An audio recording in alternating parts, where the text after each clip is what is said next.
In the world of the future, the threats to humanity do not solely arise from within its own ranks rather. They may also originate from anomalous beings from another dimension. Thus, humankind requires not only advanced technology, but also a mysterious department of Space Anomaly Task Force to safeguard its existence and confront any threats posed by entities from beyond. Chapter 1. The Gene Evolution Chip. Genetics is an intricate discipline, with scientists delving into its mysteries over a millennium ago. Today, genetic modification has seamlessly woven itself into the fabric of daily life, no longer a subject of trepidation as it once was. It can be said that since January 1st, 3001, when the Technology Alliance officially announced the successful production of the first side-defect-free gene evolution biological chip, the world has embarked on an unprecedented transformation. Humanity has set forth on a new journey. On the blue planet Earth, October 1st, 3518, the weather is clear. Today marks the day for the implantation of gene evolution biological chips. Freshmen from the first year have formed a long queue outside the school's outpatient building, their faces a blend of excitement, anticipation, and a hint of anxiety. None can discern the direction of their evolution, nor its ultimate destination, leaving each individual with a flutter of unease. Zhang Xiaofan stands in line, appearing remarkably composed compared to his peers, akin to a nonchalant observer. He even seizes the opportunity to doze off while waiting, exuding a drowsy demeanor. Behind him is his roommate, Lu Pengzi. Observing Xiaofan's lackadaisical attitude, he feels a pang of incredulity and nudges him, asking Xiaofan, "Aren't you even a little worried?" Rubbing his eyes and stifling a yawn, Zhang Xiaofan replies nonchalantly, "What's there to be worried about? It's just a chip implantation, it's not like anyone's going to die." Unyielding, Lu Pengzi leans closer, his round face resembling a pancake. "Are you not concerned about the possibility of failure in evolution? Is worrying of any use?" Xiaofan retorts, pushing aside his friend's face. Based on genetic inheritance, the likelihood of a child's evolutionary outcome mirroring that of their parents is exceedingly high, barring any genetic mutations. It's nearly impossible to alter. And the odds of such mutations are infinitesimal, akin to winning the lottery. Do you really think such fortune would fall upon me? My parents both failed to evolve. It's highly probable that I will too. So why overthink it? Let it be. Lu Pengzi is left speechless. You seem remarkably accepting. Isn't that obvious? If not being accepting were of any benefit, I'd certainly be in despair. Who wouldn't wish to become a mech warrior, exploring uncharted planets in the cosmos? Who wouldn't aspire to be an interstellar hunter, embarking on adventures across other galaxies? Who wouldn't want to be a legendary hero like the war god Qin Batian? But wishing alone is futile. Sighing, Xiaofan continues, "Had either of my parents succeeded in their evolution, I might have held on to some hope. Alas, they both failed, and thus my life is sigh. I'll simply graduate and return to the mining fields on Earth Yin to reunite with my parents, leading an unremarkable life until the end." His words, though tinged with melancholy, are grounded in reality. Gene evolution is a meticulous science. The gene evolution chip merely utilizes big data to match human genetics, identifying the most suitable evolutionary direction. Yet, if the gene pool lacks compatible genetic material, even the most advanced technology cannot facilitate evolution. Should the matched species genes exhibit low compatibility with human genes, successful evolution remains elusive. Without exception, those unable to evolve find themselves at the bottom of society, toiling at menial jobs and leading mundane lives, wholly devoid of the prospect of excitement.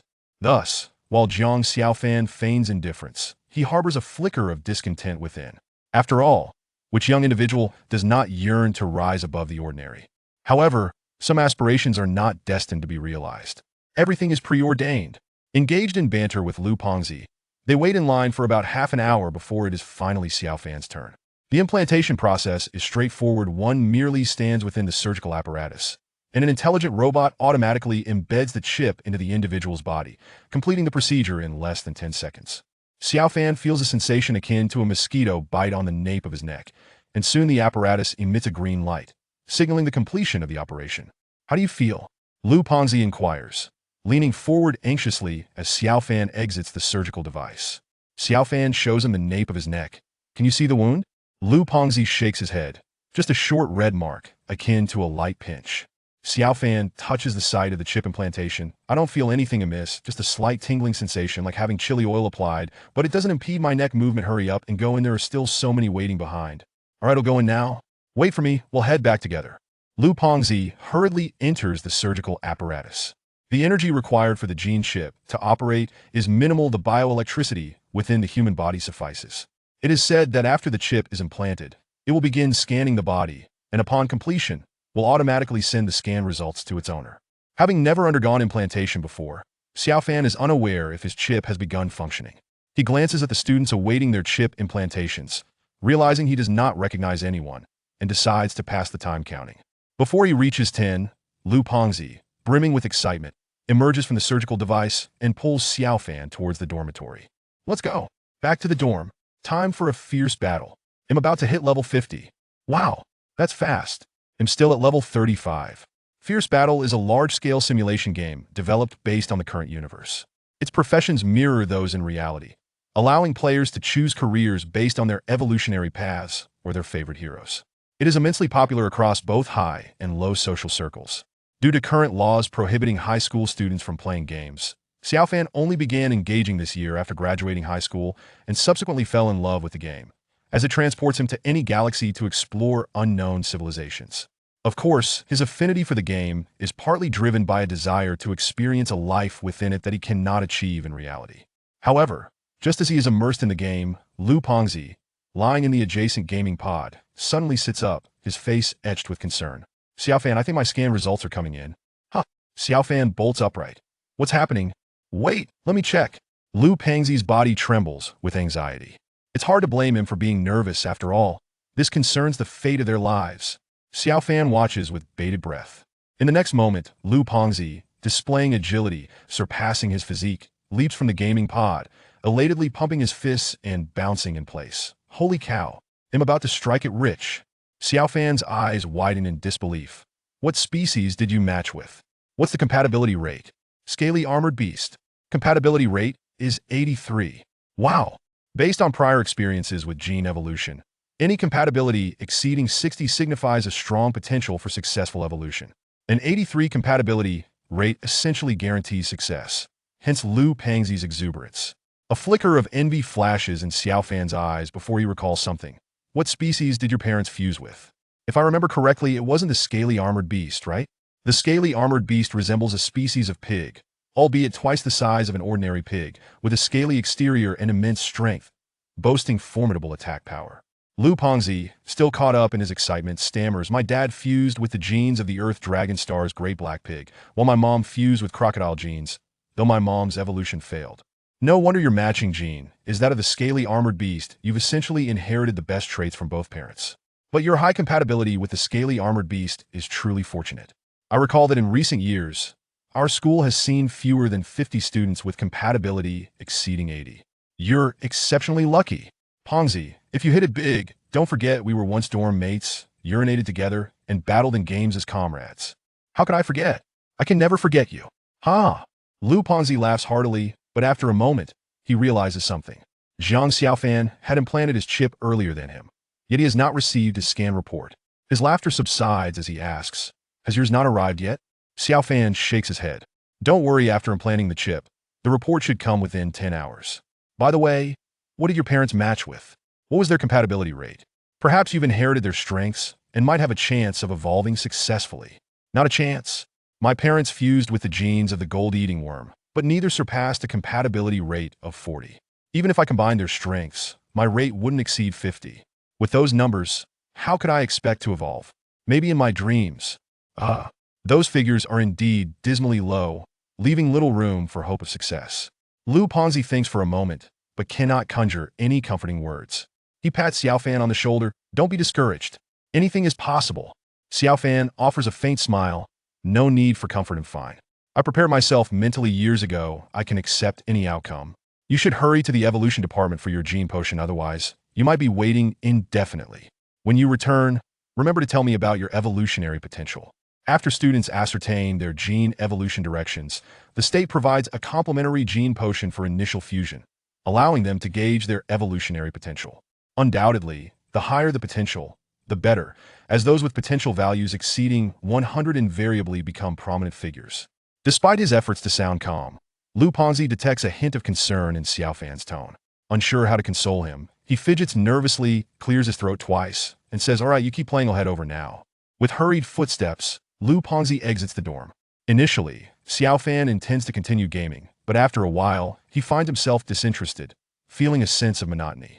Reluctantly, he emerges from the gaming pod and lies down in bed, silently awaiting the report from the gene chip. Typically, a scan report is generated within 2 hours post-implantation, at most by 10 hours. Yet, as he waits, the report remains elusive. By 10 o'clock that evening, he realizes over 12 hours have passed without any sign of the report. Growing increasingly agitated, Xiaofan finally mutters in frustration, "Damn it, could it be that the gene chip they implanted is defective?" After waiting another 2 hours with no results, he can no longer endure the uncertainty and succumbs to sleep, his mind swirling with confusion. However, shortly after he drifts off, suddenly, a jet-black mist begins to seep from his body. His features contort violently. Chapter 2. The eerie events Jiang Xiaofan found himself ensnared in a most absurd dream. In this surreal vision, he transformed into a grotesque maggot, an emaciated creature that resembled the desiccated husk of an insect. This wretched worm was devoid of a head, ears, eyes, or a nose. It possessed only a mouth, one disproportionately large, filled with a multitude of sharp, jagged teeth. It crawled incessantly through a dim, oppressive space, tormented by an insatiable hunger that gnawed at its insides. Yet, in this shadowy abyss, there was naught to be found. Driven by its relentless craving, the creature emitted growls akin to those of a dog or bear, its voice rife with fury. Suddenly, in a fit of rage, it chomped down upon its own body. Ah! Jiang Xiaofan let out a piercing scream as he tumbled from his bed, beads of cold sweat dotting his brow. Why had this nightmare returned? Sitting upon the floor, he gasped for breath, his body trembling uncontrollably. This haunting dream had plagued him for far too long. He recalled first experiencing it at the tender age of 8, when it had frightened him so severely that he had refrained from sleeping for days, culminating in a high fever that lasted several days. Had it not been for timely medical intervention, he might have been the first child in history to perish from his own nightmares. Over time, this dream had become a recurring specter, and Jiang Xiaofan had grown accustomed to its presence. A glance at his arm revealed it appeared even thinner than before, and he mused to himself that it was indeed happening again. Each time he endured this dream, he emerged physically diminished, as if some malevolent force had siphoned away his vital essence, leaving him weak and listless. Were it not for his frequent fortification, he likely would have been reduced to a mere husk by now. Rising from the floor, he opened a medicine cabinet atop his desk and retrieved a bottle of concentrated nutritional supplement, draining it in one gulp. He felt his cells awaken with vitality, and with a deep exhale, he released a cloud of stagnant air, his expression visibly lightening. Yet, a lingering sense of perplexity continued to swirl in his mind. What could this dream possibly signify? Why did it exert such influence over his physical form? As he pondered these questions, the dormitory door creaked open. Lu Pengzi stumbled in, collapsing onto the bed with a thud. "You're back," Jiang Xiaofan exclaimed, hastily switching on the lamp. Lu Pengzi lay on his stomach groaning, his expression one of discomfort, and his body was covered in a layer of markings resembling scales, like a frightful, bluish tattoo. Yet, Jiang Xiaofan could not help but feel a pang of envy. He was aware that such phenomena were common among those who had undergone gene infusion. Some developed horns, others sprouted wings, and some were even covered in a pelt reminiscent of wild beasts. Lu Pengzi had merged with the genetic serum of a scaled beast, and the markings on his body were a clear indication of successful evolution. Lu Pengzi knit his brows and weakly called out for water. Jiang Xiaofan quickly poured him a glass. After taking a sip, Lu Pengzi squinted his eyes open, his expression a blend of joy and pain. "Fanzi, I did it! A potential value of 123. I'm so happy to be an evolver, but I feel terrible. Evolution is so painful." A potential value of 123 was undoubtedly impressive, but Jiang Xiaofan had no time for envy. He hastily fetched a rubber band and tied up Lu Pengzi's flailing arms, offering reassurance. "Hang in there. Once this discomfort passes, you'll feel much better." After more than an hour of this struggle, Lu Pengzi finally succumbed to a drowsy slumber. When he next opened his eyes, it was well past 10 in the morning. Spotting Jiang Xiaofan in the window seat, lost in thought while clutching his communicator, Lu Pengzi shifted his body, preparing to ask Jiang Xiaofan to untie him when, to his astonishment, the rubber bands binding him snapped with a series of sharp cracks, breaking into several pieces. Jiang Xiaofan jolted awake, staring in disbelief. Pongzi, you've gained so much strength. This is rubber. You need hundreds of pounds of force to break it. Lu Pongzi, bewildered, took the remnants of the rubber band, and a look of uncontainable joy spread across his face as he embraced Jiang Xiaofan, bouncing with excitement. This is incredible. Just one infusion of gene serum, and I've gained so much strength. Imagine how powerful I'll be once I fully evolve. Get off me, you fat fool. You're going to suffocate me. Jiang Xiaofan exclaimed, pounding his fists against Lu Pongzi's arms. Lu Pongzi quickly released him, chuckling sheepishly. Sorry. I'm just too excited. By the way, have you received the test report from your gene chip yet? Jiang Xiaofan's expression soured. No, not a word. It's been silent until now. Lu Pongzi's eyes widened in disbelief. No way. Even a regular person receives a body report after implanting the gene chip. How could you not have gotten one? With a sigh, Jiang Xiaofan replied, I'm just as perplexed. I suspect that the chip I received is defective. Speaking of which, you distracted me just now.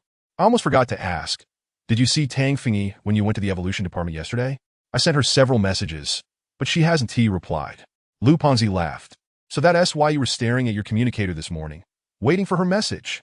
Are you worried that she might not want you after successfully evolving? He chuckled. You're overthinking it. From what I know of Tang Fingyi, she is not that kind of person. Jiang Xiaofan's face flushed with embarrassment as he punched Lu Pongzi playfully. Stop making things up. Our relationship isn't like what you think. Can you blame me? Every time you see her, you can't help but smile from ear to ear. If you didn't like her, I dare you to run headfirst into a wall.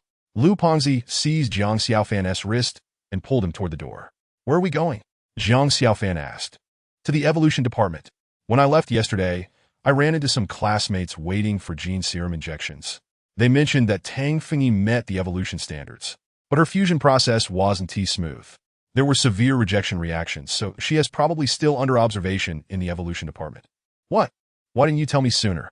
Jiang Xiaofan exclaimed, panic surging through him as he broke free from Lu Pongzi's grip and dashed toward the evolution department. Lu Pongzi looked at him with disdain. You claim you have no feelings for Tang Fingyi, yet you're this anxious?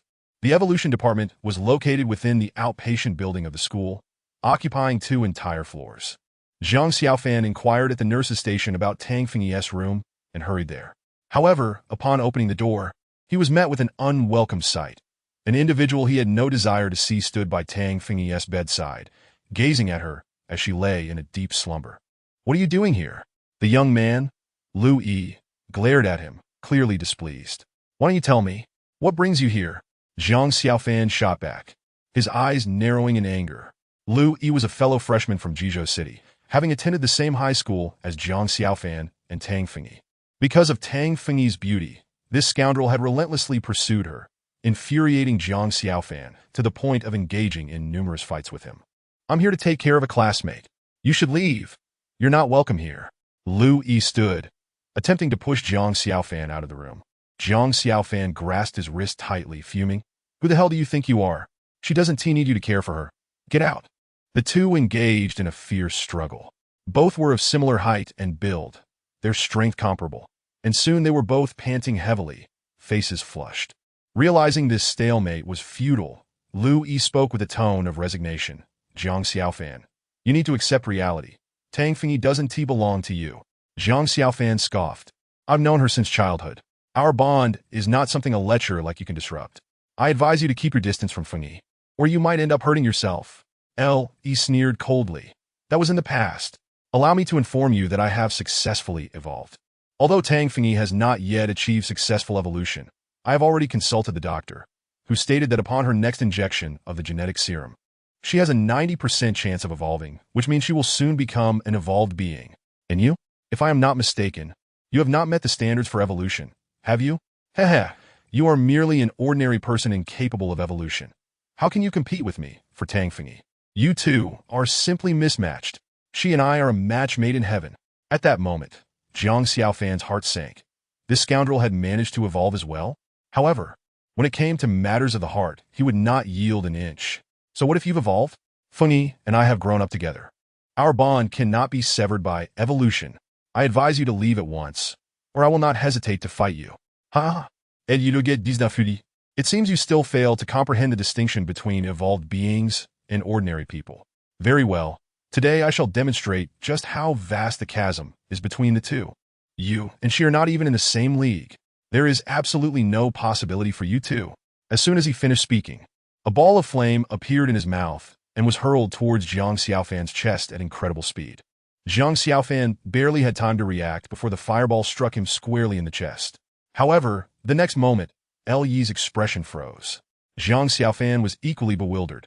For the instant the fireball made contact with his chest, it simply vanished into thin air. What was happening? Yi gaped in disbelief and unleashed another fireball aimed at Jiang Xiaofan's chest. Yet once again, it disappeared upon contact, as if there existed a small dimensional space at Jiang Xiaofan's chest, specifically designed to absorb all forms of harm. What was going on? Yi's eyes nearly bulged out of his head in shock. Jiang Xiaofan, too, was perplexed, but soon burst into laughter, shaking with mirth. Is this the difference you speak of? Not even a single hair on my body can be singed. What good is your fireball? Are you simply trying to light a candle? Ha ha ha. Swish. Yi's face turned crimson with rage, and he was utterly incensed. Chapter 3. Successful evolution under normal circumstances. The fireballs Yi spat out, while not lethal, would certainly inflict injury. At the very least, they should have ignited Jiang Xiaofan's clothing. Yet, the bizarre nature of their sudden disappearance was utterly inexplicable. Yi was deeply frustrated. Jiang Xiaofan patted Yi's wrist, offering a semblance of comfort. Don't be disheartened. Lighting a candle is a skill in itself. With practice, I believe you will excel in the future, undoubtedly. The mockery was unmistakable in his eyes. Yi's chest heaved with indignation. He was seething with rage, thinking to himself, I'll teach this brat a lesson. He opened his mouth and spewed forth a series of fireballs, each the size of a fist, launching them at Jiang Xiaofan's chest in rapid succession, like a celestial alignment. However, his face drained of color, and by the end, he could no longer produce even a single fireball. Yet Jiang Xiaofan remained standing before him, seemingly unscathed. This was undeniably awkward. Jiang Xiaofan laughed heartily, reveling in his joy. Yi, humiliated and furious, swung his fist towards Jiang Xiaofan's head, shouting, Laugh now, will you? Yet before he could land the blow, his wrist was seized. You want to fight, huh? I'm game. In the next instant, Yi felt himself being lifted as though he were a mere ball, unceremoniously tossed out of the room and crashing heavily onto the corridor floor. Nearly crying out in pain, turning his head, he saw Lu Pengzi standing in the room, glaring at him with fierce intensity. Yi shouted angrily, Lu Pengzi, this is between me and him. What does it have to do with you? He had come to the evolution department with Lu Pengzi the previous day, and was aware that Lu Pengzi had successfully evolved, possessing the strongest attack power among initial evolvers in the strength category.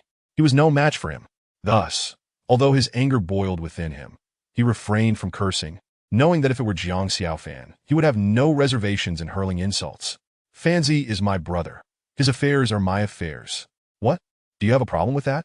Lu Pengzi's gaze was menacing.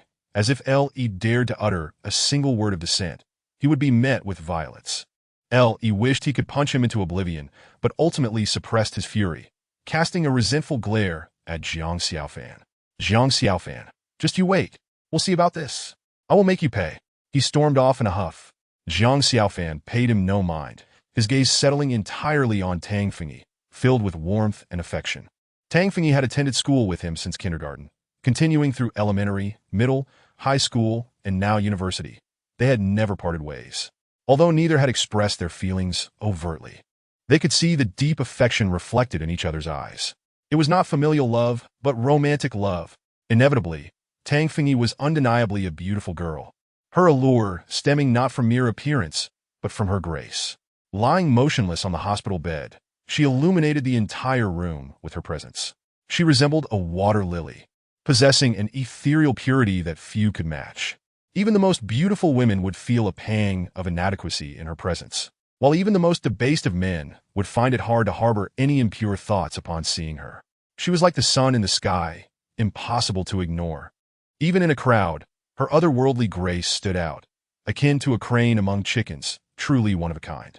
This quality of hers had ensnared Jiang Xiaofan's heart, making him yearn to hold her forever, never to part.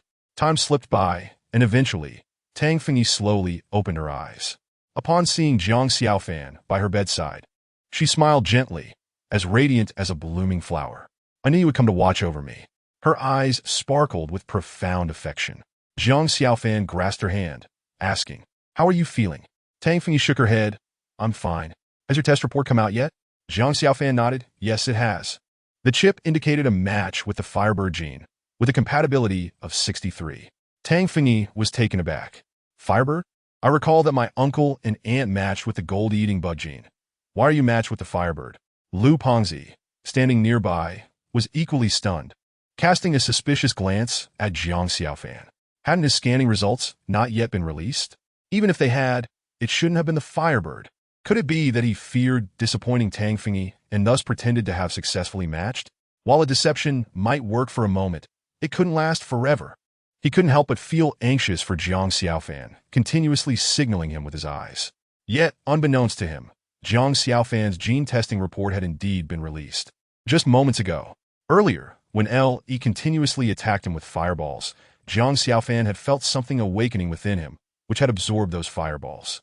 Then, the sound of the gene chip's operation reverberated in his mind, followed by the report being sent to him. Name, Jiang Xiaofan. Bone age, 19 years. Development, normal. Physical condition, healthy, no diseases. Gene, intact, meets evolution standards. Gene compatibility. Similarity to the gold-eating bug gene at 56 does not meet evolution conditions. Evolution not recommended. Gene matching. The similarity with the flame bird gene is 63, meeting the evolutionary criteria.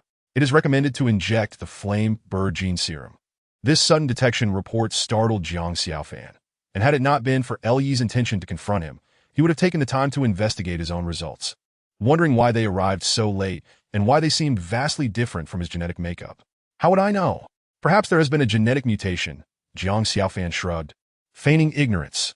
Yet within he harbored doubts that this report was closely tied to the peculiar condition his body had just exhibited. After all, the results emerged only after his body absorbed Li's fireball. However, the situation was so bizarre that it was difficult to articulate. Tang Fengyi, in a daze, murmured, "Genetic mutation? Such occurrences are rare. Indeed, I find it quite unbelievable myself. Have you injected the gene serum yet?" "Not yet." Tang Fengyi suddenly sat up from her hospital bed, exclaiming, "Why aren't you anxious? Let's go together. I need to undergo the second fusion as well." No. Your current physical condition isn't suitable for a second procedure. You should wait a bit longer." "No need. I'm perfectly fine." Lu Pengzi, standing nearby, silently lamented, seeing Tang Fengyi about to leave her bed. He hurriedly intervened. "Tang Fengyi, please wait. I need to discuss something with Xiaofan." He dragged the bewildered Jiang Xiaofan out of the ward at breakneck speed. "What is the urgency?" Jiang Xiaofan whispered once they were outside. We're doomed. If you keep deceiving her, Tang Fengyi will definitely blame you." Lu Pengzi said, panic-stricken. Jiang Xiaofan was taken aback. "What did I deceive her about?" Lu Pengzi was nearly shouting. "What do you mean? Your test results haven't been revealed yet. If she finds out you lied, she will definitely scold you." Only then did Jiang Xiaofan realize what Lu Pengzi was worried about. Patting his shoulder, he chuckled. "I didn't deceive her. My test report has indeed come out. It was pushed to me when Li wanted to fight." Lu Pengzi was dumbfounded. "How can that be? It took over 20 hours to process." "It's true. I'm not lying." Seeing Lu's incredulous expression, Jiang Xiaofan found it both amusing and exasperating. He shook his head and returned to the ward. But he could not escape Tang Fengyi's insistence and was forcibly taken to the injection hall. The injection of the gene serum was straightforward. It only required the serum to be injected into the spinal cord. After a series of checks, Jiang Xiaofan received a free gene serum containing a red liquid that appeared to be ablaze. Tang Fengyi, having already utilized her free injection opportunity, purchased a new vial containing a blue liquid from the serum room. Subsequently, they both entered the injection room simultaneously. Inside, many students awaited their turn, each holding a vial. Their expressions a mixture of anticipation, anxiety, and a hint of worry. After about an hour of waiting side by side with Tang Fengyi, it was finally their turn. The nurse administering the injection to Jiang Xiaofan was male, signaling him to lie down on the operating table. He then gradually injected the gene serum into Jiang Xiaofan's spine. Jiang Xiaofan felt a warm liquid entering his body, followed by an indescribable sensation of swelling in his back. Once the injection was complete, a mechanical arm lifted him along with the operating table and placed him into a sealed resting chamber. As the chamber's lid closed, darkness enveloped him. At that moment, Zhang Xiaofan was oblivious to his surroundings. Waves of unbearable pain surged through his body. His features contorted as veins bulged in his neck from the agony, making it nearly intolerable. Had the sealed chamber not confined him completely, he might have been tempted to crash himself into something. Yet, the chamber constrained all his movements, forcing him to endure this excruciating pain.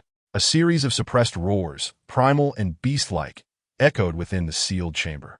Time passed, though Zhang Xiaofan could not tell how long. Suddenly, he felt a lightness in his body, the pain dissipating. Simultaneously, he sensed a furnace igniting within him, radiating tremendous heat outward, causing the temperature in the sealed chamber to rise to unbearable levels. Then, he caught a whiff of a charred scent. What is happening? Just then, the sealed chamber abruptly opened. The mechanical arm extracted him alongside the operating table. Zhang Xiaofan then realized that his clothes had been reduced to ashes, leaving him standing bare on the ground. To his astonishment, flames were now engulfing his body, a layer of yellow fire. Congratulations, student. You have successfully evolved. I didn't expect your evolutionary process to be so smooth. A gentle voice suddenly resonated in his ears. Zhang Xiaofan turned to see a woman in her 40s gazing at him with an odd expression.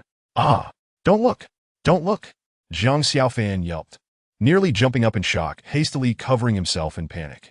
At your age, what have you not seen? Why be shy? The middle-aged woman exhaled in exasperation, instructing Zhang Xiaofan on how to suppress the flames enveloping him. Zhang Xiaofan's face turned crimson with embarrassment. It was mortifying. However, with flames engulfing him, wearing clothes was impossible. So he focused his mind and followed her guidance to learn how to retract the flames. The method was simple, and Zhang Xiaofan wasn't dull. In just a few minutes, he mastered it. Yet, just as he began to retract the flames, a resounding voice, filled with authority and clarity, suddenly rang out. An invisible pressure surged from an unknown source, causing Zhang Xiaofan to tense up and his entire body to freeze. At the same time, an indescribable emotion welled up within him, akin to a pack of wolves encountering their alpha, inducing an impulse to bow down in submission. Had he not firmly held his posture, he would have already knelt on the ground. Then, with a thunderous sound, the entire evolution department trembled. A figure enveloped in golden light burst forth from a resting chamber, soaring skyward and crashing through the ceiling, hovering in midair with an increasingly potent aura. It was fortunate that the evolution department was on the highest floor. Otherwise, who knows how many ceilings would have been breached. Through the gaping hole in the ceiling, Zhang Xiaofan's pupils dilated as he beheld the golden figure, which unfurled a pair of golden wings over a meter in length. As the wings flapped, torrents of golden wind blades surged uncontrollably downward. In the next moment, a crackling noise emanated from the rooftop, and soon fissures appeared, with copious amounts of concrete and dust cascading down. Zhang Xiaofan gasped, nearly having his eyes pop out in astonishment. What kind of gene fusion resulted in such overwhelming power upon evolution? The middle-aged woman beside him also changed her expression, hurrying toward the rooftop. Zhang Xiaofan glanced around, spotting a white lab coat hanging on a rack nearby. He quickly donned it and rushed to the rooftop, eager to see which classmate had caused such a commotion with their evolution. The upheaval caused by this student's evolution was immense, despite upperclassmen being in class. Numerous individuals flocked from all directions.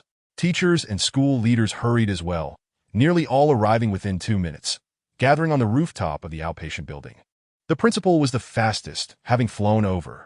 He was suddenly taken aback when he caught sight of a figure suspended in midair. The aura of the golden-winged roc. Hadn't the gene serum of the golden-winged roc been monopolized by those prominent families and the military? When did the school acquire the gene serum of the golden-winged roc? He waved at the vice principal, who was also gazing at the sky, and when the vice principal approached, he inquired, "Old Lee, when did you manage to obtain the gene serum of the golden-winged roc?" "I had no idea." The vice principal appeared bewildered. The golden-winged roc? The one whose combat power was comparable to an A-level powerhouse? Old Gao, has your mind gone awry? Do you think that A-level gene serums are something that we ordinary institutions can get? Do you think those high-ranking government officials are so easy to negotiate with? Forget about A-level gene serums. If you could even get me a bottle of B-level gene serum, I would suddenly. He halted, his mouth agape, staring incredulously at the figure in the sky. Old Gao, Are you suggesting that his evolution direction is the vice principal nearly jumped in shock, looking utterly horrified? Impossible. How could he evolve towards the golden-winged rock if he hasn't fused with its gene serum? Absolutely impossible, no. It is possible. The principal, with a grave expression, explained. During the fusion of gene serums, our own genes clash with the genes contained within the serum, creating a conflict akin to water and fire. This is the rejection reaction we often observe. During the rejection phase, we experience immense pain and torment, to the point of wishing for death. Yet our bodies absorb a portion of the genes from the serum, resulting in certain changes to our own genes. This is the fundamental principle of evolution.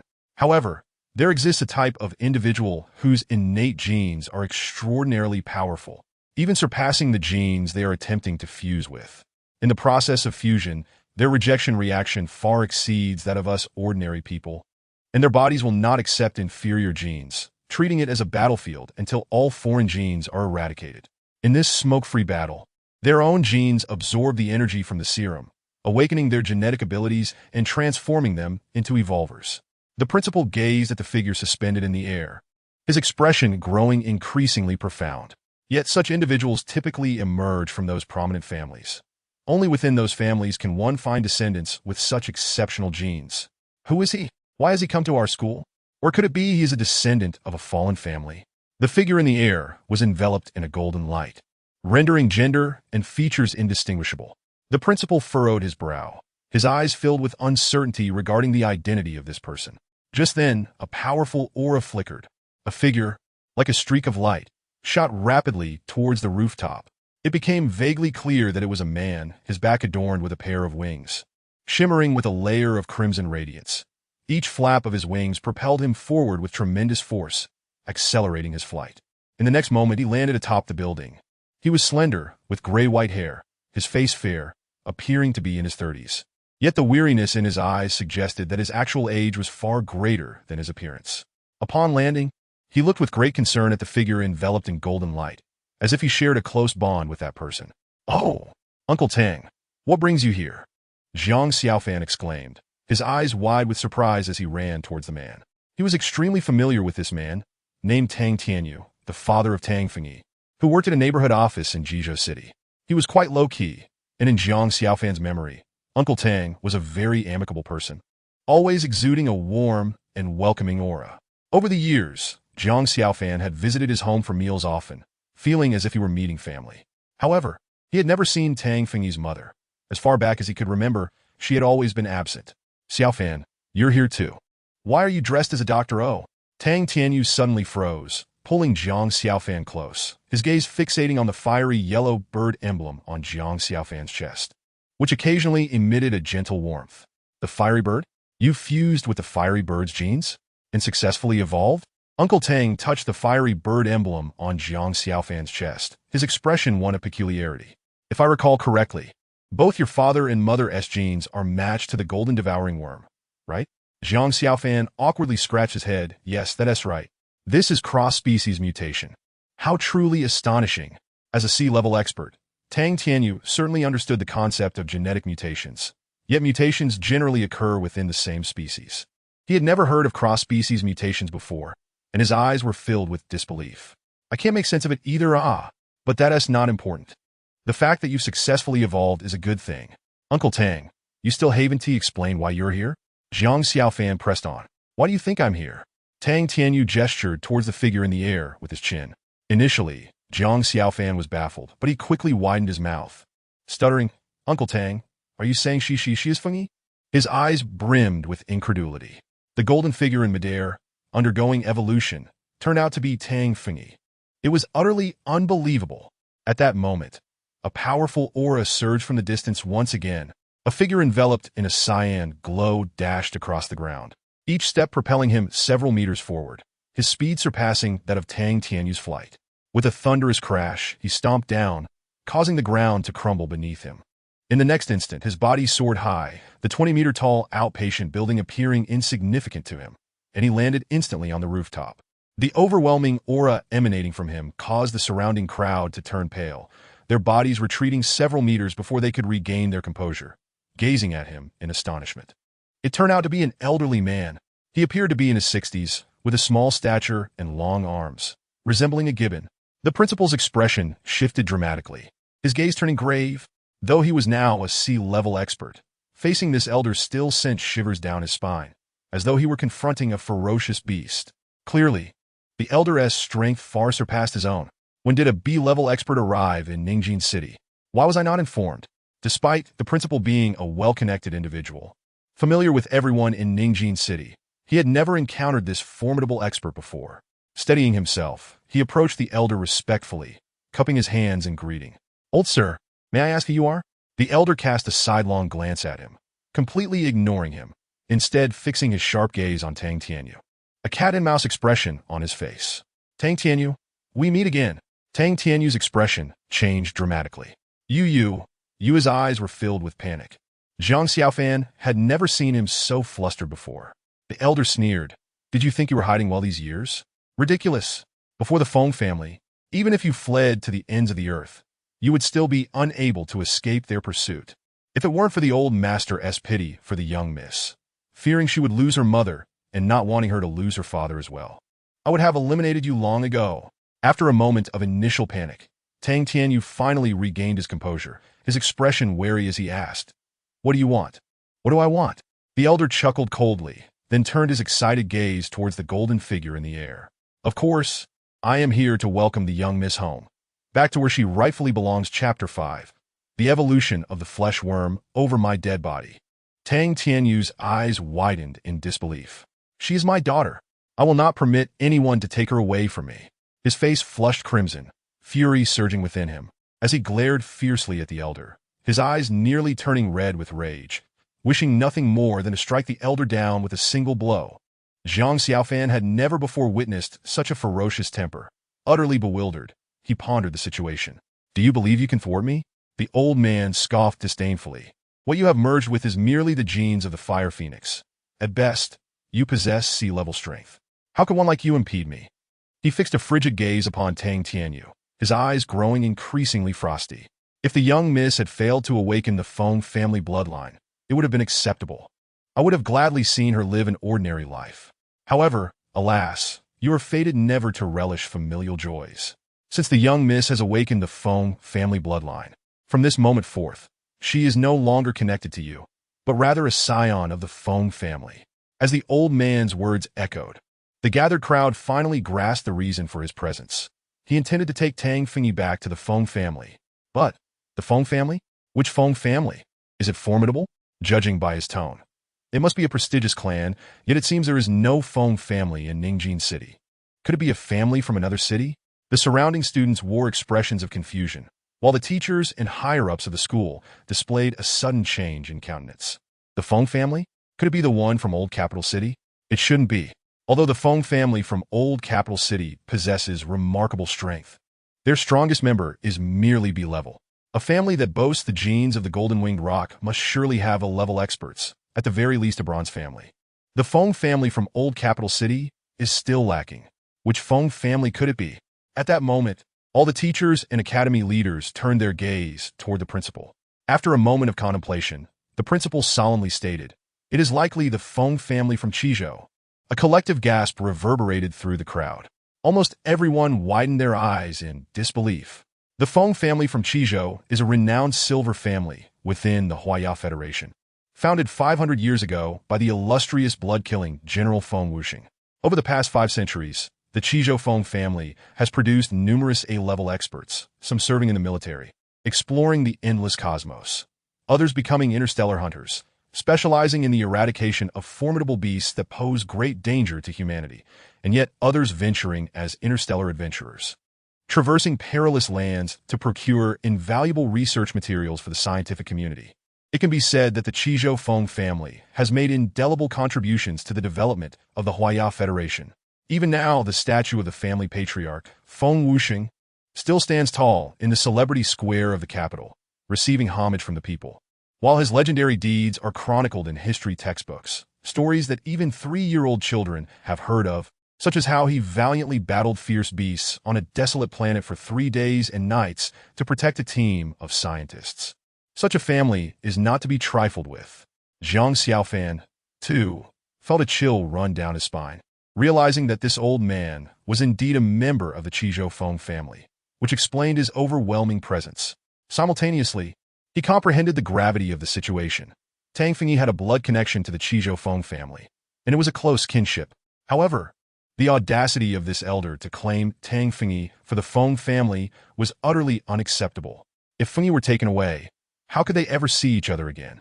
Jiang Xiaofan frowned, expressing his displeasure toward the elder. Old sir, your reasoning is utterly absurd. What do you mean that, having awakened the Feng family bloodline, she is no longer Uncle Tang's daughter? What right do you have to strip Fengyi of her father-daughter relationship with Uncle Tang? Do you understand the law? Do you even know what a father-daughter bond entails? How shameless can you be? Be cautious, little one. Misfortune often springs from careless words. The elder shot him a sidelong glance, and with a flick of his sleeve, a powerful gust of wind surged forth, aiming to reprimand this impudent child. Sensing the impending danger, Tang Tianyu quickly positioned himself in front of Jiang Xiaofan, pushing his palms forward, with a sound akin to ice meeting boiling water.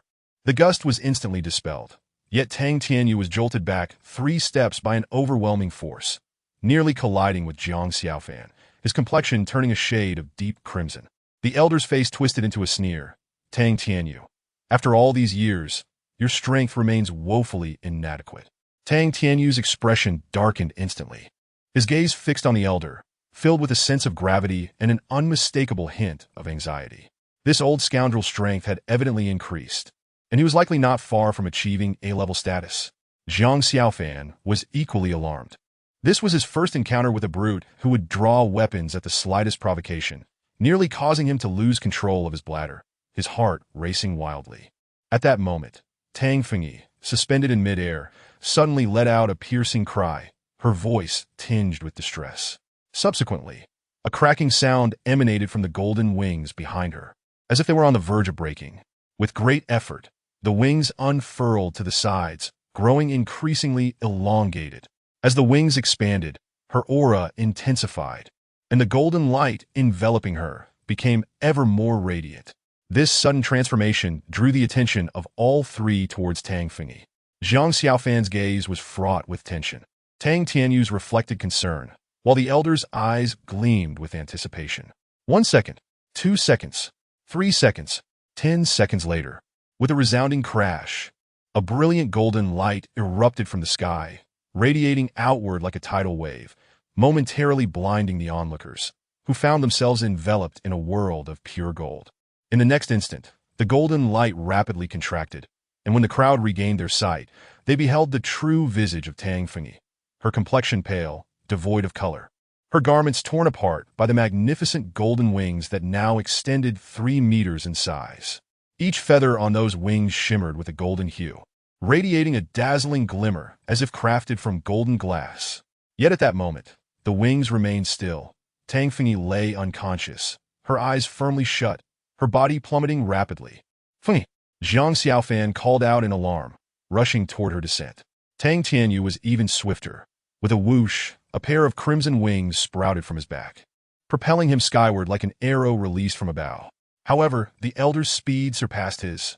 Just as he ascended, a thunderous boom resonated, and a flickering figure, aglow with an eerie blue light, darted past him, snatching Tang Fengyi into his embrace as he descended nearby. Excellent! Evolution successful. The master will surely be elated. The elder surveyed the golden wings behind Tang Fengyi, laughing heartily, his joy palpable as though he had undergone an evolution of his own. He then lifted Tang Fengyi in his arms, preparing to depart the school. Release my daughter! Tang Tianyu roared in fury, flames igniting around him as he charged at the elder. In midair, he raised his arm, summoning 2 fiery serpents that coiled around his limbs, their heads resembling his hands. Fingers splayed, as if the fire serpents were preparing to bite down upon the elder's shoulder. You overestimate yourself. The elder scoffed, his right arm flicking out, revealing a slender, long knife that had been concealed somewhere. In a swift motion, he struck. The speed of this blade was astonishing, almost like lightning, slashing toward Tang Tianyu in an instant. Tang Tianyu barely had time to cross his arms before the strike landed, eliciting a blood-curdling scream as he was sent flying backwards, crashing heavily onto the rooftop. Deep gashes appeared on both of his arms, exposing bone as blood gushed forth profusely. The disparity in strength was akin to the chasm between heaven and earth. Out of respect for you being the young Miss's father, I shall spare your life. From henceforth, the young Miss is no longer your concern. The elder cast a disdainful glance at Tang Tianyu, cradling Tang Fengyi as he soared upward, leaping down from the building. Release Fengyi!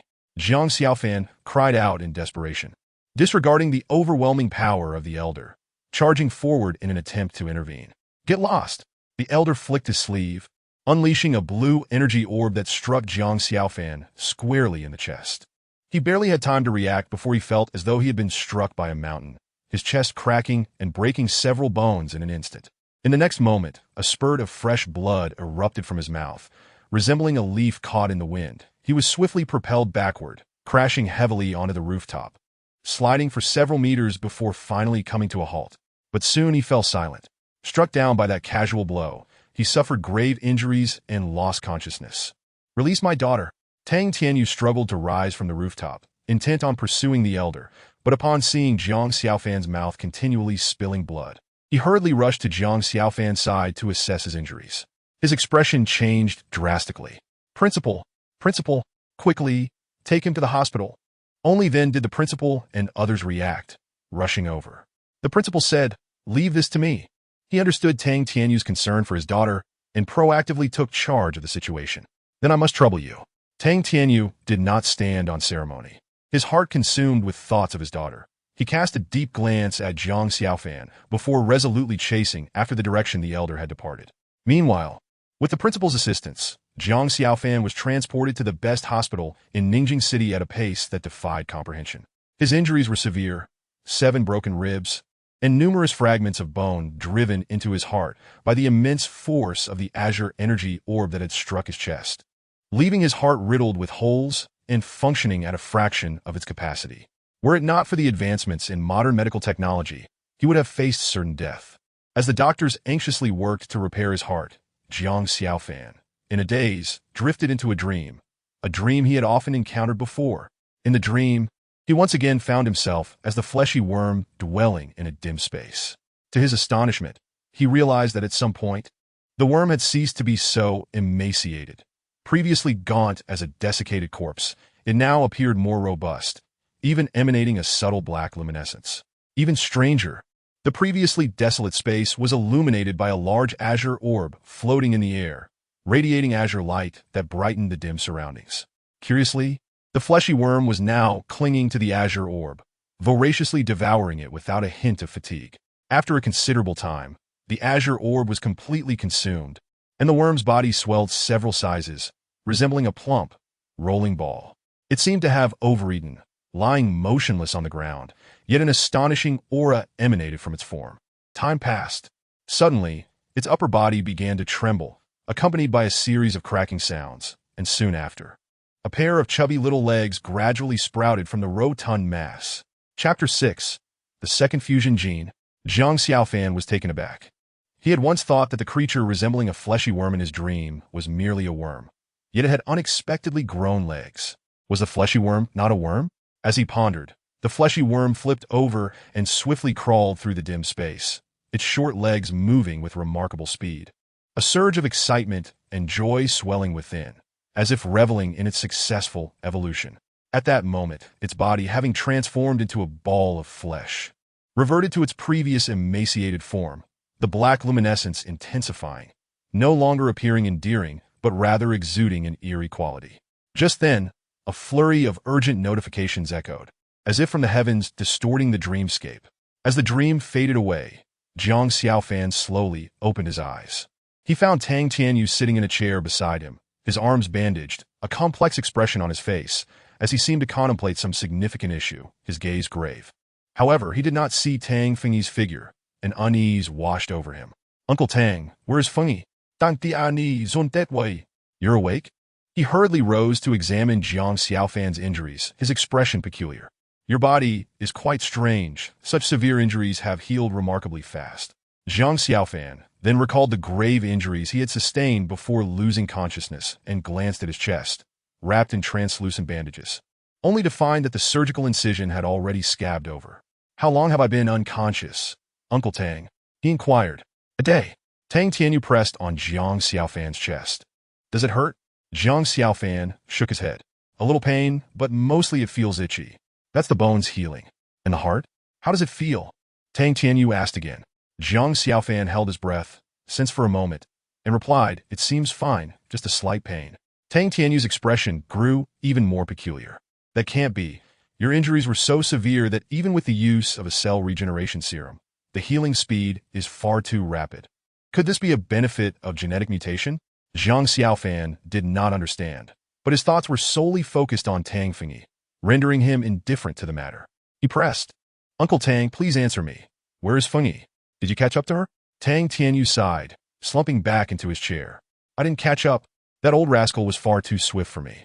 By now, he has likely taken Ear back to the Feng family. What? Jiang Xiaofan froze, then hastily sat up, determined to leave the bed. I'll go to the Feng family to find her. It's futile. Tang Tianyu reached out to restrain him, sighing. The Feng family is a renowned silver family in the Huaya Federation. Strangers must obtain consent from the upper echelons of the Feng family to enter their territory. Even if you went, you wouldn't be able to get in. Furthermore, Ear will soon be taken to the Feng family's private star to live and won't return to the Water Blue Star for the foreseeable future. You too. He cast a wry smile at Jiang Xiaofan. Xiaofan, I know how you and Ear feel about each other. You've grown up together. Your bond has always been strong. I've watched you both grow up, and I would love to see you together for a lifetime. However, this matter now transcends just the two of you. It involves the Feng family. If, he sighed, the marriage of Feng family scions is not something I can control. My union with your aunt was a result of chance. But since then, Feng family girls are always accompanied by Feng family boys on missions, leaving no opportunity for outsiders. He smiled wryly. It seems you may be destined to have no connection with Ear in this lifetime. Thunderstruck, Jiang Xiaofan felt as though he had been struck by lightning, standing frozen in place. After a long while, he finally regained his senses. So there is not a single chance? His voice trembled, his heart quaking. There may be. Tang Tianyu shook his head, his expression troubled. But it's incredibly difficult, truly difficult. Jiang Xiaofan implored. I'm not afraid of hardship. Tell me what it is. What is it? Faced with the issue of his feelings for Tang Fengyi, no matter how arduous, Jiang Xiaofan was undeterred, his gaze fixed intently on Tang Tianyu, filled with hope. Seeing his resolute demeanor, Tang Tianyu felt a twinge of emotion, touched by how deeply a boy could care for his daughter. Yet he was also filled with profound helplessness, knowing the conditions were exceedingly harsh, making it improbable for anyone to succeed. He sighed. Xiaofan, listen to me. You should. Forget about this. No. In this lifetime, I will marry no one but Fengyi. Jiang Xiaofan grasped Tang Tianyu's hand tightly. Uncle Tang, please tell me. What is the condition? I can definitely meet it. Sighing once more, Tang Tianyu shook his head repeatedly. Jiang Xiaofan finally understood that this condition must be extraordinarily high, perhaps even terrifyingly so. It could even be dangerous, potentially risking his life. Yet he could not afford to consider that now. He fixed his gaze on Tang Tianyu, pleading, Uncle Tang, just tell me. Otherwise, I will regret it for the rest of my life. I beg you, please tell me. Tang Tianyu, unable to withstand Jiang Xiaofan's persistence, ultimately relented and revealed the truth. In the Feng family, there are two ways to marry off a daughter. One is through betrothal, but it is a prerequisite that the suitor possesses A-level strength. The second option is a strategic alliance, which requires the counterpart to hail from a family with at least a silver-level background. Of course, if one possesses S-level power, such conditions become irrelevant. However, Tang Tianyu sighed with a bitter smile. Let's not even mention S-level power. Even achieving A-level strength is no small feat. The entire Huaya Federation boasts a population of over 2 billion. Yet how many A-level masters are there? Xiaofan, let it be. These conditions are exceedingly difficult and perilous. Your father and I share a brotherly bond, and you are like a son to me. Now that I have lost my daughter, I cannot bear to lose another son. He patted Jiang Xiaofan on the shoulder, his heavy steps echoing as he exited the room, his silhouette steeped in melancholy. Jiang Xiaofan sat in a daze on the hospital bed, overwhelmed and vacant, his eyes devoid of focus. A-level. It is a realm so distant. Silver families. An even more unattainable echelon. As for S-level, no one dares to even contemplate it. Since humanity entered the era of genetic evolution, from ancient times to the present, The number of individuals who have attained S-level strength can be counted on one hand, let alone the fact that he has only integrated the gene of the Firebird. Under normal circumstances, the grade of the gene fusion potion determines the future strength of the evolver. If one integrates an F-level gene potion, their ultimate strength is confined to F-level. Similarly, integrating a D-level gene potion restricts the evolver to D-level strength. In essence, the strength level of the integrated species dictates the evolver's potential. Few can defy this evolutionary law unless they later discover a more suitable higher-level gene species that aligns with their genetic evolution trajectory. Otherwise, their power remains constrained. However, from the current gene repository, most available species are below D level, with very few above C level, let alone B or A levels. Rare species like the golden-winged rock gene potion are produced in exceedingly limited quantities each year by gene potion companies, not due to a lack of desire to produce more, but because the raw materials are alarmingly scarce.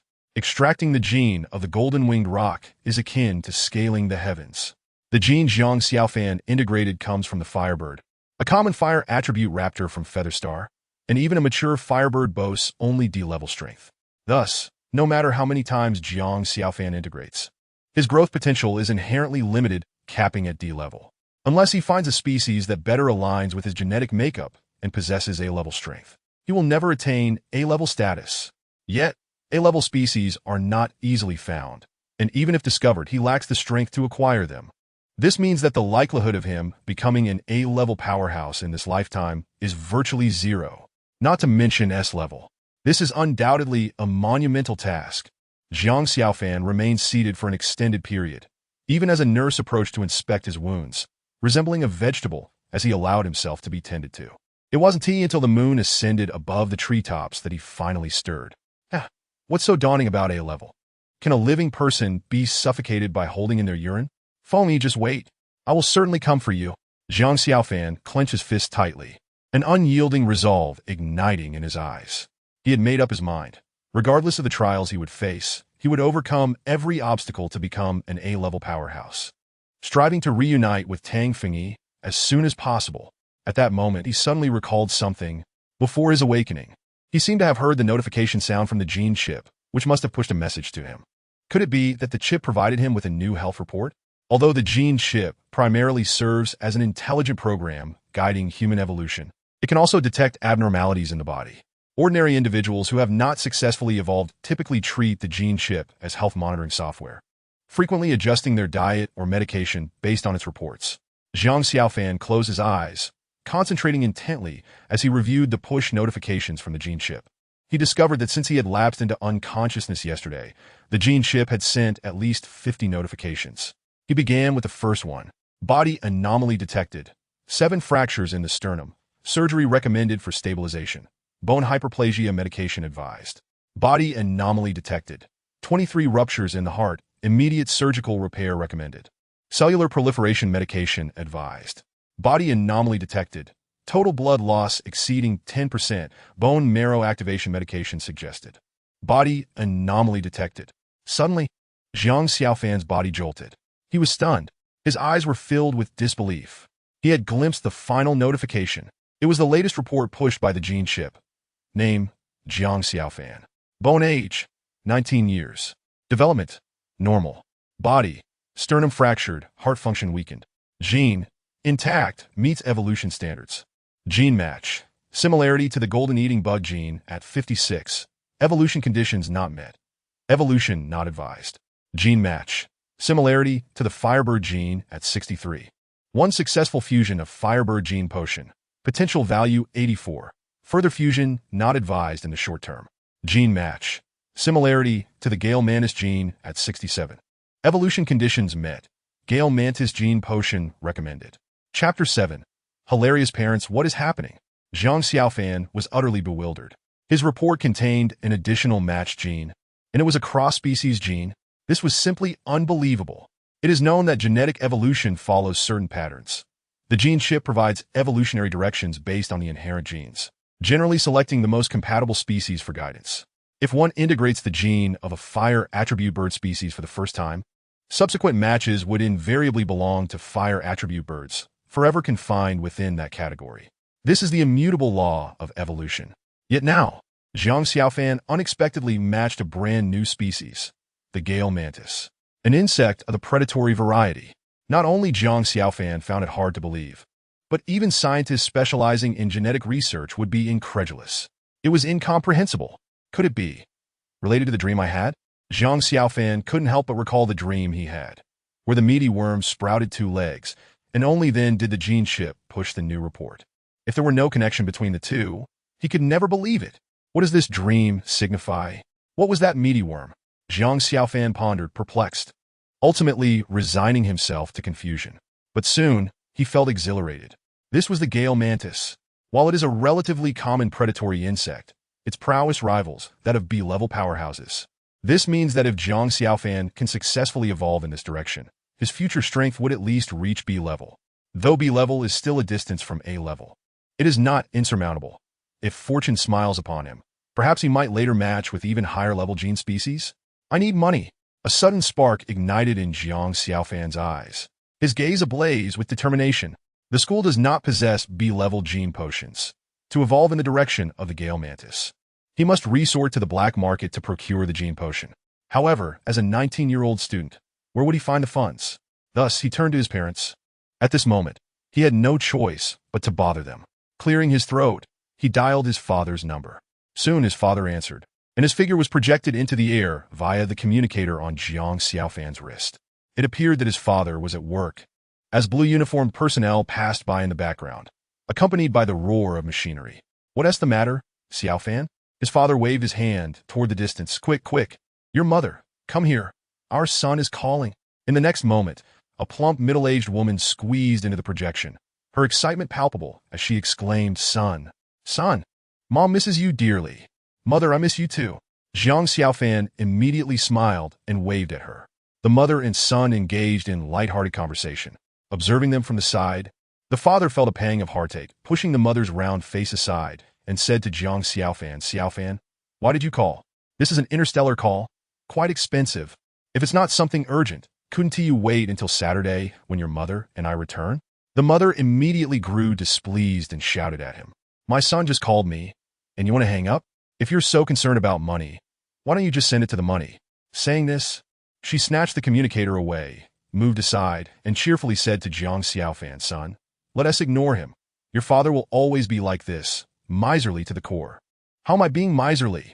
An interstellar call costs $10 a minute, enough to buy half a pound of pork, and how much do you earn in a month? The father was quite dissatisfied, muttering as he stood behind the mother, yet he refrained from mentioning the call again. Zhang Xiaofan, aware of how hard his parents worked for money, decided not to engage in idle chatter with his mother and stated his purpose for the call. Dad, please transfer me 100,000 yuan. Huh? The father and mother were simultaneously taken aback. The father exclaimed, Have you lost your mind? Why do you need so much money? Zhang Xiaofan replied, I need it to buy gene serum. Huh? Both parents were left stunned. The father, thinking he misheard, rubbed his ears and said, My dear, I didn't hear wrong, did I? Xiaofan just mentioned wanting to buy gene serum? The mother, looking perplexed, asked Zhang Xiaofan, Xiaofan, why do you want to buy gene serum? Suddenly, she seemed to understand, laughing. Is it to help her? The father finally grasped the situation, chuckling. Has her reached the evolution standard? What's the match? What's the matching degree? Neither the father nor the mother had reached the evolution standard. Hence, they never considered that their son's genes could meet the evolutionary criteria. Zhang Xiaofan was at a loss for words. He weakly said, Dad, Mom, you've misunderstood. It's for me. I've reached the evolution standard. Huh? The father and mother exchanged bewildered glances, unable to utter a word for a long time. Suddenly, the father exploded in fury, shouting at the mother, I always said Xiaofan doesn't resemble me at all. Now what do you have to say? Speak. After you married me, did you sneak off to meet your first love behind my back? Let me tell you, you wretched woman, this matter is far from over. You can curse my ancestors all you want. After all these years of marriage, working together, coming home together, eating together, sleeping together, when have I ever gone out alone? Zhang Desheng, you heartless man, if you don't clarify this today, I let it go. The mother yelled, launching a flurry of slaps towards the father's face, who yelped in response. On the other end of the communicator, Zhang Xiaofan watched in amusement, occasionally cheering on his parents. Over the years, he and Tang Fingyi had grown accustomed to these two, occasionally staging a full-fledged brawl at home, treating it as if they were watching a film, though he always felt a bit disappointed that their performances lacked excitement. There was nothing to be done. His father was a coward, always the one getting beaten. At one point, Jiang Xiaofan and Tang Fingyi boasted that once they were married, they certainly wouldn't be as timid as his father. And well, that was the end of that. He got thoroughly beaten by Tang Fingyi. He had proudly inherited his father's fine tradition. When sparring with Tang Fingyi, he was utterly a coward. There was nothing to do. The Jiang family had poor genes, and there was no remedy. As he watched his parents continue their brawl, Jiang Xiaofan helplessly slapped his forehead and sighed. "Stop fighting. I might just be the result of you two mixing me up at the hospital." The parents abruptly halted their brawl, as if nothing had happened. The mother, adjusting her clothing, retorted, "That's impossible. Your father once secretly did a paternity test with you behind my back. You are undoubtedly his son. Otherwise, do you think he could have raised you without complaint all these years? The ridiculous part is he thought I didn't know about it, always trying to use it against me when we argued. How could your father be so dim-witted? If it weren't for feeling sorry for him, I would have left him long ago." The father's face immediately turned red, stammering, "When did you find out?" The mother looked at him as if he were an idiot. "Do you think I would argue with you over a mere bowl? I can scold you endlessly?" Jiang Xiaofan was dumbfounded, unable to believe, "Dad, you actually did something so foolish?" The father grumbled softly. "Who told you to look so unlike me? Not a single person in our Jiang family is as thin as you. How could I not doubt?" Jiang Xiaofan was speechless, fully aware of the reason for his slimness being due to that bizarre dream. "Get away. You annoy me. Is it just because I didn't cook for you last night that you want to argue? Let us continue this tonight." The mother kicked the father aside and then asked Jiang Xiaofan, "Son, have you really reached the evolution standard?" Jiang Xiaofan rolled his eyes in exasperation, still doubting him. "It's true. I match with the flame bird with a matching degree of 63. I just finished fusing with the state-supplied gene serum today and have successfully evolved. Didn't you see me wearing the hospital gown?" He shook his clothes. The rejection reaction from the gene serum was so severe that the school sent him to the hospital, but luckily, he was fortunate enough to successfully evolve. Saying this, he instinctively spat out a fireball the size of a fist, which burned on the ground for several seconds before extinguishing. "See, I'm not lying to you. I really succeeded in evolving. Aren't you happy?" The mother looked incredulous. "You really succeeded in evolving, but why do I still feel something off? Wait, something not right. Your father and I matched with the gold-eating insect. How did it turn into a flame bird for you? Even if it's a gene mutation, that's too outrageous." Jiang Xiaofan didn't know how to explain. He certainly couldn't say it was due to a dream causing the mutation. So he lied. "How would I know? But the doctor said it might be because you ate some fire attribute fruit while you were pregnant with me, and that inadvertently caused my gene mutation. Though this situation is rare, it's not impossible." Surprisingly, the father believed him, nodding vigorously behind the mother. "I remember now. You loved eating the fire cloud fruit from this planet when you were pregnant. I suspect it has something to do with that." He beamed at Jiang Xiaofan. "I'll share this good news with your grandpa and the others to make them happy. Evolving is a major event. It's rare for our Jiang family to have an evolved person. Don't worry about money. I'll transfer all the money from my account to you right away." The mother also became excited. "I'll tell your maternal grandpa and uncle about this too. Let them contribute money. Those who don't have money can sell their houses to contribute. Our family has so many relatives. How could we not gather enough for an evolved person? You don't need to worry about the money. The emergence of an evolved individual from an ordinary family is undoubtedly a moment of great fortune." Explaining why the two were so overjoyed. At this moment, they began to ponder from which relatives they could extract money, counting all the distant relatives, as if they were planning to swindle someone. Jiang Xiaofan looked at the whispering couple, feeling a headache but simultaneously relieved. With money, he wouldn't have to worry about where to buy gene serum. He smirked. "Here I come, Storm Mantis." Chapter 8. Successful fusion. The gene serum for the Storm Mantis is quite expensive, costing 51,000 per vial, and requires a reservation. Once the father transfers the money, Jiang Xiaofan will immediately head to the black market. The black market is not merely a clandestine trading hub, but rather comprises legitimate merchants. The genetic potions involved, however, do not originate from government-sanctioned genetic pharmaceutical companies. Consequently, these colloquially termed black goods cannot be openly sold and must be exchanged discreetly, thus earning the designation of the black market. Concerned about the possibility of a failed evolution, Jiang Xiaofan sought out a reputable merchant and pre-ordered 2 vials, arranging a pickup time before returning to school. Although his injuries had yet to fully heal, they no longer impeded his normal life. He simply needed to exercise caution and did not require an extended stay in the hospital. As he approached the dormitory entrance, the door swung open. Lu Pengzi, carrying his toiletries, was about to step outside.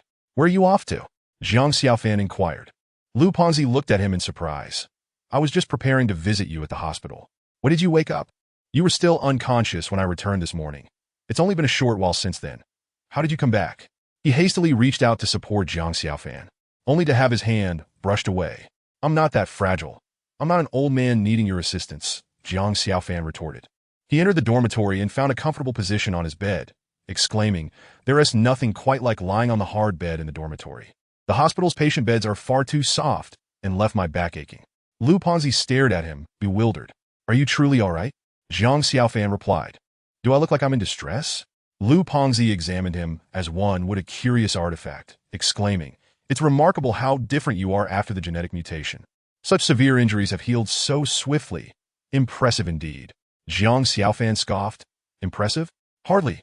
I nearly met my demise at the hands of that old scoundrel. How could that old rascal be so formidable?" The principal watched him assault someone on campus and didn't dare intervene. He is a woefully inadequate principal. "Oh, come now. Do you know who he is?"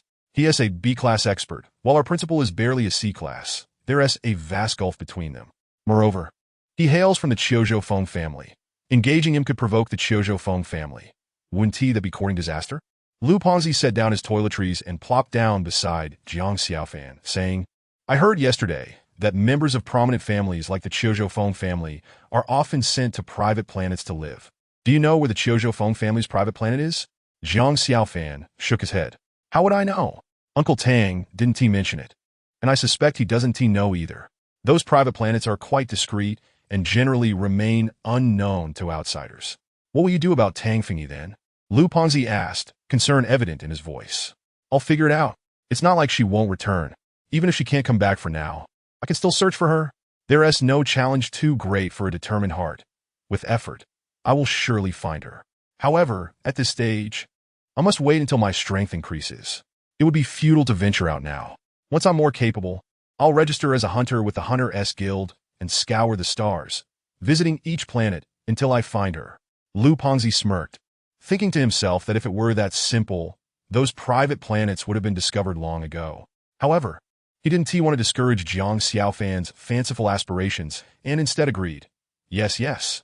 As long as one is willing to strive, nothing is impossible. I'll work hard alongside you. I've already decided to participate in the military's targeted training program. What about you? Do you have any plans? You intend to join the military after graduation?" Jiang Xiaofan asked, regarding him with surprise. "Can you handle that kind of constraint?" Lu Pengzi sighed. "Who wants to be constrained? But I need to grow, don't I? My family is well off, but once I reach D-class, each fusion of genetic potions will cost over 1 million, if not more. I've heard that after reaching C-class, each fusion can cost tens of millions. My family simply cannot afford that. The only way to avoid financial burdens is to join the military's targeted training program." Jiang Xiaofan interrupted him. "You could also register as an interstellar hunter. There is plenty of money to be made hunting the beasts of the cosmos." Lu Pengzi shook his head. "My parents would never consent to me taking such risks. My family has been single-line for 9 generations." "That is true," Jiang Xiaofan nodded, recognizing that in situations like Lu Pengzi's, few parents would agree to their sons becoming interstellar hunters, risking their lives to hunt cosmic beasts. The death of a child would spell the end of the family line. He asked, "What is the school's arrangement?" Lu Pengzi replied, "They've already begun enrolling students in majors." "What do you plan to major in?" Jiang Xiaofan pondered for a moment before shaking his head. "Forget it. I won't enroll. I'll just head directly to the Holy War Zone for my studies."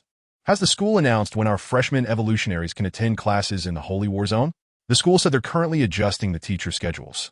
"In a week, the principal will personally take us there."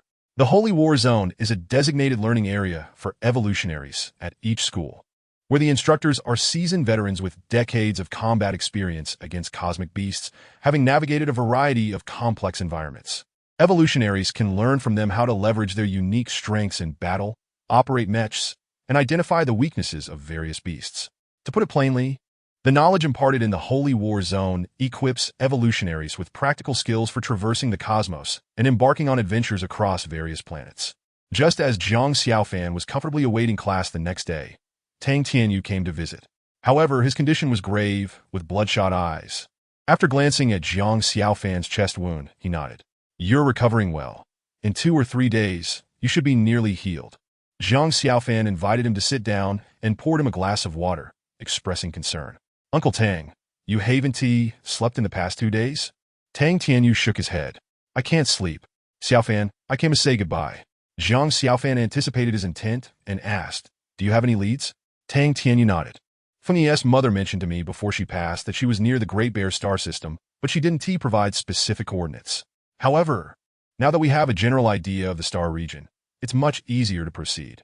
I've registered as an interstellar hunter, which grants me the qualifications to roam the cosmos. I will find her eventually. Uncle Tang, if you uncover any information about Feng Yi, please be sure to inform me. Zhang Xiaofan urged. Of course, Tang Tianyu replied with a smile, ruffling Zhang Xiaofan's hair. After chatting for a while longer, he rose to leave. Zhang Xiaofan wanted to see him off, but Tang Tianyu declined. "No need to see me off. Just remember to take care of yourself." No sooner had he spoken than a pair of crimson wings appeared behind him, and he soared out the window, disappearing from view shortly thereafter. Watching him depart, Zhang Xiaofan silently vowed to grow stronger quickly in order to search for Feng Yi. The combined strength of two is far greater than that of one. He found himself increasingly anxious about the genetic potions he had ordered. Finally, on the 4th day of his recovery, the merchant called to inform him that the goods had arrived and that he should come to collect them. The potion for the swift-winged mantis was a murky gray-green, appearing far from pure, resembling grass that had been cut and dried for several days. Had he not seen an image of the swift-winged mantis before, he might have suspected the merchant was deceiving him. After completing the transaction, Zhang Xiaofan sought out a private clinic, requesting the doctor to inject the genetic potion into his spinal cord. Although only 4 days had passed since his injuries, he had nearly fully recovered. Even the scar on his chest was barely visible. If he hadn't known he had been injured, he might have doubted whether this was still his body. The doctor at the clinic clearly had experience with such procedures, instructing Zhang Xiaofan to remove his shirt and lie down on the operating table, before gradually administering the genetic potion into his spinal cord. Unlike the injection of the Firebird S gene, this time Zhang Xiaofan did not experience intense pain. Instead, it felt more like a series of intermittent sharp stings akin to needle pricks. As Zhang Xiaofan began to doubt whether the gene serum had expired and lost its efficacy, an unexpected phenomenon occurred. Every bone in his body crackled like beans sizzling in a hot pan, emitting a continuous chorus of popping noises. Soon after, an overwhelming sense of pressure radiated from the very marrow of his bones, as if an immense stone were pressing down upon him, threatening to crush him. The discomfort was intense, prompting an involuntary groan to escape his lips. The doctor administering the gene serum observed Zhang Xiaofan, who was sprawled on the operating table. As his muscles began to contract and expand, alternating between thick and thin, round and flat, time seemed to stretch indefinitely. Suddenly, Zhang Xiaofan felt a lightness in his body, the oppressive sensation dissipating entirely. Blinking in astonishment, he clambered off the operating table and scrutinized his arms. They appeared unchanged, yet an instinctive feeling surged within him, indicating that he had indeed transformed, even if the evidence was not visible. At that moment, the doctor, who had been waiting patiently, spoke up. "Congratulations, young man. You have successfully evolved." Zhang Xiaofan looked at him in confusion, asking, "Doctor, did I really succeed? How come there are no abnormal phenomena this time?" The doctor smiled gently. "Not all evolutions manifest with unusual symptoms. Follow me."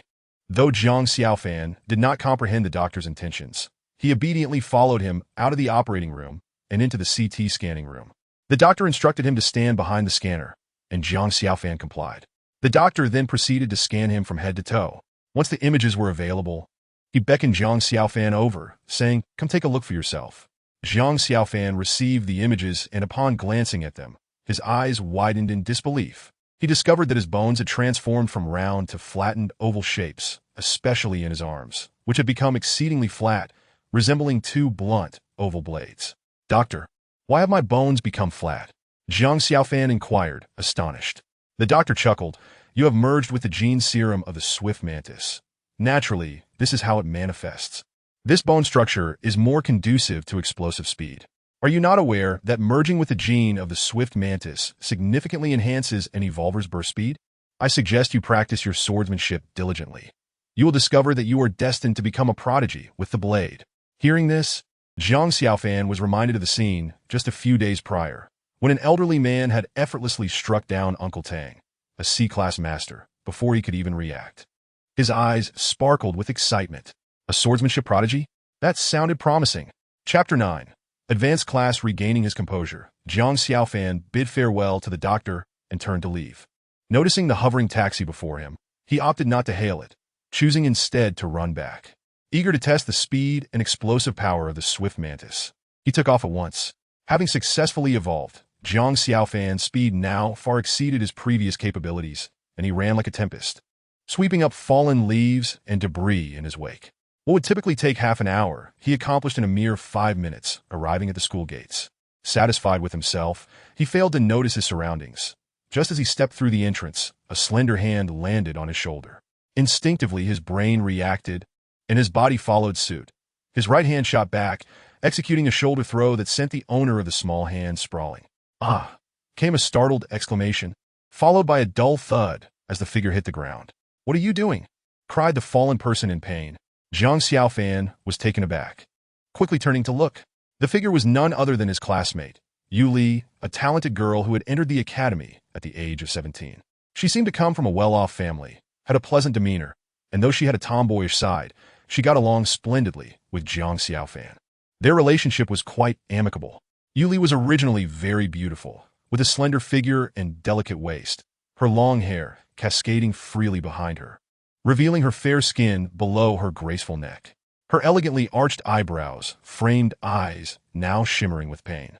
Yu Li's eyes were red, her lips pouting in a manner that suggested she was on the verge of tears.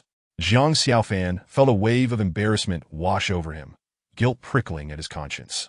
Despite her tomboyish personality, she was still a girl, and he had exerted a bit too much force in the throw. "I'm so sorry. I didn't mean it. I thought you were a fatty and wanted to play a joke," he exclaimed as he hurried over, reaching out to help Yu Li up. However, Yu Li pushed him away, declaring, "I don't need your help." Zhang Xiaofan was left stunned, flustered, and at a loss for words. In the past, when Tang Fengyi was upset, a simple apology and some sweet words would suffice to placate her. But seeing Yu Li standing there, her eyes glistening with tears, only intensified his panic. "Please don't cry. I truly didn't mean to. I honestly didn't realize it was you," he pleaded. "You're making it worse. It hurts so much, and you still want to stop me from crying."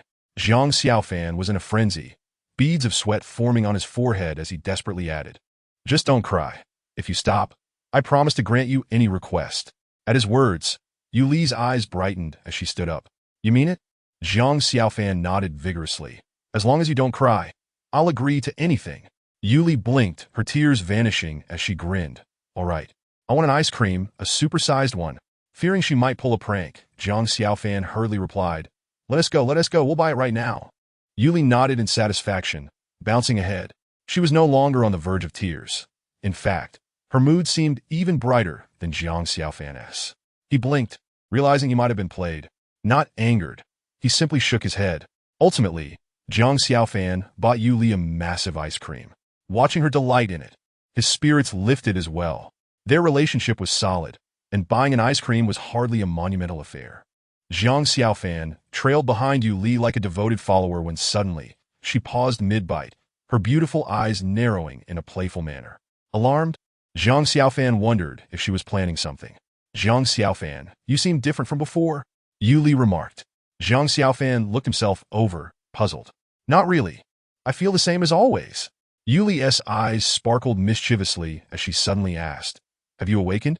Realization dawned on Zhang Xiaofan, and he replied with a grin, "Yes, I have awakened." "What gene?" "Flamingo." Yu Li immediately teased, "Not bad."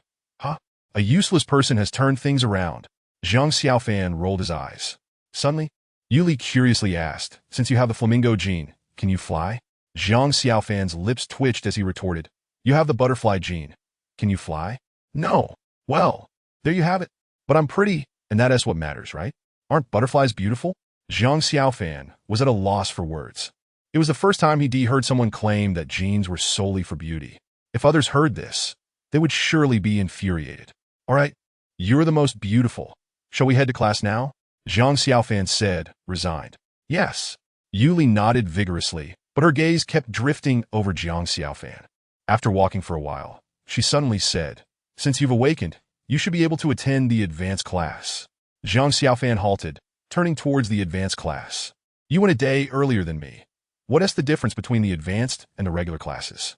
Not much, really. It's just that the content is a bit more profound, Yuli admitted, scratching her head in embarrassment. I didn't pay much attention in class, so I can't explain it to you. Zhang Xiaofan glanced at her as they hurried towards the advanced class. In the advanced class, all the students possess awakened genes. Zhang Xiaofan had long yearned for the advanced class, and now that he finally had the opportunity to study there, he felt an undeniable excitement in his heart. The advanced class was slightly smaller than the ordinary class, with a relatively fewer number of students. As the class had not yet commenced, there were not many people present. Zhang Xiaofan and Yuli found a spot to sit down. Just as they settled in, Li walked in. Upon seeing Zhang Xiaofan, he let out a disdainful snort, as the incident involving the light bulb had left a significant blow to his pride. Zhang Xiaofan returned the gesture with a cold huff, harboring no fondness for this individual whatsoever. Following Li's entrance, several newly awakened students filed in.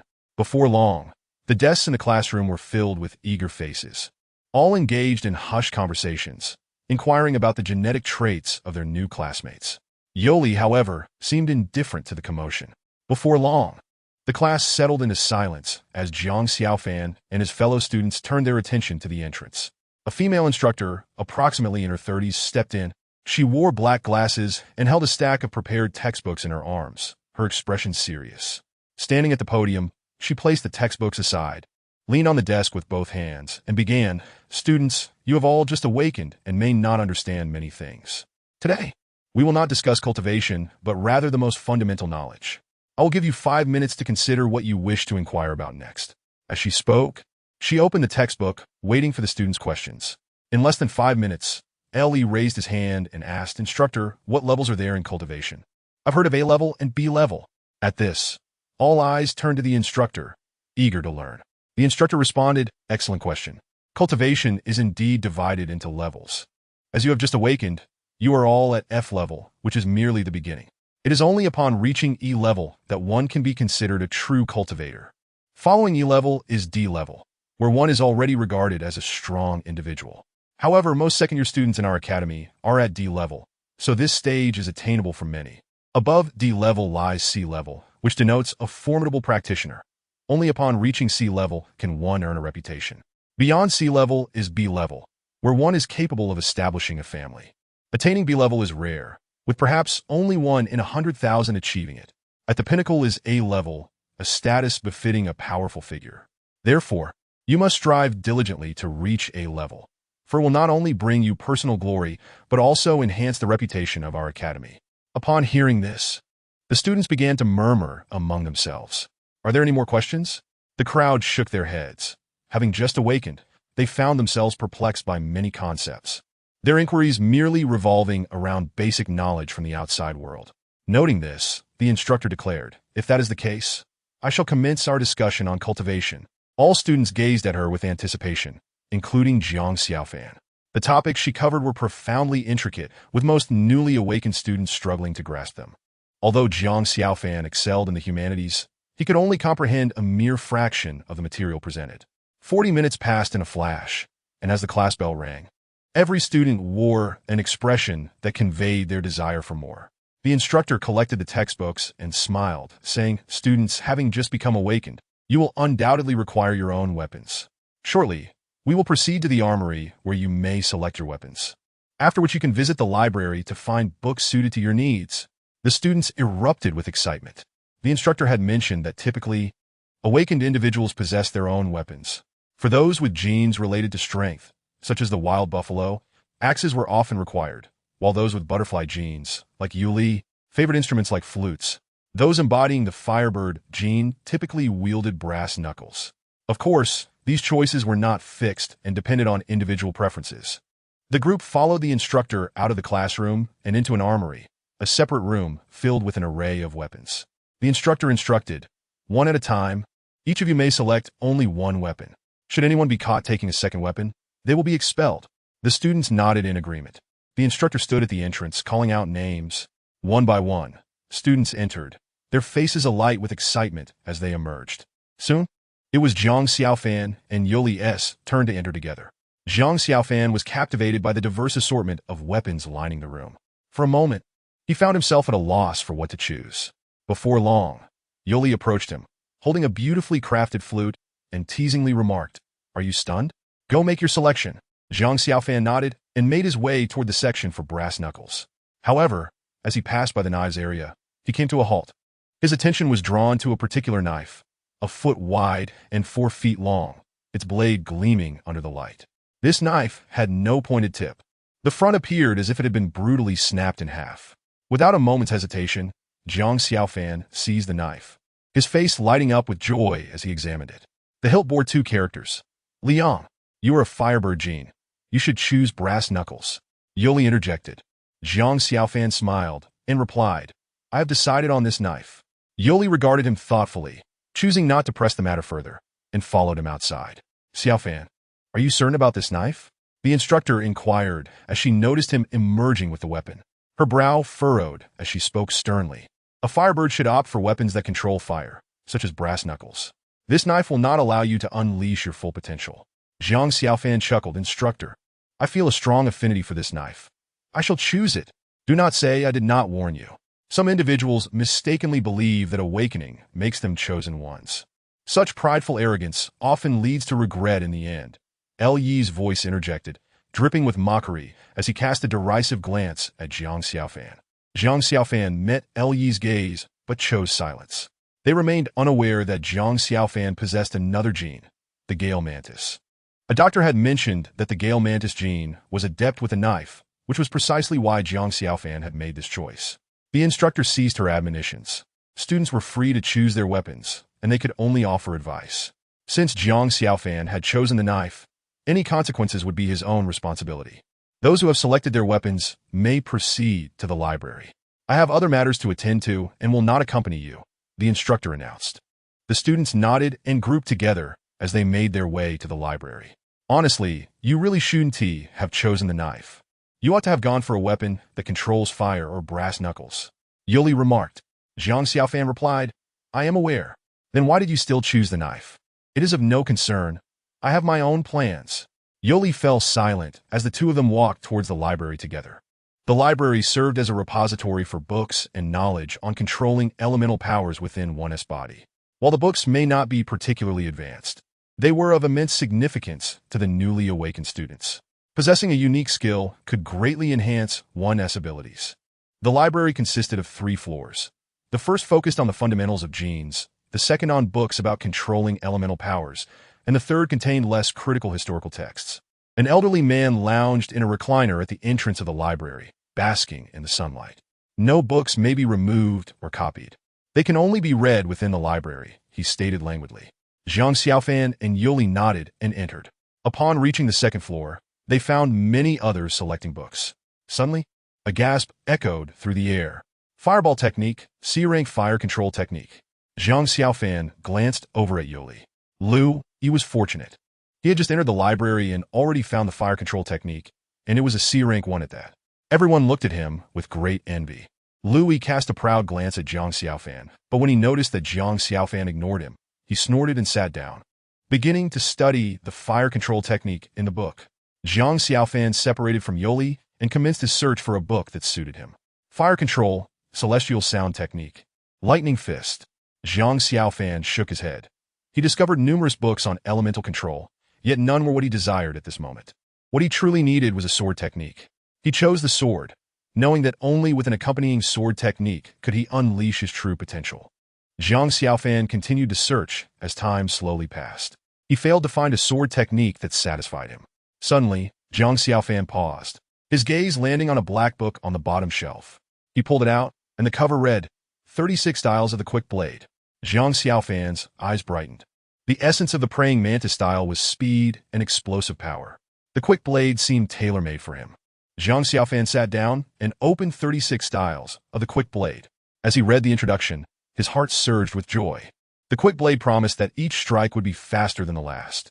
At the minor mastery level, one could execute 12 strikes in a second, and at full mastery, 36 strikes.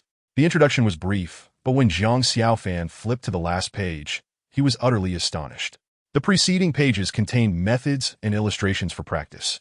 Yet the final page featured nothing but a single lightning bolt. Could it be that achieving full mastery would grant him the speed of lightning? Zhang Xiaofan could not contain his excitement. He immediately drew the blazing sun sword from his waist and began to practice the techniques described. Initially, his movements were awkward, feeling somewhat clumsy. However, as time passed, his swordplay became considerably smoother. Glancing around, Zhang Xiaofan felt a surge of inspiration with a swift motion. A flame erupted around the blazing sun sword, and with a single strike, a wave of heat surged forth. Zhang Xiaofan's heart leaped with joy as he quickly retracted his elemental power. Although he had barely scratched the surface, at least he could now harness elemental energy. He memorized all the techniques detailed in the book, glanced at the sky, returned the book to its place, and exited. Upon reaching the first floor, he was confronted with a scene that ignited his fury.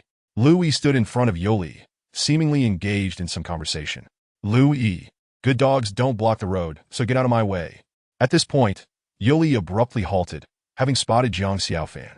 With a pitiful expression, she turned to him and exclaimed, "Xiaofan, save me." Seeing this, Zhang Xiaofan's anger intensified as he strode over and pulled Yoli away. "Louis, what are you doing?"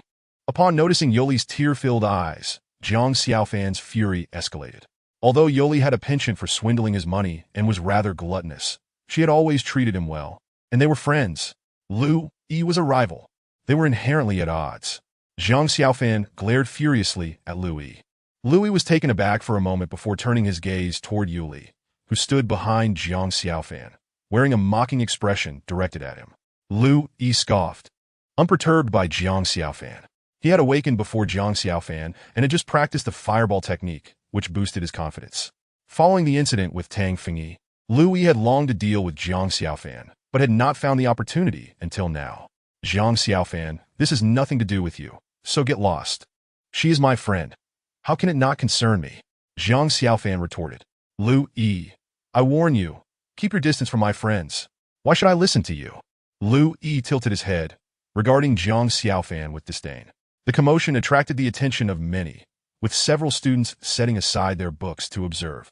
Even an old man reclining in a grand chair opened his eyes, though he chose not to intervene. Conflicts among students foster ambition and expedite their growth. As long as no lives are lost, he would refrain from stopping disputes. Zhang Xiaofan glanced at Yuli, who still wore a look of grievance. Although he was unaware of the specifics of their situation, he could not stand by while Yuli was bullied. Zhang Xiaofan stepped forward without warning and swung a fist toward Lu Yi. Caught off guard by Zhang Xiaofan's sudden attack, Lu Yi was unable to evade in time and was struck squarely. "You dare to sneak attack!" Lu Yi roared, extending his finger as a flame erupted, causing the library's temperature to spike. With a flick of his arm, he sent the flame hurtling toward Zhang Xiaofan. Yoli immediately tensed. Zhang Xiaofan snorted, shaking his arm as flames ignited around his fist, enhancing the heat. Staring at the approaching fireball, he did not flinch or retreat, but charged forward.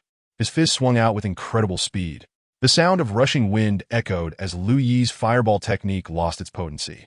When Zhang Xiaofan finally halted, the sleeves of his clothing had been incinerated, and his fist was charred black. The onlookers were uncertain if Zhang Xiaofan had sustained any injuries, but his demeanor suggested that even if he had been harmed, it was not severe. Lu Yi's expression shifted, having had his fireball technique countered. He found himself at a loss regarding how to deal with Zhang Xiaofan. "Are you done? Now it's my turn," Zhang Xiaofan declared. As soon as the words left his mouth, he drew the blazing sun sword from his waist, and with a surge of energy, flames erupted around it. The moment the flames appeared, the temperature soared dramatically. Under this intense heat, those nearby felt unbearably hot, their clothes quickly dampened with sweat. The onlookers' expressions shifted. If Lu Yi's flames were akin to sparks, then Zhang Xiaofan's flames were a raging inferno. There was no comparison. The old man in the distance sensed the rising heat, and his expression changed slightly. Just as Zhang Xiaofan was about to strike, the old man moved, vanishing from his chair.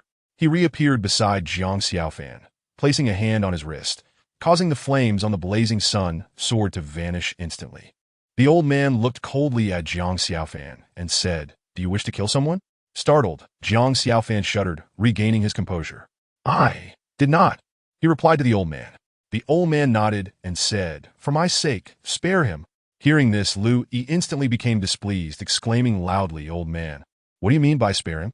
Let him attack, and you'll see how I respond." The old man ignored Lu Yi and turned to Jiang Xiaofan, saying, "It is normal for students to have conflicts, but harboring murderous intent is unjustifiable. I can overlook what just happened, but you are not permitted to use such tactics against your classmates in the future. Do you understand?" Jiang Xiaofan bit his lip and replied, "Yes, I understand." The old man cast a glance at Lu Yi before turning to leave. Jiang Xiaofan then addressed Lu Yi.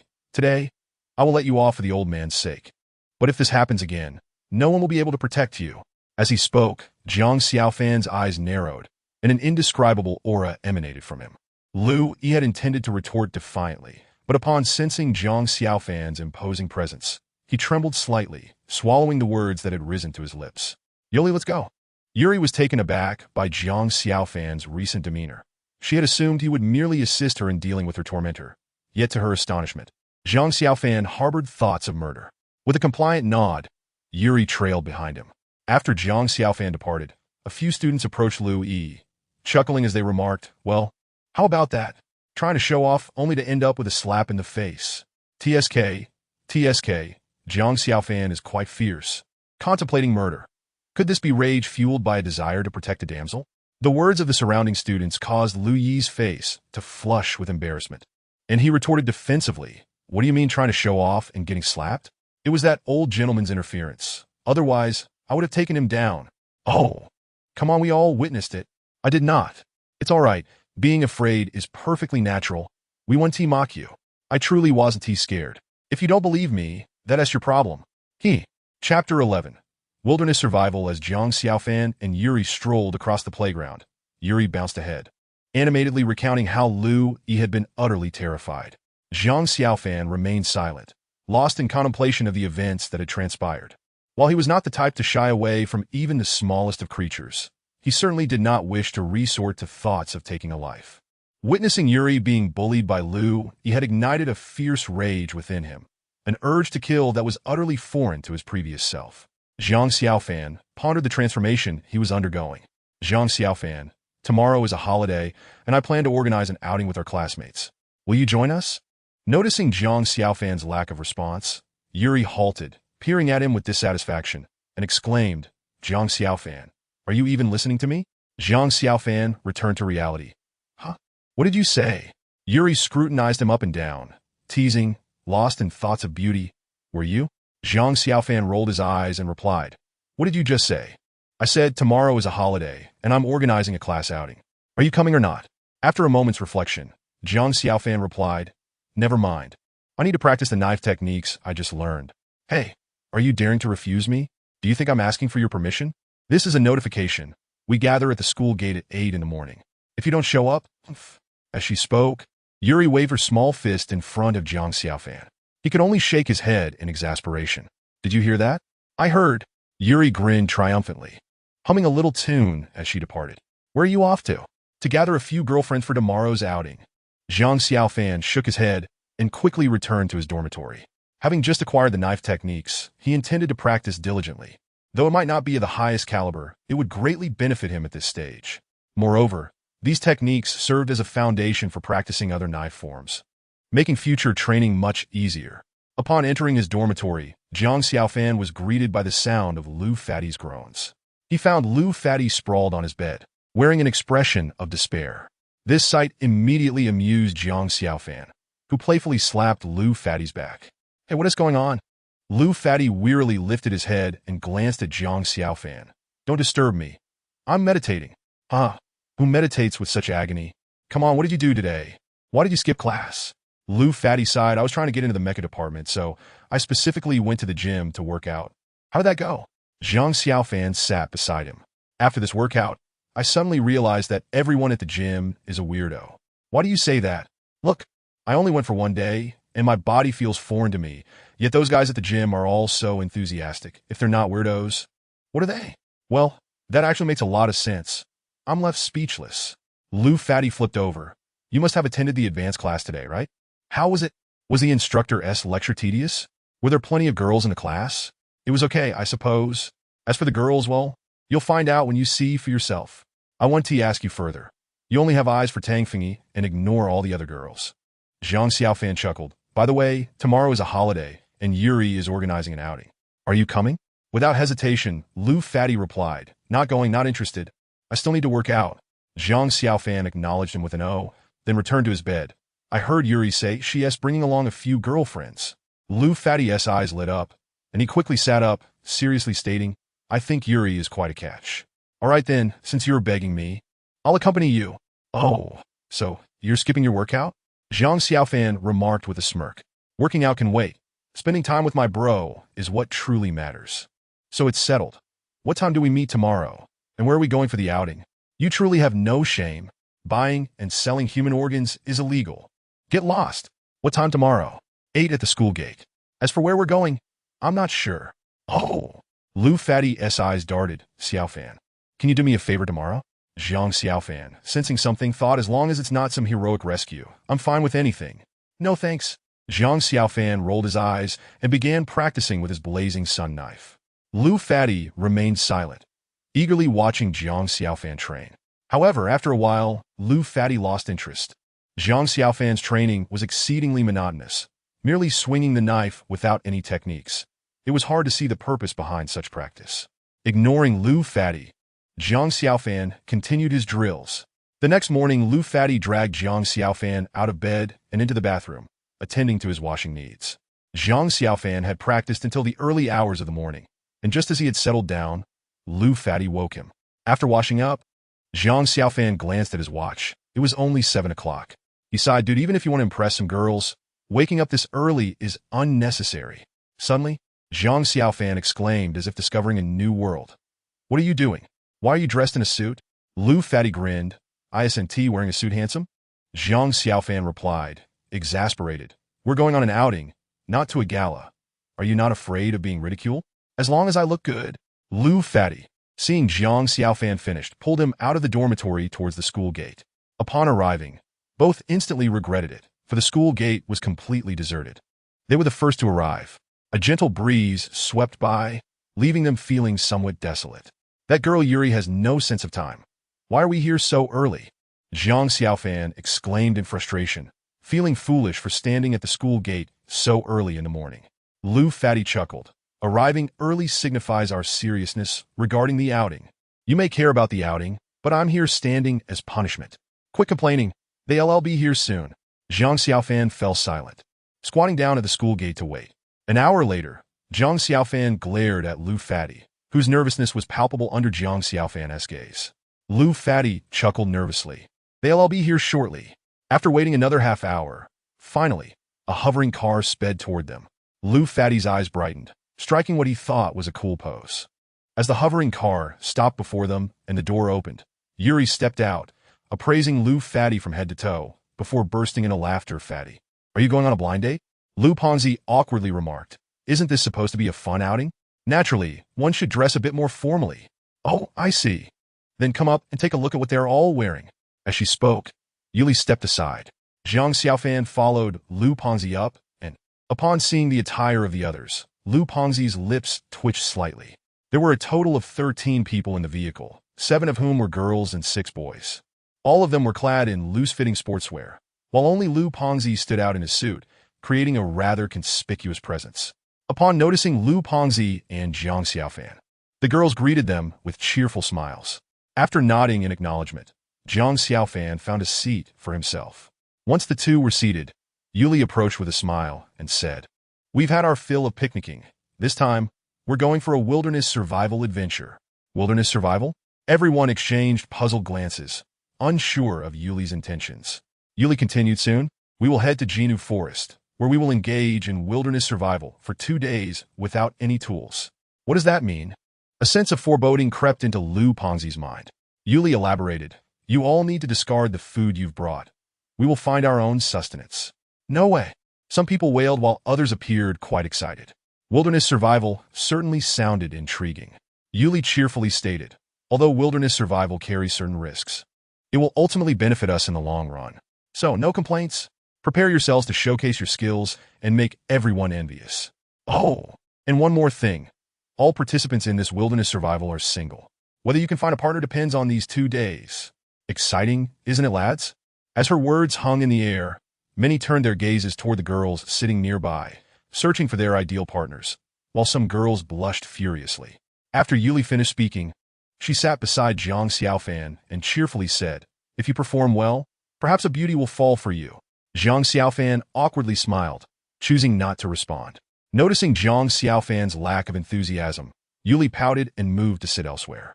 Unbothered, Zhang Xiaofan gazed out the window, his mind drifting to the training methods of the 36 cuts. He began to mentally practice. The hover vehicle traveled for less than an hour before coming to a halt. Under Yuli's direction, everyone disembarked. Yuli exchanged a few words with the hover car's driver before it drove off. Zhang Xiaofan and the others realized that Yuli was serious about this. It was not a mere whim. Since we are here, we might as well make the best of it. They gazed ahead, instantly captivated by the breathtaking scenery. Jinhu Forest truly lived up to its reputation as a tourist destination, revealing a gorge adorned with lush greenery. From their vantage point, they could see the trees shimmering with a faint golden glow. This wasn't due to the trees themselves, but rather the golden lake nestled deep within the gorge. The sunlight reflected off the lake, casting a golden hue upon the trees. Yuli, brimming with excitement, exclaimed, "Ladies, let us go in." Everyone nodded and followed Yuli inside, declaring it a wilderness survival experience. They left all their tools in the hover vehicle, entering with nothing but themselves. No communication devices, not even their watches. Lu Pengzi, who had been eagerly anticipating today's adventure since last night, was now bubbling with excitement, surrounding a female classmate with friendly inquiries. Zhang Xiaofan recognized her name, but was not familiar with her. Yu Mingyu, who had garnered some attention in their freshman year and was rumored to be the class beauty. She was indeed quite lovely, with fair skin and a petite, charming demeanor. Exactly Lu Pengzi's type. Thus, upon seeing her, Lu Pengzi had taken a liking. Aside from Lu Pengzi, the other boys were also engaging with their crushes, while Zhang Xiaofan trailed behind, feeling somewhat solitary. "Hello, I'm Zhang Menk," a voice called out. Zhang Xiaofan turned to find a charming girl standing behind him, smiling brightly. Stunned for a moment, Zhang Xiaofan replied, "Hello, I'm Zhang Xiaofan." Zhang Meng nodded and said, "I've heard of you, the Firebird gene." "Yes." Zhang Xiaofan, not particularly adept at conversing with women, found himself at a loss for words. Zhang Meng seemed quite interested in him, persistently asking questions about his life. And had it not been for Zhang Xiaofan's chilly demeanor, she might have even inquired about his personal secrets. As they walked and chatted, it wasn't long before they reached Jinhu. Upon witnessing the stunning golden lake, all the women present erupted into excited squeals, eager to take pictures, only to realize that their phones were all left in the vehicle. They sighed in disappointment, feeling it a pity. Yuli clapped her hands and announced, "Classmates, we need to prepare our first meal together. I will assign the tasks." Everyone turned their attention to Yuli. "We will split into teams of 2. One team will gather firewood, another will hunt for game, one will figure out how to build a stove, and another will design our shelter for the night. Let us get moving," Zhang Xiaofan declared. "I'll go hunt for game." "All right, I'll join you," Zhang Meng quickly replied. "Zhang Meng, are you following my brother because you like him?"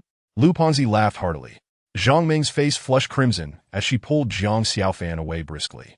The others all wore friendly smiles. "Zhang Xiaofan, what should we look for?" Zhang Xiaofan pondered briefly before responding.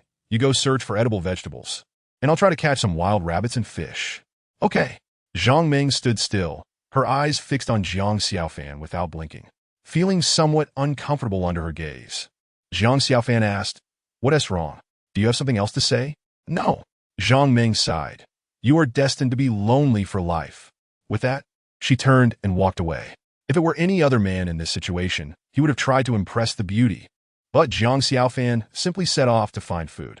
After a moment of contemplation, he shook his head and began searching the woods for small game like rabbits. He had not ventured far when a shrill scream pierced the air. Zhang Xiaofan's expression changed. It was Zhang Meng. Without hesitation, he dashed toward the source of her voice. Soon, he found Zhang Meng sitting on the ground, a massive python coiled in front of her. The snake was 3 meters long, its girth exceeding that of an adult's waist. Zhang Xiaofan gasped at the sight. How could such a large snake be here? Xiaofan, save me. Zhang Meng cried, paralyzed with fear, terrified that even the slightest movement would provoke the python to strike. Zhang Xiaofan drew his sunblade and calmly instructed, don't move. As long as you stay still, it won't attack. Aha, Xiaofan, you must save me. Without further ado, Zhang Xiaofan cautiously approached. The python seemed to sense Zhang Xiaofan's presence, its gaze shifting toward him as it coiled tighter, preparing to strike. It could feel the danger he posed. Zhang Xiaofan moved forward carefully, but suddenly, he stepped on a twig, which snapped loudly. The python, sensing the imminent threat, lunged at him, its massive body darting over Zhang Meng's head. If it ensnared him, he would surely suffocate. Zhang Xiaofan's body tensed as he seized the opportunity, swinging his blade with precision. With a resounding clang, the python was sent flying. With a sudden burst, Zhang Xiaofan's blazing sun knife ignited in flames, causing the temperature in the vicinity to soar, and the parched grass beneath began to emit wisps of white smoke. Realizing he had the upper hand, Zhang Xiaofan no longer felt intimidated by the python. Instead, he took the initiative, striding forward until he stood before the serpent, and with a swift motion, he delivered a powerful slash. The python attempted to deflect the blow with its tail, but in doing so, it struck Zhang Xiaofan squarely in the chest. He grunted softly, staggering back several paces. Xiaofan, be careful. Zhang Xiaofan's gaze sharpened as the python lunged at him once more, seemingly endowed with intelligence, targeting his wrist with its fangs. With a swift flick of his arm, he unleashed the 36 techniques of the swift knife. Though he had only recently begun his training and was still far from mastering the moves, his speed increased noticeably, particularly with the flames dancing upon the sun knife, which augmented the technique's potency. When his blade struck, the python's scales darkened with the impact. The creature was sent hurtling away, and Zhang Xiaofan seized the moment, aiming for the python's vital spot and delivering another slash. The python writhed in an attempt to evade him, but with fierce determination, Zhang Xiaofan mounted the serpent. This sight elicited a gasp from Zhang Meng. If he got too close, the python could easily coil around him, and with its formidable strength, escape would be nearly impossible. Sensing something amiss, the python's body swelled as it began to constrict around Zhang Xiaofan. Its jaws opened wide, aiming for his head. A foul stench assaulted his nostrils, but he suppressed his disgust and struck down upon the python. With a sickening thud, the sun knife pierced flesh, and the python thrashed violently. Zhang Xiaofan, resolute, pressed down harder, denying the serpent any chance to regain its footing. The blade delved deeper into its body, flames igniting the flesh, releasing a savory aroma. Finally, with one decisive chop, he severed the serpent's head from its body. Stepping back, he remained vigilant, aware that even in death, the snake could still pose a threat. Zhang Xiaofan, well versed in various subjects, picked up a branch, preparing to throw it when he felt someone embrace him from behind. Resisting the urge to throw her off, he turned to find Zhang Meng, her eyes wide with admiration. Xiaofan, that was incredible. Zhang Xiaofan, slightly flustered, quickly pushed her away. Wait, let me deal with this snake first. Is it not dead already? Zhang Meng queried, puzzled. He explained the python's last-ditch attack upon death, and her eyes sparkled with admiration. Wow, you really know a lot. Seeing her reaction, Zhang Xiaofan couldn't help but doubt her earlier demeanor. She no longer appeared frightened. Rather, she seemed exhilarated. Without voicing his suspicions, he hurled the branch at the python's head. Strangely, the seemingly lifeless creature suddenly moved, clamping its jaws around the branch. Ah, how terrifying. Zhang Meng clung to him once more. With a sigh, he remarked, Miss, if you keep holding on like this, we won't be able to leave. Not leaving is perfect. It gives us a world of our own. Zhang Xiaofan quickly pulled away from Zhang Meng, who looked at him with a hint of reproach. What are you doing? I am scared, he hastily replied. Let's take this snake back for dinner. What? Without further explanation, he grasped the python's tail and began to drag it back. Zhang Meng, seeing he ignored her, huffed in annoyance, but eventually quieted. However, her eyes darted around, revealing her restless thoughts. Upon returning to Jin Lake, Zhang Xiaofan discovered that the stove had been prepared and firewood gathered. Several individuals were laying leaves on the ground. Upon noticing Zhang Xiaofan's arrival with the python, they exchanged astonished glances. Yuli rushed over, her excitement palpable. Xiaofan, did you catch the snake? Indeed, It's quite large. We can feast on it for a day. However, the earthy taste of snake meat is quite strong. Do you have a way to mask it? Yuli frowned, her expertise in culinary matters evident. Zhang Xiaofan smiled. As long as we have seasoning, I can manage. Great. I've saved some salt and vinegar. Weren't you the one who said we couldn't bring anything?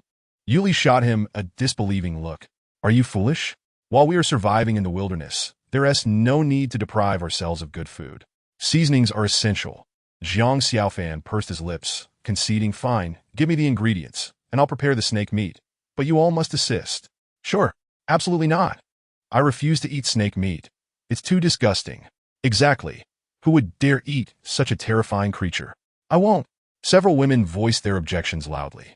Zhang Xiaofan, feeling exasperated, ignored their protests and focused on the python before him. Yuli, who had initially promised to help, soon distanced herself, claiming as a beauty. She could not let such sights tarnish her eyes. However, Zhang Ming busily circled around him, expertly skinning the snake without the slightest hint of her previous fear. The shift in Zhang Ming's demeanor did not go unnoticed by those present. It was clear she had developed an interest in Zhang Xiaofan, though whether he reciprocated remained a mystery only he could unravel. Before long, Zhang Xiaofan had the python prepared, cutting it into several pieces to toss into the pot, adding seasoning and covering it to simmer for 30 minutes. With everything set, he sat back, reflecting on the brief, yet intense battle.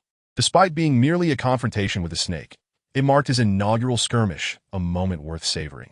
Zhang Ming, sitting beside him, looked at him with doe-like eyes. Xiaofan. I'm hungry. Can I eat the snake meat first? Sure. Her face broke into a radiant smile. While not conventionally beautiful, she certainly held her own compared to the class beauty. Her smile caught the attention of several nearby boys, but upon noticing her unwavering gaze fixed on Zhang Xiaofan, they understood their chances were slim, redirecting their efforts toward winning her favor. As 30 minutes elapsed, the snake meat was fully cooked, filling the air with a tantalizing aroma. Yuli was the first to approach, unfazed by the heat, and eagerly tossed a piece in her mouth, nodding in satisfaction. Xiaofan, you are now my personal chef. Why? Because I appreciate your culinary skills. Zhang Xiaofan fell silent, well aware of Yuli's domineering nature, especially when it came to food. Soon, everyone gathered around to partake in the snake meat, including those who had previously sworn they would never eat it, now shamelessly indulging. Just as they were savoring the meal, a voice called out from behind. Zhang Xiaofan? Everyone turned to see Lu Yi, flanked by 6 others, 2 men and 4 women. Lu Yi's gaze fell upon the pot, and he gulped. Aren't you all supposed to be on holiday? What is cooking? It looks quite appetizing. Yuli, unfazed, retorted, Does the appearance matter to you? Lu Yi's expression faltered, and he quickly brandished a wad of cash. I'll buy your meat. Just as Yuli was about to respond, Zhang Xiaofan stood up, knife in hand, striding toward Lu Yi. The latter flinched, recalling the previous day's events, and stammered. What do you want? Zhang Xiaofan reached for the money. Li Song let out a sigh of relief and remarked, Now that's more like it. Zhang Xiaofan handed the money to Yuli and then turned to step aside. Yuli squinted her eyes and retrieved a piece of meat from the pot, offering it to Li. Li's expression darkened. What do you mean by that? We are not taking advantage of you. This piece of meat is being sold to you at a bargain. At these words, Li erupted in anger, exclaiming, That was 1,000 yuan. 1,000 yuan for just this piece of meat? If you don't want to eat, then leave. No one is stopping you. Zhang Xiaofan replied nonchalantly. You, what? Want to fight? Seeing Zhang Xiaofan slicing the snake meat, Li shivered and retorted, Zhang Xiaofan, you better wait for me. With that, Li stormed off with his companions. The onlookers scoffed. They were well aware of Li's reputation. Shamelessness was his hallmark, and his lack of dignity was his norm. Many harbored no fondness for him. Elgo, are you really going to tolerate their deceit? Tolerate? What a joke. Am I the kind of person who swallows his pride? Then what will you do? Li snorted, stating, Anyone who offends Li will not have it easy. Zhang Xiaofan likes to show off, doesn't he? Today I'll let him have his fill. As he spoke, Li activated his communication watch, and soon an ethereal figure appeared above it. Upon seeing this apparition, Li immediately donned a flattering expression, saying, Long ago, I've been bullied. Could you lend a hand? 100,000. Li's lips twitched. 100,000 could buy a gene. Nevertheless, to deal with Zhang Xiaofan, he gritted his teeth and replied, Fine, 100,000 it is, but I want him to suffer terribly, preferably rendered useless for life. All right, send the location. Good. Thank you, long go. After the communication watch was turned off, the apparition vanished. Ellie clenched his teeth and muttered, Jiang Xiaofan. This time, I will see to it that you don't escape. Elgo is clever. This way, you get your revenge without the school catching wind of it. One of the sycophants chimed in. He felt a sense of elation. And although he initially felt some sympathy, the sycophant's words alleviated that feeling. Jiang Xiaofan, do you have a grudge against him? Zhang Ming inquired curiously. Jiang Xiaofan responded with a simple What for? Jiang Xiaofan did not reply, but instead asked. You should have awakened as well, right? What gene do you possess? Zhang Ming was taken aback before answering. I have the B gene. My combat power ISNT strong. So I will only be able to work for others in the future. That is not too bad. Zhang Ming smiled, her eyes narrowing in delight. However, I have heard of the Firebird gene. Its fire control ability is top-notch. If you join the mecha unit in the future, or... Yuli approached and interrupted. Has everyone had enough to eat? Zhang Ming shot Yuli an annoyed glance. She had finally managed to engage Jiang Xiaofan in conversation, and now she interrupted.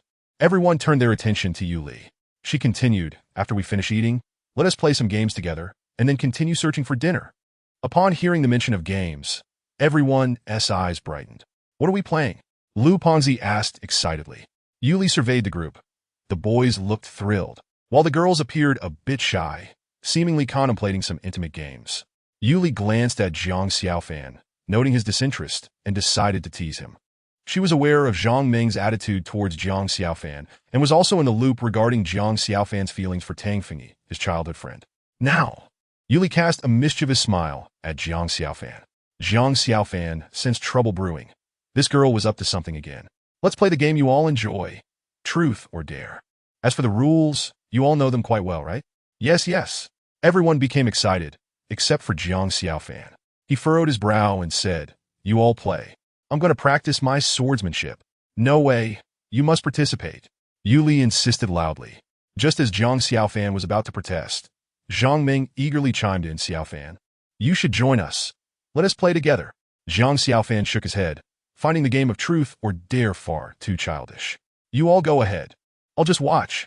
Upon seeing Jiang Xiaofan's firm refusal, Yuli ceased her attempts to persuade him. The group gathered together, starting the game of rock, paper, scissors, where the losers face questions and penalties. Jiang Xiaofan took out his knife and began to practice in the air. His actions appeared somewhat foolish, yet his focused demeanor was undeniably impressive.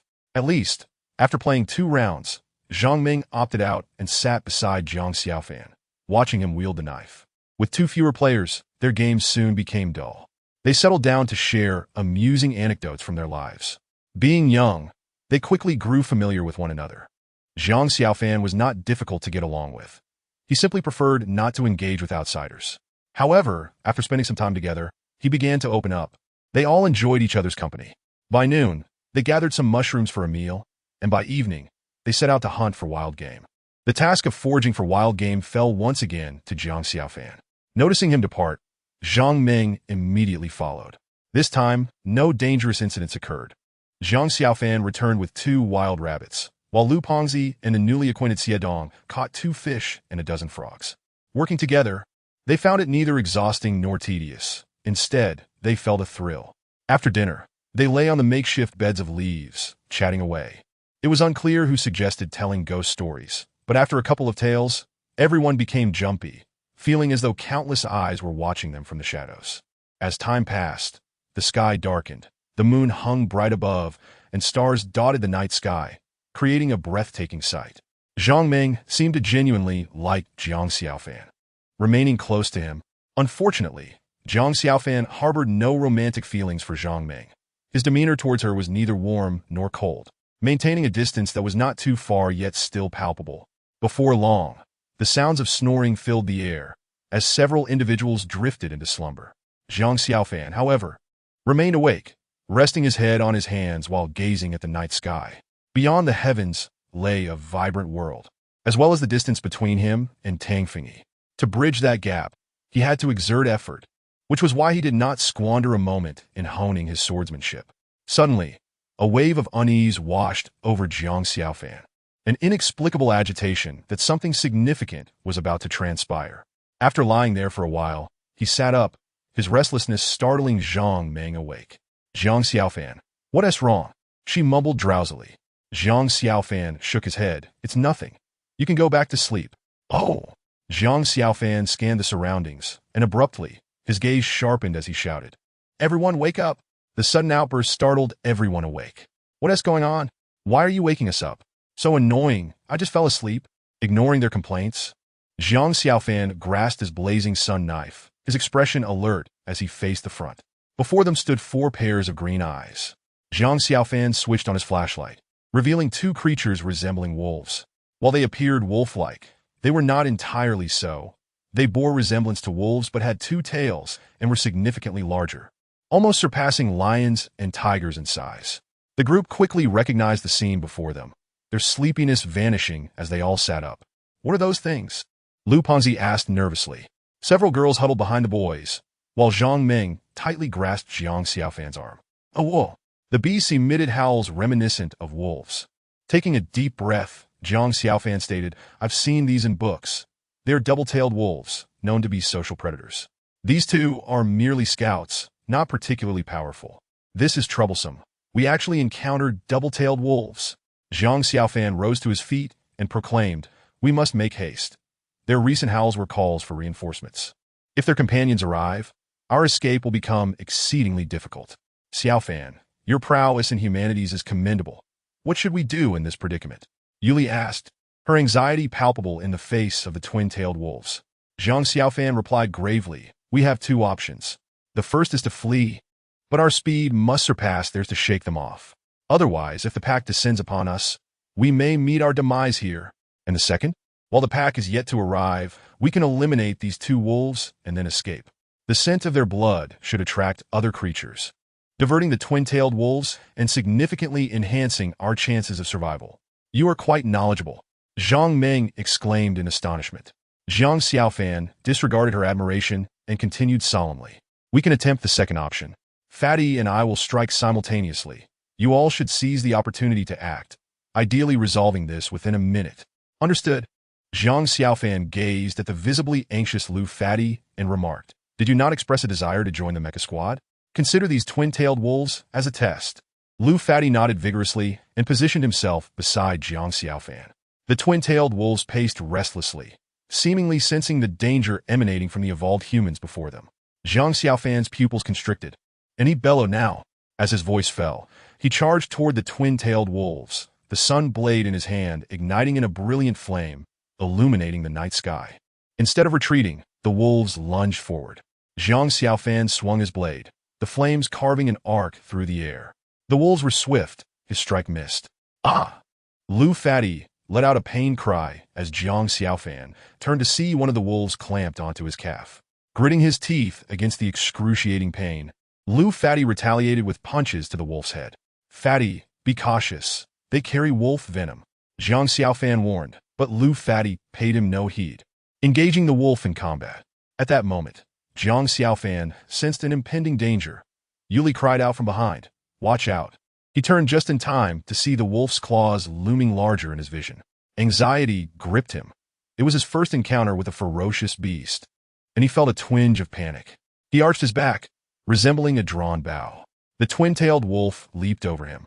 In a flash of clarity, Zhang Xiaofan swung his blade at the wolf's abdomen. The flames ignited the wolf's fur, the blade slicing through its belly, blood spraying across Zhang Xiaofan's face. The scent of blood seemed to awaken something within him. He roared and struck down upon the wolf's head. Chapter 14. The Ambush. A wolf. The twin-tailed wolf whimpered before collapsing, convulsing briefly before falling silent. Zhang Xiaofan's strike had nearly cleaved its head in 2. "Xiaofan, save me! I can't go on!" Lu Fatty cried out in despair. Without hesitation, Zhang Xiaofan lunged at the remaining wolf, seizing its tail and delivering a decisive blow, severing it cleanly. The wolf howled in agony, turning to glare ferociously at Zhang Xiaofan. He remained vigilant. The previous kill was due to the wolf underestimating their strength, and the wolf's speed and power were formidable. The wolf roared and charged at Zhang Xiaofan. Clutching the sun blade tightly, he maintained his guard. Suddenly, an idea struck him. He dropped to one knee, tilting his head back as the wolf soared overhead. Zhang Xiaofan executed the same maneuver, slashing at the wolf's abdomen. The wolf, now alert, rolled away just as the blade was about to connect. Both Zhang Xiaofan and the wolf sprang to their feet simultaneously, but before the wolf could attack, a piercing whistle echoed through the air. Zhang Xiaofan felt a jolt, his mind clearing significantly. The source of the whistle was none other than Yuli. He glanced at the twin-tailed wolf, which now exhibited a moment of confusion. Without a moment's hesitation, Zhang Xiaofan advanced swiftly, delivering a lethal strike that severed the wolf's head from its body. Without time to sheathe his blade, he rushed to Lu Fadi, hoisting him onto his back and shouting to the others, "Run!" As his command rang out, Zhang Xiaofan sprinted forward. The others, regaining their composure, gathered their belongings and followed suit. Shortly after their departure, a pack of carnivorous creatures arrived, sniffing the air before eagerly pouncing upon the carcass of the twin-tailed wolf. "Whoa!" The haunting howls of wolves echoed from behind. Zhang Xiaofan and his companions exchanged glances, collectively exhaling in relief. Having carried Lu Fadi for what felt like an eternity, Zhang Xiaofan was utterly fatigued, struggling to catch his breath. Yuli and the others were equally winded. After all, they had only recently become evolved beings, and were still relatively weak. "I'm exhausted. Do you think those twin-tailed wolves will pursue us?" Yuli gasped, bending over to catch her breath. The others echoed her sentiments. Zhang Xiaofan sighed deeply and replied, "For the time being, they won't. However, Fatty's right leg is still bleeding, which may attract some animals with keen senses." Yuli, playful yet overwhelmed by the situation, asked, "What should we do?" Zhang Xiaofan replied gravely, "Our primary course of action is to vacate this area and evade the twin-tailed wolves while seeking medical attention." "For what purpose?" "The twin-tailed wolves possess venom. Fatty has been bitten for too long, and I fear the venom may have entered his system." At this, the group's expressions shifted to concern. Yuli urged, "What are we waiting for? Let us move quickly." This wilderness survival expedition was her initiative. If anything were to happen to Fatty, she would never forgive herself. After all, Fatty had only just awakened. If the wolf venom caused complications, the weight of her guilt would be immense. The group nodded, the atmosphere turning somber as silence descended upon them. "If only we hadn't embarked on this wilderness adventure," Yuli lamented. Zhang Xiaofan reassured her, "This is not your fault. The twin-tailed wolves were likely drawn by the blood of the rabbits we killed. But it's all right. It shouldn't lead to any serious issues. Do not worry, for I am here." Yuli gazed intently at Zhang Xiaofan, and after a moment, she nodded resolutely.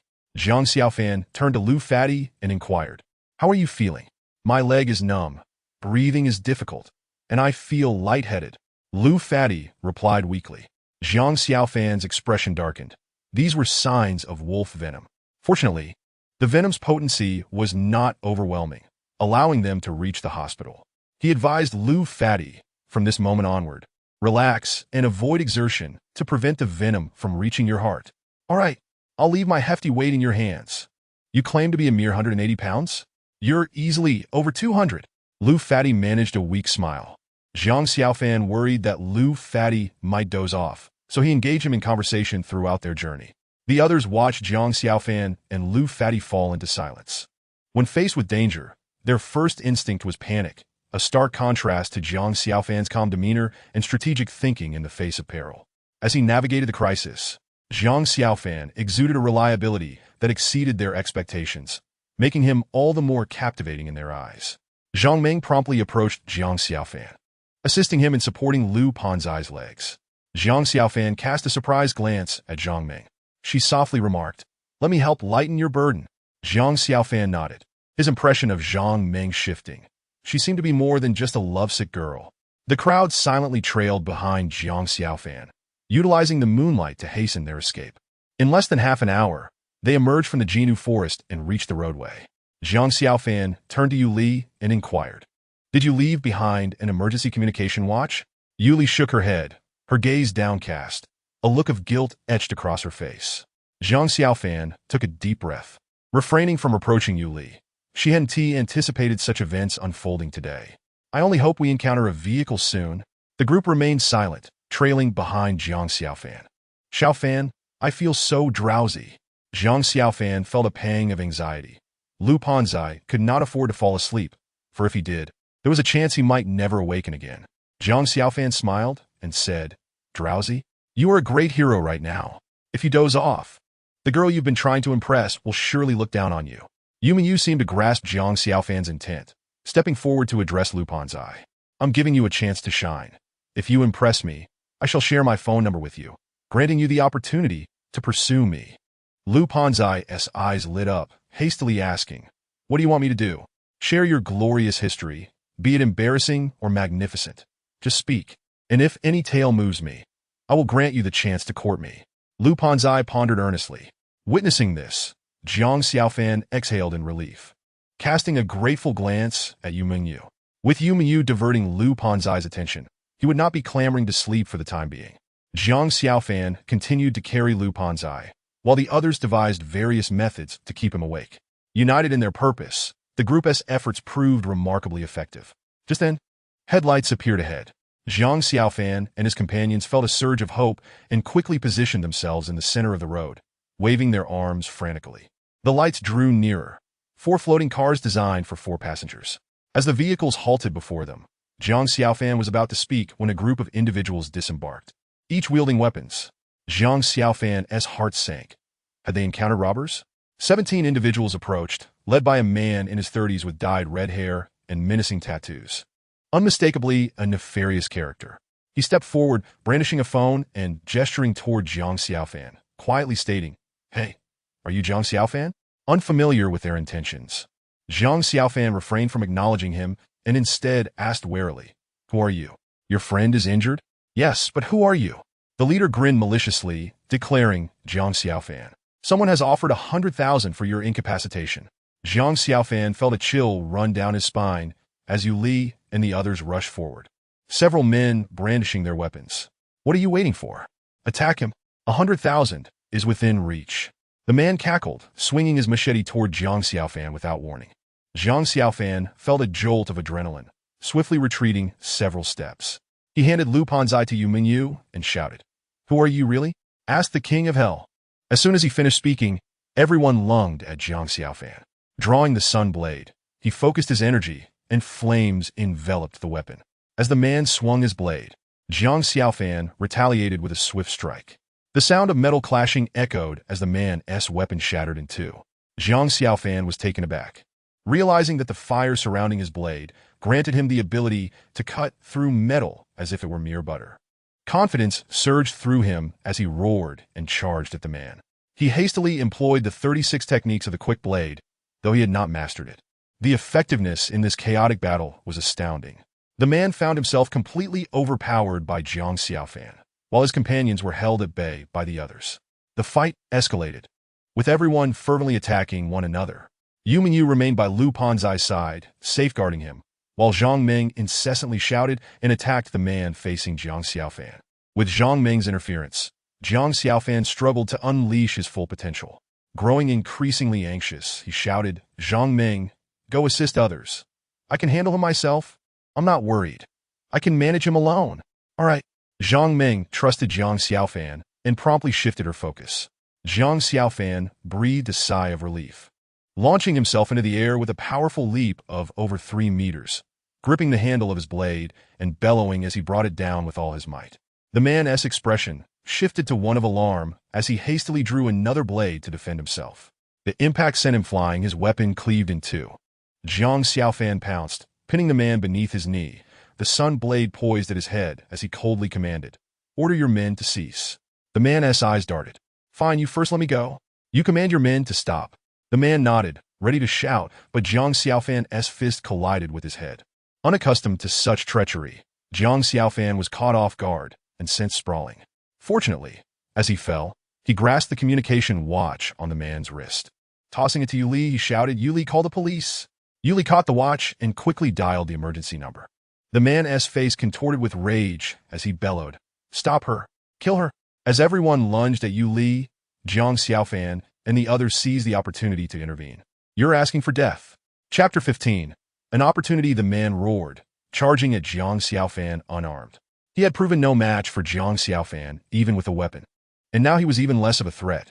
Jiang Xiaofan, though unaccustomed to taking lives, was resolute. He could only exert 70% of his full strength. Nevertheless, He continued to overpower the man. The other students, initially anxious in the face of the dual-tailed wolf, found clarity as they witnessed Jiang Xiaofan tackling the crisis with composure.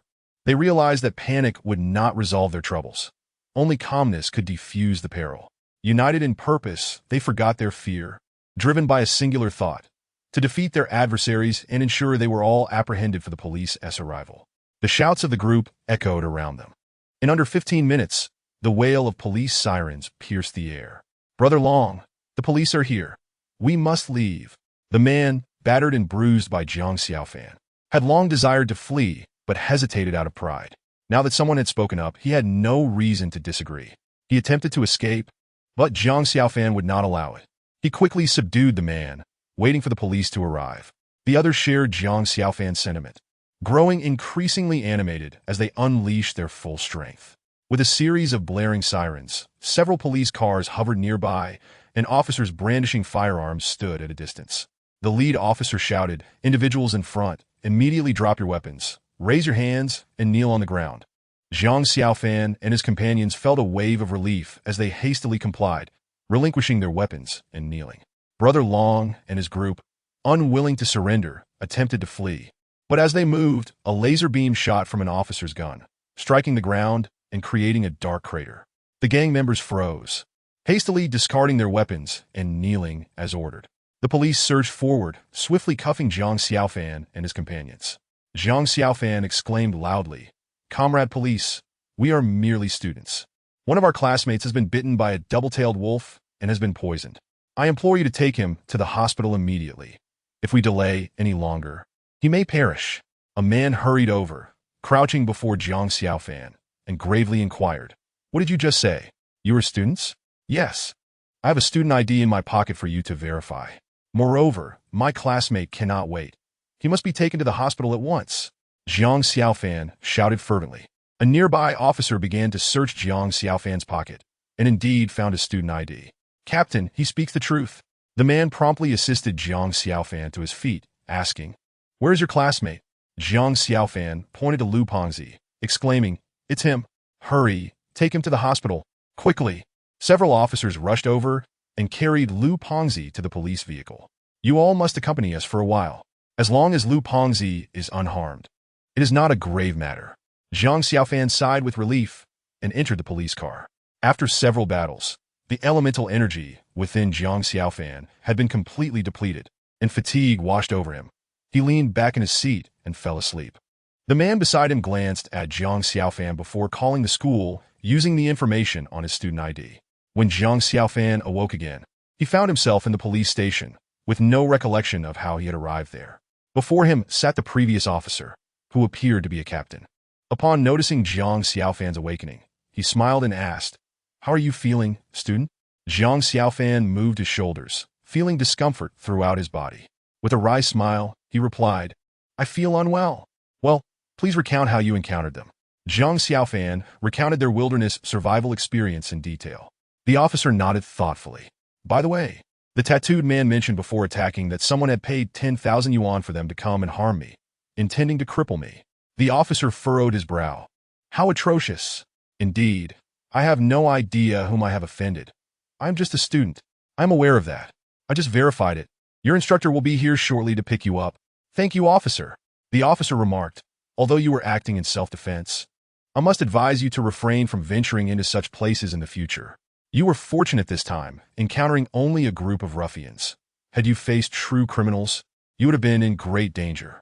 After a pause, he continued, "Even if you wish to have fun, ensure you carry some form of communication, such as a mobile phone." "Understood. Thank you for the warning." "Well, it has been a long night. Are you hungry? Shall I prepare some instant noodles for you?" "No, thank you." "How is my classmate faring?" "He was sent to the hospital in time and is not in serious condition." Jiang Xiaofan breathed a sigh of relief and inquired, "What is your name, officer?" "I am Dong Qing." Jiang Xiaofan nodded, remembering the diligent Dong Qing. Seeing that Jiang Xiaofan was truly fine, Dong Qing exited the room to interrogate Long Gu and the others.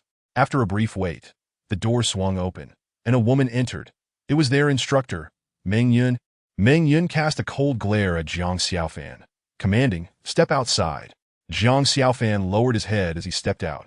unable to suppress a laugh upon seeing Xie Dong and the others. Their clothes were tattered, revealing much of their skin, and they all hung their heads in shame. Meng Yun, appearing frustrated, scolded, "Is what the school teaches you merely for fighting? You will each return to your dormitories and write a 10,000-word reflection. Submit it to me by Monday. Anyone who fails to complete it will have their credits deducted." "Understood, instructor." Meng Yun snorted and then approached Dong Qing, expressing her gratitude profusely. Zhang Xiaofan sat down as Xie Dong leaned over, smiling broadly. "Buddy, your humanities skills are excellent. Could you help me write that reflection?" Yes. You're good at writing. Help me out." Everyone crowded around, eager to curry favor. Just as Zhang Xiaofan was about to respond, Meng Yun's voice cut through. "I recognize your handwriting. Anyone who does not write their own reflection will have their credits deducted." At this proclamation, everyone's faces fell. Zhang Xiaofan glanced at Yu Li, who sat quietly with her head down, lacking her usual spirit. He understood she was worried about Lu Pengzi. Zhang Xiaofan approached her, softly reassuring, "Don't fret about Pengzi. Officer Dong just informed me that he is fine." Yu Li nodded gently, saying, "Thank you for today. If it weren't for you, we might have fallen into the wolves' den. Don't mention it. We are friends." Yu Li was momentarily taken aback before smiling and nodding in agreement. "Enough chatter. Return to school," Meng Yun commanded, leading the way. Zhang Xiaofan and the others followed closely behind. Upon returning to school, dawn was approaching. Meng Yun instructed Zhang Xiaofan and the others to write their reflections before departing. "Zhang Xiaofan, share your contact information." Zhang Meng approached him, requesting. Zhang Xiaofan nodded, exchanging contact details with everyone before they returned to their dormitories. After a long night of turmoil, they were utterly exhausted and sought rest before checking on Lu Pengzi. While Zhang Xiaofan and the others rested, Meng Yun remained vigilant. As their instructor and counselor, she had the responsibility to ensure their safety. She had learned of a serious matter at the police station and needed to inform the principal. The principal, roused from sleep, emerged groggily, and upon seeing Meng Yun, sighed. "Meng, what could be so urgent that you disturb my rest?" Meng Yun replied solemnly. "The students were involved in a fight and were taken to the police station." The principal's brow furrowed, his demeanor shifting to one of concern. "That is quite serious. Do we know what transpired?" Meng Yun recounted the events of Zhang Xiaofan and the others' wilderness survival experience. "I see. That is somewhat acceptable. However, that Zhang Xiaofan is rather intriguing. Even in such a perilous situation, he handled it remarkably well, perhaps better than many adults. Indeed, his academic performance has always been commendable. Is that the sole reason you have sought me?" the principal inquired, puzzled. Meng Yun's expression turned grave as she continued. "The thug known as Long Go was hired by someone. That person is a student at our school. I need to discuss how to address this." Hearing this, the principal's expression darkened, and he seated himself, asking gravely, "What exactly happened? Who is this student?" Louis. "Ah, this student has never exhibited good character, but has performed well academically. We have turned a blind eye to his misdeeds. However, this time he has crossed a line, hiring outsiders to harm his classmates and intending to cripple them. Such atrocious behavior warrants immediate expulsion." The principal's brow furrowed in thought. Could there perhaps be a misunderstanding? No, this was confessed by Long Gu himself. The principal lowered his head in contemplation. Meng Yun insisted, "We cannot retain such a student. Otherwise, he will tarnish our school's reputation." The principal raised his head, responding, "Let us keep this matter on record and observe his future conduct. If he behaves as he has in the past, we will expel him directly." "But," the principal hesitated, pondering the consequences of expelling a promising student over a single incident. After all, he was still young, and his worldview had not yet matured. It would be unjust to expel him for one misstep. Meng Yun sighed, recognizing that while the principal possessed many admirable qualities, he was too lenient. Let us not dwell on whether his worldview has matured. Even if it has not, the mere presence of such malevolent thoughts indicates that he will undoubtedly not become a good person in the future. If he is allowed to develop further, once he graduates and commits malevolent acts, the school will certainly face troubles as well. Meng Yun still wished to say something, but the principal interrupted with a wave of his hand. "Let us handle this matter as if we are unaware for now. We shall observe Louis. If he reverts to his old ways, we will expel him. However, if this incident leads him to temper his behavior, we shall grant him a single opportunity." Meng Yun reluctantly nodded. "Should I admonish him a little?" "You must indeed admonish him, but do not articulate it. Let him grasp the essence. Understood. Very well. You may go about your tasks. The principal replied, take care. Meng Yin exited the office. The principal sat for a moment, then retrieved his phone to make a call. Upon awakening, Jiang Xiaofan hurried to the lounge where Lu Punzi was resting. Upon entering, he found Lu Punzi in relatively good spirits, which eased Jiang Xiaofan's worry that the wolf poison might ruin his friend's life. Xiaofan, you've come to see me? Lu Punzi said with a slightly pale smile. You still dare to smile? Do you not realize that you were mere moments away from death? But you were here. As long as you were present, I will not perish. You have such faith in me? Jiang Xiaofan inquired. Chapter 16. The news. Lu Punzi gazed intently at Jiang Xiaofan and earnestly declared, in this world, I only trust 3 individuals, my parents, and the last one is you. I believe in you, Xiaofan, regardless of whether last night was perilous. Even if the circumstances were more dangerous than before, I know you would never abandon me. I am utterly convinced of this, which is why I am not afraid. I trust you. Jiang Xiaofan felt a surge of emotion. He was not accustomed to expressing such touching sentiments and simply replied. Lu Punzi grinned widely. Xiaofan, peel me an orange. All right. As Jiang Xiaofan peeled the orange for Lu Punzi, Yuli entered along with Zhang Meng, Yu Mingyu, and Xie Dong, all carrying fruits.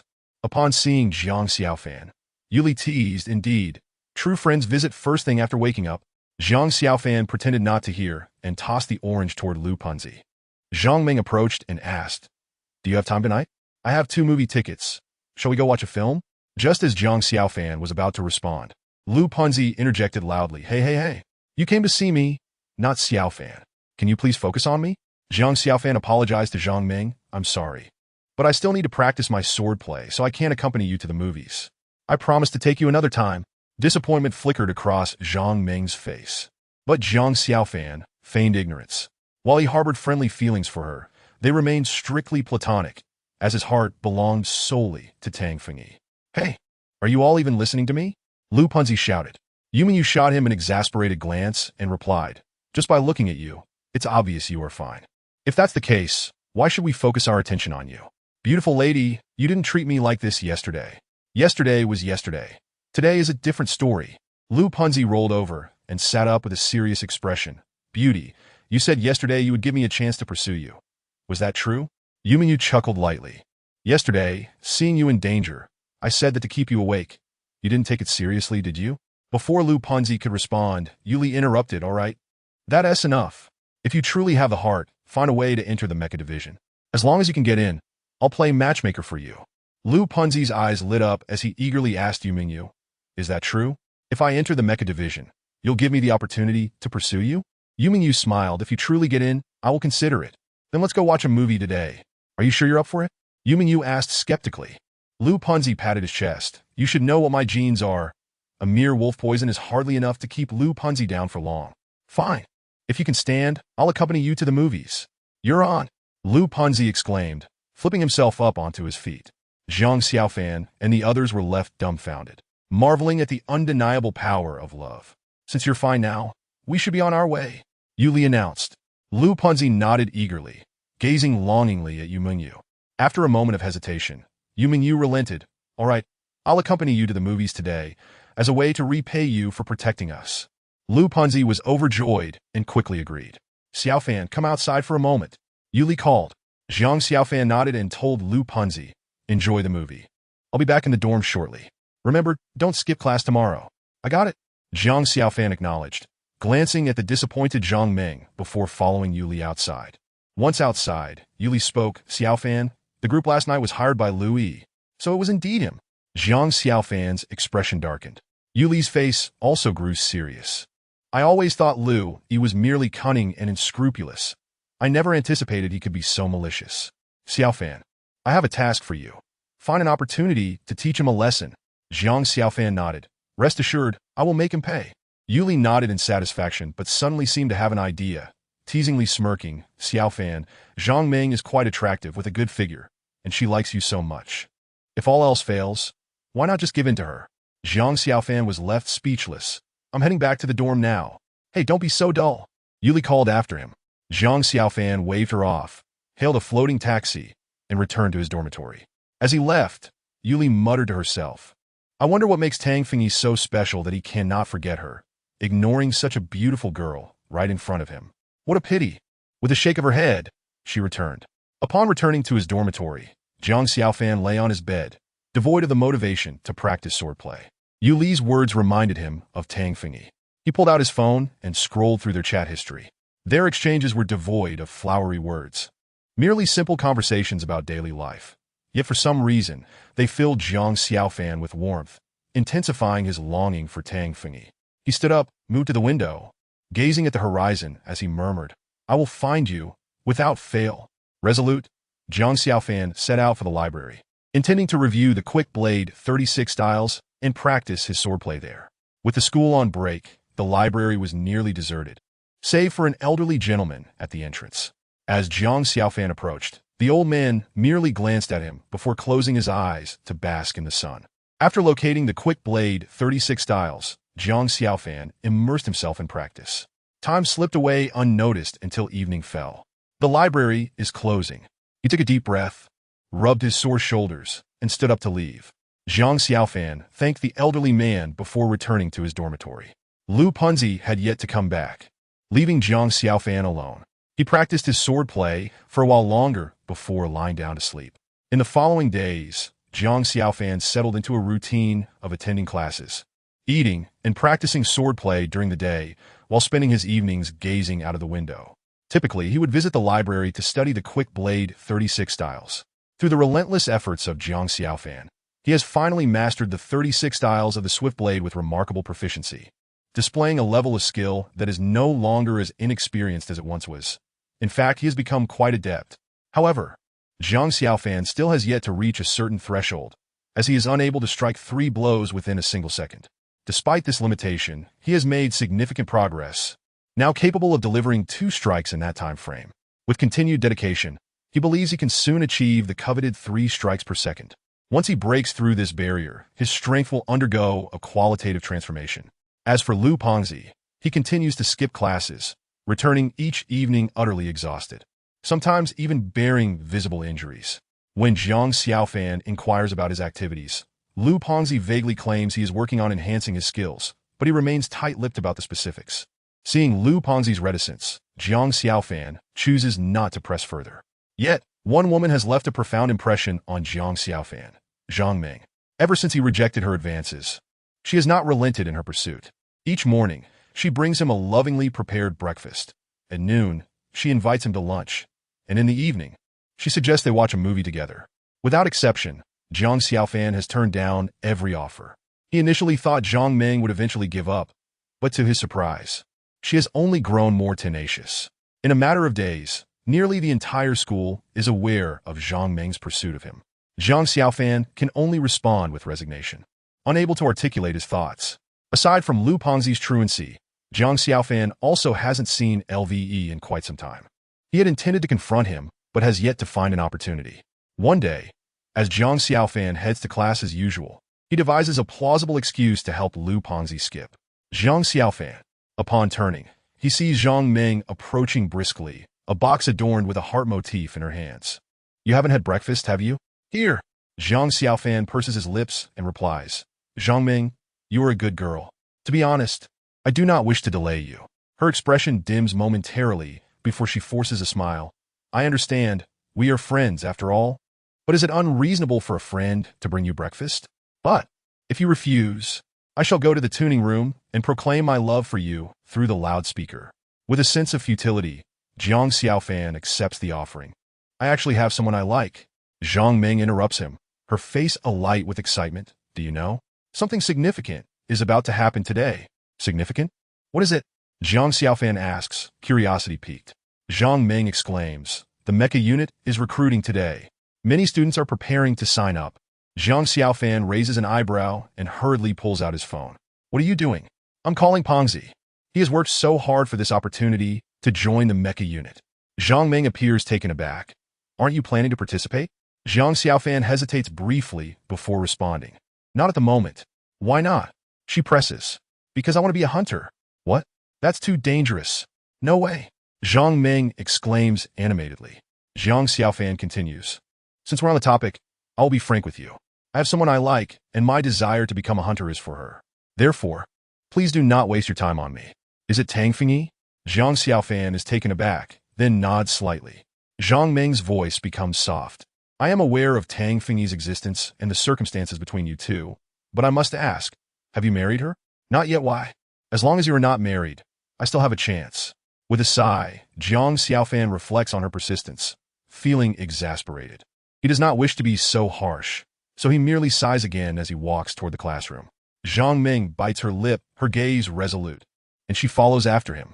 Zhang Xiaofan glances at Zhang Ming, but chooses to ignore her as he dials Lu Pengzi's number. Xiaofan.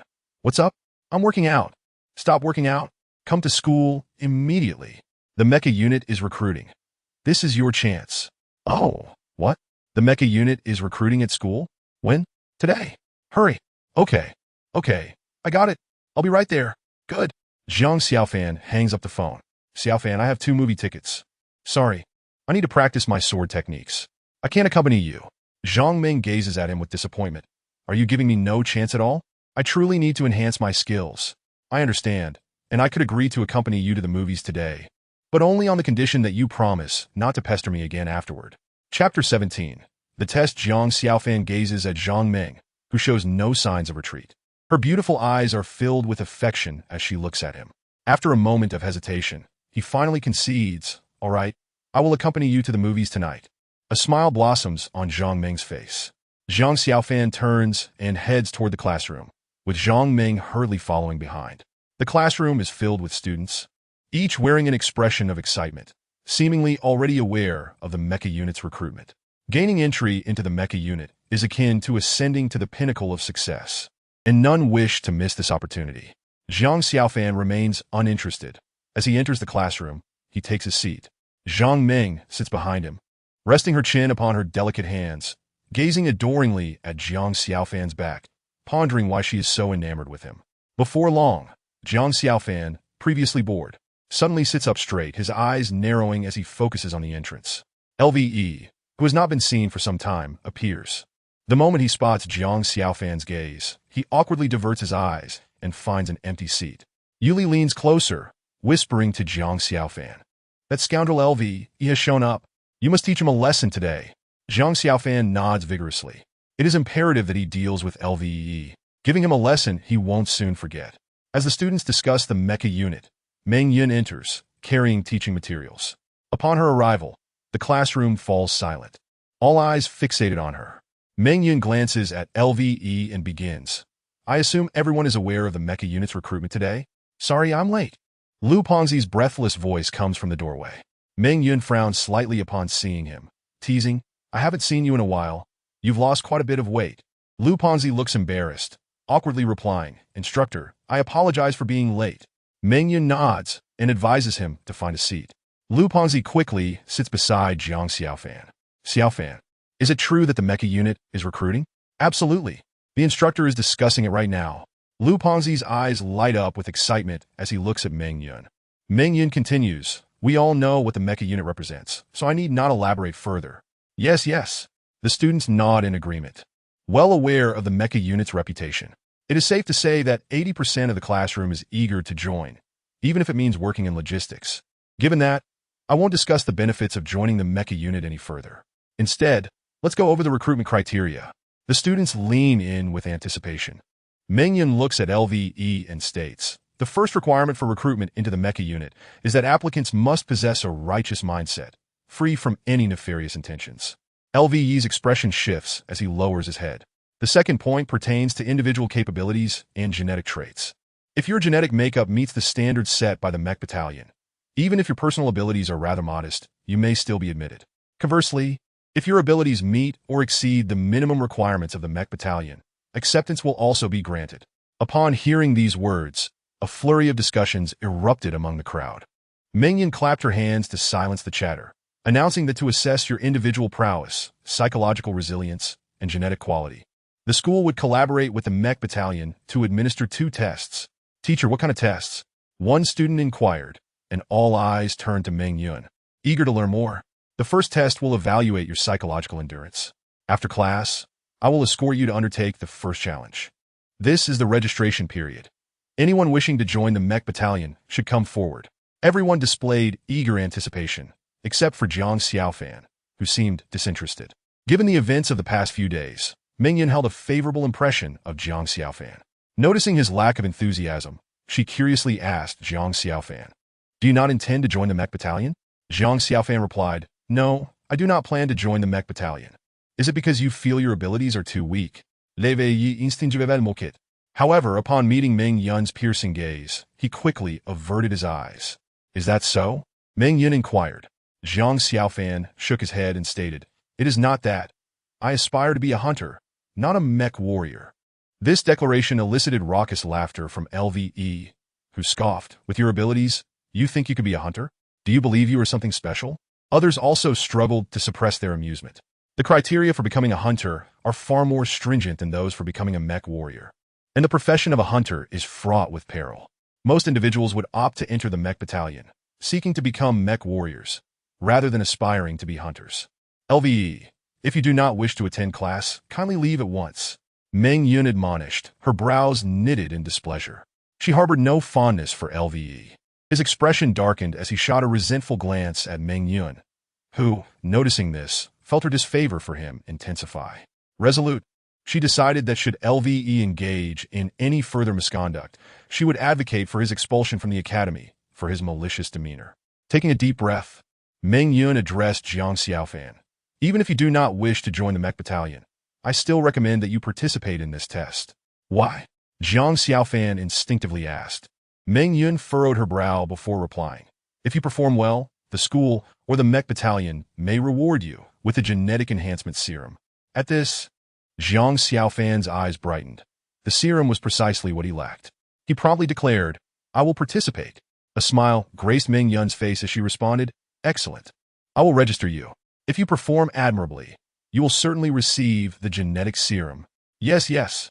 Following this, Meng Yun proceeded to register Jiang Xiaofan and the others. This process took less than 10 minutes. After 10 minutes, Meng Yun instructed, "Follow me." Jiang Xiaofan and the others trailed behind her. She led them to a spacious plaza, where dozens of cages were positioned, each containing formidable beasts. Among these creatures, Jiang Xiaofan spotted a two-tailed wolf. At that moment, someone approached and whispered something to Meng Yun, who nodded slightly. She glanced upwards, noting the presence of a miniature communication device. She understood that somewhere, members of the mech battalion were observing the students' performances.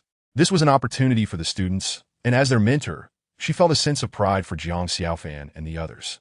Taking a deep breath, Meng Yun announced, "The first test for psychological resilience requires you to enter the cages, slay the beasts, and extract the cores from within." Upon hearing this, a number of students began to murmur amongst themselves. Some of the female students turned pale, not out of fear, but due to nausea. Meng Yun continued, "Now, who will go first?"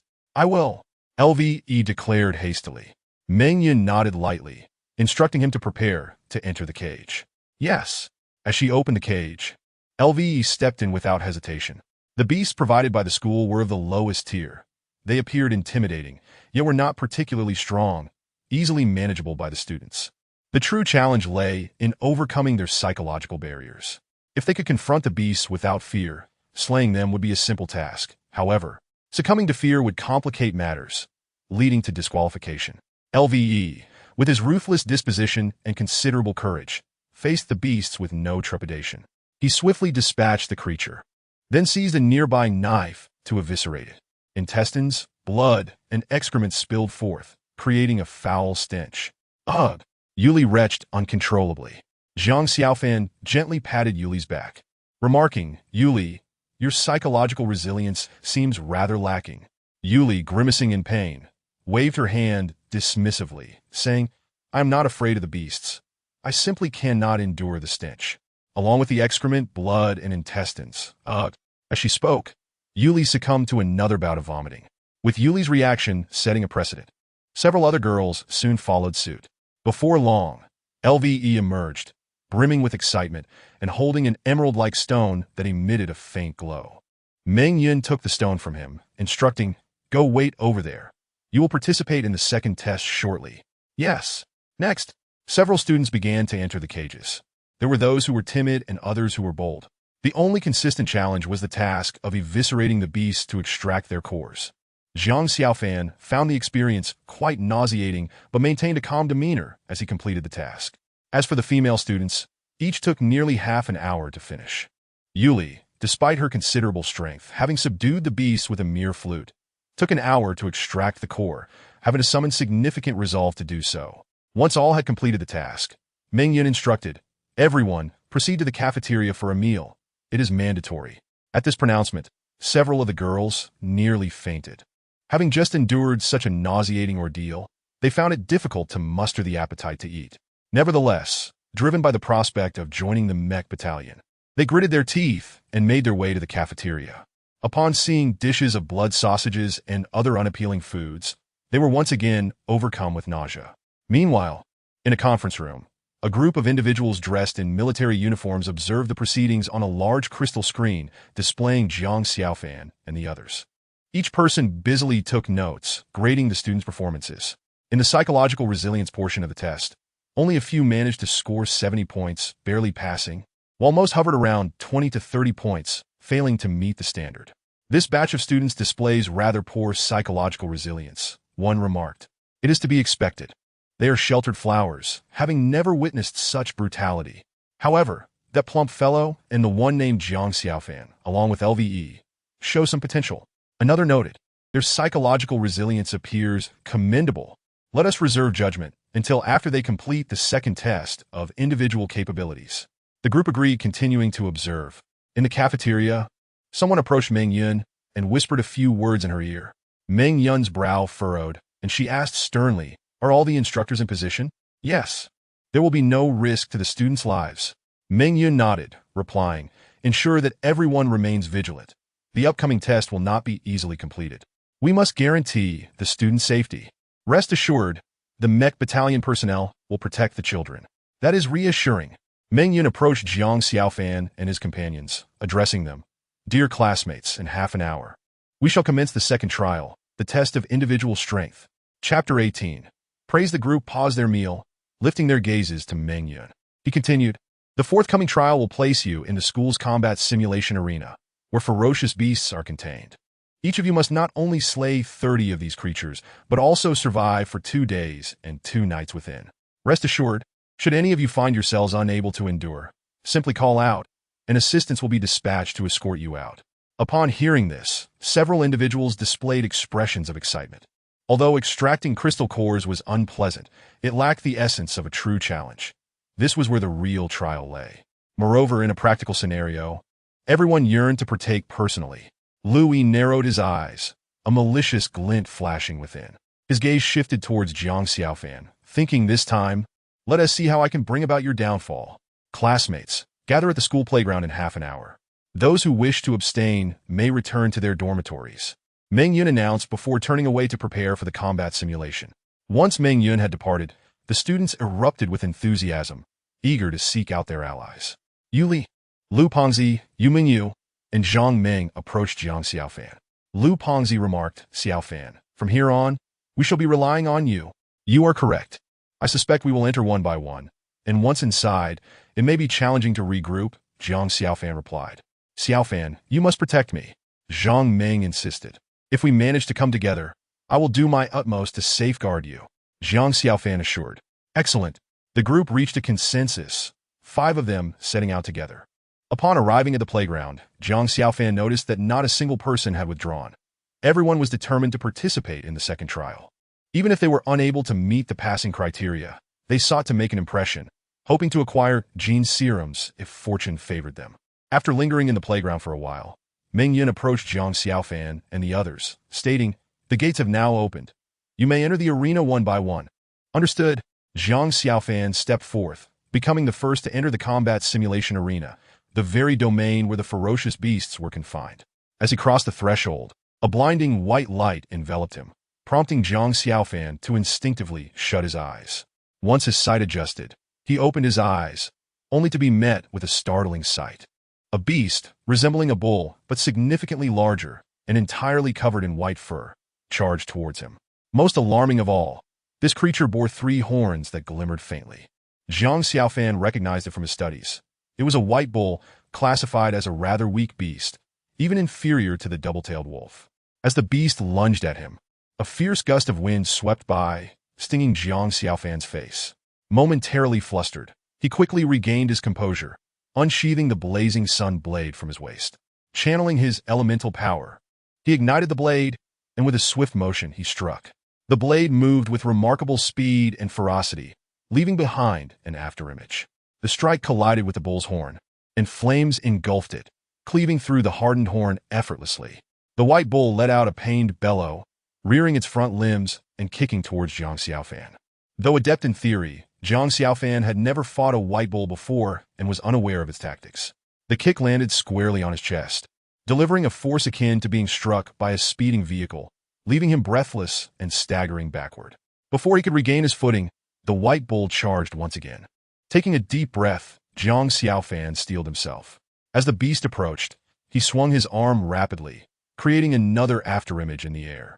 The flame traced a straight path, landing on the second horn of the white bull. Without pausing, he delivered a second strike. In less than a second, he had severed all 3 horns from the bull's head, blood gushing forth and staining its white fur. Jiang Xiaofan did not relent. He unleashed a third strike, sending the white bull crashing to the ground. This spectacle left Jiang Xiaofan momentarily astonished. He knew that an adult white bull weighed around 500 pounds.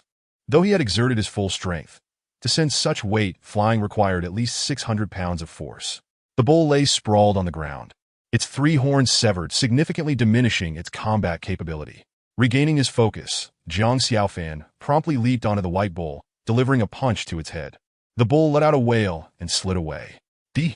Jiang Xiaofan roared, bringing his blade down upon the bull's skull, cleaving it in 2. Without hesitation, he plunged his blade into the bull's abdomen, rummaging within until he extracted a pearlescent stone. After completing this task, Jiang Xiaofan wiped the sweat from his brow, disregarding any thoughts of waiting for Lu Pengzi, and swiftly made his escape. This was an open combat arena, meaning that the ferocious beasts had been entirely released. They were sensitive to blood, and now that the white bull lay dead, its blood would surely attract others. If they all converged, Jiang Xiaofan would find himself in peril. His actions, seemingly cowardly, were in fact cautious, prompting some observers to nod in approval. These individuals were the instructors seated within the conference room, as well as members of the mecha unit. This child demonstrates promise.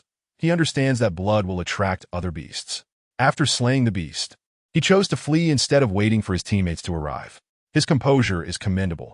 During the initial phase, he exhibited remarkable defensive capabilities. I only saw him fluster for a moment before he regained his calm. Indeed, I could endorse his induction into the mecha unit. Regrettably, this child has no desire to join the mecha unit. Meng Yun interjected.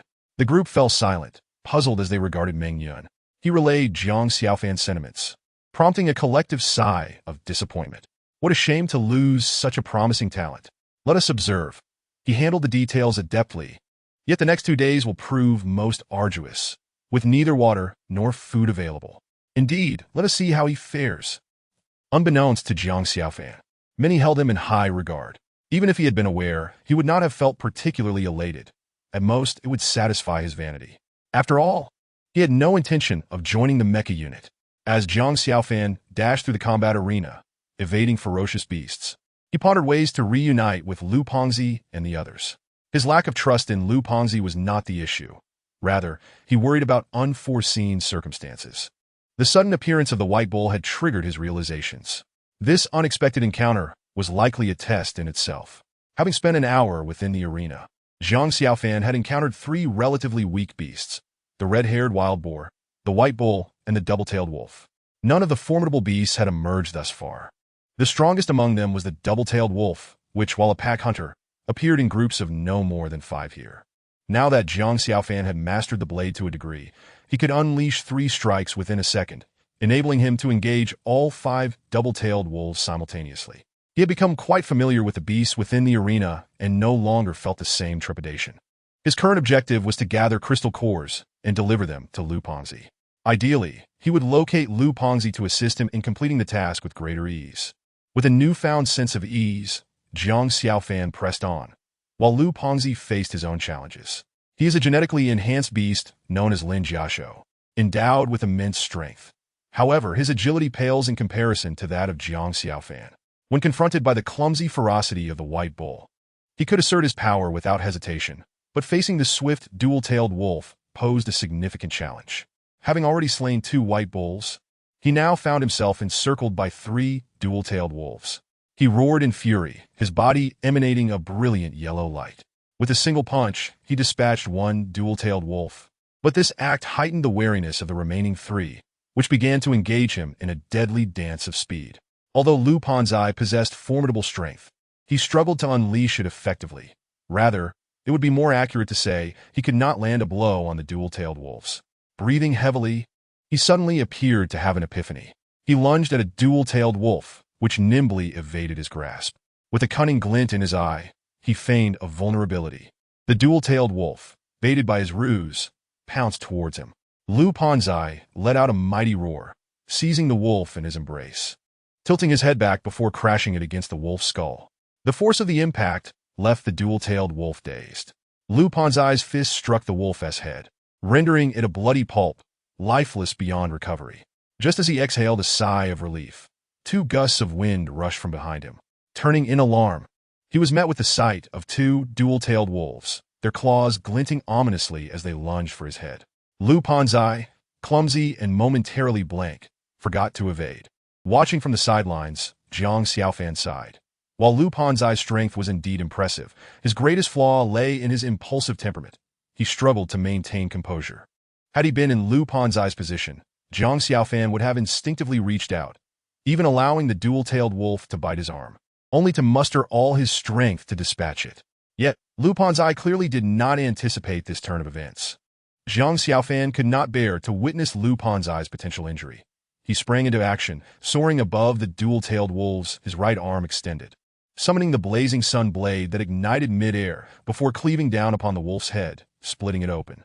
Simultaneously, he seized Lu Panzai and hurled him aside, taking his place. Jiang Xiaofan extended his arm, allowing the dual-tailed wolf to sink its teeth into him. He stifled a groan of pain as the agony surged through him. A glint of determination flashed in his eyes as he grasped the sun blade in his left hand. Enduring the excruciating pain, he rolled over, pinning the dual-tailed wolf beneath him, using his considerable strength to immobilize it. Lu Panzai snapped back to reality, exclaiming, "Xiaofan." Jiang Xiaofan bellowed, "What are you waiting for? Finish it." Lu Panzai, regaining his senses, rushed forward and landed a punch squarely in the wolf's abdomen. The force of the blow caused the wolf to release its grip. Jiang Xiaofan held the wolf's head down, urging Lu Panzai, "Kill it." Lu Panzai hesitated momentarily, but then understood Jiang Xiaofan's intent.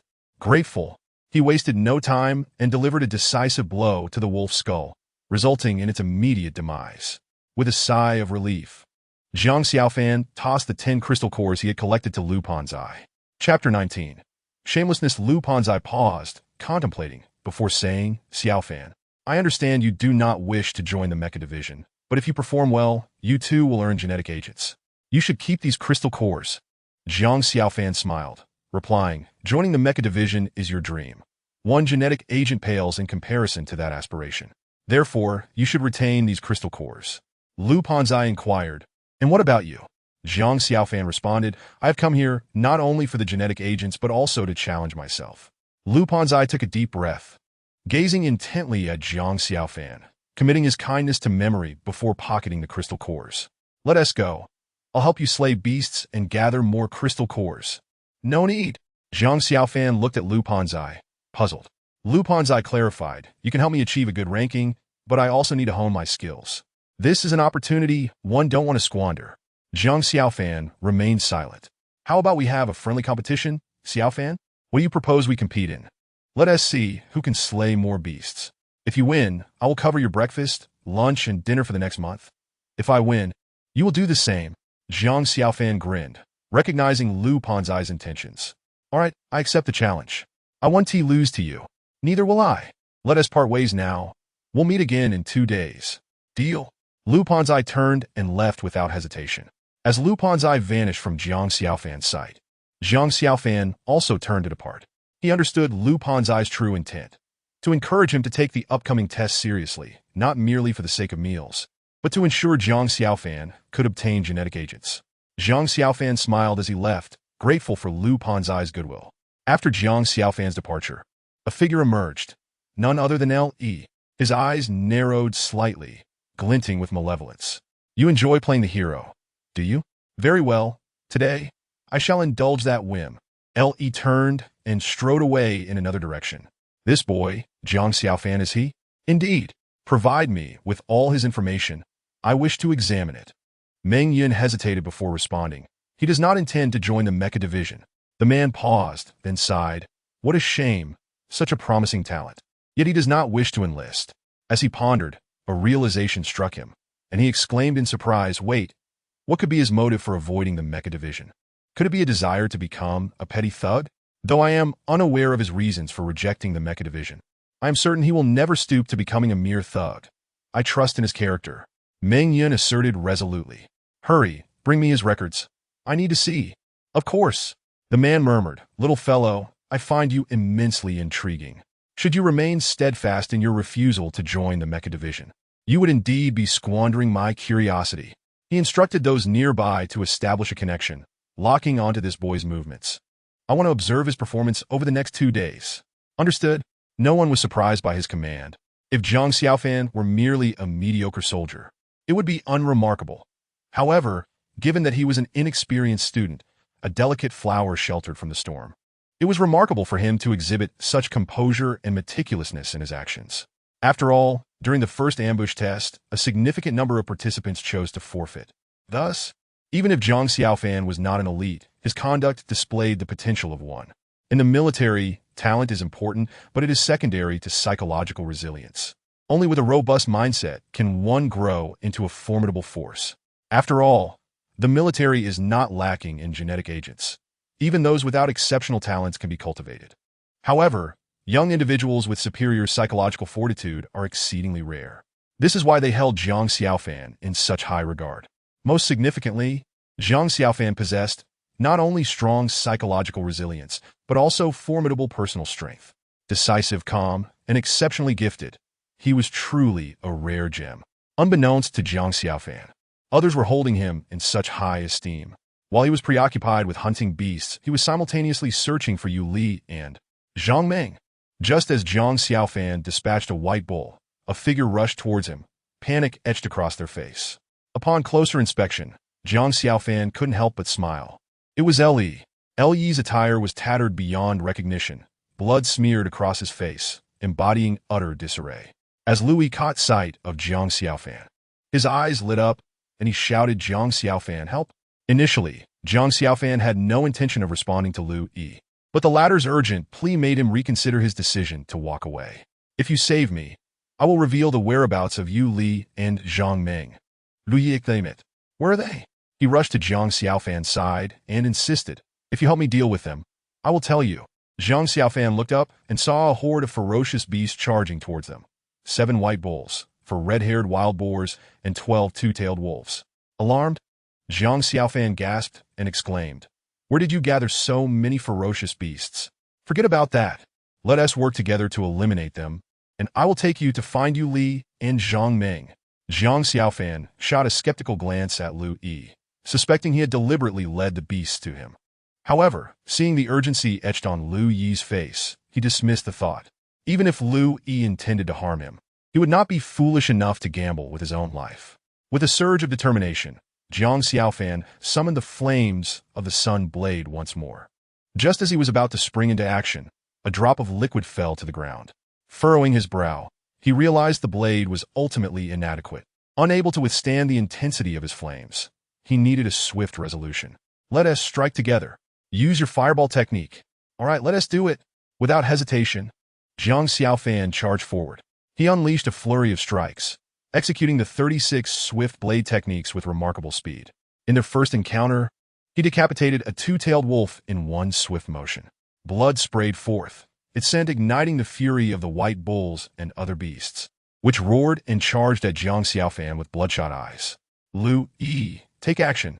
Jiang Xiaofan shouted as he was forced to retreat under the relentless assault of the beasts. When he noticed Lu Yi's absence, a wave of despair washed over him. Lu Yi had vanished without a trace.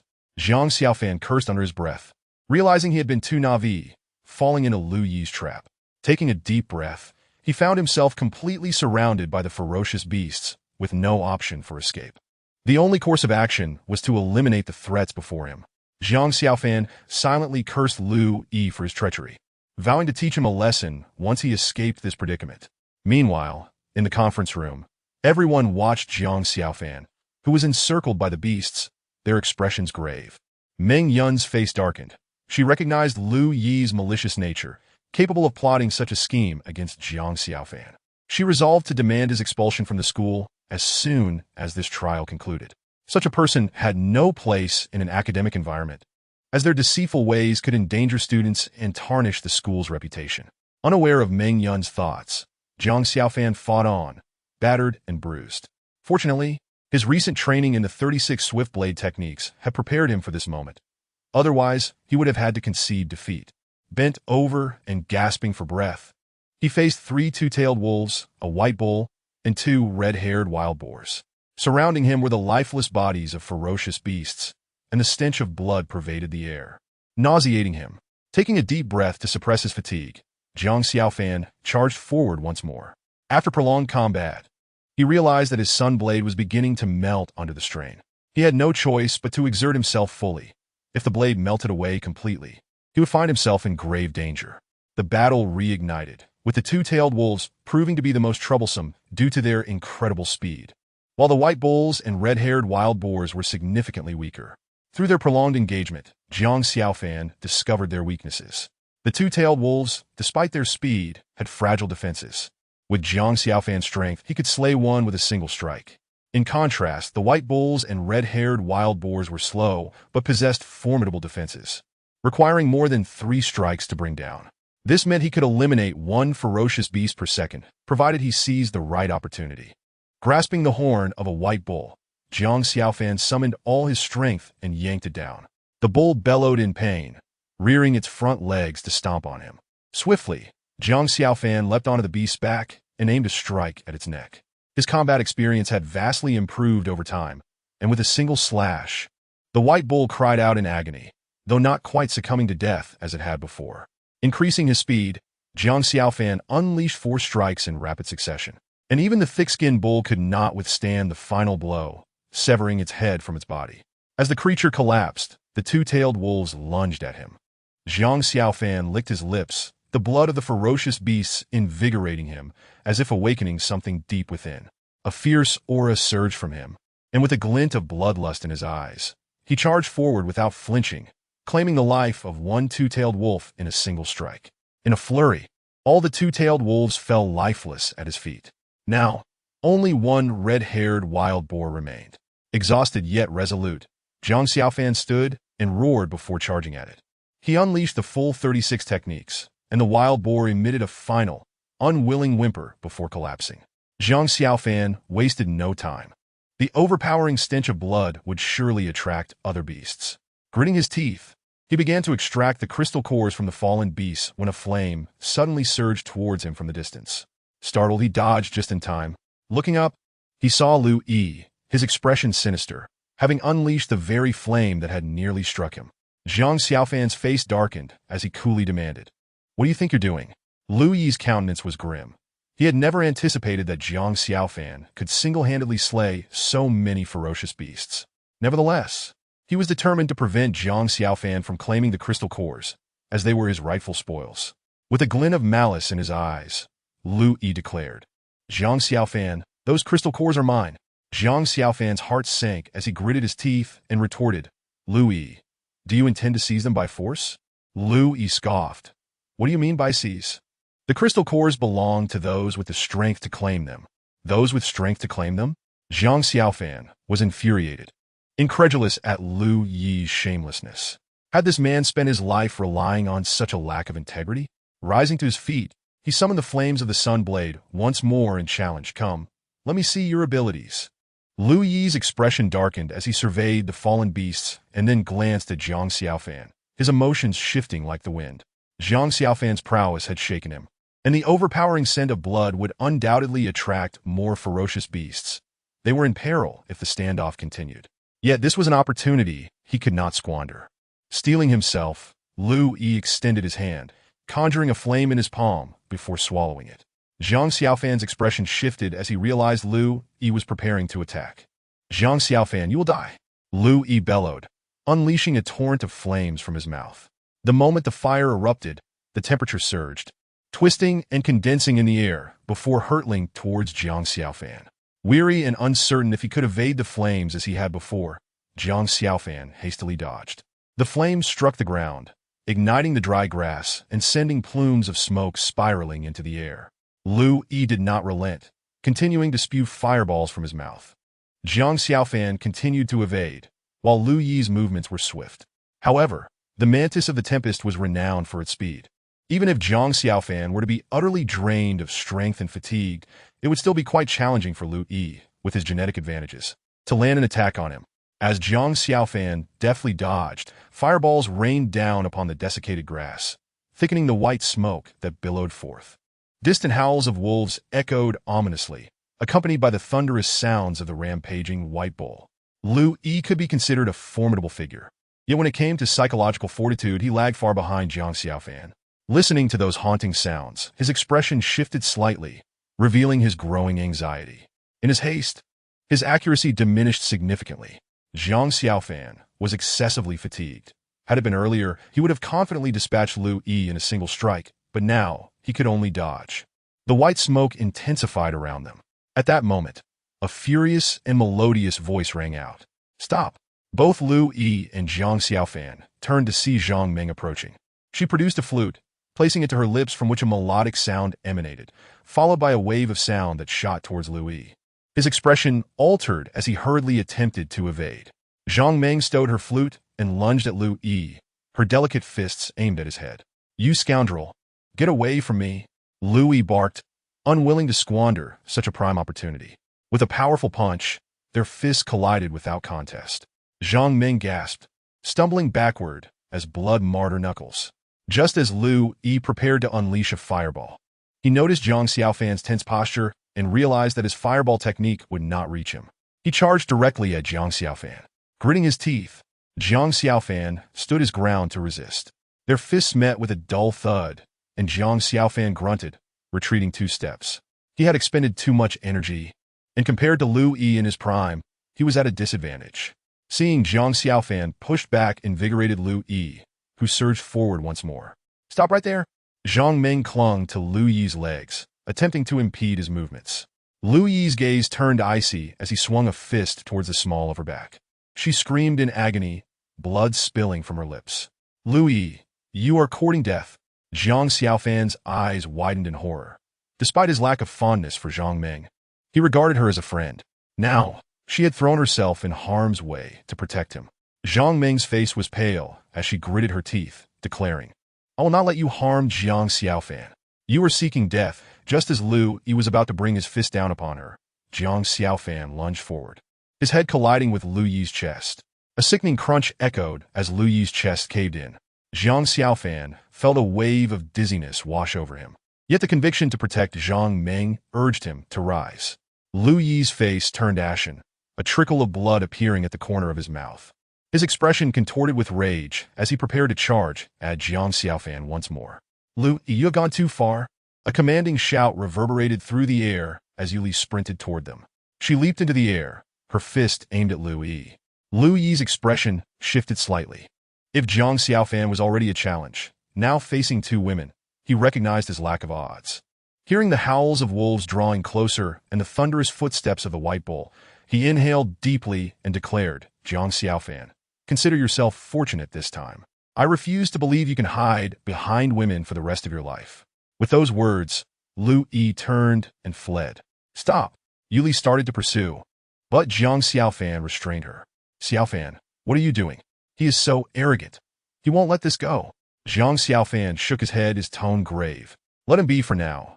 We must leave this place. The beasts are approaching. But Zhang Xiaofan's eyes sparkled with determination. It matters not. In my eyes, Lu Yi is but a worthless foe. Given the chance, I shall not overlook him. For now, we must complete the trial. Though reluctant, Yuli acquiesced and helped Zhang Meng to her feet. However, Zhang Meng broke free, rushing to Zhang Xiaofan's side and struggling to assist him. Observing this, Yuli narrowed her eyes. Initially, She believed Zhang Ming was merely drawn to Jiang Xiaofan's potential, but it now appeared that she had become deeply entangled in her feelings for him. For the sake of protecting Jiang Xiaofan, she was willing to risk her own life. Jiang Xiaofan, she has sacrificed so much for you. Can you continue to treat her with indifference as before? Casting a glance at Zhang Ming, Jiang Xiaofan did not reject her support this time. Her recent actions had indeed touched him. However, the more she cared, the more he felt unworthy of her affection. His heart was already occupied by Tang Fengyi, and allowing her in would not be an easy endeavor. Such thoughts seemed profoundly unfair to Zhang Ming. With a sigh, Jiang Xiaofan resolved to seek an opportunity to clarify his feelings with her. A girl as wonderful as Zhang Ming should not waste her youth on him. It would lead to no fruitful outcome. As the trio departed, the pack of ferocious beasts barreled in, their eyes alight with excitement at the sight of the corpses strewn upon the ground. They roared and lunged, feasting upon the remains, devouring the cores from within the slain beasts. Meanwhile, within the conference room, the gathered individuals exhaled deeply. A man clad in military attire wore a grim expression as he spoke in a low, serious tone. What is that child's name? How old is he? And what is his level of cultivation? Meng Yin replied, his name is Lu Yi, the same age as Jiang Xiaofan, and he has just awakened. Such a young child, and yet his heart is so ruthless. Just last time, he sought to cripple Jiang Xiaofan. What enmity lies between them? Meng Yin shook her head.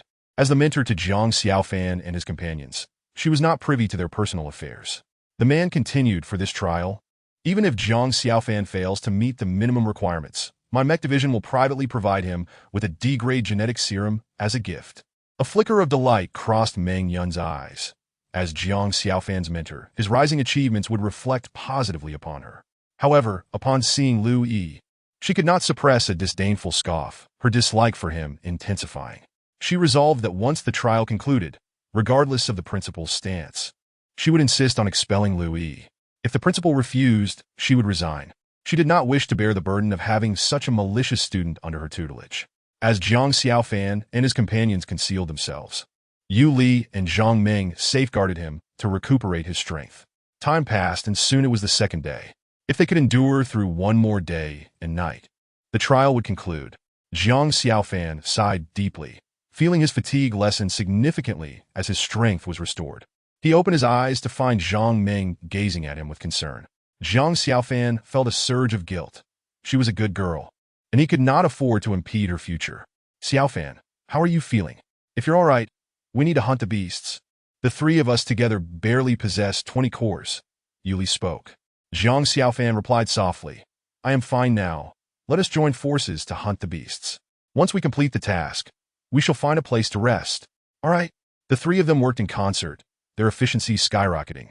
Upon spotting the savage beasts, Yu Li and Zhang Ming played their flutes to control them, while Jiang Xiaofan charged in to deliver the killing blow. The task of dissecting the beasts naturally fell to him. Their collaboration made slaying these lower-tier beasts a mere formality. Of course, Jiang Xiaofan remained a primary force. The number of cores in their possession steadily increased, and as dusk approached, they counted their cores, which had already surpassed 100. After slaying so many beasts, a hint of the metallic scent of blood clung to Jiang Xiaofan. Though initially unpleasant, he found that the longer he endured it, the more he became accustomed to the odor. As dawn broke, the voice of Meng Yin resonated from all directions. Students, remain stationary. The examination has concluded, and your mentors are here to escort you. Jiang Xiaofan and his companions breathed a sigh of relief after 2 sleepless days and nights, their fatigue palpable. They seated themselves, and within a minute, a man appeared before them, holding a device resembling a remote control. With a press of a button, a door manifested behind Jiang Xiaofan. You may exit. The examination is over. Thank you, mentor. The man nodded, expressing satisfaction with Jiang Xiaofan's exemplary performance during the trial. Noting the child's politeness and lack of arrogance, Jiang Xiaofan bowed respectfully before leading Yu Li and Zhang Ming through the door. As they stepped outside, their surroundings brightened, and when their vision cleared, they found themselves on the playground. Before them stood 3 figures, a middle-aged man in military attire, an elderly gentleman, and a woman.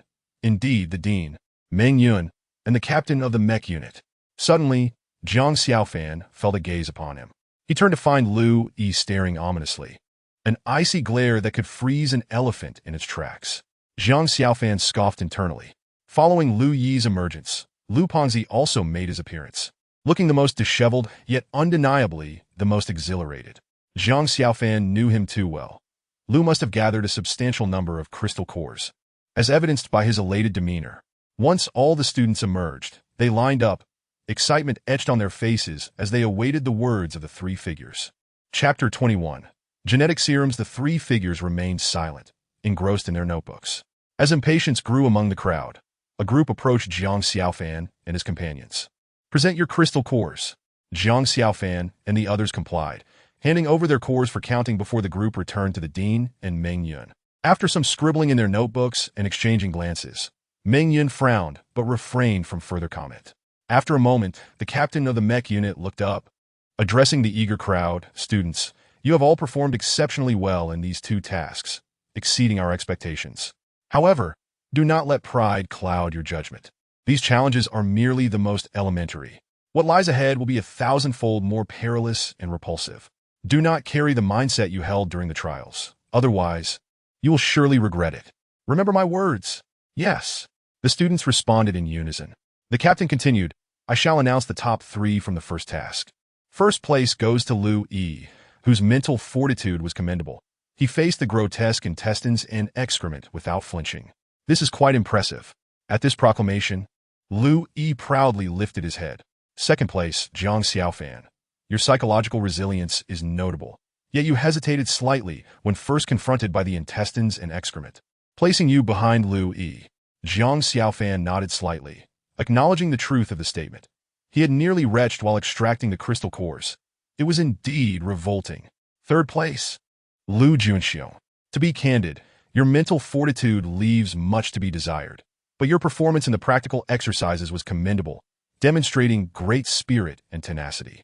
Thus, we have placed you in third. You must strive to improve your psychological strength. Lu Pengzi nodded vigorously, his expression brimming with excitement.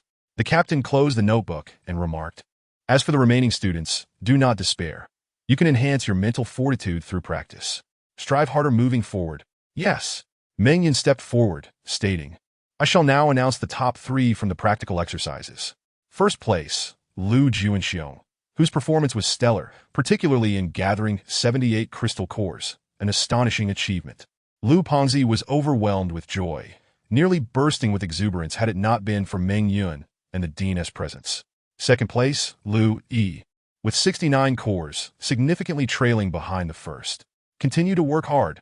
Third place, Xie Dong, with 68 cores, decent performance, but keep pushing yourself. At this juncture, Meng Yun's gaze fell upon Jiang Xiaofan. "Jiang Xiaofan, your performance was commendable, yet your number of crystal cores was insufficient, so we have not ranked you."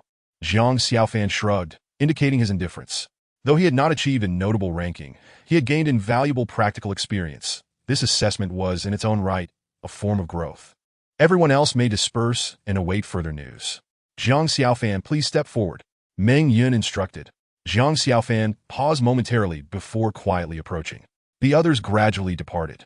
The captain of the mech unit handed Jiang Xiaofan a box, saying, "We have observed your performance and, as an exception, are presenting you with a genetic serum. Additionally, I hope you will seriously consider joining the mech unit, as the benefits are substantial." Jiang Xiaofan felt a surge of elation as he received the box, replying, "I will consider it." The captain, having been around long enough, sensed Jiang Xiaofan's half-hearted response but chose not to press the matter. "Return and train diligently. I have high hopes for you." "Thank you. You may go." "Yes." Jiang Xiaofan turned to leave, and as he vanished from sight, Meng Yun angrily addressed the dean and the others. "Dean, what is your intention? Are you seriously considering retaining a student like Lu Yi?" The dean replied, "Xiao Yun, remain calm. Nothing significant has transpired yet." Meng Yun retorted, "This is due to Jiang Xiaofan's relentless efforts. Had it been anyone else, do you think they might not have perished or fallen victim to Lu Yi's machinations?" "Dean, just be candid. Will Lu Yi be expelled or not?" "Mr. Meng, while Lu Yi's temperament is indeed harsh, you must recognize his decisiveness. If we can cultivate him properly and correct his worldview, he may one day become a formidable force." "Xiao Yun, do not dwell on this. Let us observe him for a while longer. If Lu Yi shows no signs of change, Expelling him will not be an issue. Mingyan took a deep breath, speaking firmly. Dean, I will heed your advice and observe him for a time. Should he show no improvement or even cause further trouble, you must expel him. If you do not, I shall resign. With that, Mingyan stormed off. The dean sighed. I apologize for the disturbance. No, this mentor is quite principled. Indeed, it has always been so. Let us proceed as Mentor Meng suggests.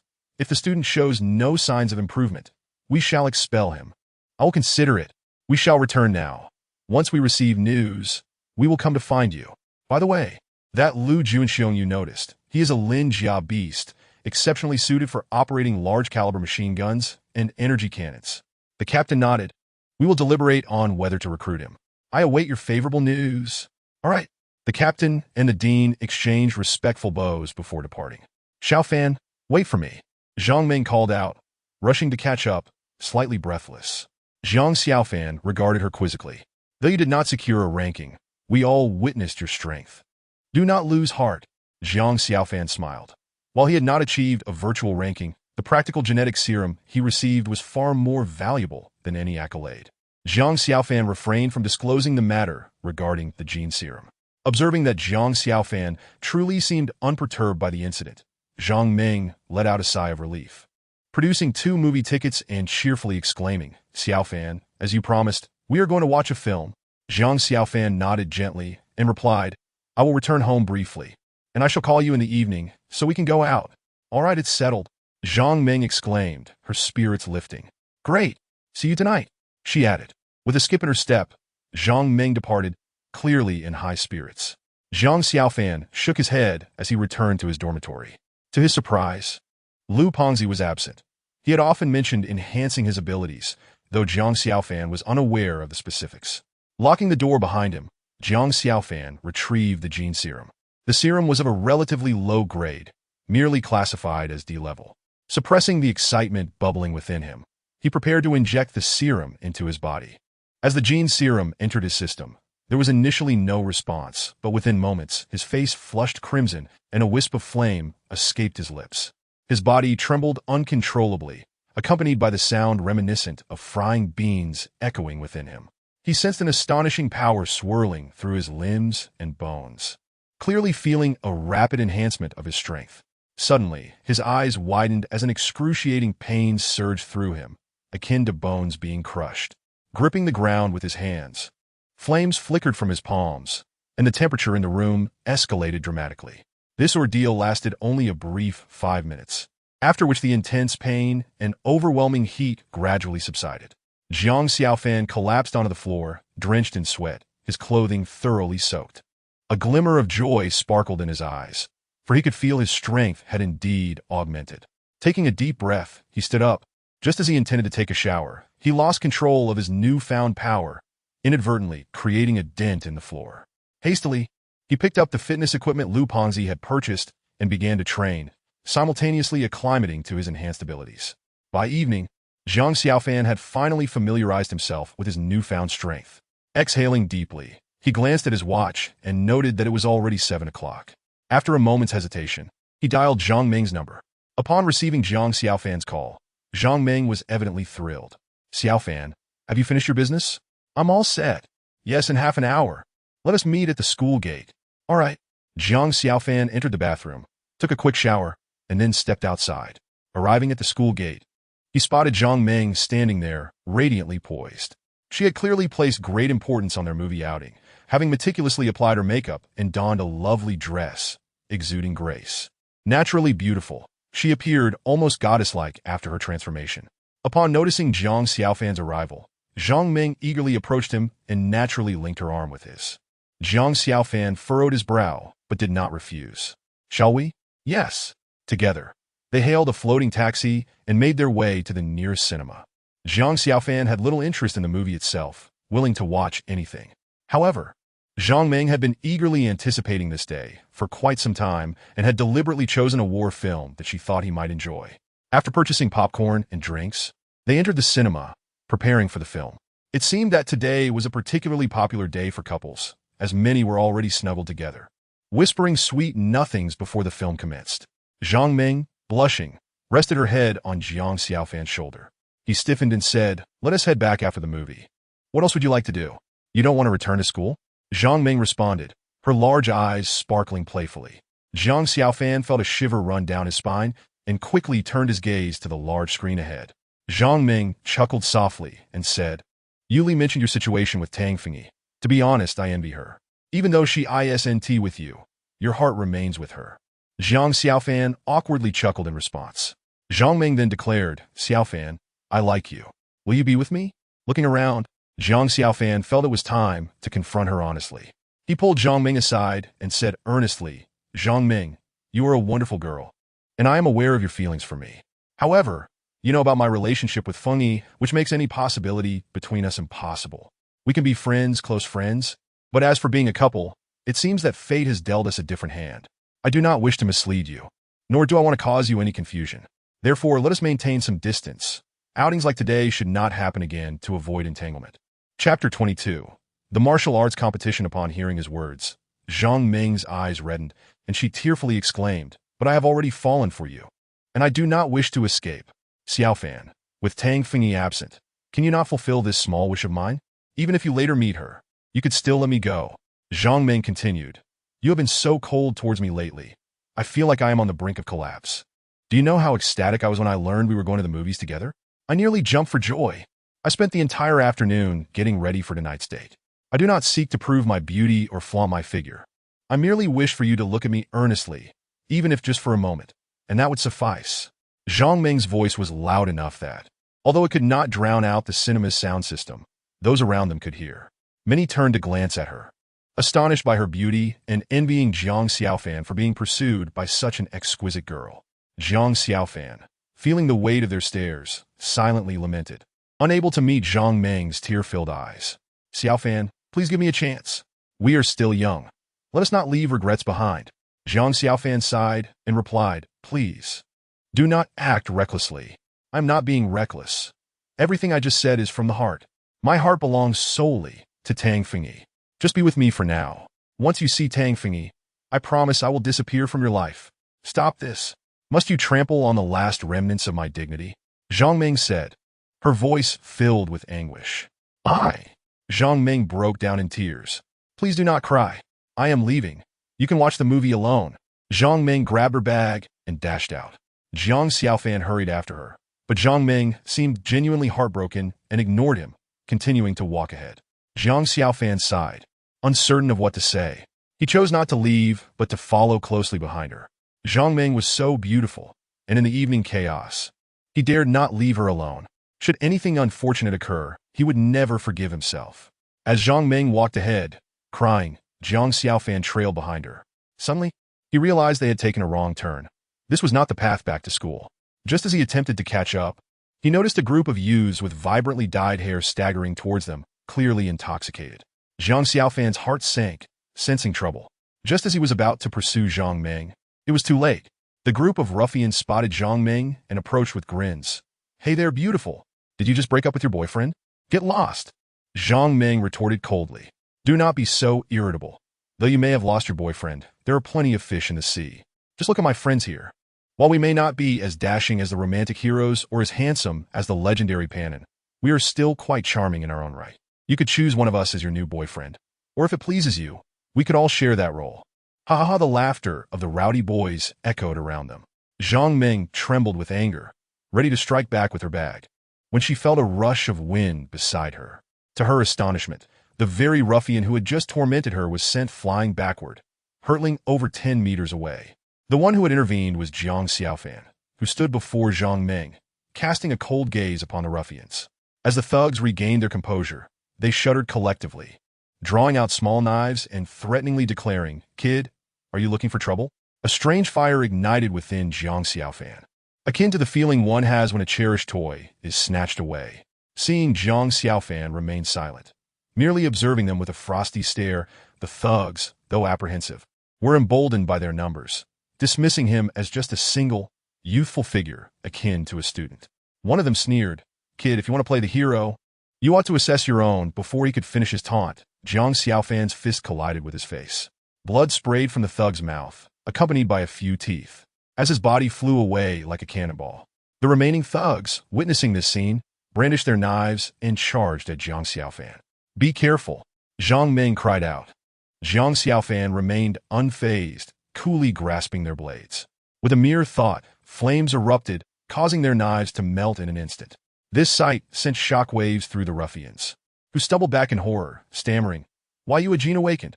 Get lost!" Jiang Xiaofan bellowed. They hurriedly assisted their fallen comrades, helping each other as they retreated in fear. Once they were gone, Jiang Xiaofan felt a wave of relief wash over him, quickly replaced by confusion. Why had he acted so? It felt reminiscent of the time he witnessed Yuli being bullied. Zhang Ming gazed at Jiang Xiaofan with admiration. She cherished his calm demeanor in the face of danger, believing that this was what defined a true man.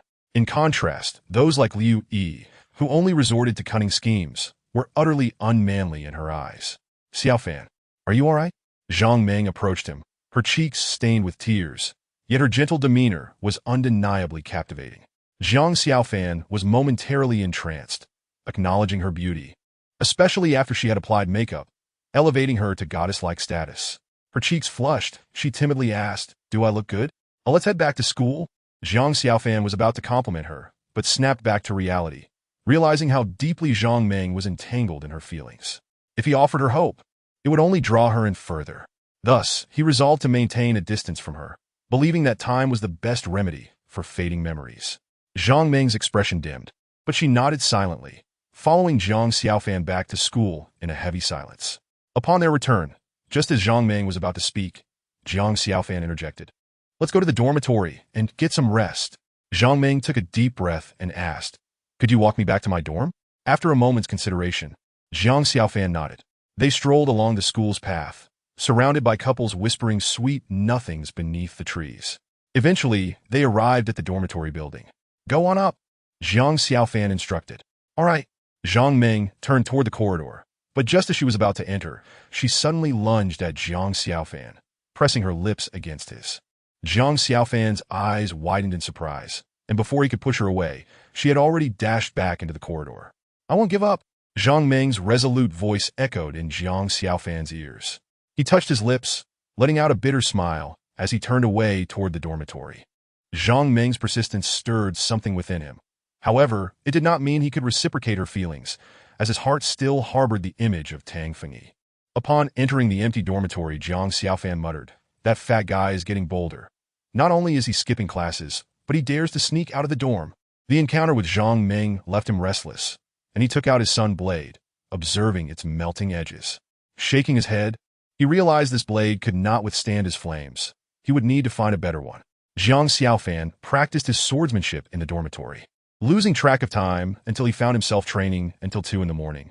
Ever since he had mastered the ability to strike thrice in a second, he found the 36 techniques of quick blade much easier to grasp.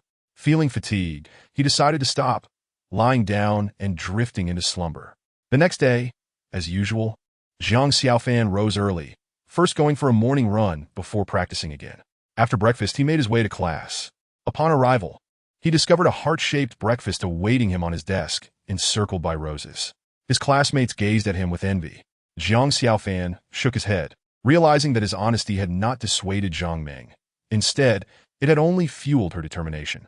He set the breakfast aside and placed the roses on the floor. Just then, Zhang Ming entered, and under the envious stares of their peers, she approached the podium, declaring loudly, "Classmates, from this day forth, Jiang Xiaofan shall be my target for pursuit. Every day, I shall bring him a heart-shaped breakfast and 9 roses until he accepts me.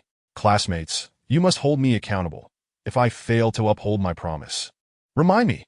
Some onlookers, reveling in the spectacle, immediately began to applaud. Zhang Ming then approached the desk next to Jiang Xiaofan, beaming as she asked, "Could we switch seats?" "Of course, take a seat." The boy eagerly moved to Zhang Ming's original spot. Jiang Xiaofan sighed. "What on earth are you trying to do?" "Nothing much, just pursuing you." Jiang Xiaofan shook his head and rested his chin on the desk. Zhang Ming's eyes sparkled with amusement as she propped her chin on her hands, gazing at him intently. At that moment, a fragrant breeze wafted into Jiang Xiaofan's nostrils. "Oh, did Zhang Ming prepare that heart-shaped breakfast and those roses for you?" Yuli's voice chimed in. Jiang Xiaofan nodded. Yuli winked at Zhang Ming, who reciprocated with a smile. Leaning closer to Jiang Xiaofan, Yuli whispered, "Look how much she adores you. Why not just give in? She's so beautiful, don't you think?" Zhang Xiaofan retorted, "If you don't keep quiet, nobody will regard you as a mute." "Hey, I'm trying to give you friendly advice, and you dare speak to me like that?" Yuli exclaimed, hands on her hips. Seeing this, Zhang Xiaofan quickly surrendered, "Sister, I was wrong. Can we just drop this topic? The instructor will be here soon." Yuli huffed but sat down. Just as she settled into her chair, she exclaimed, "Wait, what is it?" Zhang Xiaofan asked, puzzled. Yuli replied, "I came to share some good news, but you almost made me forget. Today, our Ming Yun instructor is handling matters for the martial arts competition." "The martial arts competition?" Zhang Xiaofan queried, confused. Yuli nodded, explaining, "Indeed, the martial arts competition. Today, someone else will teach our class, and the content will be basic. Attendance is optional." Intrigued, Zhang Xiaofan urged, "Tell me more." "The martial arts tournament is organized by the academy and has 3 available spots. If slots become available, the school will reward students with gene potions and subsequently lead them to participate in the Huaya Federation competition. Should they achieve a commendable ranking, the nation will bestow a cash prize of 1 million. Although Yuli spoke somewhat vaguely, upon hearing the mention of 1 million, Zhang Xiaofan's eyes instantly sparkled. His family circumstances did not compare to Yuli's. While she might be indifferent to such a sum, Zhang Xiaofan certainly was not. With that million, he could acquire even more gene potions. Chapter 23. The test, how about it? Are you interested? If we secure a ranking, the country will grant us a cash reward of 1 million. Yuli remarked. Zhang Xiaofan nodded eagerly. This was indeed a splendid opportunity. Just as they were about to leave, he seemed to remember something and hurriedly called Lu Ponzi. "What's the matter?" Lu Ponzi inquired. Zhang Xiaofan relayed the details of the martial arts competition word for word. Upon hearing this, Lu Ponzi exclaimed excitedly, "What did you say? A martial arts competition? The school offers rewards for slots? There's a chance to participate in the Huaya Federation competition? This is a golden opportunity to shine." Zhang Xiaofan felt a surge of joy and asked, "Are you going too?" "I'm not going. I have no interest." Lu Ponzi's voice cooled immediately, losing its earlier enthusiasm. Zhang Xiaofan twitched his mouth in exasperation and said, "If you're not going, why were you so excited?" Not being excited would diminish the significance of this matter. Zhang Xiaofan rolled his eyes. "So, are you going or not?" "I'm not going. I have no interest." Zhang Xiaofan was rendered speechless. He understood Lu Ponzi's character well. When he said he was disinterested, he truly meant it. However, if he was genuinely uninterested, why express such excitement? "Fine then, enjoy yourself. I'm going to register. Good luck. This is your chance to shine." Zhang Xiaofan hung up and turned to Yuli, saying, "Ponzi isn't interested. Let us go sign up." Yuli nodded. And just as they were about to head out, Zhang Ming curiously asked, "Where are you two going?" Zhang Xiaofan shrugged and looked at Yuli, implying that she should handle it. Yuli nodded and approached Zhang Ming, whispering something in her ear. Zhang Ming's expression turned peculiar, and her cheeks flushed crimson as she turned away. Observing this, Zhang Xiaofan curiously asked, "What did you say to her?" Yuli chuckled and then whispered something to Zhang Xiaofan. His face flushed with anger. "How could you slander me like that? If I didn't she wouldn't come along. You were right, after winning 1 million. This won't matter anymore." Zhang Xiaofan glared at Yuli, who seemed entirely unconcerned, skipping ahead merrily. Upon their arrival at the venue, the registration area was already bustling with students, including both freshmen and sophomores. There were at least dozens of them. Each individual appeared eager, craning their necks to glimpse the instructors at the registration desk. Zhang Xiaofan and Yuli stood at the back of the line. As they waited, Zhang Xiaofan, feeling bored with the crowd ahead, struck up a conversation with Yuli. Suddenly, his gaze sharpened, falling upon a young man not far away, someone he was quite familiar with. He was one of the earlier evolved students at the school, reportedly having reached D grade. A sophomore named Meizhou, he possessed the gene of a fireball mouse, known for his speed and high flame temperature. Additionally, it seemed that his ancestors had some martial arts background. In short, this individual was not to be underestimated. If one were to face him, great caution was advised. Yuli noticed Zhang Xiaofan's intense gaze and curiously looked over. Meizhou appeared to sense Yuli's scrutiny. He turned his head, and their eyes met. After a moment of surprise, he smiled and nodded at Yuli. Yuli pouted, seemingly indifferent. Meizhou, undeterred, turned his attention back to the testing ahead. "Do you know these people?" Yuli asked with curiosity. Zhang Xiaofan nodded, responding, I've researched the sophomores. Nearly all of them are D-grade evolved beings, and Mei Zhou is among the best. Yuli nodded, pointing to another young man in the distance. What about him? That is Zhang Cheng. His gene is from the feline family, known as the saber-toothed tiger. You must be cautious if you encounter him. Yuli exclaimed, oh, her eyes darting around, casually adding, I don't plan to participate. Why not? I'm quite self-aware. Zhang Xiaofan chuckled. You possess such self-awareness? What is wrong with that? Zhang Xiaofan protested, feeling a bit indignant. Yuli looked at him disdainfully, saying, you think about it. Zhang Xiaofan was left speechless. He had no retort for Yuli. Suddenly, a deep voice resonated through the air. Not long after, the crowd erupted in astonished gasps. Both Zhang Xiaofan and Yuli turned their gazes toward the source. We have no hope. They are D-grade, while we have just evolved to F-grade. Yuli lamented. Zhang Xiaofan remained silent, while Yuli spoke the truth. He was far from willing to give up so easily. He would never forfeit even a slight opportunity to enhance his strength. If he wanted to meet Tang Fengyi, he had to elevate his abilities. Zhang Xiaofan and Yuli looked ahead, where Mentor Meng Yun stood beside a machine displaying the number 7,200. This machine tested strength, indicating that this young man had delivered a punch that reached 7,200 pounds. A D-grade warrior's power was indeed formidable. In front of the machine stood a young man, his face brimming with pride.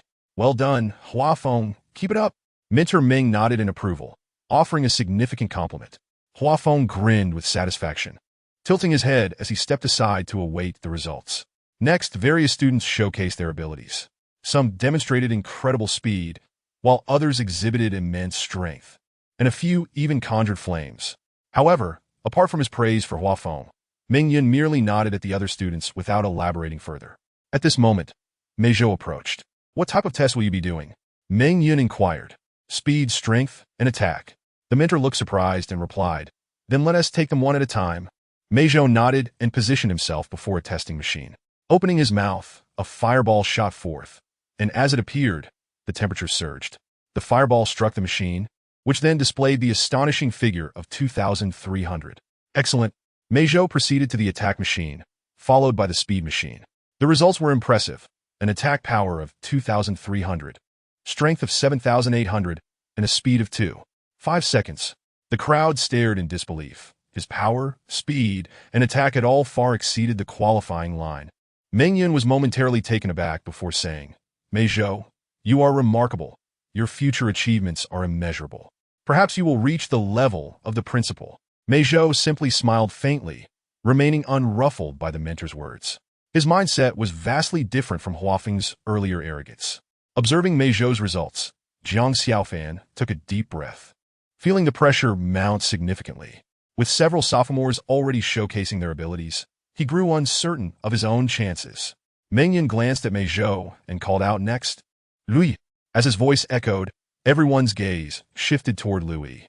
Some students recognized him, but their knowledge was filled with negative connotations, lacking any positivity. Words like shameless and brazen seemed to define Lu Yi's reputation. Unperturbed by the stares, Lu Yi swaggered forward. The mentor asked, What do you wish to test? Initially, Lu Yi intended to follow Mei Zhou's example and test all three categories. But upon reflecting on his own abilities, he decisively abandoned that idea. Testing. Meng Yun regarded Lu Yi with a cold demeanor, uttering a single word before stepping aside. Begin. LV Ishin took a deep breath, his cheeks puffing out, and in the next moment, a fiery sphere erupted from his mouth. As soon as the flame ball made its appearance, the temperature began to rise continuously. Upon colliding with the testing device, the apparatus spun rapidly. Ultimately, it settled at 2,500. A gasp escaped the crowd. The temperature of the flames had astonishingly reached 2,500, surpassing many second-year students. Mei Zhou was momentarily taken aback, unable to fathom that LVE's flames exceeded his own to such an extent. Meng Yun, too, was momentarily stunned, exclaiming, Not bad. She had not anticipated that this cunning LVE possessed such formidable attacking power. LVE tilted his head back and stepped aside, his proud demeanor inciting a desire for many to strike him. Meng Yun glanced at the list, a smile gracing her face, clearly harboring a favorable impression of Zhang Xiaofan. She then announced next Zhang Xiaofan. At these words, LVE immediately halted, his gaze fixating on Jiang Xiaofan, an expression of disdain flickering in his eyes. Oh, so you, the worthless one, have decided to show up? Do you really think you stand a chance in this contest? Jiang Xiaofan ignored him and approached Meng Yun, just as he was about to speak when LVE interrupted again. You keep claiming that you and Tang Fingyi are childhood sweethearts, yet the moment she evolved, she was whisked away. Not only did this so-called childhood sweetheart show no reaction, but you also come here to participate in some kind of martial arts competition? Oh, I see it now. You must be feeling insecure, knowing her family is powerful and that you are unworthy of her. Hence you wish to make a name for yourself here, thinking that might catch her attention. Are you sure that this approach will actually win her over? And do you honestly believe you can achieve fame? To put it bluntly, you, a mere waste, are merely a stepping stone for others. TSK, if I were you, I would have long since found a crack to hide in, rather than emerge to embarrass myself. Jiang Xiaofan's expression darkened as he cast a cold glance at LVE. Why so silent? Did I strike a nerve? I can't get enough of your barking. You. LVE seethed with rage, ready to unleash his fireball technique, but then seemed to recall something, a cold smirk spreading across his face as he watched Jiang Xiaofan, anticipating his impending humiliation. Unaware of their history, Meng Yun calmly inquired, "What are we testing? Testing strength?"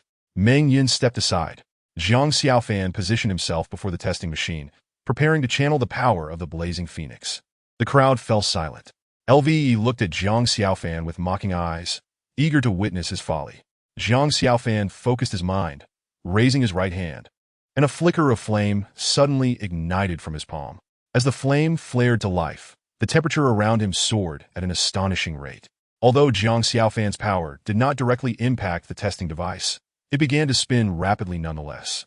This spectacle left everyone present in stunned silence. Those who had previously been oblivious to the unfolding drama now turned their attention. Mei Zhou's face displayed astonishment, her disbelief palpable as she regarded Jiang Xiaofan. Previously, his performance had been commendable, yet she could never have imagined he possessed such strength. With a fierce shout, Jiang Xiaofan struck the testing device with a punch, akin to a sword slicing through the air. The apparatus whirled at breakneck speed. The crowd watched with rapt attention, their eyes widening in anticipation of the outcome. Squeaks and hisses emanated from the machine, which began to emit black smoke, accompanied by a cacophony of distressing sounds. Just when everyone feared the device had malfunctioned, a number appeared on the display. In the next instant, a collective gasp arose from the crowd. 4,000! 4,000! Good heavens, 4,000! Is this real? The machine can't be broken. Can it? Chapter 24. Complete victory. Jiang Xiaofan was momentarily dazed. 4,000? This temperature was indeed extraordinary. LVE, too, was momentarily taken aback.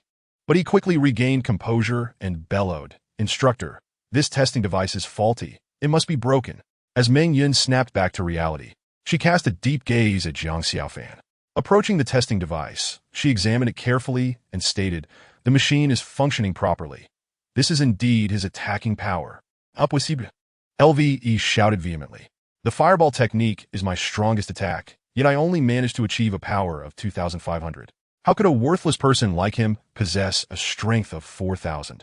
This is a lie. It cannot be true." LVE rushed to the testing device, intent on verifying its integrity, but his ignorance was evident. Meng Yun, witnessing LVE's frantic shaking of the machine, furrowed her brow in annoyance. She approached him, lifting him as if he were a mere chick and setting him aside, her voice icy as she warned, "I told you, the device is not broken. If you cause any more trouble, I will revoke your qualifications." LVE trembled with indignation, grinding his teeth as he retreated. His eyes burned with resentment as he glared at Jiang Xiaofan. How could this waste of space have a flame temperature surpassing his own? Jiang Xiaofan, coming back to his senses, stared blankly at his hands, his own capabilities exceeding his expectations. Mei Zhou cast a profound glance at Jiang Xiaofan before announcing, "Next." She offered no evaluation of Jiang Xiaofan, leaving the crowd aware that she too was at a loss for words regarding his performance. Jiang Xiaofan took a seat beside Yu Li. Yu Li glanced at him and remarked softly, "I didn't expect your flames to be so powerful." Jiang Xiaofan smiled faintly. Offering no reply, he too was taken aback. Both Yu Li and Jiang Xiaofan fell silent, their gazes fixed on the ongoing tests. Various strengths were displayed, some focused on power, others on speed or attack. However, until now, none had achieved results as dazzling as Jiang Xiaofan's. After watching for a while, Jiang Xiaofan's gaze drifted away. Suddenly, he felt someone watching him. He turned, puzzled, to find Mei Zhou. Upon meeting his gaze, Mei Zhou offered a warm smile. Jiang Xiaofan held Mei Zhou in high regard. He sensed no animosity from him, and likewise, Jiang Xiaofan bore no ill will. Smiling back at Mei Zhou, he lowered his head, waiting patiently. In less than half an hour, all the participants had completed their tests. Out of over 40 individuals, only 12 qualified for the next round, including Jiang Xiaofan, LVE, and Mei Zhou. The instructor instructed them to wait a moment as he prepared for the second event. Once the instructor departed, those unqualified for the next round began to leave. Hello, Yam Meizu. Mei Zhou stood before Jiang Xiaofan, a friendly smile on his face as he extended a hand. Jiang Xiaofan shook it, introducing himself, Jiang Xiaofan. Your flame temperature is impressive. Your overall strength is formidable. Mei Zhou grinned, taking a seat beside Jiang Xiaofan. Do you have a feud with that student named LVE? Jiang Xiaofan furrowed his brow, choosing not to respond. Apologies. I was merely curious. Mei Zhou smiled apologetically, recognizing his question may have been intrusive, given its personal nature. Jiang Xiaofan waved his hand dismissively. Mei Zhou, harboring a favorable impression of Jiang Xiaofan, continued to introduce the other students eligible for the second event. Jiang Xiaofan listened attentively. After about 5 minutes of conversation, Meng Yun returned. Classmates, please follow me. Meng Yun clapped her hands, prompting Jiang Xiaofan and the others to rise and follow her into the simulated combat chamber. The simulated combat chamber served as a training apparatus designed to hone combat skills. Upon entering, two individuals would find themselves in a combat space where they could fight without inflicting harm upon their bodies. However, if injuries accumulated excessively during the battle, they would emerge feeling fatigued. Jiang Xiaofan versus LVE. Mei Zhou versus Huafeng. Everyone, prepare yourselves and enter the simulation chamber. Good luck. Yuli earnestly cheered for Jiang Xiaofan. He smiled, stepping into the simulation chamber. Jiang Xiaofan arrived at the simulation combat chamber for the first time, filled with curiosity about his surroundings. As he surveyed the area, the cabin door closed behind him. In an instant, he felt a blur before discovering himself in an expanse of blankness. Before him stood LVE, gritting his teeth. LVE declared through clenched jaws, I will make you aware of the disparity between us. Jiang Xiaofan scoffed disdainfully, retorting, What? Can even a flickering flame harm now? Enraged, LVE acted immediately. He pounded his chest and unleashed a fireball directed at Jiang Xiaofan. Unmoved, Jiang Xiaofan remained still. He knew the feeble warmth of the fireball would not harm him. Last time, he had already discerned that. The fireball collided with him, vanishing without a trace. LVE stood dumbfounded, repeatedly exhaling in disbelief. Is it extinguished? Jiang Xiaofan taunted. You! LVE trembled in fury, seemingly aware that his fireball could not affect Jiang Xiaofan. He abandoned his flames and charged at Jiang Xiaofan. His fist raised. He aimed to strike at Jiang Xiaofan's head. With a mere flicker of thought, Jiang Xiaofan perceived LVE's speed dwindling before him. This was Jiang Xiaofan's first experience of physical combat, and he felt a surge of excitement, paired with contempt for LVE. Just as LVE's fist was about to connect with Jiang Xiaofan's head, Jiang Xiaofan sidestepped effortlessly. In the next moment, his arm descended upon LVE's shoulder like a blade cutting through the wind. LVE let out a muffled groan, collapsing to the ground under the force of Jiang Xiaofan's arm. He cried out in distress. With a clenched fist, Jiang Xiaofan delivered a powerful blow to LVE's face. LVE's eyes widened before he promptly lost consciousness. A complete victory. Compared to Jiang Xiaofan, LVE seemed like an infant, while Jiang Xiaofan resembled an adult.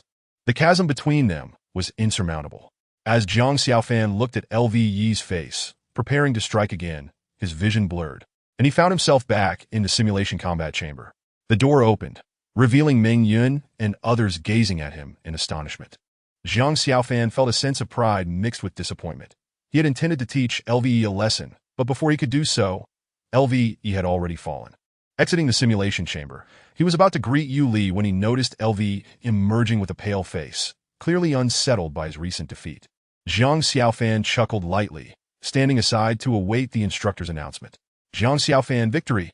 LVE shot Jiang Xiaofan a resentful glance before moving aside, lowering his head to sit down.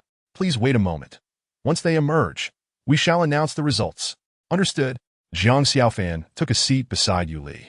As Jiang Xiaofan and Yu Li conversed, within 5 minutes, all 10 participants gradually emerged. Some wore expressions of excitement, while others appeared sullen. The results were evident from their faces. Once everyone had exited, Meng Yun produced a notebook and addressed the group. Dear students, your performances were commendable. However, there are only 3 spots available this time, and I can only select 3 students with the highest chances of success. The rest of you must continue to strive. There will be future opportunities for you to succeed. Instructor, please just announce who has secured spots. Meng Yun glanced at his notebook and replied, Jiang Xiaofan, Mei Zhou, and LVE, you 3, please step outside and await me. Yes. Jiang Xiaofan felt a surge of joy as he stepped outside. Upon hearing that he had secured a spot, LVE's expression softened considerably, and he followed suit. Jiang Xiaofan turned to face LVE with a calm demeanor. LVE took a deep breath and stated, Jiang Xiaofan, do not get too complacent. The simulation match merely assessed our recently awakened powers. Your strength, or rather, your superiority in certain aspects, is merely the beginning. The true challenge lies ahead in our training. By the way, I know your family seems to lack funds. You can't even afford a single vial of gene serum. Can you? What are you implying? LVE's eyes sparkled with mockery. I merely wish to inform you that today, fortune favored you, allowing you to triumph over me. However, within the Huaya Federation, experts abound, and I hope you do not suffer a humiliating defeat there. Hey, you truly have a thick skin. Winning you by strength is merely luck in your eyes?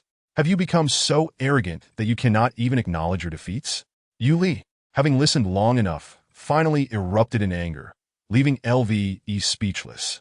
After enduring the humiliation, LVE finally spat out, just wait and see. You petty person. Yu Li shot LVE a disdainful glance. Jiang Xiaofan remained silent, well aware that LVE's character was not a recent revelation. After a while, Meng Yun and Mei Zhou emerged. Follow me. The 3 of them trailed behind the instructor. As they walked, Meng Yun cautioned, though you have secured spots, it does not guarantee your victories in the Huaya Federation. To put it bluntly, you will only be considered average among the many strong contenders there. Given that you have just awakened, you are in dire need of gene serum. The school has generously awarded each of you 5 vials to aid your training. So strive to shine within the Huaya Federation. Upon hearing this, Jiang Xiaofan and Mei Zhou felt a rush of excitement, while LVE wore a disgusted expression, akin to having swallowed a fly. Yu Li, with a bright smile, remarked, it seems we won't be lacking in gene serum from now on. This statement, however, turned LVE's face ashen. Just after pointing out Jiang Xiaofan's lack of gene serum for training, the school rewarded him with 5 vials. The unspoken slap in the face hurt far more than any physical blow. Unaware of their backstory, Meng Yun departed after escorting them to the principal's office. 5 vials each. Jiang Xiaofan entered, grasping his allotted vials. Just as he was about to leave, Mei Zhou called out to him. Jiang Xiaofan looked at Mei Zhou in confusion. Let us exchange contact information. We can share resources or training insights in the future. Jiang Xiaofan nodded, retrieving his communication watch. After a moment, a holographic image of Jiang Xiaofan appeared. Mei Zhou also produced his communication watch, recorded Jiang Xiaofan's information, and smiled. See you next time. Until next time. After exchanging farewells, Jiang Xiaofan departed with Yu Li. Mei Zhou, let's exchange contact information as well. LVE hurriedly caught up. Mei Zhou glanced at LVE with indifference, replying, my contacts are full. Without another word, he hastened away, ignoring LVE's sour expression. Gnashing his teeth, LVE muttered, Mei Zhou, Jiang Xiaofan, you will pay for this humiliation. His face was etched with resentment. Xiaofan, use the gene serum to enhance your strength. I will visit you tomorrow. All right. Yu Li bid farewell and skipped away. Chapter 25. Strength Enhancement. Jiang Xiaofan watched Yu Li depart before finding a training room. He took Meng Yun's words to heart, never considering himself particularly outstanding. Before participating in the competition, he aimed to enhance his strength as much as possible. Sitting on the ground, Jiang Xiaofan produced the gene serum and, without hesitation, injected it into his body. As he awaited the effects, his complexion dramatically changed as an indescribable wave of pain engulfed him. He could hear the sound of popping within his body, akin to frying beans. It was excruciating, yet amidst the agony, Jiang Xiaofan sensed his strength amplifying. Before long, the intense pain gradually subsided, replaced by an exhilarating sensation. In the next moment, Jiang Xiaofan felt warmth spreading through his chest, as if a liquid was coursing through him, invigorating every limb and bone, bringing immense comfort. Jiang Xiaofan sighed in relief. The initial pain had transformed into sheer pleasure, a perfect balance of suffering followed by bliss. Jiang Xiaofan clenched his fists, a surge of explosive power coursing through him. In this place devoid of machines to test strength, he could nonetheless sense a marked enhancement in his abilities. With the experience of the initial trial behind him, the subsequent endeavors seemed far simpler. Suffering precedes sweetness. Pain gives way to pleasure. After registering 5 vials of genetic serum, Jiang Xiaofan discovered a fiery emblem emblazoned upon his chest. He took a moment to acclimate to his newfound strength within the confines of his room before pushing the door open to step outside. While he remained unaware of how much strength others had gained from the genetic agents, he was certain that his own power had increased significantly. Returning to the dormitory, just as he was about to enter, he heard muffled groans emanating from within. Listening intently, he recognized it as Lu Pengzi's pained voice. Alarmed, Jiang Xiaofan hurriedly pushed the door open and found Lu Pengzi sprawled on the bed, his face contorted in agony. A chill ran through Jiang Xiaofan as he rushed over. "Pengzi, what happened to you?" Lu Pengzi was covered in bruises, his complexion ashen. One of his eyes was swollen to a mere slit. With great effort, he managed to open his eyes and force a smile. "Xiaofan, you're back." Jiang Xiaofan's voice was urgent. "Pengzi, who did this to you? Tell me, and I will avenge you." Lu Pengzi waved his hand dismissively. "It's not someone else's fault. It's my own business." Taken aback, Jiang Xiaofan pressed. "What on earth transpired?" With a heavy sigh, Lu Pengzi confessed, "I went to apply to be a mecha warrior today and got beaten by a robot." "A robot?" Jiang Xiaofan was momentarily taken aback, then declared, "In that case, I'll help you see a doctor." "No need for that," Lu Pengzi insisted, sitting up with a serious demeanor. "Familiarizing myself with pain will only serve to strengthen me." Yet, Jiang Xiaofan couldn't help but find his appearance amusing. Suppressing a laugh, Jiang Xiaofan replied, "By your logic, anyone who gets beaten every day would become an A-level expert, right? Are you mocking me?" Lu Pengzi retorted, displeased. Jiang Xiaofan shook his head, stifling his laughter. "How could I? I may jest about others, but I would never mock you. Moreover, I believe your perspective holds merit. Understanding pain is indeed a necessary lesson on the path to becoming powerful." "Indeed, I concur." Lu Pengzi nodded earnestly. Seeing that Lu Pengzi was merely nursing superficial wounds, Jiang Xiaofan felt relieved and settled onto his bed, chuckling. To be beaten to such a state, that robot must be exceptionally formidable. "Indeed," Lu Pengzi replied, his expression grave. The robot's combat style was unprecedented, and its speed was astonishing. I could barely discern its movements. However, it is ultimately a steel body, impervious to pain, and I still cannot best it in that regard. Seeing Lu Pengzi's serious demeanor, Jiang Xiaofan felt it inappropriate to laugh. He consoled him, "It's all right.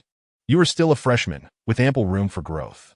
If you didn't succeed this time, there will be a next time, and if you don't succeed then, there will still be opportunities ahead. I believe you will eventually succeed." "Who says I didn't succeed?" Lu Pengzi squinted, retorting. "Then what about you?" Jiang Xiaofan inquired. "That robot was incredibly strong. I barely managed to avoid defeat." Jiang Xiaofan's lips twitched in disbelief. "So that act you just put on was intentional, correct?" Lu Pengzi chuckled. "Truly, you made me worry for nothing. You didn't even ask. I always thought Lu, you was the most shameless. But today I realized you are a true master of shamelessness. Let us not go that far. Lu's shamelessness is unparalleled, while I am merely at the beginning stages. Hey, do you take shamelessness as a badge of honor? In this society, how is one to survive without a bit of shamelessness? I believe that shamelessness is merely a means of growing one's strength, and thus, I shall continue to be shameless." "All right then, you are the master. You rest." Jiang Xiaofan stood up. "What are you doing?" "I'm going to get you a glass of water." Lu Pengzi nodded, reclining comfortably. Jiang Xiaofan placed the water beside Lu Pengzi, who assumed a lordly posture and commanded, "Xiaofan, serve this lord with water." Jiang Xiaofan raised an eyebrow, grinning. "Very well, I shall serve you. Lu Ponzi, oblivious to Jiang Xiaofan's expression, genuinely believed he would be catered to, and he opened his mouth expectantly. Jiang Xiaofan tilted the water towards him. Whoa, that's enough, it's full. Lu Ponzi pushed Jiang Xiaofan's hand away, struggling to swallow the water, grumbling, Are you trying to drown me? Didn't you just defeat a robot? How can you fear a little water? You're messing with me. Lu Ponzi gritted his teeth in frustration. Jiang Xiaofan chuckled. You're the one who can't see it? Ouch! You dare speak to this lord like that. Xiaofan, it seems I must teach you a lesson today, so you can learn who the true king of this hill is. With that, Lu Ponzi lunged at Jiang Xiaofan.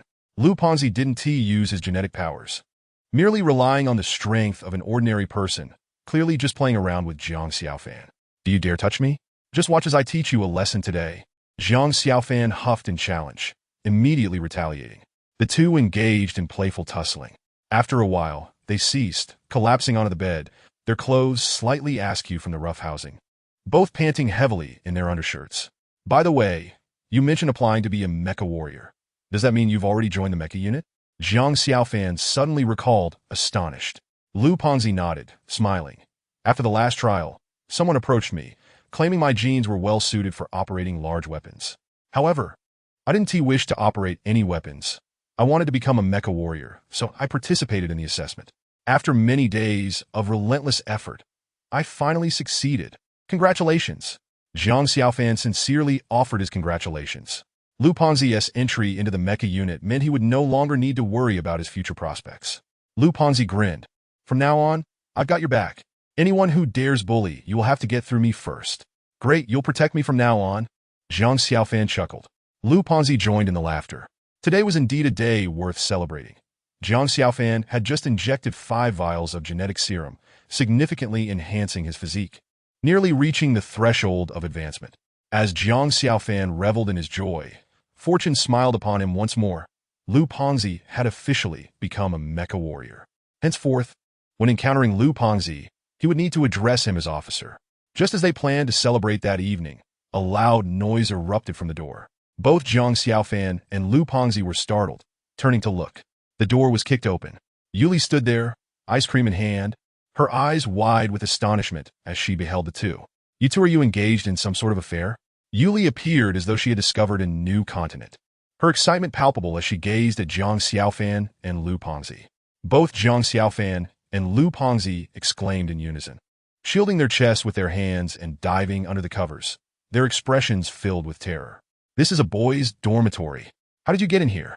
Regaining her composure, Yuli shot them a disdainful glance. You big men, honestly, I'm not afraid at all. What do you have to be scared of? Are you a little girl? You're more like a tiger. Jiang Xiaofan blurted out instinctively. Yuli's brows furrowed in anger. Say that again. Jiang Xiaofan and Lu Ponzi exchanged glances. With Lu Ponzi shouting, Yuli, don't you know this is the boys' dormitory? Is it really appropriate for a girl to barge in like this? Yuli rolled her eyes, dismissing their concerns. If I'm not afraid as a girl, what do you two big men have to be scared of? Hurry up and get up. I have something to discuss with you. Jiang Xiaofan exchanged a cautious glance with Lu Ponzi before carefully extricating himself from the warmth of his blankets. He perched on the edge of the bed, awaiting further words from Yuli. Casting a sidelong glance at Jiang Xiaofan, Yuli pouted and remarked, Jiang Xiaofan, since I observed your commendable performance today, I am granting you a unique opportunity to earn some genes. Are you interested?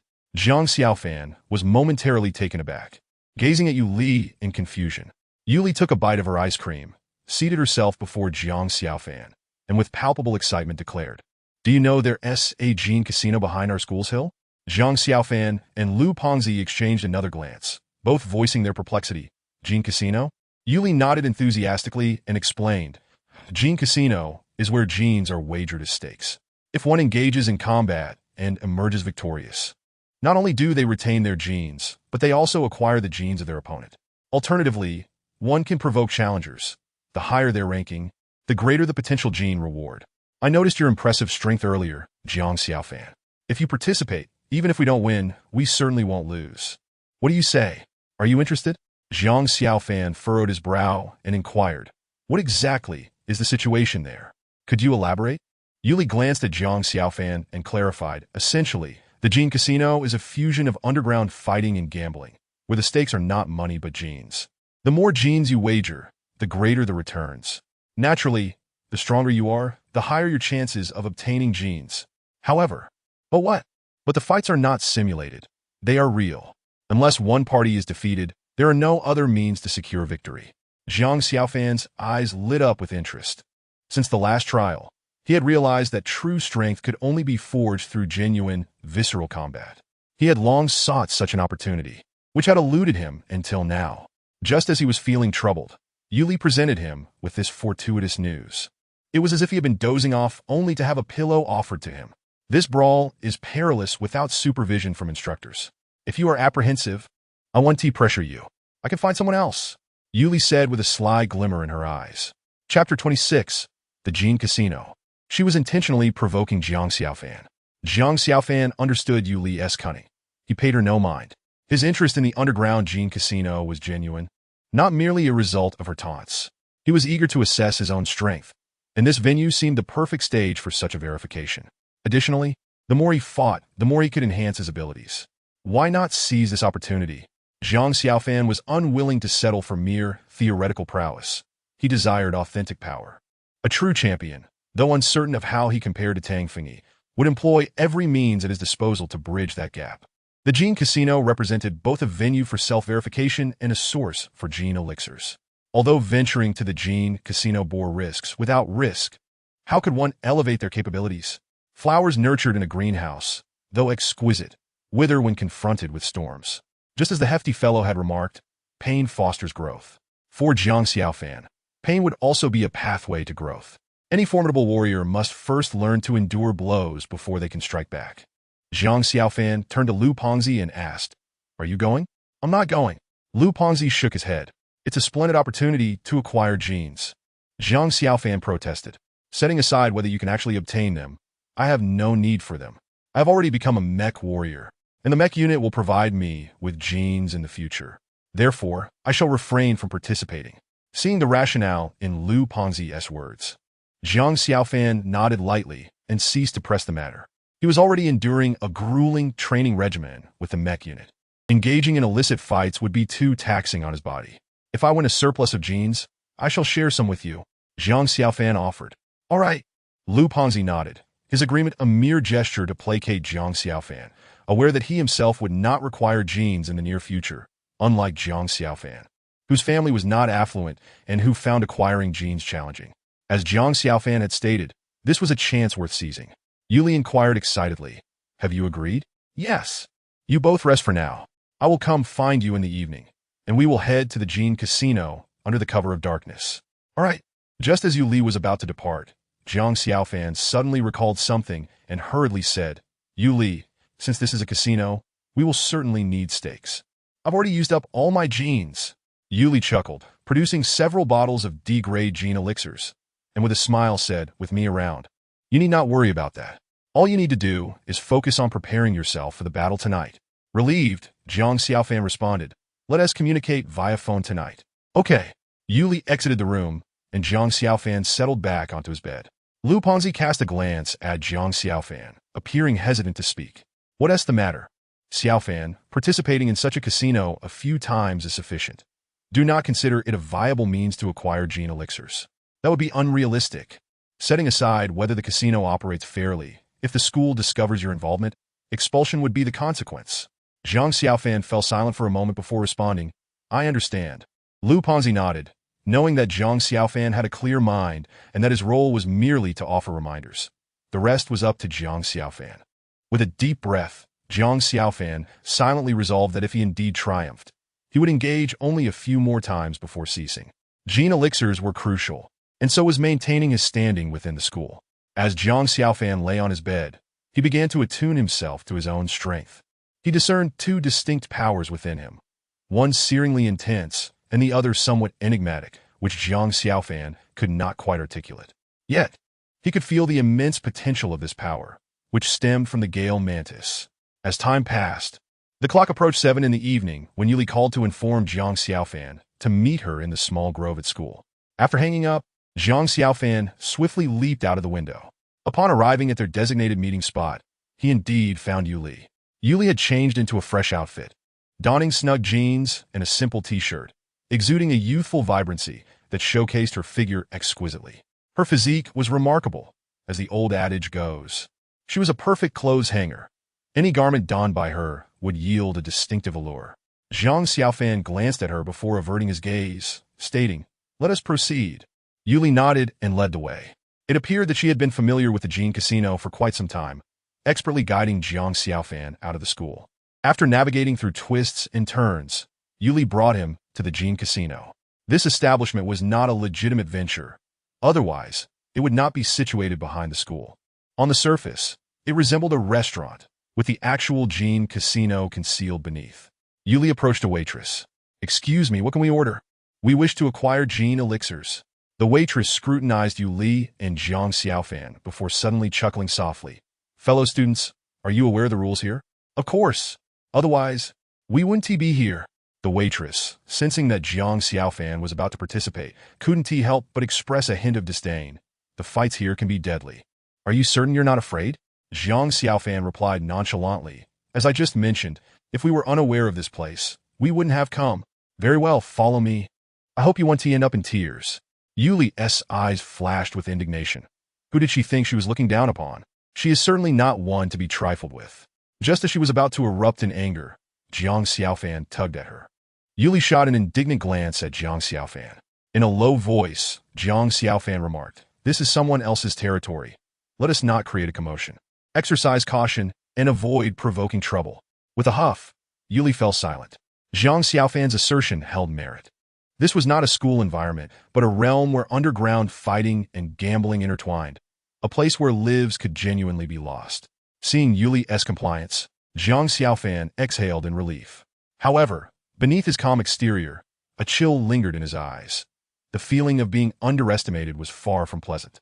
The waiter guided Zhang Xiaofan and Yuli into the kitchen, where he pressed a hidden mechanism, causing a door resembling a freezer to slowly open. As a narrow gap appeared, jubilant cheers erupted from within. Zhang Xiaofan exchanged a glance with Yuli. His expression was grave while Yuli appeared somewhat exhilarated. The waiter regarded Zhang Xiaofan with a more pronounced look of disdain. He addressed him, saying, "Follow me." Both nodded and trailed behind the waiter. Upon entering through the grand door, they found themselves in a corridor. At the end of the passage stood two burly men. The waiter approached them, exchanged a few words, and then turned his gaze towards Zhang Xiaofan. Upon noticing Zhang Xiaofan's youthful visage, disdain flickered across their faces. The waiter chuckled and said to Zhang Xiaofan, "Come along." As they proceeded, Zhang Xiaofan and Yuli soon discovered that there was another level below, which housed a fighting ring surrounded by countless seats.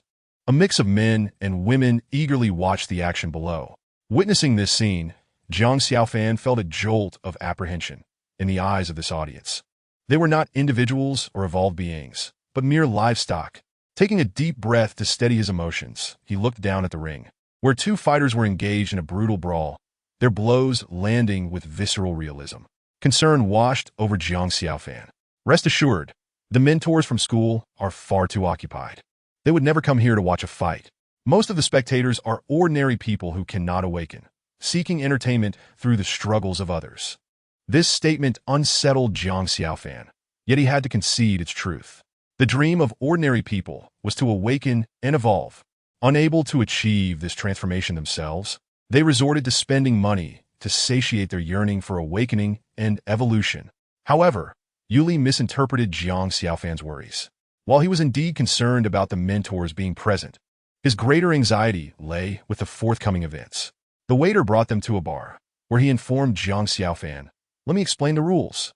"Very well," Zhang Xiaofan replied.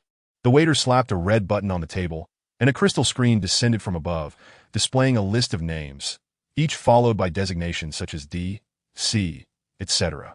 The waiter glanced at Zhang Xiaofan, then eliminated the names marked with C, leaving only those designated as D. "You may place your bets and select from the names listed. If you prevail, the genetic serums wagered by your opponent will belong to you. Should you defeat the top 10 contenders, the casino will grant you a bottle of D-grade genetic serum unconditionally. The choice is yours." Zhang Xiaofan and Yuli exchanged solemn glances. "The top 10 are out of the question," Yuli stated. Zhang Xiaofan nodded. He was acutely aware of his own limitations and the formidable strength of the top-tier fighters. Thus, he would not take unnecessary risks. A single vial of genetic serum was not worth such peril. Together, they scrutinized the bottom two contenders, one named Zhang Peng and the other Li Xingqiao, both classified as D-grade. Their bets were substantial, each placing 2 vials. Yuli turned to Jiang Xiaofan, saying, "You'll take the stage shortly. You can make the choice." "I choose Li Xingqiao," Jiang Xiaofan declared decisively. Yuli nodded, producing 2 vials of D-grade genetic serum and handing them over, stating, "We select Li Xingqiao." "Very well. Please wait a moment while I arrange this. Additionally, feel free to indulge in the drinks here." The waiter accepted the vials, casually tossed a remark over his shoulder, and departed. Jiang Xiaofan and Yuli each requested a glass of ice water, then gazed down at the fighting arena. The combatants below were fiercely engaged, their fists connecting with brutal force.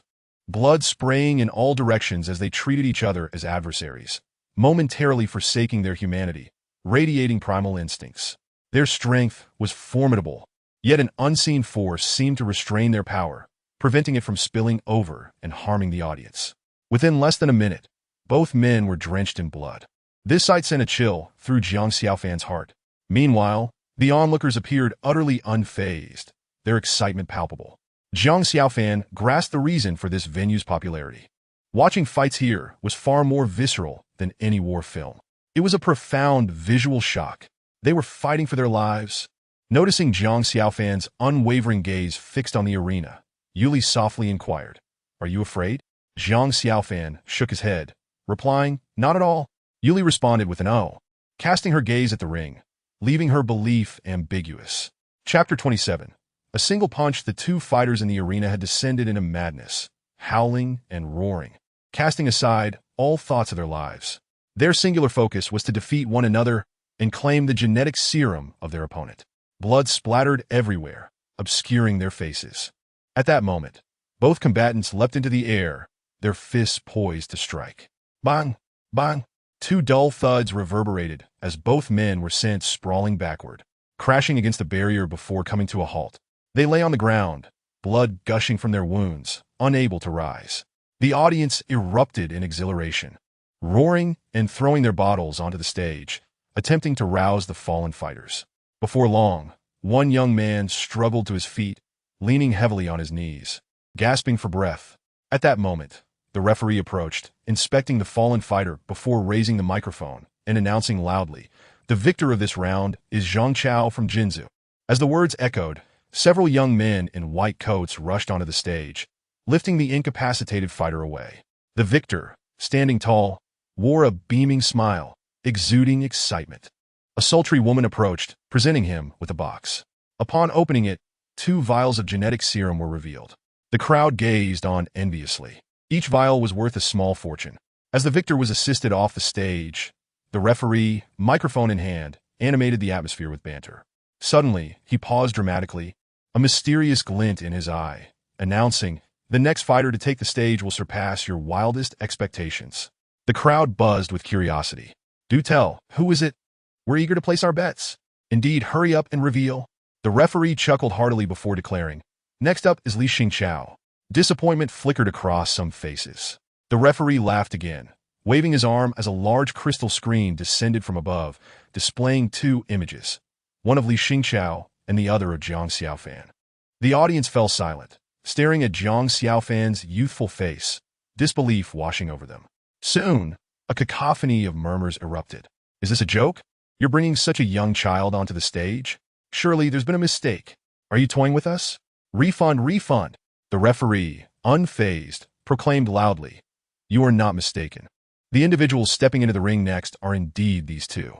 The child you see before you is merely a student. He is about to challenge the reigning champion, Li Xingqiao, who has faced defeat time and again. Ladies and gentlemen, seize your credit cards and start swiping. This is an opportunity for you to reap considerable rewards." Upon hearing these words, excitement erupted among the crowd. They eagerly pulled out their devices to load funds. As they did so, numbers began to materialize beneath Jiang Xiaofan and Li Xingqiao. From 0 to 10,000, 100,000, 1 million, and so forth. To be precise, it was Li Xingqiao beneath whom the numbers fluctuated, while Jiang Xiaofan remained steadfastly at 0. The referee raised an eyebrow at the rising numbers. evidently noting the lack of confidence the spectators had in this student. Seated above, Zhang Xiaofan and Yuli comprehended the rules of this gambling arena. To watch, this group had to pay an entry fee, and similarly, they could bet on the two combatants, wagering on the individual they deemed worthy. A correct bet would yield profits, while an incorrect one would result in losses. In every conceivable manner, the casino appeared to be a surefire venture. However, the absence of support for Zhang Xiaofan left both him and Yuli feeling uneasy. Despite his youth, Zhang Xiaofan's prowess could very well rival that of Li Xingqiao. Yuli turned to a nearby attendant and inquired, "May I place a bet?" "Certainly." The attendant handed Yuli a device resembling a remote control, allowing her to operate it. With practiced ease, Yuli loaded 500 yuan. "I bet 500 on you. You must win and show these narrow-minded fools a lesson." Zhang Xiaofan nodded gently, feeling a twinge of discomfort. Although he was young, he did not consider himself inferior to Li Xingqiao. Moreover, as a student emerging from academia, he felt he had no less merit than his opponent. At that moment, a seemingly official-looking individual approached Zhang Xiaofan and said, "Prepare yourself. You will enter the ring in 5 minutes." "All right."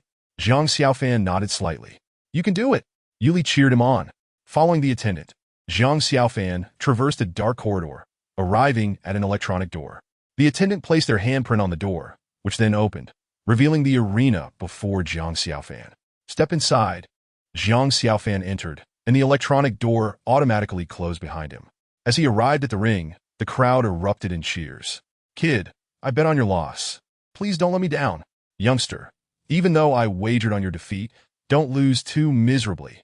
Provide us with some visual enjoyment." "Classmate, hang in there for at least 5 minutes." A heavy weight settled in Zhang Xiaofan's heart, for the surrounding cacophony severely disrupted his concentration. Taking a deep breath, he dismissed the noise, standing resolutely in the ring. Before long, the electronic door across from him opened, and a man stepped out. He appeared somewhat imposing, towering over 8 feet tall, with fists nearly the size of Zhang Xiaofan's head, exuding an intimidating aura. It was hard to comprehend how someone of such physical stature could be ranked second to last in this arena. Li Xingqiao ascended the ring, and cheers intensified, with everyone vociferously chanting his name. Ignoring the surrounding commotion, Li Xingqiao's fierce gaze settled on Zhang Xiaofan's youthful face, a flicker of disdain passing through his eyes. The referee approached, speaking into the microphone with vigor. "Ladies and gentlemen, we detest your condescension. Though this student is young, his courage to compete indicates he possesses some level of skill. Otherwise, would he be seeking his own demise? Enough chatter. How much did you wager on Li Xingqiao's victory?" An audience member who seemed familiar with the referee retorted bluntly. The referee chuckled. 1,000. Laughter erupted among the crowd, the atmosphere buoyed by his jest. Perhaps they had witnessed countless battles, but never had they seen someone so young in the ring. With the referee's humorous banter, excitement surged through the spectators. At that moment, a white cloth floated down from above, landing before Zhang Xiaofan. Upon closer inspection, his expression soured. It was not merely a white cloth. It was a pair of white underwear, stained and utterly repugnant. Zhang Xiaofan turned to see an unattractive, portly woman standing up, waving her chubby hand and shouting, "Little one, I'll lend you these underwear. If you can't hold your ground, just wave them to avoid a humiliating defeat in the ring." Zhang Xiaofan inhaled deeply, responding with an air of calm. "I will do my best." Never before had he been subjected to such humiliation, with no fewer than 1,000 people present. Each hurled derisive remarks at him. Zhang Xiaofan was acutely aware that this was their flawed logic. Yet what irked him was that they had already resigned themselves to defeat without even beginning the match. Though young, he did not equate youth with weakness. "Little one, I'll burn those disgusting underwear for you. If you find it unbearable, just shout surrender." Li Xingqiao remarked with feigned kindness, yet the contempt in his eyes was palpable. Zhang Xiaofan remained silent, closing his eyes, choosing to ignore the provocations. The referee, sensing the atmosphere was charged, positioned himself between the two competitors.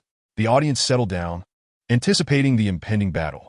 Some women discreetly covered their eyes, seemingly unwilling to witness the adorable child face a brutal defeat. The referee glanced around and inquired, "Are you both ready?" To which Li Xingqiao replied nonchalantly, "I'm always ready." He clenched his fists, unleashing a wave of energy. The referee turned to Zhang Xiaofan, about to ask, but then decided against it. Let us just commence. Laughter erupted once more from the crowd, amused by the referee's antics. Zhang Xiaofan opened his eyes and gazed at Li Xingqiao. Li Xingqiao grinned. You're younger, so I'll grant you the first attack. Zhang Xiaofan wasted no time. With a focused mind, he summoned the full extent of his elemental powers. In the blink of an eye, Zhang Xiaofan vanished, reappearing instantly before Li Xingqiao, his fist connecting forcefully with Li Xingqiao's abdomen. Li Xingqiao's eyes bulged in disbelief, a smile frozen on his face, yet fear flickered in his gaze. The next moment, Li Xingqiao collapsed to the ground, unable to rise again. The laughter on the faces of the crowd froze, and they stood in stunned disbelief. The referee, too, was rooted to the spot, staring vacantly at Zhang Xiaofan. Zhang Xiaofan flicked his arm, conjuring a flame that surged forth, raising the temperature in the arena. The flames consumed the underwear, reducing it to ashes. Zhang Xiaofan turned to the portly woman and declared, "It seems I have no need for those underwear." As his words echoed, the referee snapped back to reality, exclaiming in shock, "How did you do that?" Zhang Xiaofan replied coldly, "Announce the results." The referee gasped, his expression darkening. "This student is the victor." An uproar erupted among the crowd, as everyone angrily discarded their devices, shouting in protest, "This is a rigged game. Refunds. How could a mere child possibly defeat a D-rank powerhouse with a single punch? Damn it, I knew this casino was corrupt, and now it's proven. Refund, refund." The referee, drenched in cold sweat, had never anticipated such an outcome. One punch to decide the match. How could this be possible? How old is he? Though he lamented the loss of his 1,000 yuan, he now faced the task of pacifying the agitated crowd. He cleared his throat gently and proclaimed loudly, "Indeed, youth brings forth heroes. How formidable! I am humbled by your prowess." The crowd cast cold glances at the referee, determined not to relent until they received a satisfactory answer. The referee, meanwhile, felt a headache brewing, as the situation had spiraled beyond his control. Zhang Xiaofan's lips curled into a subtle smirk, recognizing this as the consequence of underestimating him. Nevertheless, he understood that those capable of running underground casinos possessed considerable strength, so he refrained from escalating matters too drastically. He spoke up, "If you doubt my abilities, then I invite you to select an opponent for me." Chapter 28. Narrow victory. Upon hearing this, laughter erupted from the crowd, though only Yuli's expression transformed dramatically as she stood up and shouted, "Xiaofan, that's enough. Don't be angry. They merely look down on you." Zhang Xiaofan waved her off, driven not only by a desire for vengeance, but also to enhance his own strength. Uncertain of his true capabilities, he had realized the extent of his power when he decisively defeated Li Xingqiao with a single punch. He now comprehended that while others possessed a singular gene, he harbored two, thus granting him a significant advantage. He believed the individuals present were not particularly formidable. Had they been, they would have long since joined the Mecha Forces or the Hunters Guild rather than gambling desperately for gene serums. Zhang Xiaofan felt a surge of confidence. The referee chuckled, confirming, "Student, what you just said is true, correct?" "Absolutely," Zhang Xiaofan replied. "Very well, I shall select your opponent." At what level?" "D grade." The referee nodded, feeling a flicker of fondness for Zhang Xiaofan. Regardless of his motives, he had indeed aided the referee in navigating a difficult situation. He stepped aside to operate the selection process, deliberately removing the strongest candidates from D grade and leaving behind some mid-tier individuals. The audience, upon seeing a list of names floating on the screen, immediately chose the first one, a man named Zhang Shuang, who had fought here several times, with a record of more victories than defeats. Once confirmed, the chief referee let out a breath and adjusted the display, which transformed into a photo of Zhang Xiaofan and Zhang Shuang. Leaning closer to Zhang Xiaofan, the referee said, "This time, I'll bet $200 on you." Zhang Xiaofan pressed his lips together, refraining from a response. Soon, he noticed the numbers beneath their photos rising rapidly. However, due to his recent victory over Li Xingqiao, his own number surged from 0 to 17,200. This figure was significantly higher than before, yet still considerably lower than Zhang Shuang's, who boasted nearly 300,000 in bets. This amount was equivalent to 3 doses of gene serum. Now, presenting Zhang Shuang. The crowd erupted in cheers as the electronic gate opened, revealing a man who, in stark contrast to Li Xingqiao, stood about 5 feet tall, neither thin nor overweight, but possessing a well-proportioned physique. His gait exuded stability, indicating he was likely a power-oriented fighter. Zhang Shuang approached Jiang Xiaofan, sizing him up before adopting a combat stance. Unlike Li Xingqiao, who had underestimated him, Jiang Xiaofan observed Zhang Shuang's prowess, noting the boy's impressive strength. The referee, feeling a bit shy about teasing Jiang Xiaofan, stood between the two and declared, "Begin." As soon as the words left his mouth, Zhang Shuang charged forward with a fierce shout, launching a punch aimed squarely at Jiang Xiaofan's head. This was no ordinary strike. Elemental energy encircled his arm, whipping up a fierce wind that stung Jiang Xiaofan's face. Alarmed, he recognized the true skill of his opponent. Not daring to be complacent, he quickly summoned elemental power, flames erupting around his wrist, enveloping his fist in fire. Eager to gauge Zhang Shuang's strength, he took a step back and threw a punch. The two fists collided without hesitation. Jiang Xiaofan stood firm, while Zhang Shuang staggered backward. Jiang Xiaofan exhaled in relief, but his expression shifted dramatically the next moment as he caught a glint of cold light in Zhang Shuang's eyes. A swift kick was directed at him. The distance was perfect for unleashing the full force of his leg. Caught off guard, Jiang Xiaofan realized his earlier punch had merely been a feint. Regaining his focus, it was too late to retreat. Gritting his teeth, he swung a punch back. The heat of the flames intensified, causing the referee below to break into a sweat from the heat radiating off Jiang Xiaofan. The temperature was astonishing. With a resounding thud, a powerful shockwave erupted, sending a wave of heat cascading outward and illuminating the arena with a laser-like glow, absorbing their energies and safeguarding the spectators. Jiang Xiaofan felt his arm go numb as he was forced to retreat repeatedly. The explosive power of Zhang Shuang's leg surpassed that of his punches, rendering Jiang Xiaofan's arm akin to a dull blade against an unyielding meteorite, causing him to feel a tumultuous surge of energy within. Just as he regained his footing, a fierce gust rushed towards him, revealing Zhang Shuang's foot, magnified and aimed squarely at his face. Alarmed, Jiang Xiaofan crossed his arms to shield himself, bracing for the inevitable impact. The kick landed squarely on his forearms, eliciting a muffled grunt as he staggered back. Yet, instead of fear, an exhilarating thrill coursed through him. The hunting of the twin-tailed wolves in Jinhu Lin, the practical exercises, and the simulated battles with Lu Yi paled in comparison to the intensity of this encounter. This was the essence of true combat, while the previous skirmishes felt like mere child's play. Jiang Xiaofan's blood surged with adrenaline. This was what authentic battle felt like. With a roar, the flames on his fists flared higher, the heat rising further.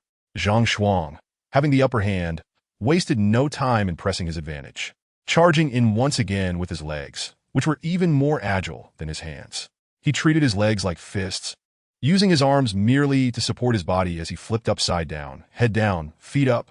Jiang Xiaofan met the challenge head-on, unleashing the combined might of the phoenix and the gale mantis. His hands became as hard as blades, and the flames burned with the heat of molten lava. The battle ensued in full force. Jiang Xiaofan's speed outstripped Zhang Shuang's, yet Zhang Shuang's leg strength surpassed his own. Their duel was evenly matched, a dazzling display of back-and-forth exchanges akin to a revolving lantern. The audience held their breath, captivated by this thrilling contest.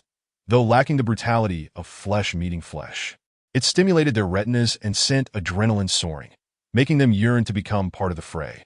Among them, only Yuli harbored concerns for Jiang Xiaofan's safety, her hands gripping the railing tightly as her eyes remained fixed on him without a blink. Thud, thud, thud, the sound of their bodies colliding echoed ominously. The energy crackled and burst forth, activating the protective barrier surrounding the arena, shielding the onlookers from the force of the duel. Suddenly, Jiang Xiaofan was sent flying by a kick from Zhang Shuang. Yuli gasped in alarm, wondering if Jiang Xiaofan would once again find himself at a disadvantage. Zhang Shuang's eyes glinted with determination as he slapped the arena, propelling himself like a spinning top towards Jiang Xiaofan, his legs rotating in midair, forcing Jiang Xiaofan to retreat repeatedly. Jiang Xiaofan's face flushed with excitement as he transformed his fist into a blade, relentlessly striking at Zhang Shuang's legs. Not long ago, Jiang Xiaofan found himself cornered. A heavy sensation gripped his heart. There was no retreat left. Zhang Shuang's legs bore down upon him, threatening to ensnare his head. Jiang Xiaofan was acutely aware of the formidable strength in those legs. Should they capture him, his chances of victory would vanish entirely, and defeat would be inevitable. Tension and exhilaration surged. In such a perilous moment, Jiang Xiaofan felt his adrenaline spike, causing his entire body to tremble violently. The energy within him coursed into his hands. Zhang Shuang's legs appeared before him, forming a scissor-like grip aimed at him. Jiang Xiaofan thrust his hands between those limbs, gripping tightly at the ankles. Zhang Shuang was momentarily taken aback, then let out a cold snort, intensifying the pressure with his legs. Jiang Xiaofan summoned all his strength to resist. The two were locked in a stalemate. Everyone present held their breath, sensing that this maneuver would determine the victor. Yuli also held her breath, her discerning eyes revealing that both Jiang Xiaofan and Zhang Shuang were nearing their limits. They had staked everything on this move. The outcome hinged on who could endure the longest. Both Jiang Xiaofan and Zhang Shuang's faces turned purple as they exerted their full might. Jiang Xiaofan's arms trembled incessantly, and the gap between Zhang Shuang's legs narrowed. The onlookers rose to their feet, eyes glued to the unfolding drama. Suddenly, Jiang Xiaofan was engulfed in darkness. It felt as though he glimpsed a nightmarish creature, followed by a rush of terrifying power. Zhang Shuang's expression shifted, and just as he prepared to withdraw, Jiang Xiaofan roared, exerting a sudden force that propelled Zhang Shuang away. Zhang Shuang was hurled backward, but before he could even touch the ground, Jiang Xiaofan lunged, seizing one of his feet and executing a powerful throw that sent him crashing to the ground. Zhang Shuang let out a muffled groan as a trickle of blood escaped the corner of his mouth. Before Zhang Shuang could regain his footing, Jiang Xiaofan's fist struck his head. Zhang Shuang felt a jolt in his skull, nearly losing consciousness. Jiang Xiaofan knelt at the bend of Zhang Shuang's leg, preventing him from leveraging his strength, while one hand firmly gripped both of his wrists, ensuring complete control. Jiang Xiaofan's fist rose, flames igniting in intensity. Just as his fist was about to descend, Zhang Shuang shouted, "I concede." Jiang Xiaofan exhaled deeply, dropping to the ground with a thud. Zhang Shuang remained sprawled, unable to rise. The onlookers stared at Jiang Xiaofan in disbelief. They had thought him defeated, yet he had turned the tide in the most dangerous moment. Although they did not fully comprehend the events that had transpired, they recognized Jiang Xiaofan's prowess. If the earlier events had been shrouded in mystery, this battle was so spectacular that it dispelled any notions of conspiracy. If acting could be this convincing, there would be no need for them to gamble their lives for genetic enhancements. The referee took a moment to regain his composure, ascending the platform to raise Jiang Xiaofan's arm, proclaiming loudly, "The victor is Mr. Jiang." Jiang Xiaofan breathed a sigh of relief. Yuli mirrored his relief, returning to her seat with a smile adorning her delicate features. He did not disappoint her. "Classmate, shall we continue?"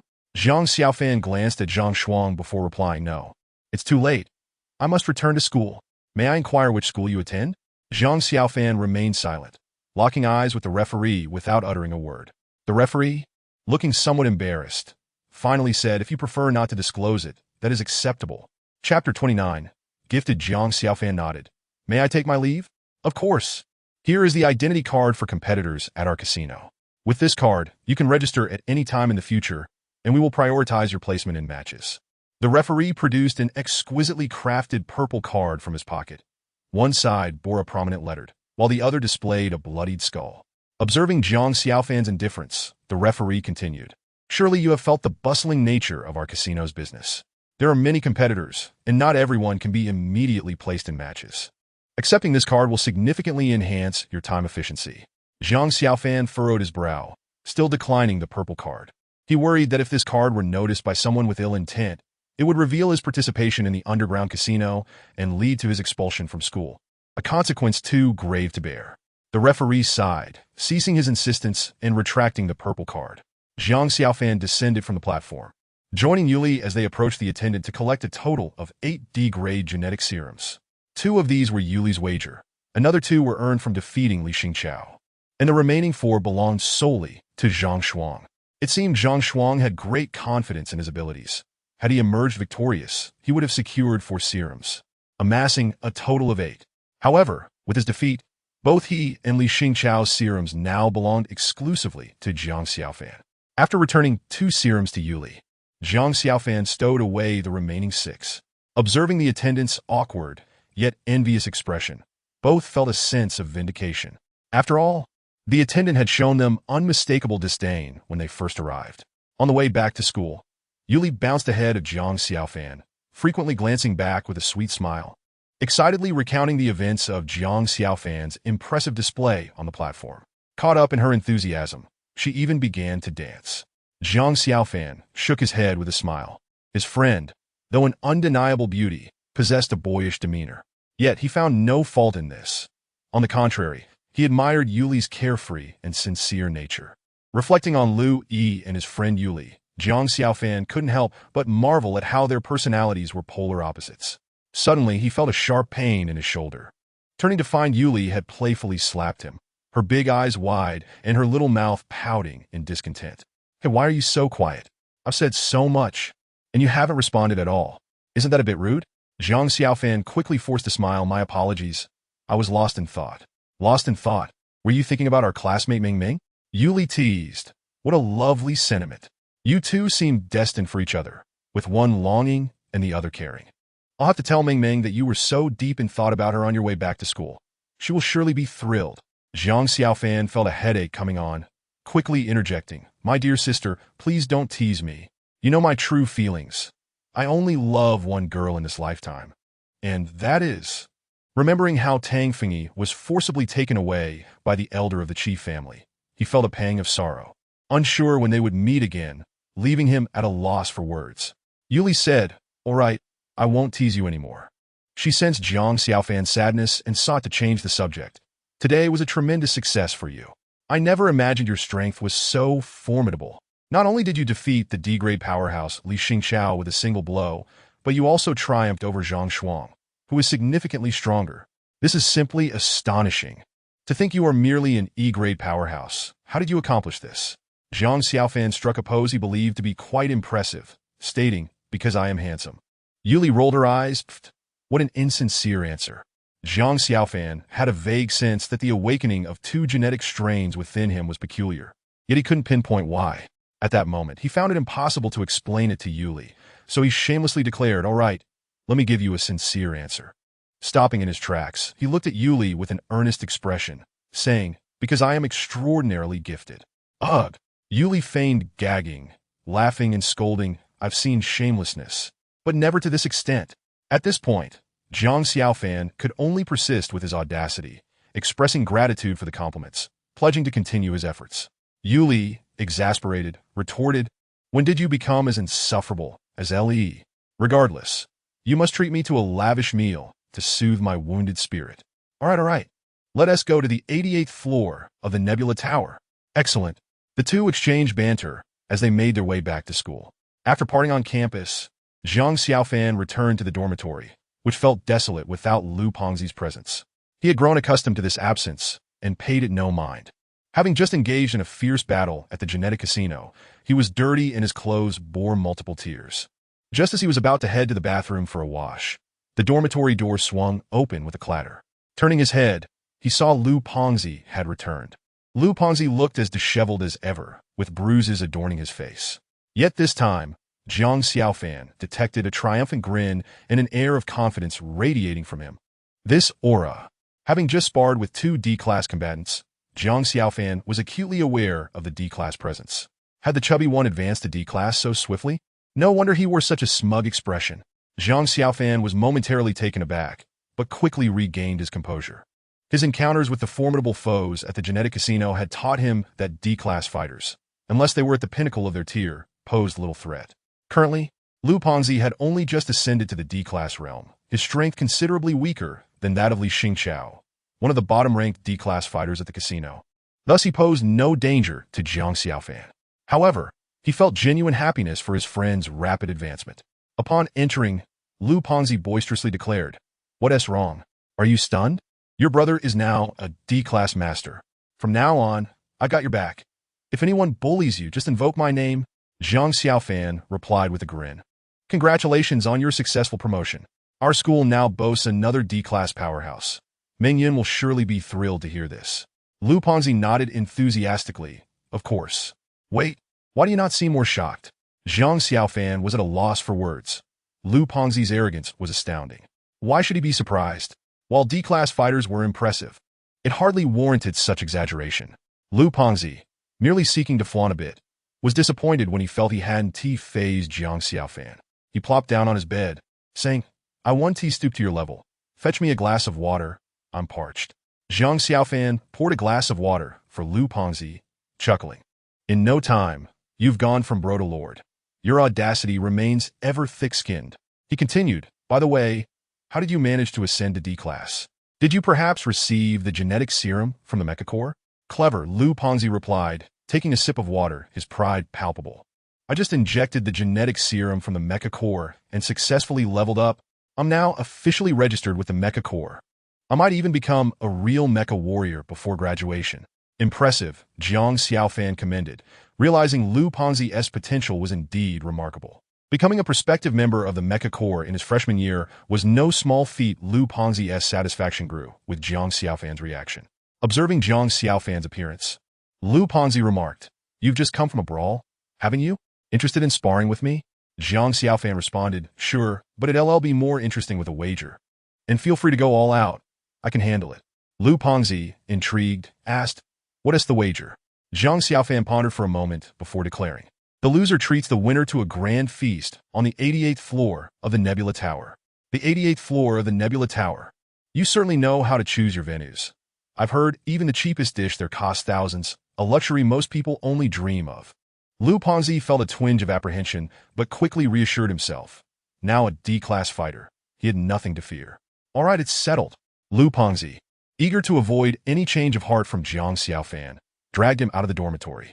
Where are we headed? Jiang Xiaofan inquired as they walked. To the simulation chamber for some sparring. But first, we need to find Mentor Meng Yun to unlock the chamber for us. Spar in the simulation chamber? Will Mentor Meng agree to unlock it for us? Jiang Xiaofan questioned, knowing the simulation chamber was one of the school's most valuable assets, typically reserved for high-ranking officials or military personnel. Would a couple of freshmen like them be granted such access? Don't worry, I'm registered with the Mecha Core now. I'm practically a junior officer. She'll agree, Lu Pengzi assured him. Indeed, when they arrived at Mentor Meng Yun's residence and explained their intentions, she readily agreed to their request. Jiang Xiaofan marveled. You've really made a name for yourself, haven't you? No wonder you've got such pull now. Being affiliated with the Mecha Core. Lu Pengzi beamed with pride. Of course. Since you're my brother, I'll go easy on you during our match. Jiang Xiaofan smirked mischievously. You may come to regret that. Lu Pengzi dismissed the notion, thinking he would soon show Jiang Xiaofan just how formidable he was. Chapter 30. The scheming Yuli. Once Mentor Meng Yun opened the simulation chamber, she departed. The two stepped into the combat space. Prepare to face me, Lu Pengzi declared, unable to contain his eagerness as he launched an attack.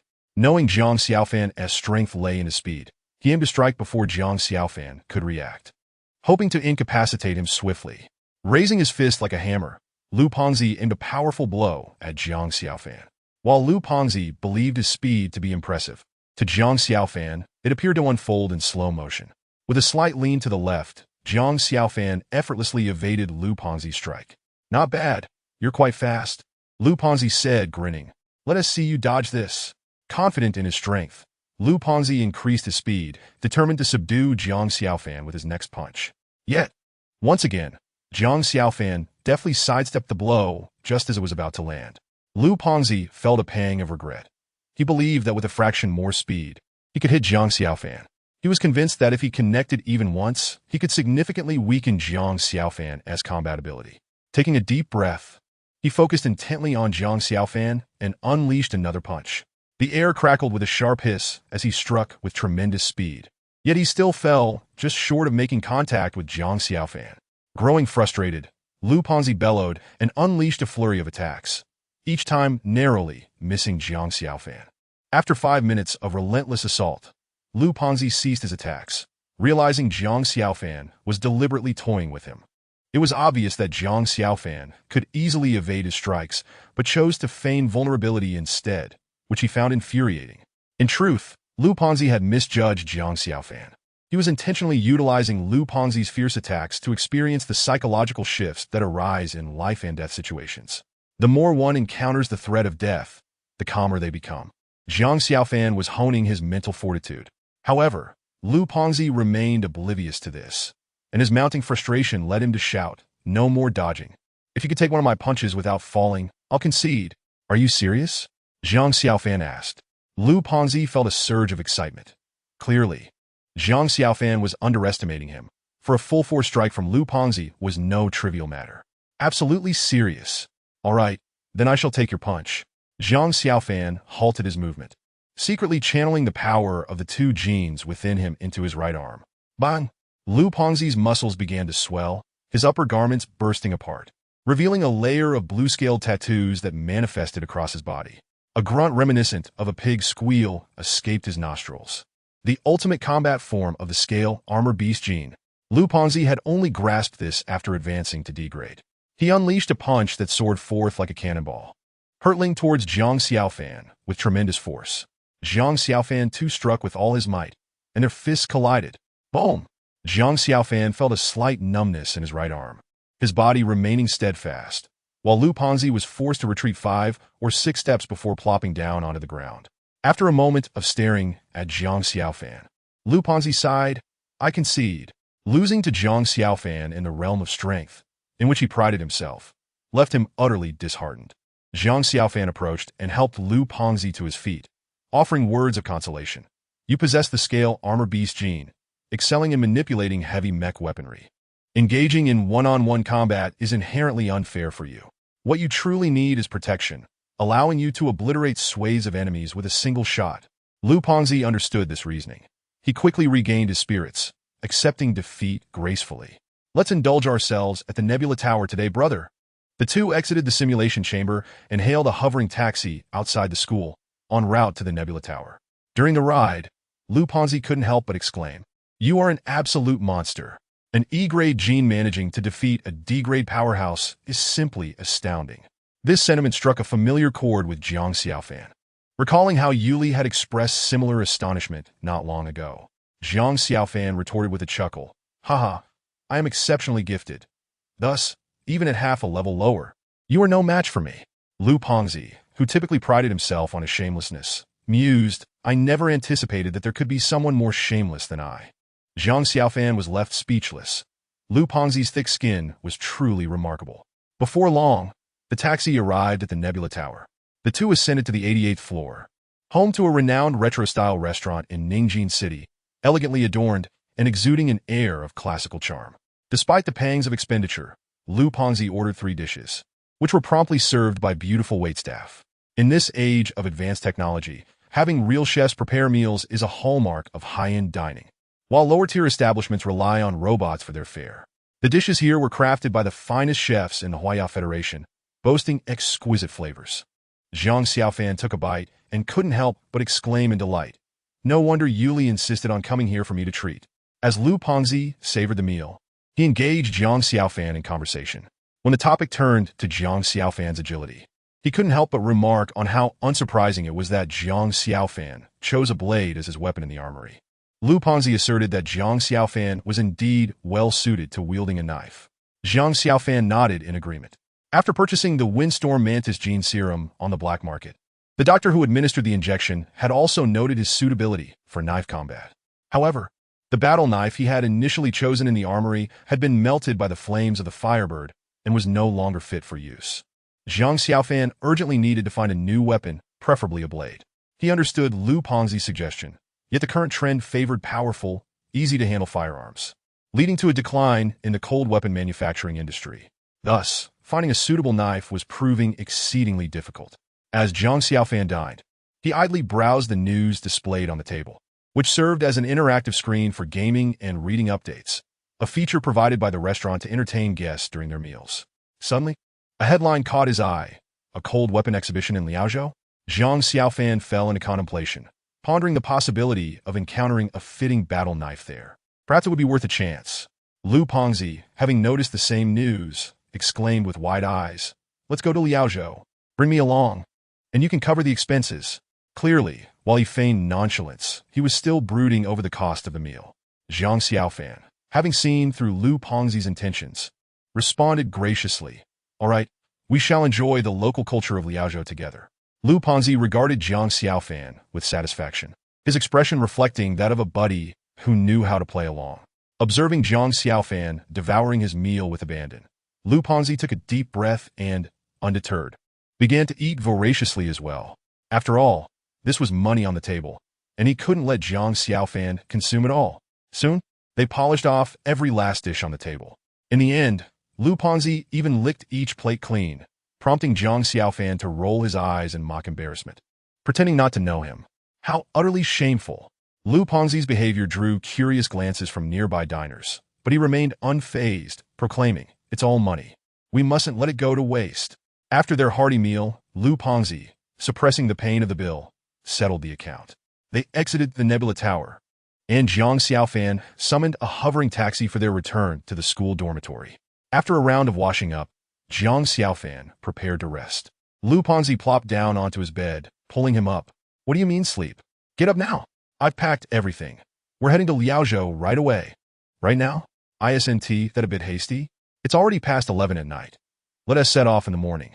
To hasten Jiang Xiaofan's experience of financial pain, Lu Ponzi insisted, "The sooner we leave, the sooner we arrive. Don't you want to find a new battle knife? Liaozhou is the last thriving hub for cold weapon manufacturing on our blue planet. I'm sure you'll find a satisfactory knife there. If you're tired, we can nap in the taxi." Seeing Lu Ponzi so enthusiastic, Jiang Xiaofan chuckled. "All right, let us set off now." He took out his phone to call a taxi. As he tapped on the screen, his brow furrowed in concern. Lu Ponzi noticed and inquired, "What's wrong?" Jiang Xiaofan showed him the screen, revealing that the taxi fare from their school to Liaozhou amounted to 500 yuan. Lu Ponzi responded, "I covered the feast. You wouldn't skimp on this 500 yuan fare, would you?" Jiang Xiaofan shot him an exasperated glance. "Do you take me for that kind of person? The fare isn't particularly steep, but Liaozhou is quite far. A round trip in a hovering taxi would take nearly 3 days, not counting our time spent there. However, I have a martial arts competition in 2 days. And if we travel to Liaozhou now, I fear I may not make it back in time." Lu Ponzi pondered this as well. The rewards for the competition were substantial, and they were crucial for Jiang Xiaofan. He couldn't allow his desire to treat Jiang Xiaofan to interfere with his participation in the tournament. Yet, recalling the staggering bill he had just settled, he felt a pang of reluctance. Suddenly an idea struck him. What if we use intercontinental jump technology? Intercontinental jumping, developed after the Space Federation perfected their spatial leap technology, utilized miniature wormholes and consumed relatively little energy, making it suitable for traversing planetary surfaces. Jiang Xiaofan nodded. This was indeed their only viable option. Using the intercontinental jump gate to reach Liaozhou would take mere moments, though it would be somewhat costly. "Let me check the price for jumping from our school to Liaozhou." Damn! Even Jiang Xiaofan, typically calm and composed, couldn't help but curse. What's wrong? Lu Ponzi, filled with curiosity, leaned his hefty head closer. Upon catching a glimpse of Jiang Xiaofan's phone screen, his eyes widened in astonishment. Intercontinental jump gate, activated once. With a starting price of at least 100,000. This amount could purchase a vial of genetic enhancement serum, and we have yet to ascertain the cost of weapons.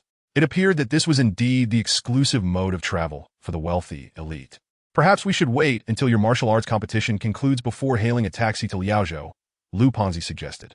Although he yearned to give Jiang Xiaofan a sound thrashing, he displayed a commendable sense of restraint. Recognizing the exorbitant costs associated with intercontinental travel, he voluntarily abandoned the plan to head to Liaozhou. Jiang Xiaofan cast a grateful glance at Lu Ponzi. Had Lu Ponzi insisted on going, he would have found himself in quite the predicament. Clang! Just as Jiang Xiaofan and Lu Ponzi lamented the steep costs of intercontinental travel, someone kicked open the dormitory door. Chapter 31. Purchasing a weapon, the two looked up to see a girl with disheveled hair, clad in a striking red coat, striding into the room. A ghost! Lu Ponzi shrieked, his body jolting in surprise, nearly causing him to tumble off the bed. The girl parted her hair, revealing a delicate visage, and shot Lu Ponzi a glare, saying in a sweet voice, "You fat fool. Who are you calling a ghost?" Upon recognizing the intruder as Yu Li, Lu Ponzi couldn't help but chuckle awkwardly. "Oh, it's just a stunning Yu Li. I thought a vengeful spirit had come to collect a debt for disturbing our slumber." Yu Li scoffed. "You've been watching too many horror films, haven't you? TSK. TSK. Who would have thought that the towering Lu Juanxiong would be afraid of ghosts?" Lu Ponzi's face flushed with embarrassment as he retorted, "Nonsense. How could I, Lu Yi, possibly fear ghosts?" After casting a disdainful glance at Lu Ponzi, Yu Li approached Jiang Xiaofan with a smile. "I'll cover the costs for both the intercontinental teleportation and your weapon purchase. How about bringing me along to Liaozhou? Both Zhang Xiaofan and Lu Pengzi were taken aback. These were not insignificant expenses, and Yuli certainly had quite the fortune. Zhang Xiaofan inquired, "How did you know we were heading to Liaozhou?" Lu Pengzi also looked at Yuli with curiosity, awaiting her explanation. Yuli's cheeks turned a shade pink as she replied, "Last time I visited your dormitory, I noticed you too, so I seriously suspected you were a pair of close friends. To verify my theory, I eavesdropped outside your door for a few minutes and naturally gleaned the content of your conversation." Zhang Xiaofan and Lu Pengzi exchanged glances, their foreheads adorned with dark lines. Lu Pengzi bellowed, "Lu Yi does not engage in such activities." Zhang Xiaofan, feeling speechless, turned to Yuli. "What on earth is going through your mind?" "I, Zhang Xiaofan, have only eyes for Feng Yi in this lifetime. Surely you know that, so why entertain such peculiar notions?" Yuli contemplated for a moment, yet her pride would not allow her to concede. "Considering that such a beautiful girl like Zhang Meng is pursuing you actively, your indifference raises suspicions about your inclinations." Zhang Xiaofan, exasperated, fell silent for a while before asking, "You mentioned earlier that you would cover the teleportation costs and my weapon purchase? This ISNT like you. What exactly are you up to?" Lu Pengzi echoed his agreement. "Everyone knows that you, the illustrious Yuli, are not one to suffer losses. Your sudden generosity is indeed suspicious." Yuli flashed a sweet smile, her expression mysterious. "You'll find out in due course." With no further inquiries forthcoming, Lu Pengzi, unable to contain his excitement, exclaimed, "Let us set off immediately. It's my first time using the intercontinental teleportation gate. Just thinking about it makes me giddy." Zhang Xiaofan scoffed, "Look at you, so undignified. You're a member of the Mecha Division. Who would believe it?" Unfazed, Lu Pengzi retorted, "Whether I've been or not is irrelevant. I want to pretend to be something I'm not." Zhang Xiaofan coldly countered, "You are, after all, a fatso." Enraged, Lu Pengzi shouted, "Zhang Xiaofan, I'll take you on." Just as Lu Pengzi was about to confront Zhang Xiaofan, Yuli timely intervened, "The intercontinental teleportation charges by weight. If you were to join, I might just go bankrupt. So stay here and focus on your studies. This trip to Liaozhou for the weapon purchase will be just Xiaofan and me. You two are ganging up on me?" Lu Pengzi lamented. However, being a person of shameless disposition, he quickly regained his composure. "If I'm not going, then I'll head to the Mecha Division for training." Lu Pengzi exited the dormitory and hailed a hovering taxi to the Mecha Division. After his departure, Yu Li and Zhang Xiaofan set a departure time and soon left as well. Zhang Xiaofan retrieved 6 vials of genetic serum he had won from a clandestine fight at the genetic gambling den, injecting 3 of them into his body. After enduring a bout of excruciating pain, his strength significantly increased. Zhang Xiaofan's genetic makeup was now nearing the D-grade threshold, and he believed that with a few more injections, he would soon evolve to D-grade. Having familiarized himself with his newfound strength, Zhang Xiaofan proceeded to the bathroom to wash away the odor of sweat, changed into clean attire, and returned to his bed, collapsing into slumber. The following morning at 8 o'clock, Zhang Xiaofan and Yuli met at the school gate. After Yuli settled the costs via her phone, the teleportation service quickly dispatched staff to assist them. After sending the coordinates to the staff, the micro-wormhole device commenced its operation.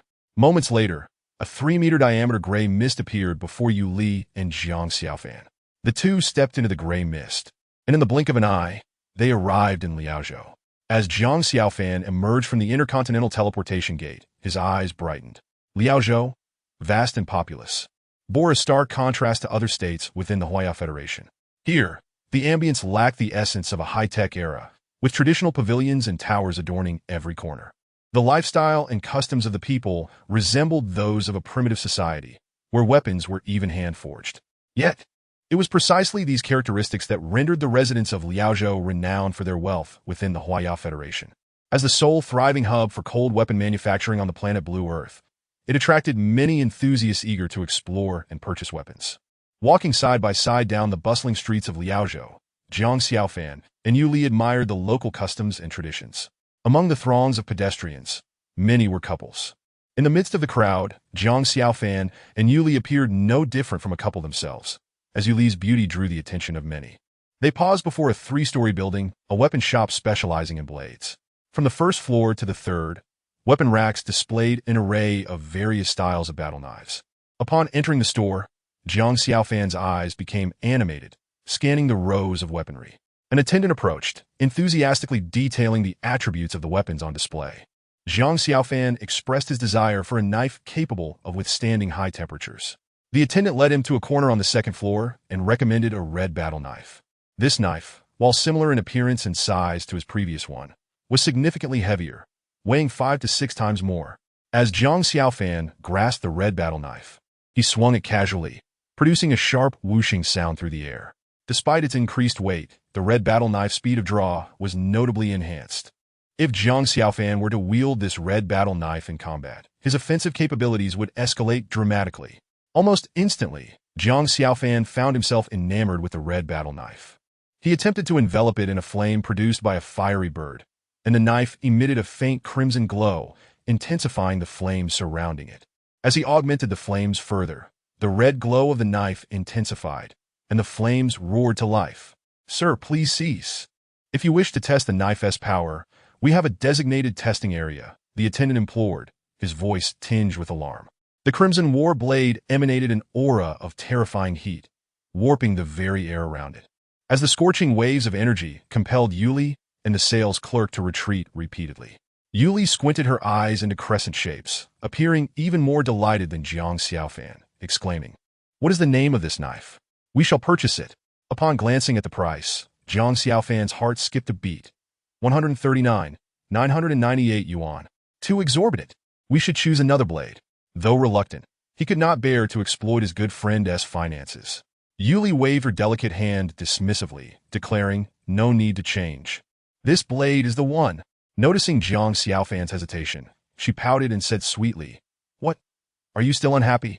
Let me tell you, it is I, the lady, who is gifting you this knife, so I shall decide which one it will be." Zhang Xiaofan felt both helpless and touched. The sales clerk interjected, "Our store's blades are nameless. Customers must bestow their own names." Yuli turned to Zhang Xiaofan and proclaimed, "I believe this knife is perfect for merging with the flames of your firebird. Henceforth, let us call it the Flame Blade." After settling the bill, the two exited the Huiyuan pavilion. Zhang Xiaofan felt a pang of guilt for receiving such a generous favor from Yuli. He raised the flame blade and asked Miss Yuli, "What must I offer in exchange for the flame blade and the cost to activate the intercontinental teleportation portal? Let it be known, while we are close friends, I cannot sacrifice my appearance." It was evident that Zhang Xiaofan was in a rather good mood. Otherwise, his usual calm demeanor would never permit such jesting. Yuli's cheeks flushed slightly as she retorted, "I have no interest in base men." Her words left Zhang Xiaofan momentarily speechless, while Yuli giggled merrily. They continued to browse for another hour, with Yuli purchasing numerous cosmetics, designer handbags, clothing, and snacks in the bustling malls of Liaozhou. The total value far surpassing that of Zhang Xiaofan's flame blade, prompting him to inwardly lament her extravagance. Despite her shopping spree, Yuli entrusted all her purchases to a courier service, allowing them to remain unencumbered. After another 10 minutes of wandering, Yuli pointed to a distant arena and said, "I've heard of that arena. It frequently hosts competitions in Liaozhou. It is named after a family of craftsmen renowned for forging flute weapons, specifically open to young awakeners under 30. The top 3 receive rewards, all in the form of flutes." Yuli giggled. "Here's your chance to repay me, dear brother. The bar is not set high. All I ask is for you to secure 3rd place." Without hesitation, Zhang Xiaofan swiftly approached the arena, registered. And after waiting for over half an hour, it was finally his turn to compete. Due to his late entry, only 3 formidable opponents remained in the arena. Defeating just one would fulfill Yuli's request.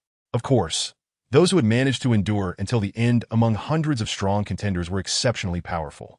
Fortunately, the arena had regulations that permitted only sparring, ensuring no life-threatening harm. Zhang Xiaofan took a deep breath, gripping the flame blade, and walked onto the stage with composure. He was eager to discover just how strong he had become after consuming 6 evolution agents and wielding the flame blade. As Zhang Xiaofan ascended the stage, the 3 competitors exchanged smiles, surprised to see such a youthful figure approach. One of the men stepped forward, chuckling, "Little one, what brings you here? Are you unaware of the dangers that lurk? And that blade, does it wield any real power?"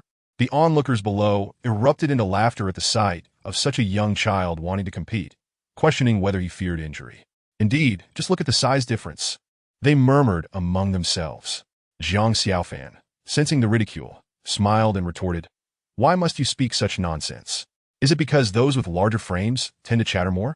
He had always detested others using his age against him, and the comments from the crowd only deepened his displeasure.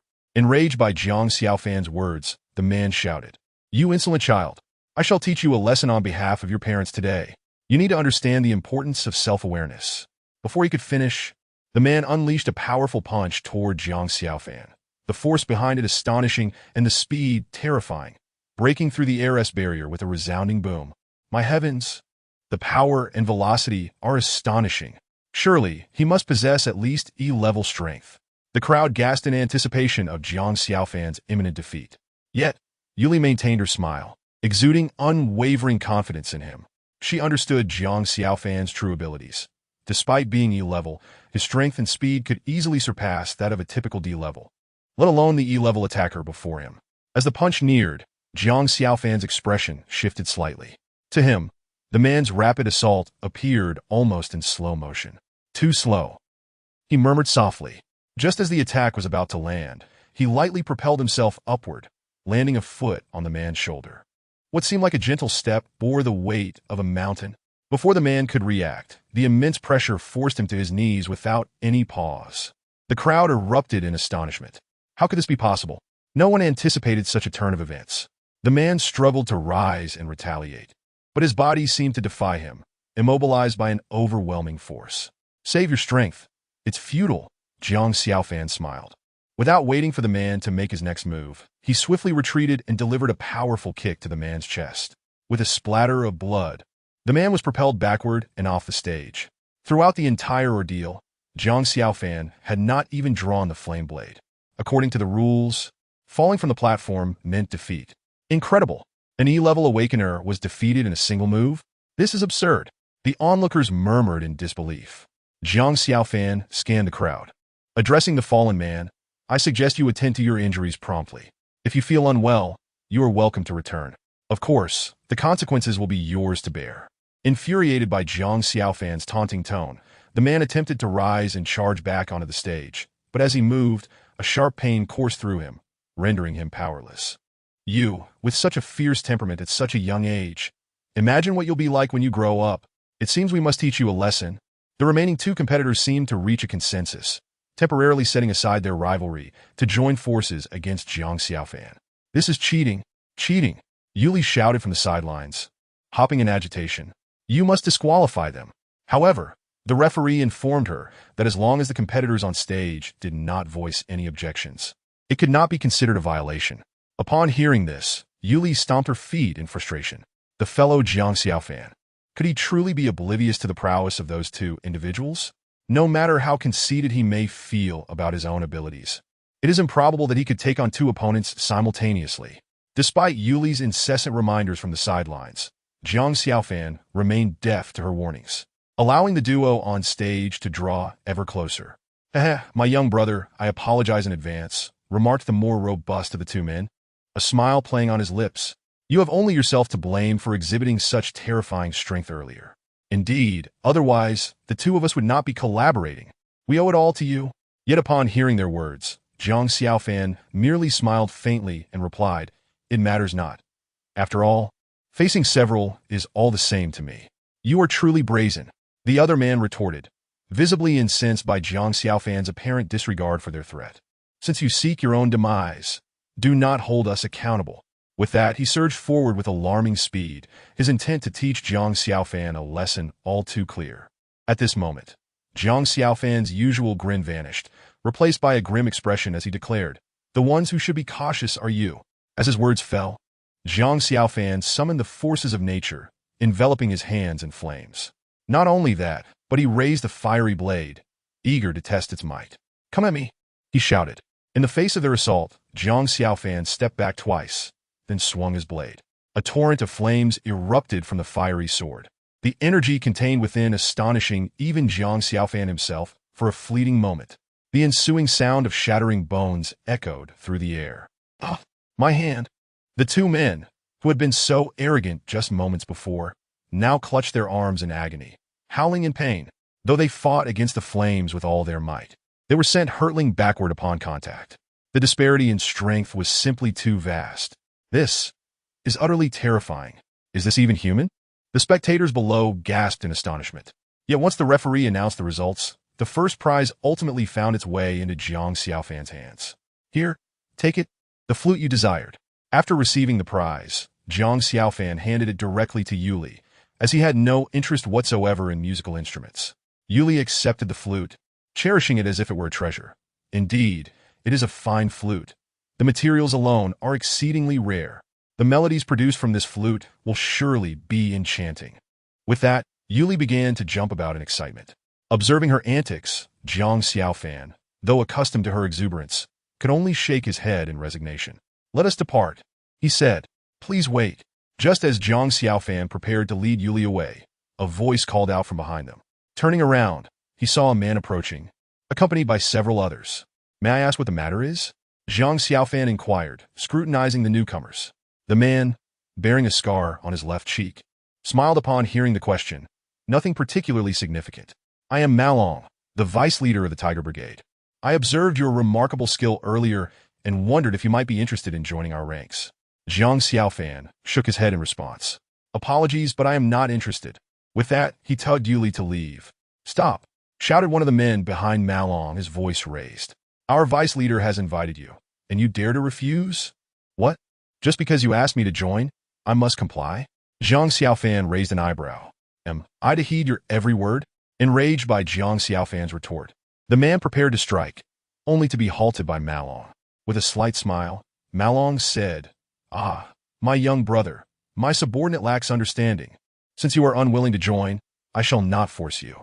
However, I must advise you to be cautious while wandering alone. Trouble may find you."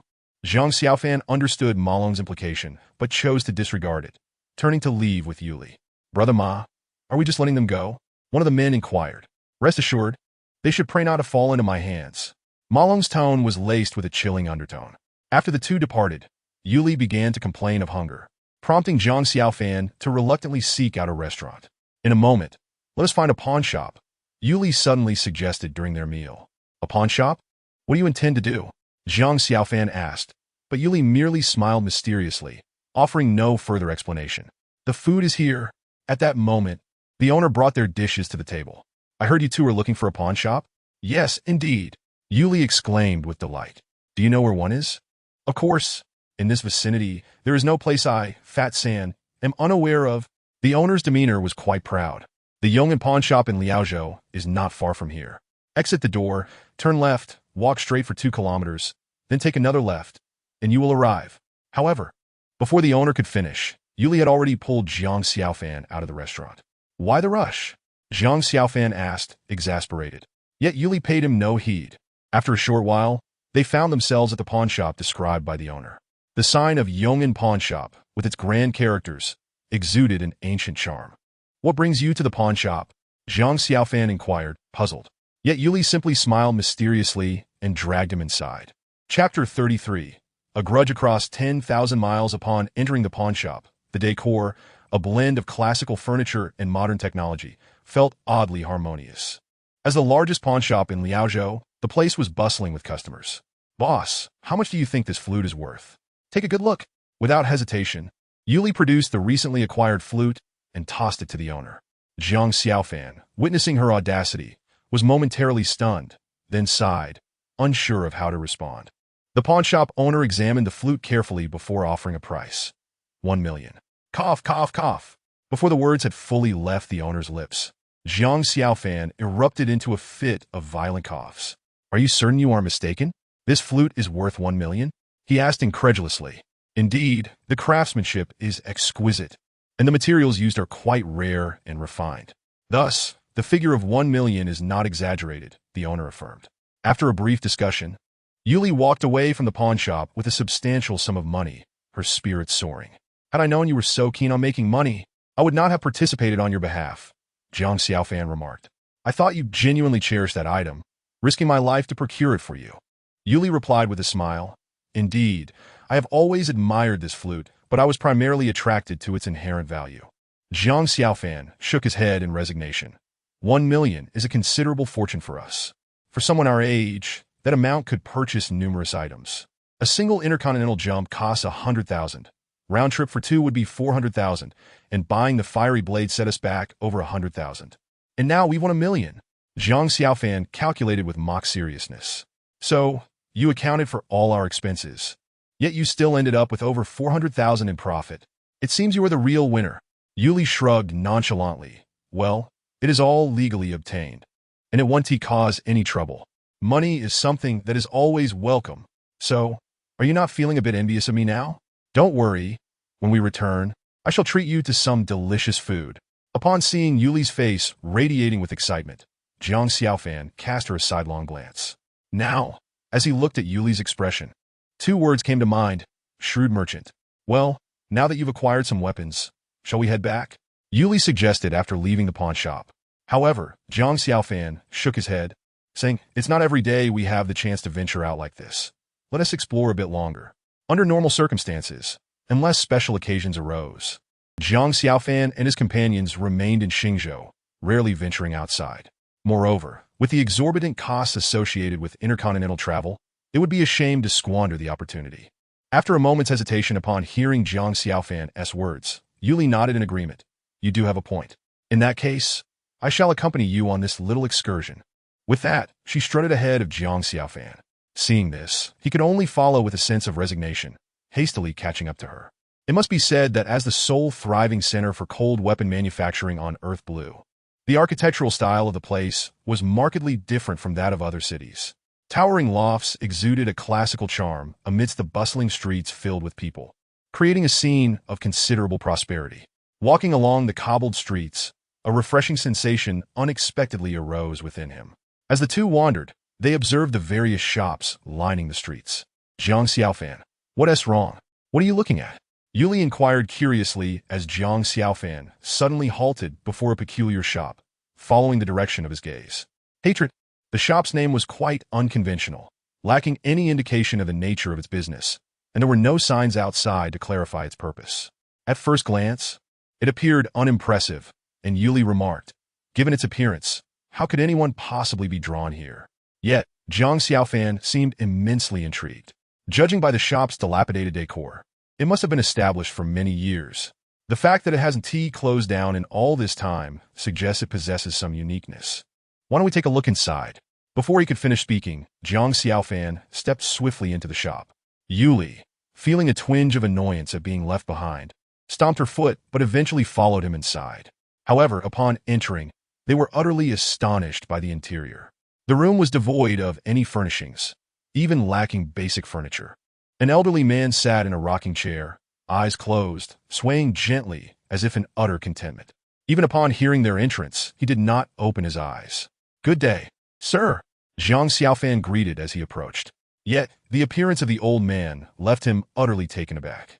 A diagonal scar marred the old man's face, creating a rather fearsome visage, and it appeared that the scar had rendered his left eye useless. We're not open today. If you have business, please return tomorrow, the old man stated coldly, still not bothering to look at them. Hey, if customers come in, even if you're closed, you should at least make an effort to greet them. Yuli expressed her dissatisfaction with the old man's demeanor. Regardless, the old man remained unfazed, choosing not to respond. Sir, I traveled all the way from Xingzhou and noticed your shop was rather unusual, so I decided to take a look. I apologize for the intrusion. Zhang Xiaofan said politely. Might I inquire about the nature of your establishment?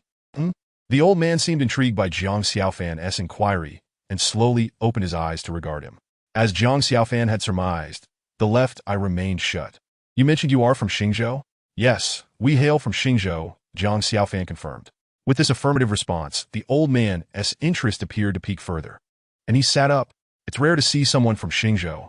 The old man fixed his gaze on Zhang Xiaofan and continued, Young man, are you curious about my shop?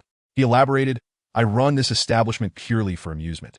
Whenever I feel inclined, I forge weapons. A swordsmith? Both Zhang Xiaofan and Yuli exclaimed in surprise. In an era dominated by firearms, cold weapons had gradually fallen out of favor, and the profession of swordsmith was becoming increasingly rare. The number of swordsmiths had dwindled to a startlingly low figure, making it difficult to find one in most cities, except perhaps in Liaozhou, where the art of cold weaponry still flourished. While many in modern society were enamored with firearms, They remained oblivious to the formidable power that a top-tier cold weapon forged by a master could possess. Upon learning that the old man was a swordsmith, Zhang Xiaofan's interest deepened, and he eagerly inquired, "Sir, may I ask if there is still room for improvement in a forged blade?" The old man chuckled coldly. "Of course, even a completed blade can be significantly enhanced in my hands." Speaking of forging seemed to ignite a spark of enthusiasm in the old man. Zhang Xiaofan was overjoyed and quickly replied, "In that case, I have a blade I would like to ask if you could refine. As long as you are willing to engage my services, I assure you the compensation will be satisfactory." Zhang Xiaofan was determined. He knew he needed to increase his strength, as only then could he seek out Tang Fengyi. "Zhang Xiaofan, have you forgotten that we just sent the blade back?" Yuli interjected, noticing Zhang Xiaofan's fervor. The old man, however, smiled with narrowed eyes and said, "No worries. If you wish for me to forge your blade, the compensation I require will necessitate a trip back to Xingzhou. You can bring the blade along at that time." Zhang Xiaofan was perplexed by the old man's words. "What kind of compensation do you seek that requires us to return to Xingzhou?" "What I need are 2 crystalline cores and skulls of icefield wolves. The cores are for me, and the skulls are the essential materials for refining your blade." Upon hearing this, Zhang Xiaofan was momentarily stunned. "Zhang Xiaofan, what is wrong?" Yuli asked, noticing his unusual expression. "Are icefield wolves truly that terrifying?" Zhang Xiaofan nodded. "I've read about them in some books. Icefield wolves are pack animals and seldom appear alone. This means that obtaining their crystalline cores will require us to confront an entire pack. Their strength is roughly equivalent to that of D-rank awakened individuals. Moreover, their attack power is formidable. The fur on their backs is as sharp as ice blades. A moment of negligence could lead to becoming their prey." Hearing about the terror of the icefield wolves, Yuli's expression turned anxious, and she quickly grabbed Zhang Xiaofan. "Wanting to leave? Let us go. We're not taking that risk. It's not worth sacrificing our lives for a weapon." After Zhang Xiaofan's remark, Yuli urgently tried to pull him away, but he remained resolute. "Sir, I wish to give it a try." Upon hearing his words, Yuli stomped her foot in frustration. "Zhang Xiaofan, are you out of your mind? Don't you realize how terrifying icefield wolves are?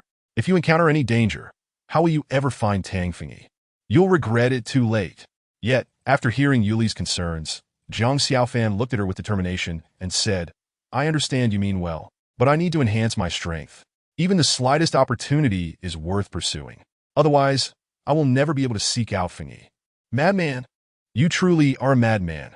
Seeing Zhang Xiaofan's resolve, Yuli could only shake her head in resignation. Meanwhile, the old man, upon hearing Zhang Xiaofan's words, revealed a peculiar smile on his scarred face. "Youngster, I never expected you to harbor such intentions. Although your life or death is of little concern to me, I must warn you, do not seek death." Chapter 34. The return. Upon hearing the words of the other party, Zhang Xiaofan nodded. "Very well. As long as you can withstand one of my strikes, it will prove that you possess the ability to protect yourself." The elder gazed at Zhang Xiaofan and continued, "Even if you cannot prevail, escaping will be a trivial matter. Otherwise, your venture would be nothing but a futile sacrifice, a waste of time." The elder spoke without a trace of compassion. "All right, I shall receive 1 strike from you, esteemed elder." Zhang Xiaofan seemed resolute, prepared to embark on this endeavor. Despite Yuli casting anxious glances in his direction, he paid her no heed. With his words spoken, the elder nodded, and soon, his palm began to manifest movement. Thunderous roars suddenly reverberated throughout the room. "Thunder Eagle!" Upon hearing the sound, both Zhang Xiaofan and Yuli exclaimed in unison. They were well aware of the ferocity of the Thunder Eagle. This creature, imbued with the essence of lightning, could, upon successful evolution, rival in A-grade power.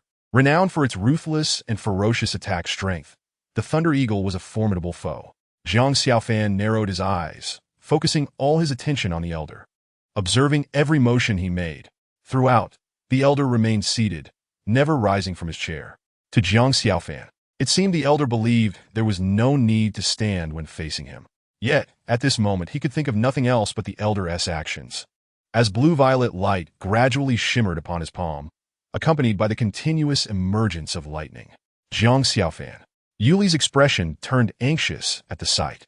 Nevertheless, Zhang Xiaofan remained silent, fixated on the elder's movements. With a resounding crash, another clap of thunder echoed. Immediately, The elder's garments began to flutter as if stirred by an unseen wind. "Receive my strike," the elder bellowed, thrusting his palm forcefully toward Jiang Xiaofan. In that instant, a blue-violet fierce eagle, cloaked in lightning, emerged, emitting a piercing, eerie cry, targeting Jiang Xiaofan directly.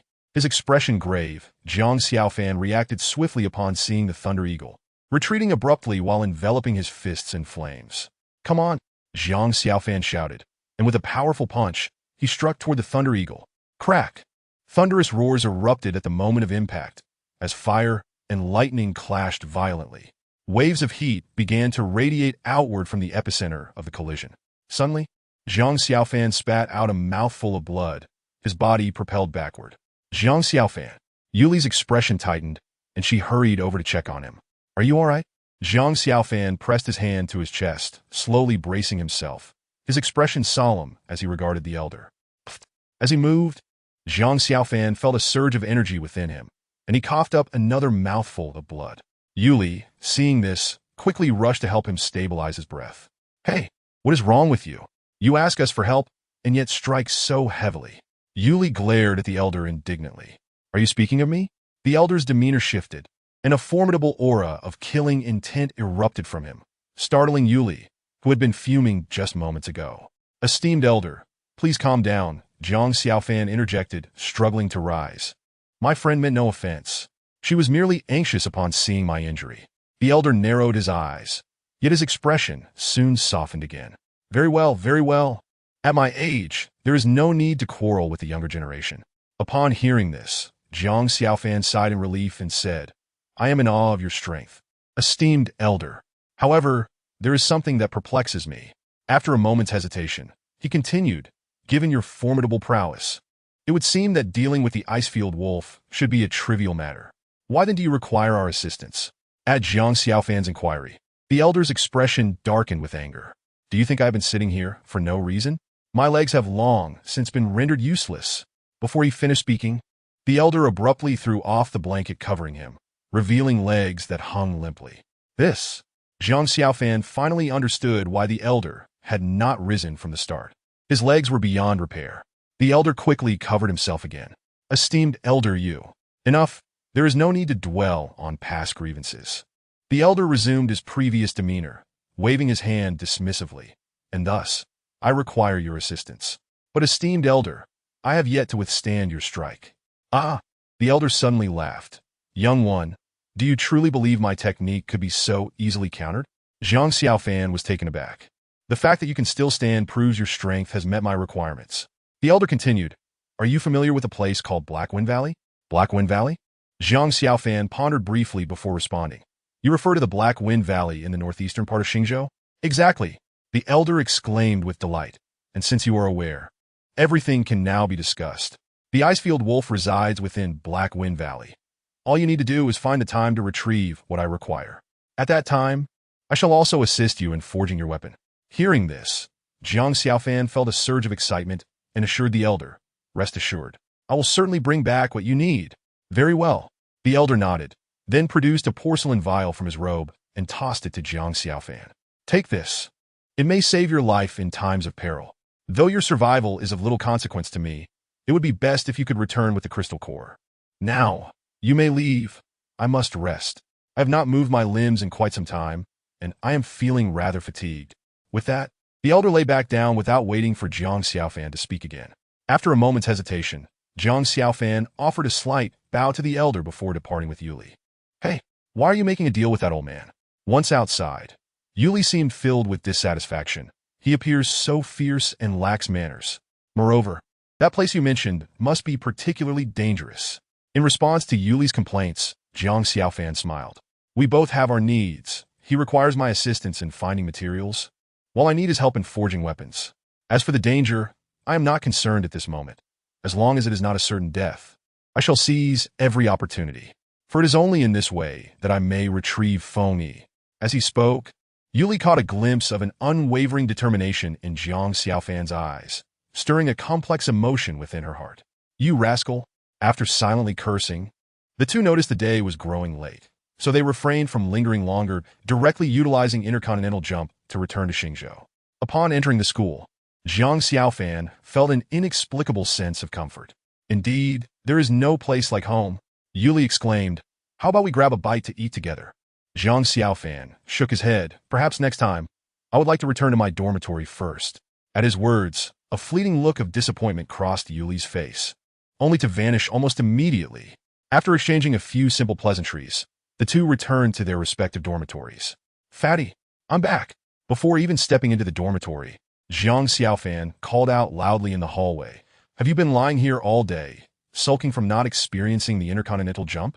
With a kick, Jiang Xiaofan flung open the dormitory door, expecting to catch Fatty in some mischief, only to find the room empty. Huh, where is Fatty? Jiang Xiaofan surveyed the space, not spotting any sign of him. Soon, he discovered a piece of paper left on his bed. The note, penned by Fatty, conveyed that he had joined the Mecha Division for training ahead of time. It also urged Jiang Xiaofan to train diligently and quickly elevate his strength, lest he fall too far behind. Beneath the paper, Jiang Xiaofan discovered 3 vials of gene elixir that the rotund fellow had left for him. At the mere sight of these vials, an inexplicable dampness welled in the corners of Jiang Xiaofan's eyes. The significance of the gene elixir was well understood by all. Yet the fact that the rotund fellow had left him 3 vials at once left Jiang Xiaofan momentarily at a loss for how to respond. How could this chubby individual possess such an abundance of gene elixirs? Did he strike gold in his family's backyard? The vials left behind were of D grade, perfectly suitable for Jiang Xiaofan. Overcome with emotion, he carefully stowed the elixirs away, for he was in urgent need of enhancing his strength.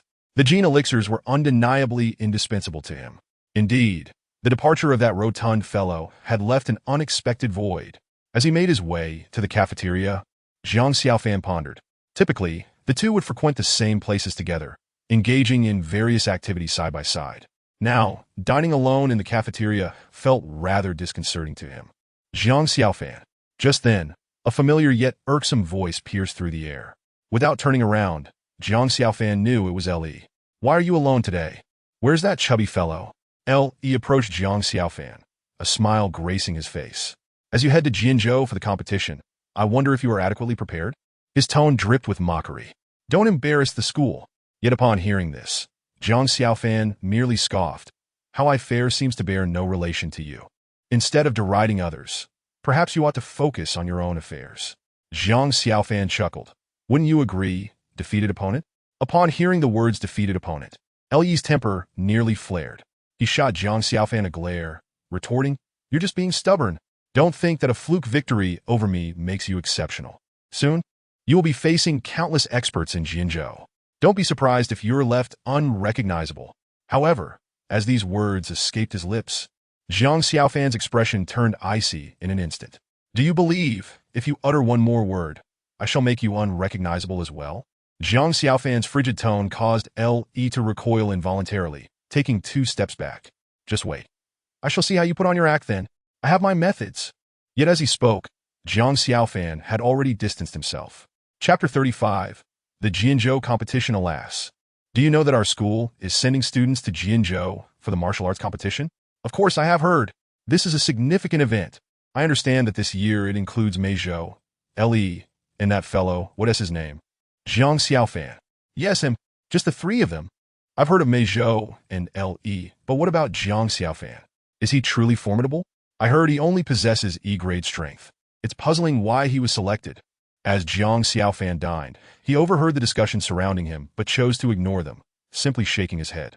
All students participating in the martial arts competition, please gather at the square immediately. I repeat, all students participating in the martial arts competition, please gather at the square immediately. Just as Jiang Xiaofan was enjoying his meal, the principal's voice echoed through the cafeteria. Upon hearing the announcement, everyone set down their chopsticks and listened intently. Typically, the principal seldom spoke directly, opting instead to communicate through the vice principal or department heads for school-wide notifications. He would only intervene for matters of utmost importance. Once the news broke, the cafeteria erupted in chatter. Upon receiving the announcement, Jiang Xiaofan felt compelled to act swiftly, hastily devouring the remaining food in his bowl before wiping his mouth and rushing out of the cafeteria. When he arrived at the square, he discovered that dozens had already gathered. So many people are participating in the martial arts competition? Jiang Xiaofan mused in confusion. Among the crowd, he spotted the figures of Mei Zhou and Le Xiaofan. Just as Jiang Xiaofan prepared to depart, he heard Zhang Ming's voice call from behind. Turning, he saw Zhang Ming approaching with a gray box in hand. "What's the matter, Zhang Ming? Is there something you need?" Jiang Xiaofan, uncertain of how to handle his feelings for Zhang Ming, had clearly expressed his stance, yet she showed no inclination to give up. "You're going to Jianzhou for the competition. You might be gone for many days. Here, take this lunchbox. It contains pastries I made. You can fill your stomach when you're hungry." As she spoke, Zhang Ming shyly offered the lunchbox to Jiang Xiaofan, turning her face away. However, Jiang Xiaofan found himself in a dilemma, unsure of how to respond. He longed to decline her offer, but was reluctant to hurt her feelings. After a moment of hesitation, he sighed and said, "Thank you for your thoughtfulness, Zhang Ming, but I'm afraid I cannot accept your lunchbox." Because what? It's specially prepared for you. Just take it, no need for all this fuss." Before Jiang Xiaofan could finish, Yuli suddenly appeared beside him, giving him a forceful pat. "It's a kind gesture. It's not anything special, so why refuse?" Seeing Yuli support Zhang Ming, Jiang Xiaofan felt speechless. "Yuli, what about me?" she retorted, snatching the lunchbox from Zhang Ming's hands and thrusting it into Jiang Xiaofan's. "Take it." Faced with Yuli's determination, Jiang Xiaofan hesitated, but ultimately sighed and accepted the lunchbox. "Thank you, Zhang Ming. I owe you one. I shall repay you when the opportunity arises." Initially, Zhang Ming was delighted to see Jiang Xiaofan accept the lunchbox, but her mood plummeted upon hearing his words. "Oh, who would have thought that someone would see you off for a competition? Quite the spectacle." Just then, Yi's voice rang out. Upon hearing him, Jiang Xiaofan, Mei Zhou, and Yuli all frowned. "What's wrong, Li? Are you envious that no one is seeing you off?" Yuli taunted without restraint. Yi's expression soured. "Nonsense. We are going to compete for the honor of our school, not to indulge in leisure." He shot back. "Spare me. It's clear you have no one to see you off and are just making excuses." Yuli fired back, ignoring Yi's retort entirely. Yi's face flickered with anger. "Everyone, gather." Just as Yi was about to speak again, Instructor Meng Yin called out, "Wait and see. When the competition arrives, you'll have plenty to endure." Yi spat a harsh remark before retreating back into the crowd. "That guy is so irritating." Yuli stuck her tongue out at Yi, expressing her disdain. Jiang Xiaofan shook his head in resignation before saying, "I must be on my way now. You all should head back." "Zhang Ming, thank you for the pastries." Jiang Xiaofan called to her. Zhang Ming's face flushed, and she cheerfully replied, "Xiaofan, please take care of yourself and stay safe." "Hey, I don't expect you to achieve anything remarkable, but you must surpass Li, understood?" Yuli clapped Jiang Xiaofan on the shoulder.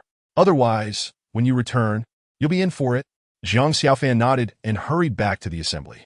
Subsequently, Meng Yun counted the participants and, upon confirming that everyone was present, informed the principal, "Principal, all participants have gathered."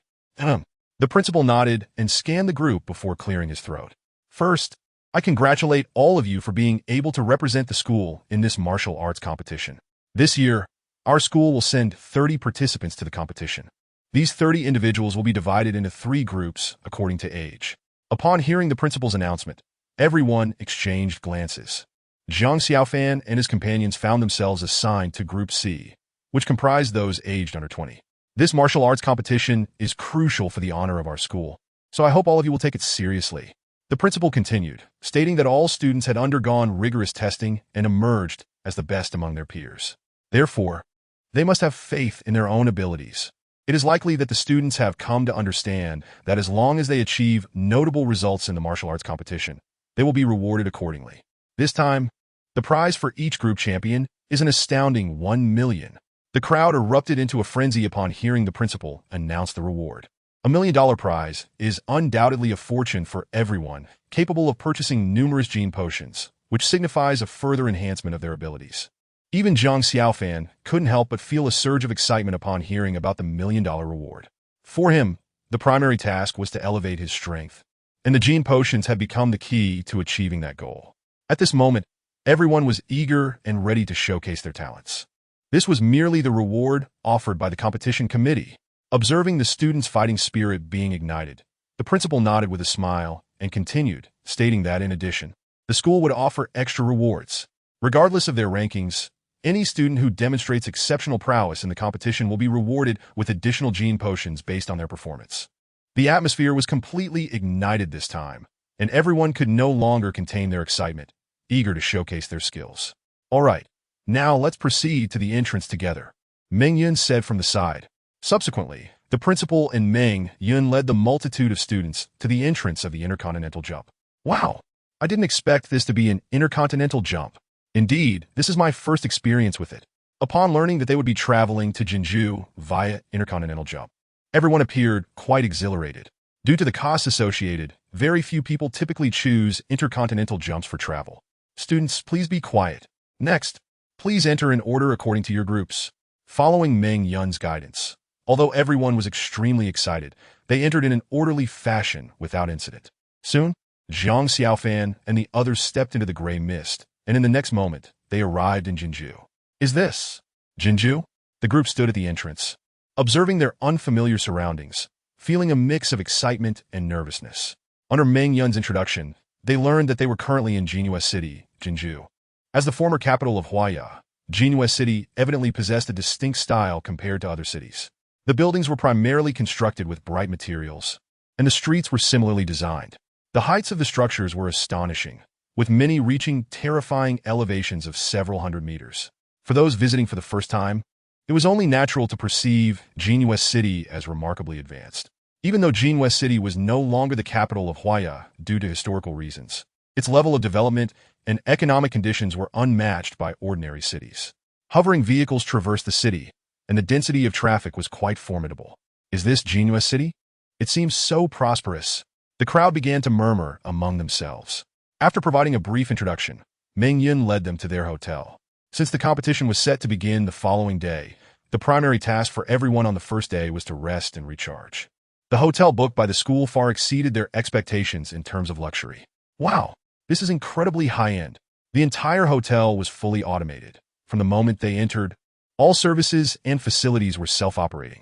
Having made a reservation in advance, Meng Yun led the group through a quick check-in process, and they each returned to their respective rooms according to their assigned numbers. However, Zhang Xiaofan was taken aback when he discovered that Meng Yun had placed him, Li, and Mei Zhou in the same room. Upon entering the room, Li immediately tossed his bag onto one of the large beds and coldly declared, "This is my spot. You two can find other beds." Mei Zhou glanced at Li, but chose to ignore him. Zhang Xiaofan chuckled just like a dog picking its den. This remark elicited a snicker from Mei Zhou. Li, incensed, sprang to his feet and glared at Zhang Xiaofan, saying, "Say that again? I won't repeat myself. If you want to fight, we can find a place right now to settle this." Li was relentless, adding, "Don't think that just because you got lucky and beat me once, you can consider yourself stronger." Hearing this, Zhang Xiaofan, who had paused to arrange his bedding, glanced at Li. "It seems you didn't lose graciously. Very well. Since you've brought it up, I'll oblige you." Chapter 36. The first day of the competition, witnessing the tense atmosphere between the two, Mei Zhou was at a loss for how to intervene. However, after opening his mouth, he ultimately decided not to stop them. One reason was that he believed Zhang Xiaofan was more than capable of handling Li. The second was that he had heard of Li's past actions and harbored doubts about his character. Therefore, teaching Li a lesson might not be a bad thing. Let's go find an open space to settle this. Without further ado, Li slammed the door behind him as he stormed out. Zhang Xiaofan shook his head at the sight, exchanged a glance with Mei Zhou, and the two followed. The hotel was incredibly luxurious, covering a vast area. Zhang Xiaofan trailed Li to the back garden, where they stood facing each other. "Come on, haven't you been boastful all this time? The competition starts tomorrow, so let's warm up today," Li said, narrowing his eyes and maintaining his arrogant tone. Zhang Xiaofan, unfazed, replied with a nonchalant smile, "If you want to fight, then let's just get on with it. Why all the chatter? Hurry up. I'm busy with other things." Seeing Zhang Xiaofan's dismissive attitudinité de lies furie. "Today, I'll make you submit." Before his words had fully left his mouth, Li propelled himself forward with a powerful push, charging at Zhang Xiaofan. His speed noticeably faster than their previous encounter. Zhang Xiaofan's pupils constricted as he swiftly retreated. Encouraged by Zhang Xiaofan's retreat, Li surged forward with even greater speed, engaging him in combat. This time, their exchanges were devoid of any flashy maneuvers. It was pure, unadulterated combat. Bang! Bang, bang. Their brutal exchanges showed no signs of restraint. Each strike aimed directly at the other's vital points. It felt as though they were not merely classmates, but bitter enemies with a deep-seated grudge. Observing the scene, Mei Zhou furrowed his brows. He hadn't anticipated such intensity. What he thought would be a simple sparring session had escalated beyond his expectations. At that moment, he was pushing himself to his limits, beads of sweat beginning to form on his forehead. However, to his surprise, Jiang Xiaofan remained remarkably composed. Just keep pretending. He assumed Jiang Xiaofan was merely putting up a brave front and taunted him.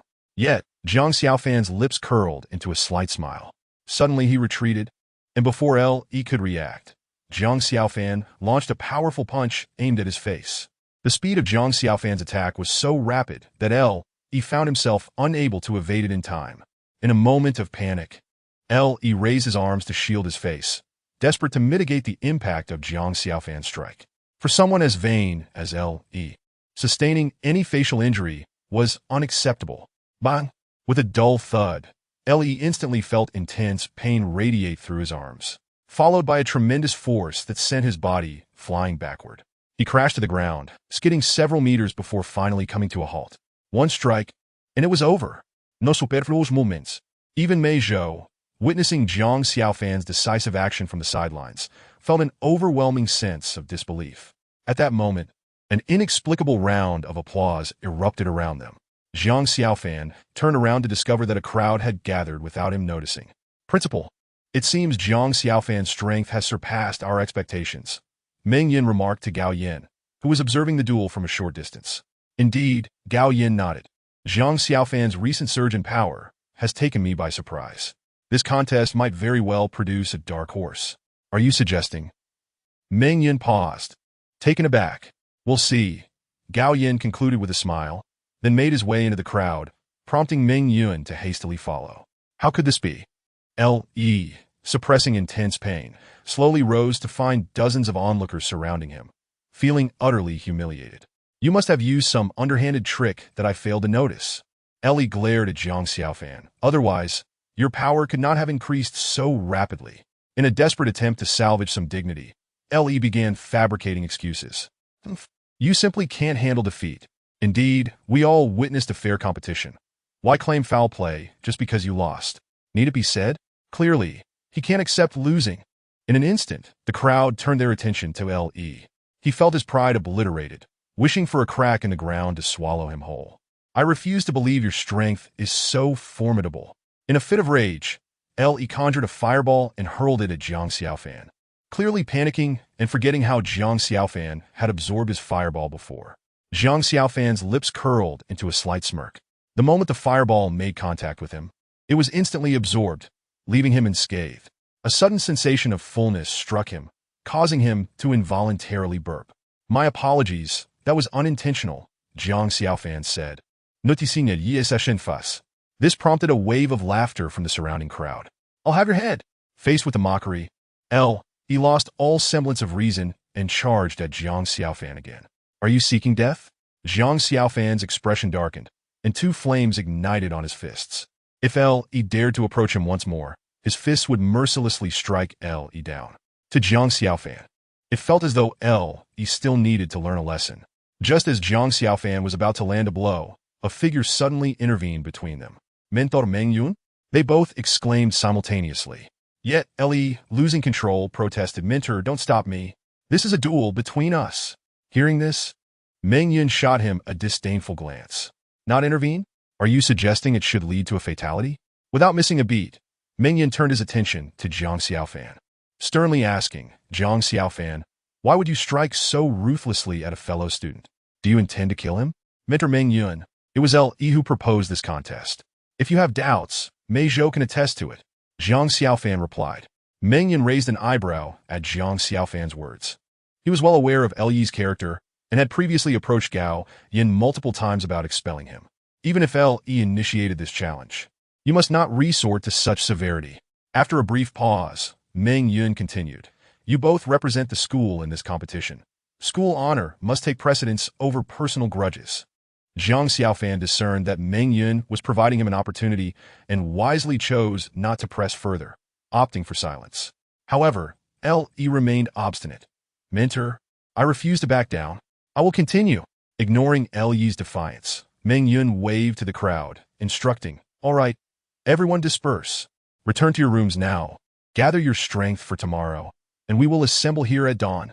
The principal and I will take you to the arena.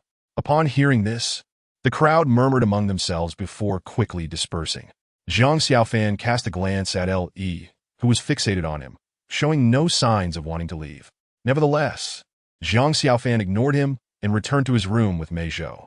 That evening, Zhang Xiaofan remained in his room, entrusting Mei Zhou to bring back dinner.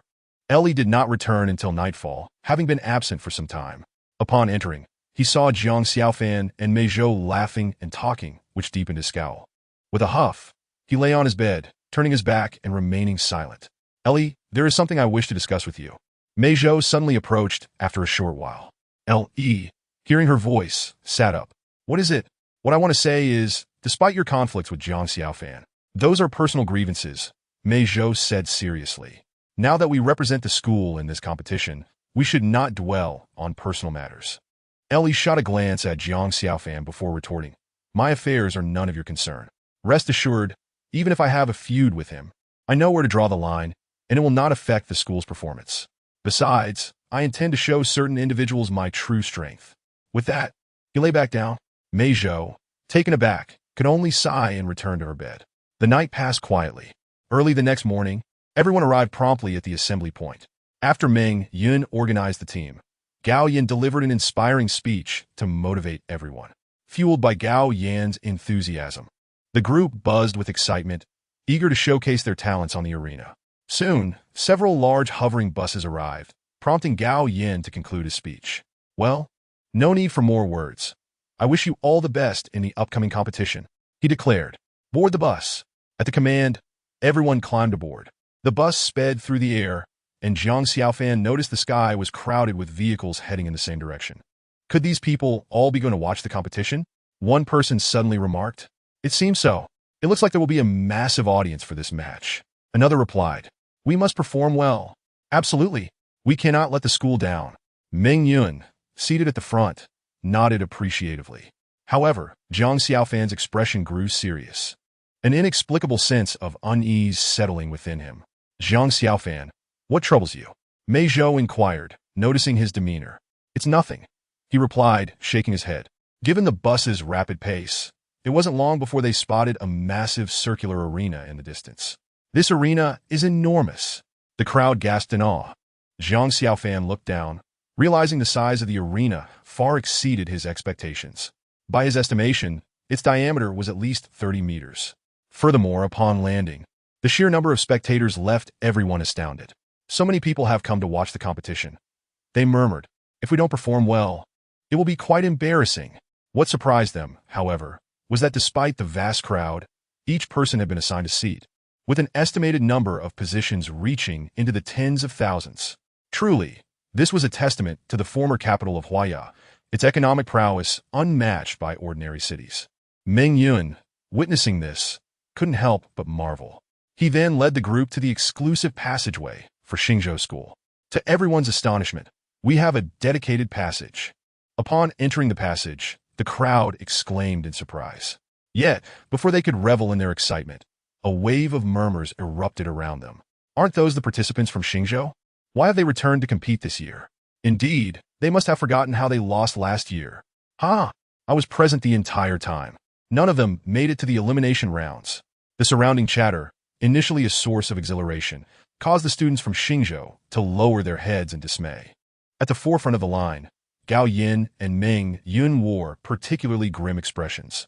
Despite the harshness of the comments, they found themselves powerless to refute them, for the words spoken were undeniably true. Although Meng Yun was not the captain last year, the memory of their school's complete failure to advance, not even reaching the elimination rounds, was still vivid in her mind. Gao Yin had stood in shock upon hearing the news. This was due to a clear regulation in the competition. If a city fails to have any students advance to the elimination rounds for 3 consecutive years, it would lose the right to participate in the tournament for the subsequent 3 years. While not competing in the martial arts tournament may not incur any tangible losses for a city or school, the blow to their pride would be significant. Thus, Gao Yin had taken it upon himself to lead the team this time, aiming to inspire the students and enhance their chances of advancing.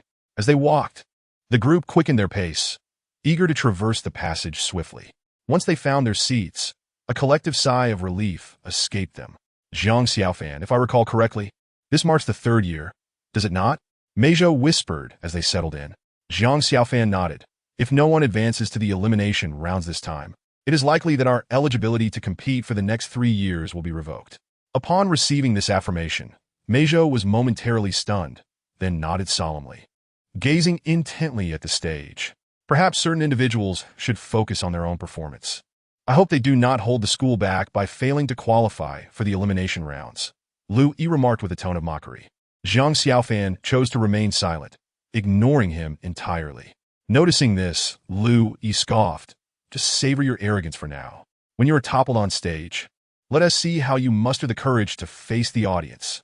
Just then, a robust voice resonated through the air.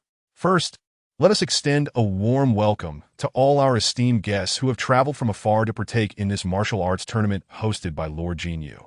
Zhang Xiaofan turned to see an elderly man standing on the platform. Though he appeared to be over 60, his complexion was remarkably vibrant, and his voice bore a commanding strength.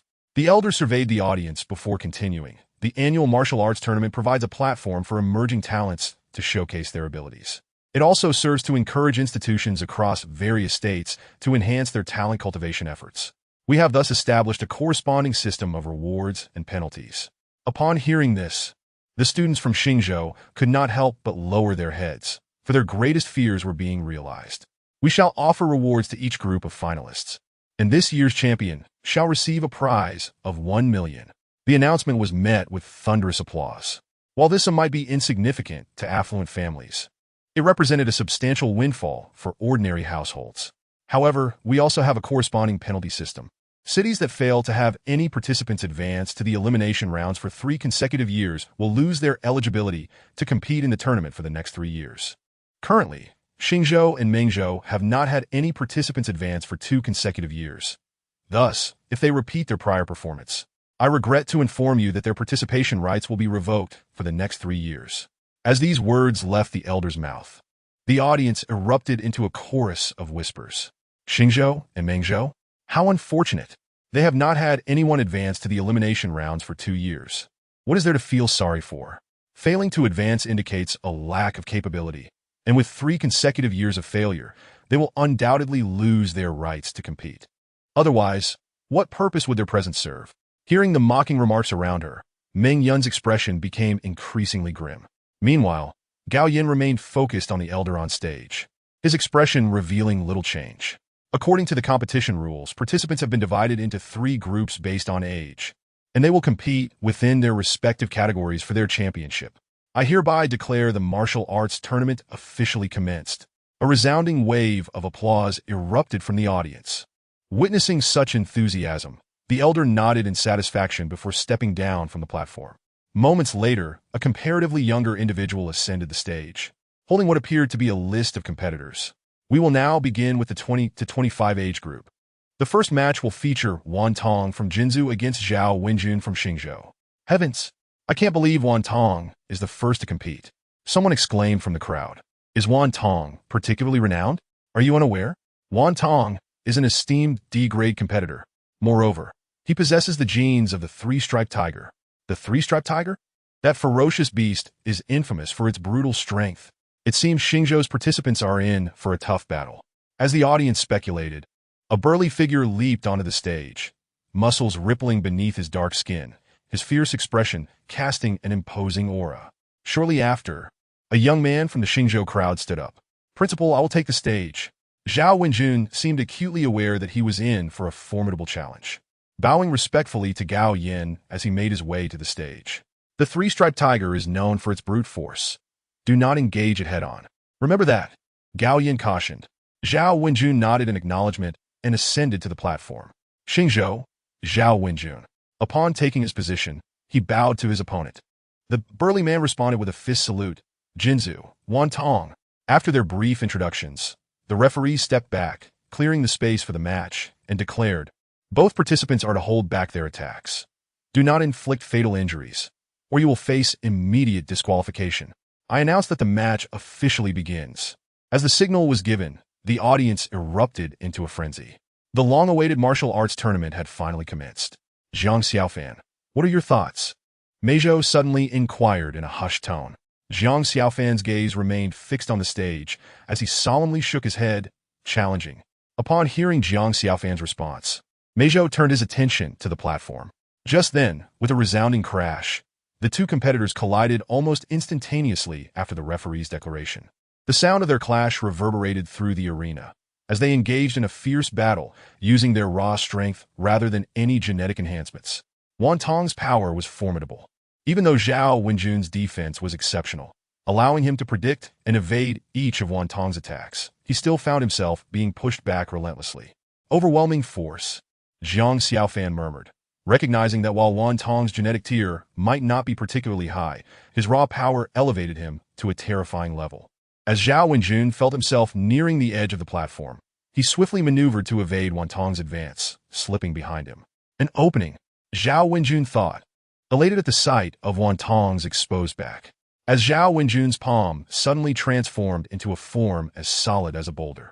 The next moment, it descended directly upon his opponent's back. How? Is this even possible? However, what Zhao Wenjun could not have anticipated was that when his attack landed on the other party, it bore no effect whatsoever. His adversary remained utterly unmoved. Your strength is rather disappointing. Zhao Wenjun heard Wantong's calm voice, followed by the latter's swift pivot. In a moment of panic, Zhao Wenjun attempted to retreat. But in the next heartbeat, his opponent seized both of his arms. It was over. Before the words had fully left his lips, Zhao Wenjun felt a tremendous pull on his arms. Subsequently, in the astonished gazes of the onlookers, he was unceremoniously hurled out of the arena. Thud! Zhao Wenjun crashed heavily onto the ground. Quick, check on the situation. Gao Yin suddenly leapt to his feet, shouting at Meng Yun beside him. Upon hearing this, Meng Yun dared not hesitate, hastily running over to assess the condition. The entire sequence unfolded in a flash, leaving everyone utterly unprepared for such an abrupt conclusion to the contest. Chapter 38. Total defeat. At this moment, all eyes were fixed on Wantong atop the stage. It was unexpected, yet somehow within the realm of reason. It seemed that everyone was convinced that the disparity in strength between the two was vast. Wantong's victory was, therefore, anticipated. What took everyone by surprise, however, was the manner in which the contest concluded, and how swiftly it transpired. Zhao Wenjun, are you all right? How do you feel now? Meng Yun rushed over to help Zhao Wenjun to his feet. Once upright, Zhao Wenjun coughed violently a couple of times. After a brief moment, he finally regained his composure. I'm sorry, mentor. I brought shame upon the school. It's all right, this was merely the first match. There will be others from our class competing. Just focus on resting, Meng Yun reassured him. Zhao Wenjun felt warmth in his heart upon realizing that Meng Yun bore him no ill will, and he nodded in acknowledgement. Supported by Meng Yun, the two made their way back to the resting area. Silly child, it's nothing to worry about. Just take a good rest, Gao Yin said with a benevolent smile. He believed that Zhao Wenjun must be feeling quite distressed after being defeated in such a manner. To admonish him further might instigate negative thoughts in Zhao Wenjun's mind. Jin Zhou wins. As the referee announced the result, a fervent cheer erupted from the audience. The next match, Meng Zhou versus Liao Zhou. With each passing contest, the atmosphere in the venue escalated, as unexpected outcomes continued to enhance the excitement of the matches. Due to the first match featuring participants from Xingzhou, it had been several rounds without any representatives from Xingzhou stepping up. During this time, Zhang Xiaofan observed every move on the stage, forming a rough estimation of each competitor's strength in his mind. Zhang Xiaofan, have you made any discoveries? Meizhou inquired, noticing his unwavering focus. Zhang Xiaofan nodded, stating, the strength of the competitors varies significantly from city to city, but overall, Jinzhou's prowess is the most formidable.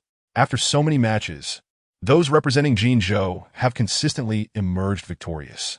Meizhou nodded in agreement, having sensed this earlier. Humph. I see you're just looking for an excuse for when you get defeated later, Lu Yi suddenly mocked from the side, suggesting that if he happened to face a competitor from Jinzhou, he would have a ready excuse for his loss. In response to Lu Yi's remark, Zhang Xiaofan smiled and retorted, how do you know this excuse isn't meant for you? Just don't use it after you get beaten. You. Zhang Xiaofan's words nearly caused Lu Yi to explode with rage. Next up was Xing Zhou. However, just as Lu Yi was about to retaliate, the referee announced Xing Zhou. In an instant, everyone leaned in with both tension and excitement. Yet, ultimately, Zhang Xiaofan and his companions were not called to compete. Huh, you didn't get picked again. You should feel fortunate. Lu Yi seized the opportunity to taunt. Yet, Zhang Xiaofan chose to ignore him, continuing to observe the events unfolding on the stage. The representative chosen for their side was an E-level student named Yu Xianqin, whose strength was not particularly impressive, barely ranking in the middle among the participants. His opponent, however, was a competitor from Mengzhou. After a brief introduction, the match was set to commence. Yet, none anticipated that what was expected to be an intense battle would, in the next moment, utterly defy all expectations. In a mere punch, as the match began, before Yu Xianqin could make any move, his opponent charged at him with astonishing speed, catching everyone off guard. Bam! In the blink of an eye, Yu Xianqin was sent flying, crashing heavily to the ground. How is this possible? At this moment, even Zhang Xiaofan rose to his feet. Earlier, he had witnessed the opponent's swift action the moment the referee declared the match to begin. In that instant, Zhang Xiaofan even perceived the adversary's entire form vanishing from sight, only to reappear abruptly before Yu Xianqin. With a single strike, he had incapacitated him. Such speed was enough to make even Zhang Xiaofan furrow his brow. Meanwhile, Gao Yin, seated in the front row, wore an unusually grave expression. Principal this. Seeing the unfolding situation, Meng Yun cast a worried glance at Gao Yin.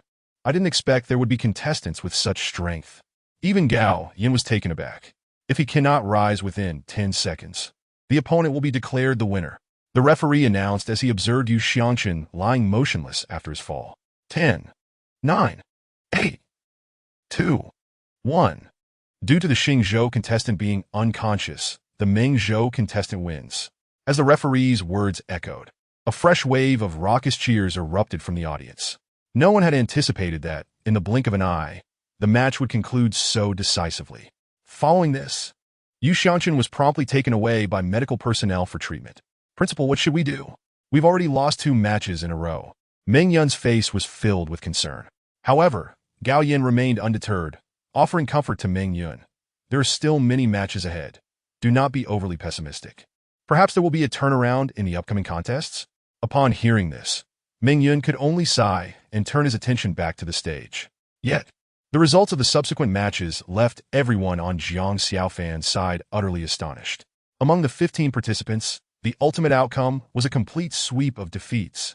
In previous competitions, although Xing Zhou students had not reached the elimination rounds, they had never experienced such a brutal string of losses in the group stage.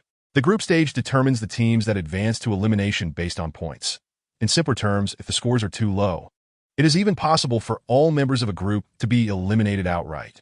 After yet another defeat, all gazes turned towards Zhang Xiaofan and his companions. 30 participants divided into 3 groups. Among them, the group of ages 25 to 29 has already confirmed their elimination due to insufficient points. Even those who did not compete have now lost their chances. The remaining 2 age groups were also teetering on the brink of elimination. In an instant, the collective mood had sunk to an all-time low. Although there was still a faint chance of reaching the elimination rounds, the prospect appeared exceedingly bleak.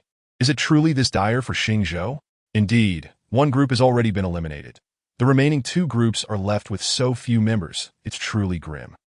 Sigh, if it were up to me, I would rather bring them back directly, to spare the embarrassment of a total elimination.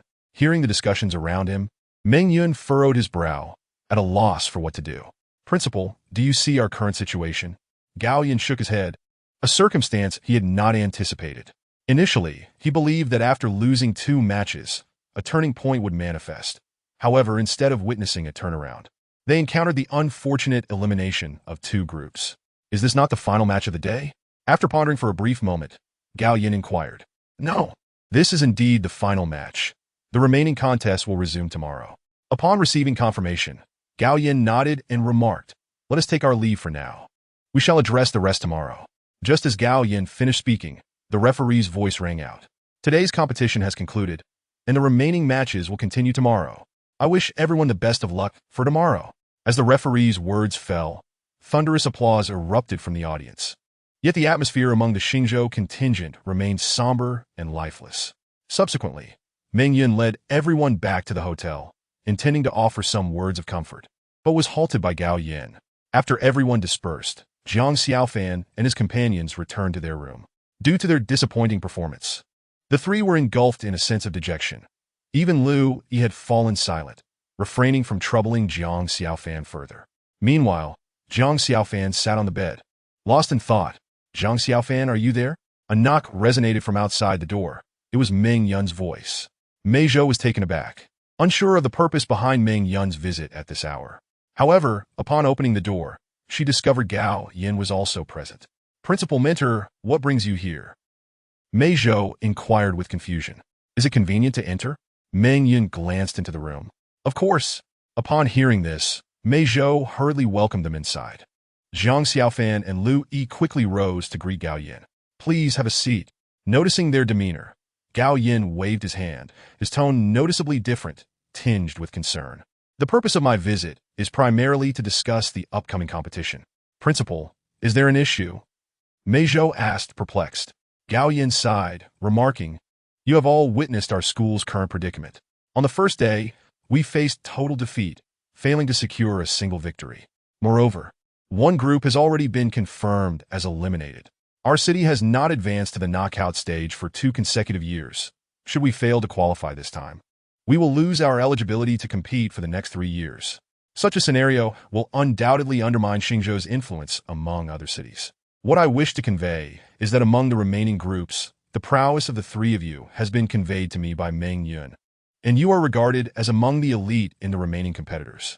Therefore, I wish to entrust this crucial responsibility to you." At this juncture, Gao Yan's expression turned serious. "Principal, do you mean?" Jiang Xiaofan stepped forward, inquiring. "What I mean is, all our hopes rest upon your shoulders." Gao Yan's tone suddenly grew fervent. "Now, I wish to understand how you can attain your utmost strength in optimal condition. Or rather, what do you require? The competition is scheduled for tomorrow afternoon, granting you a full day to prepare." Gao Yan continued. "Thus, if there is anything that could enhance your abilities, feel free to voice your requests." Gao Yan's declaration took Jiang Xiaofan and his companions by surprise. Chapter 39. Humiliation. At this moment, the 3 recognized the gravity of the situation. Had they not been pushed to their limits, Gao Yan likely would not have taken such drastic measures or spoken in this manner. However, for Jiang Xiaofan and his companions, Gao Yan's words imposed an overwhelming weight upon them, as the honor of an entire city now rested upon their shoulders.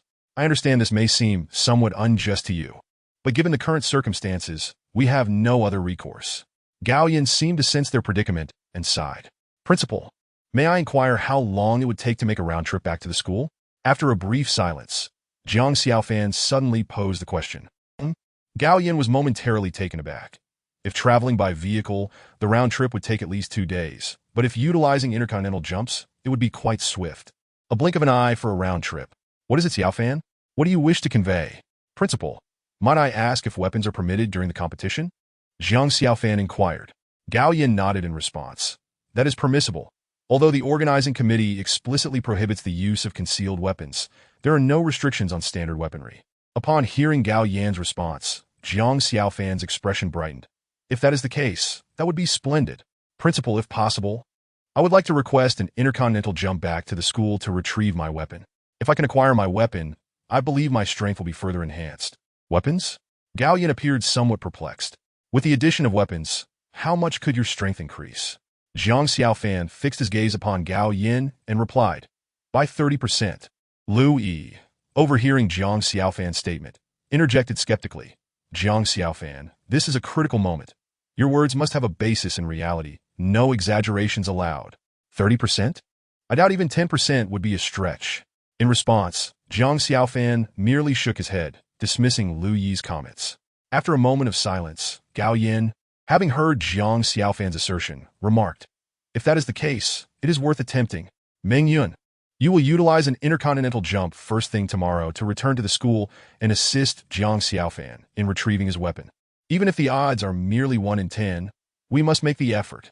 The expenses for the intercontinental jump will be covered by the school."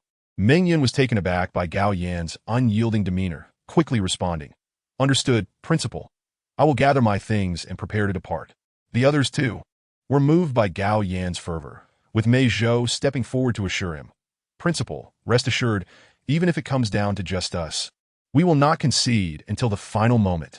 Indeed, you are all good children." Gao Yan's heart swelled with gratitude upon hearing this, and he continued, "Shortly, I will have Mentor Meng Yun provide each of you with a vial of gene serum. Although there is only one day left, I believe you will still be able to absorb the serum's effects. Barring any unforeseen circumstances, your strength should see further improvement." The mention of complementary gene serum brought immediate joy to the group. While each possessed their own stock, no one would ever decline an opportunity to enhance their strength. Following this, Gao Yan analyzed the current situation of the competition with the three, discussing notable opponents and advising them on various critical aspects to heed. Afterward, he departed with Meng Yun. Once Gao Yan had left, Zhang Xiaofan and his companions exhaled deeply. Though Gao Yan continuously emphasized doing their best, his personal visit conveyed a deeper significance, naturally instilling a sense of pressure upon them. "Zhang Xiaofan, did you truly mean your strength would increase by 30% with a weapon?" Mei Zhou shrewdly inquired. Before Zhang Xiaofan could respond, Lu Yi mocked. "Do you truly believe that? What kind of weapon could possibly yield a 30% increase in odds?" Zhang Xiaofan, disinterested in engaging Lu Yi in debate, replied to Mei Zhou, "That was merely my rough estimation. We shall see what the situation entails when the time comes." As the two conversed, Meng Yun returned to the room. "You three, come with me. I will take you to a private hospital to administer the gene serum," Meng Yun announced. Zhang Xiaofan, perplexed, asked, "Mentor, we can administer the gene serum ourselves. Is it truly necessary to go to a hospital?" Meng Yun shook his head. "This is a direct instruction from the principal. I must escort you to the hospital for the injection." And he emphasized that you are not to do it yourselves. "It seems the principal is concerned that you might encounter unexpected issues if you were to handle it on your own. After all, the current situation of the competition does not permit any further losses." Upon hearing Meng Yun's words, Zhang Xiaofan exchanged a helpless smile with Mei Zhou. The level of importance that Gao Yan placed on the competition was already evident. Subsequently, the three of them, under Meng Yun's guidance, arrived at a private hospital. The injection process was remarkably swift. Within a few minutes, all three were ushered into a rest chamber to absorb the genetic serum. Although Zhang Xiaofan had previously experienced the agonizing process of absorbing genetic serum and was well aware of the immense pain it entailed, even with some psychological preparation, the suffering remained unabated. Once inside the rest chamber, an excruciating pain akin to muscle strain began to spread throughout his body, as if every joint and muscle was being brutally pulled. This condition persisted for approximately half an hour. After that duration, Zhang Xiaofan opened the chamber door, his entire body drenched in sweat. "How do you feel?" Meng Yun, who had been waiting outside, rushed over to assist him. "I'm fine, Mentor. I can manage by myself," Zhang Xiaofan replied warmly, touched by Meng Yun's concern. Despite feeling extremely weak after absorbing the genetic serum, he found he could still endure. "The absorption went rather well. I can sense the energy within the genes has increased," Zhang Xiaofan remarked. Meng Yun was overjoyed, as each increment in strength for the trio would enhance their chances of success. At that moment, Mei Zhou and Li also emerged from their respective rest chambers. Aside from looking slightly fatigued, their absorption process had gone quite smoothly. Following this, Meng Yun, under the doctor's guidance, distributed some nutritional supplements to each person before they returned to the hotel. "Tonight, you three should rest well and take the time to digest the genetic serum you absorbed. Tomorrow's competition will depend on your performance." Meng Yun's tone was exceedingly serious, and the three of them understood the gravity of the situation, nodding in acknowledgement. "Zhang Xiaofan, I'll retrieve your weapon from the school early tomorrow morning. Since it's an intercontinental jump, I won't be long," Meng Yun said, turning to Zhang Xiaofan. "Thank you, Mentor," Zhang Xiaofan replied politely. After Meng Yun's departure, Zhang Xiaofan spent the entire night sleepless, tossing and turning in bed as he contemplated the impending competition the next day. Before he knew it, dawn broke. After a quick wash, he made his way to the restaurant on the second floor of the hotel, eager for breakfast. However, to his dismay, he found that every seat in the restaurant was occupied for some unknown reason. Meanwhile, a group from Xingzhou stood at the entrance, their faces etched with confusion. "What's going on?" Zhang Xiaofan spotted Mei Zhou among the crowd and approached to inquire. Mei Zhou shook his head, replying, "I don't know. It seems the people from Jinzhou have taken our seats." "Jinzhou?" Don't they have their own seating? Zhang Xiaofan had previously heard that not only they were staying at the hotel, but participants from other cities were present as well, with Jinzhou being one of them. Nonetheless, up until now, the two groups had maintained a respectful distance, each dining at their designated tables without any incidents of seat encroachment. These rascals are truly despicable. They just come in and occupy our seats. Indeed, they are bullying us from Xingzhou. Discontented murmurs began to ripple through the crowd. Brother Su, what should we do? With Ming Yun and Gao Yin both absent, the eldest and most experienced among us, Su Zhongla, became the focal point of support. Su Zhongla frowned at the situation. However, he soon stepped forward, surveying the area before declaring, "This is our seating area in Xingzhou. Please find your own seats and do not delay our meal." "Yes, this is ours. Leave at once." As soon as Su Zhongla finished speaking, a chorus of agreement erupted from the crowd.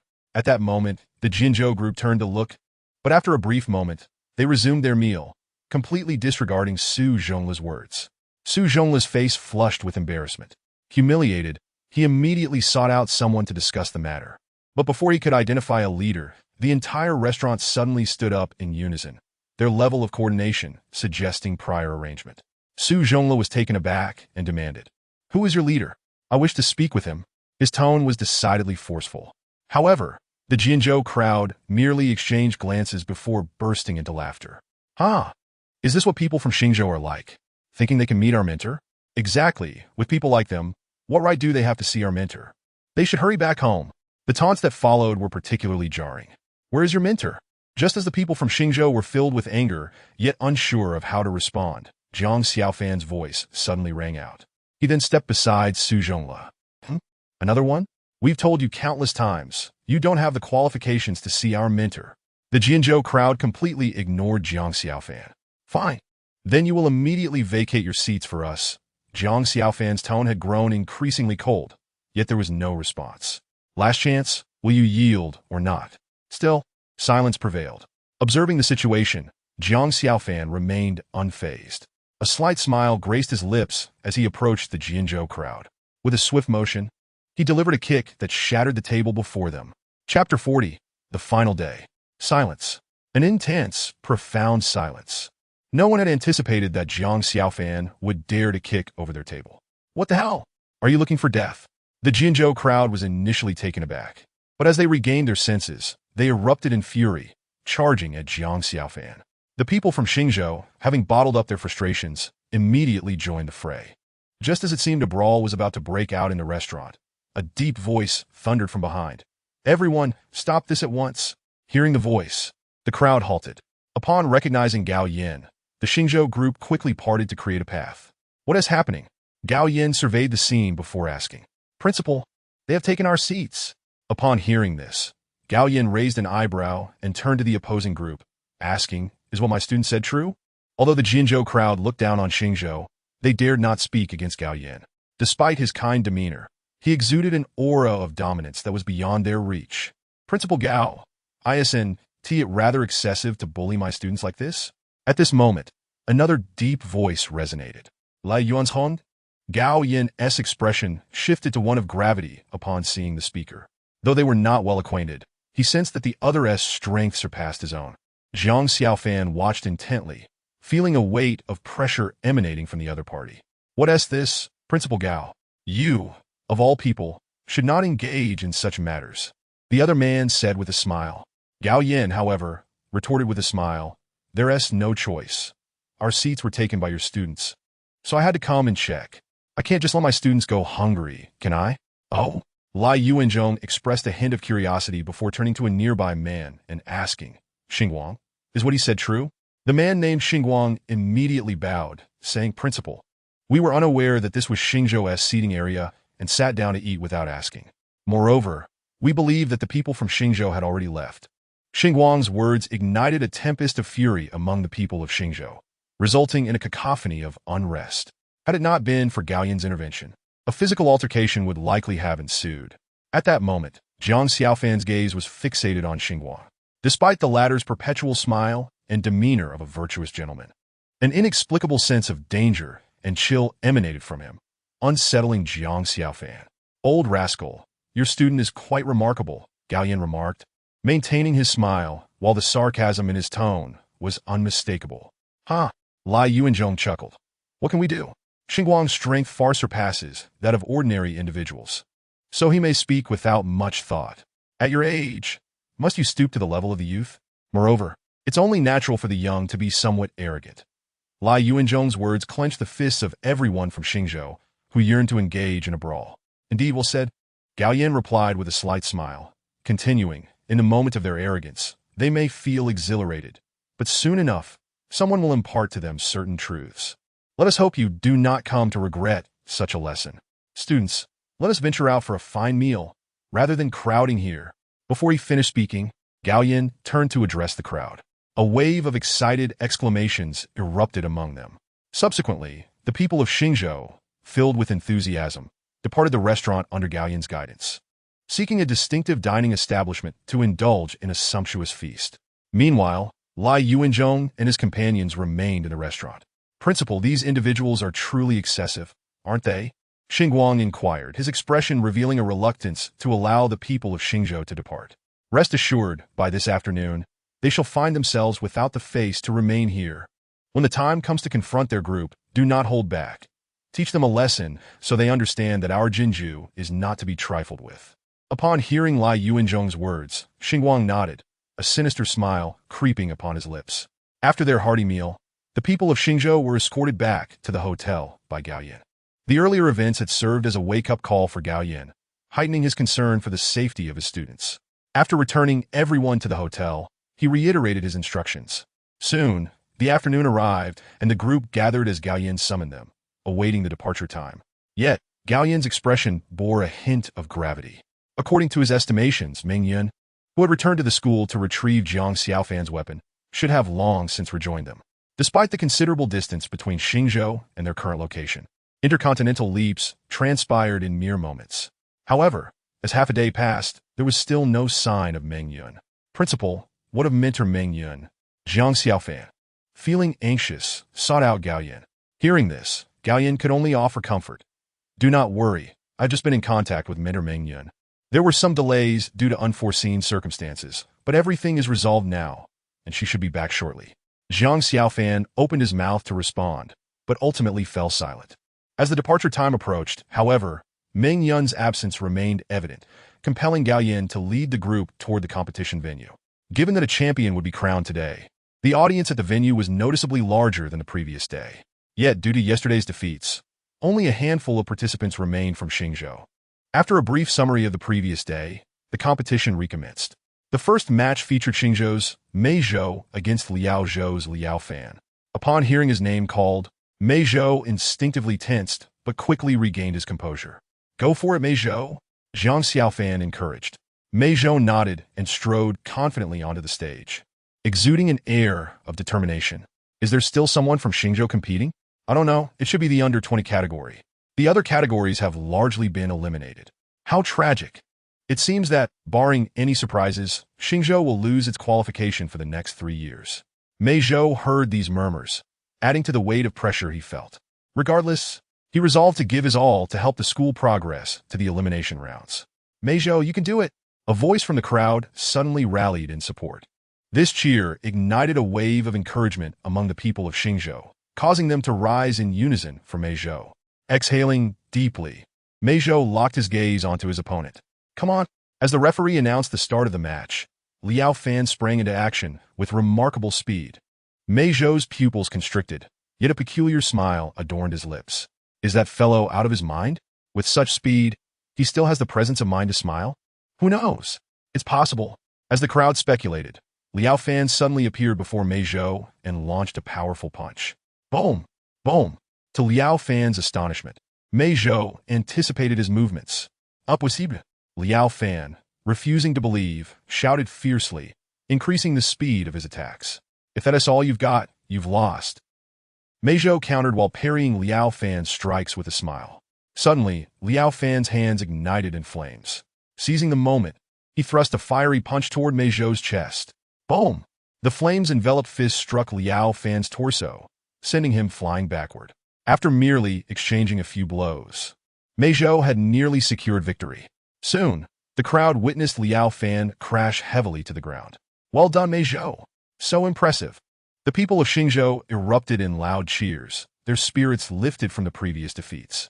Yet, Mei Zhou remarked, I must admit your speed is impressive, but that is all there is to it. Get up. I know you haven't lost your fighting spirit.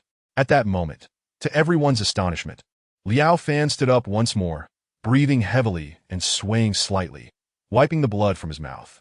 I didn't expect Xingzhou to have such a formidable opponent. It seems I've underestimated you. However, as he spoke, a devious smile crept across his face. But this is where it ends. Boom! The moment Liao Fan finished speaking, the entire arena trembled violently. Suddenly, the crowd gasped as Liao Fan's physique swelled, doubling in size. Giant strength ape, Gao Yin exclaimed, rising in shock. Mei Zhou regarded his opponent with furrowed brows, his expression grave. The pressure emanating from Liao Fan was now leagues beyond before. So you had a trump card all along. Mei Zhou murmured, realizing he had underestimated his foe. Eh. Liao Fan chuckled lightly, his demeanor transforming into a fierce snarl. I shall show you that my strengths lie not only in speed, but also in power. With a primal roar, Liao Fan unleashed a fierce howl, his gaze narrowing like a blade, locking onto Mei Zhou. In an instant, he charged at Mei Zhou, declaring, now, let me show you what true D-class power looks like. As he spoke, Liao Fan closed the distance, poised to strike. At this moment, Mei Zhou felt a surge of panic. As the opponent approached, he instinctively threw a punch. Oh no! Chapter 41. Complete collapse. Oh no! Zhang Xiaofan, who had been observing the situation from below the stage, stood up the moment he saw Mei Zhou make his move. What are you making such a fuss about? Lu Yi, who had been engrossed in the match, was startled by Zhang Xiaofan's sudden outburst and shouted, Senior Mei Zhou hasn't lost yet. However, before Lu Yi could finish his sentence, the referee's voice suddenly rang out from the arena.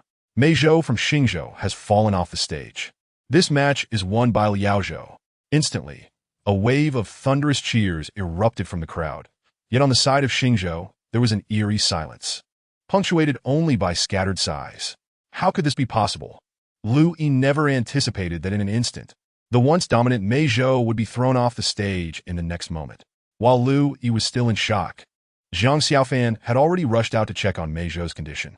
Senior, how are you? Are you all right? Zhang Xiaofan hurriedly helped Mei Zhou, who lay on the ground, into a sitting position. I'm fine. Mei Zhou managed to force out a few words, though he remained conscious. The agony etched on his twisted face revealed the immense pain he was enduring. Grasping his left arm, Mei Zhou said, Don't worry. I was just careless. This arm is likely out of commission for a while. Upon hearing this, Zhang Xiaofan's expression turned grave. Momenslate. He assisted Mei Zhou to his feet, just as the medical personnel from the organizing committee arrived with a stretcher to transport him to the medical room. Our luck is just terrible, isn't it? Someone in the crowd muttered softly. However, Zhang Xiaofan shook his head at this remark. While there is indeed an element of luck in the draw of opponents, the primary factor remains strength. If it were solely due to luck, they would not have reached this point without a single victory.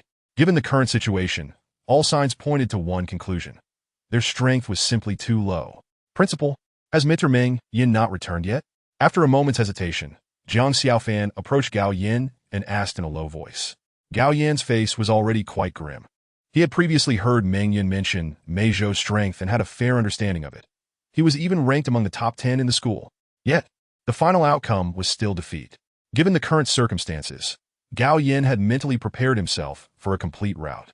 After hearing Zhang Xiaofan's voice, Gao Yin sighed. You should be back soon. Xiaofan, it seems that the honor of Xingzhou rests upon your shoulders this time. Zhang Xiaofan was taken aback by Gao Yin's words. He had not expected the principal to express such sentiments. However, upon reflection, he understood the gravity of the situation. As the head of a school representing a city in the competition, the pressure was undoubtedly immense. Facing the possibility of returning with all participants shorn bald would make it exceedingly difficult for Gao Yin to maintain his composure. Acknowledging Gao Yin's trust, Zhang Xiaofan nodded slowly. Principal, rest assured, I will do my utmost. Despite his strong confidence in his own abilities, he knew that, as it stood, the overall strength of other cities far surpassed that of Xingzhou. Thus, he could not guarantee success until the very end. Gao Yin merely nodded in response. Once he returned to his seat, Zhang Xiaofan's gaze fell upon the arena. Currently, Xingzhou had a total of 30 participants, of whom 21 had already been defeated. Among these, One group was confirmed eliminated, while another group had only a theoretical chance of advancing. Only Zhang Xiaofan's group had a slightly better probability of entering the knockout stage. But that was all.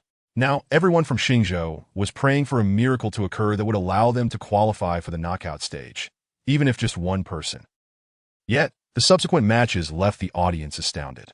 Of the remaining 9 participants, 7 matches resulted in 3 victories and 4 defeats. Thus, the other group also lost their chance to advance. Ultimately, only Zhang Xiaofan's group remained with hope. Given the current scoring situation, only Lu Yi and Zhang Xiaofan were left from Xingzhou, and for them to advance to the knockout stage, they must win their final 2 matches. Otherwise, they would have to pack up and leave. The worst-case scenario had indeed come to pass. Seeing the current situation, Zhang Xiaofan couldn't help but shake his head. For Xingzhou, the circumstances were exceedingly dire, leaving no room for error.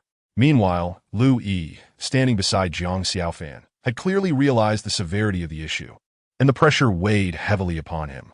In the past, he would have seized the opportunity to mock Zhang Xiaofan, yet now he remained unusually quiet, his gaze fixed on the referee. Next up is Jianzhou Xingguang versus Xingzhou Lu Yi. The referee's voice suddenly rang out. That guy? Upon hearing the name, Zhang Xiaofan was momentarily taken aback, then shifted his gaze to the Jianzhou side, where he locked eyes with his opponent. Xingguang met Zhang Xiaofan's gaze, a smirk tugging at the corners of his mouth as he made a gesture across his throat. Faced with such arrogance, Zhang Xiaofan felt a mix of amusement and exasperation. Setting aside the opponent's strength, such demeanor and conduct ensured that they could never be friends. However, more concerning to Zhang Xiaofan was Lu Yi. Though he had never faced Xingguang in battle, he sensed that the latter's strength was certainly on par with Lu Yi's. Upon hearing his name called, Lu Yi's body tensed, and he sprang to his feet, a glint of eagerness in his expression. Damn it, it's just Jianzhou. Let's see what you're capable of. Lu Yi shot a glance at Xingguang before preparing to step onto the stage. This time, let me show you the strength of Xingzhou. Be careful of that guy. Zhang Xiaofan suddenly interjected without warning. Are you warning me? Lu Yi was momentarily taken aback, not expecting Zhang Xiaofan to say such a thing, but then he scoffed. I don't need your concern. Stop pretending to be a good person here. I'm going up there to take that guy down. Hearing Lu Yi's declaration, Zhang Xiaofan could only shake his head helplessly. Don't misunderstand. I'm not worried about your safety. It's about the honor of Xingzhou and the school. If you lose, it would mean that everyone is being sent back in disgrace. Lu Yi was well aware of the seriousness of the situation and huffed in response before heading up to the stage. I didn't expect to see you again so soon. Once Lu Yi was on stage, Xingguang smiled and said, yet behind that smile lurked a potentially lethal edge. I advise you to be cautious. Otherwise, you might end up losing face, Lu Yi retorted, showing no regard for Xingguang. However, Xingguang remained unfazed, replying with a grin. Is that so? Well, let's see. As the match commenced with the referee's command, cheers erupted once again from the crowd. So, have you thought about how you're going to get off the stage? Yet Xingguang did not make an immediate move. He kept smiling as he asked. Lu Yi replied with a smile, you should be asking yourself that later. Don't worry, I'll go easy on you. Upon hearing Lu Yi's words, Xingguang raised an eyebrow and said, since you've said that, I see no reason to hold back. Before his words had fully left his lips, he clasped his hands together. In the blink of an eye, a dark storm appeared behind him. Accompanying it was the silhouette of a ferocious beast, the wind-devouring beast. Gao Yan's expression shifted dramatically as he sprang to his feet, his countenance now exceedingly grave. At this moment, Zhang Xiaofan was similarly transfixed, his gaze fixated upon the tempest that loomed ominously behind Xingguang. As his eyes settled upon the inky storm, an inexplicable sense of peril surged within him. Lu Yi seemed to sense the looming danger as well, his expression grave as he scrutinized his adversary. Go! Xingguang bellowed, and in an instant, a thunderous roar reverberated throughout the arena. The next moment, the storm that had been swirling behind Xingguang transformed into countless sharp blades, hurtling towards Lu Yi. Seeing this, Lu Yi's pupils constricted. The change was too abrupt, and the speed was astounding, leaving him no time to evade. Gritting his teeth, Lu Yi conjured 2 fireballs in his palms. Let's see what you can do, he shouted, hurling the fireballs toward the oncoming blades.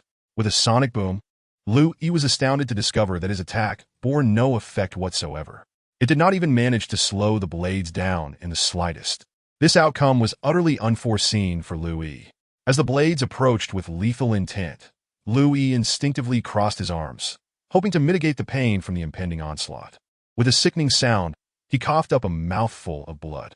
Lu Yi, Gao Yin, and the others shouted in unison, rising to their feet in alarm at the sight. At that moment, Lu Yi felt as though his entire body were being shredded by countless swords. The sensation was akin to his flesh being brutally severed, only to heal instantaneously and then be severed once more. Ultimately, after mere seconds, Lu Yi could no longer endure and collapsed. Huh, is this all you can muster? Lu Yi had not anticipated the ferocity of his opponent's assault.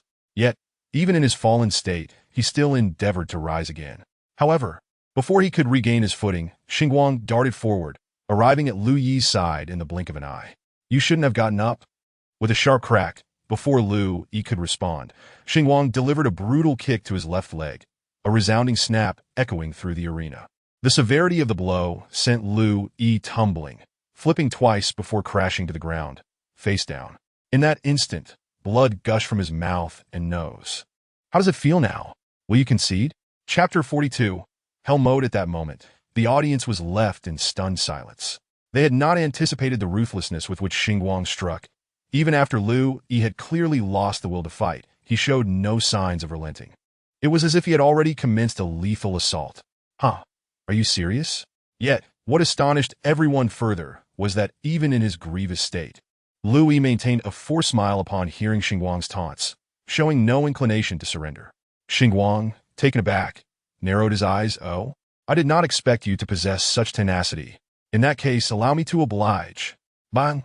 As Xinguang's words fell, he unleashed another kick, this time to Lu Yi's chest. A wave of excruciating pain radiated through Lu Yi's body as his chest visibly caved in. Blood spewed forth, staining Xinguang's attire. My heavens! This is too brutal.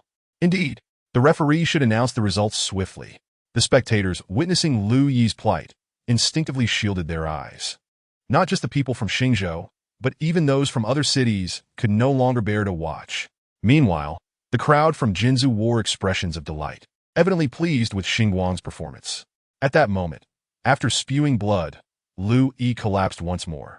Xinguang, momentarily stunned, was then consumed by rage. You dare to soil my clothing. You shall pay for this. Xinguang seethed, his ire palpable. For someone who valued his image so highly, having his attire sullied by Lu Yi infuriated him more than the act of defeating him itself. Suddenly, Xinguang lifted his foot once more, preparing to deliver another blow. Given the velocity of his descent, if that kick landed, Lu Yi would undoubtedly suffer grievous injuries, even if he managed to withstand it. Stop! Just as Xinguang's foot was about to descend, Zhang Xiaofan sprang to his feet and leaped onto the stage. The audience erupted in a cacophony of shock at Zhang Xiaofan's sudden appearance.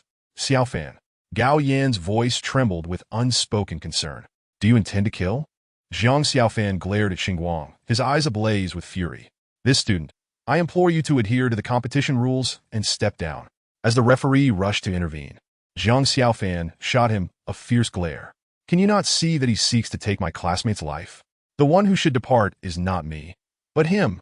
In response to Zhang Xiaofan's accusations, Xinguang merely sneered. Which of your eyes saw me intending to kill him? We are merely engaged in a fair contest. Should I wait for him to rise and attack me before I retaliate? Zhang Xiaofan's anger surged to its zenith at Xinguang's blatant disregard. You had best pray you do not encounter me. Unfazed, Xinguang retained his smile. If you wish to fight, I am more than willing. However, I believe your opportunities are running thin. With that, he turned his gaze toward the referee. Referee, should not someone who disrupts the match be penalized? Incensed, the referee retorted. You have violated the competition rules, and I declare you the loser of this match.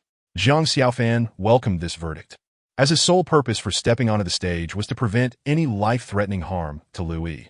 Judging by Lu Yi's current state, it was a stroke of fortune that he had not sustained life-threatening injuries. Ignoring the two, Zhang Xiaofan approached Lu Yi to assess his condition. How do you feel? Seeing Lu Yi sprawled on the ground, battered and bruised, a wave of compassion washed over Zhang Xiaofan. Lu Yi slowly opened his eyes, forcing a faint smile. I'm fine. You need not worry. Zhang Xiaofan snorted derisively at Lu Yi's bravado. Even at this juncture, you still wish to put on a brave face. Had I not intervened, you would likely be in critical condition by now. With that, Jiang Xiaofan hoisted Lu Yi onto his back and made his way off the stage. How is he? Is he all right? Gao Yin rushed over, and upon seeing Lu Yi's condition, tears streamed down his face. Poor child. It's all my fault. I should not have placed such importance on the outcome. This was the first time Jiang Xiaofan had witnessed Gao Yin in tears, and his emotions surged uncontrollably. His hatred for Xinguang intensified. The people of Xingzhou gathered around, examining Lu Yi's injuries. He is utterly inhuman. How could he strike so mercilessly? Does he wish to kill? The collective outrage toward Xinguang and the entirety of Jinzhou was palpable as they beheld Lu Yi's injuries. Due to the disruption caused by outside personnel from Xingzhou, Jinzhou is declared the victor, the referee announced. Yet, at that moment, no one paid heed to the referee's words. Their focus solely on Lu Yi's condition. Before long, medical personnel arrived with a stretcher, providing Lu Yi with basic care before transporting him to the medical room. As he was carried away, Lu Yi slowly opened his eyes and cast a glance at Jiang Xiaofan, wishing to say something, yet the words remained unspoken.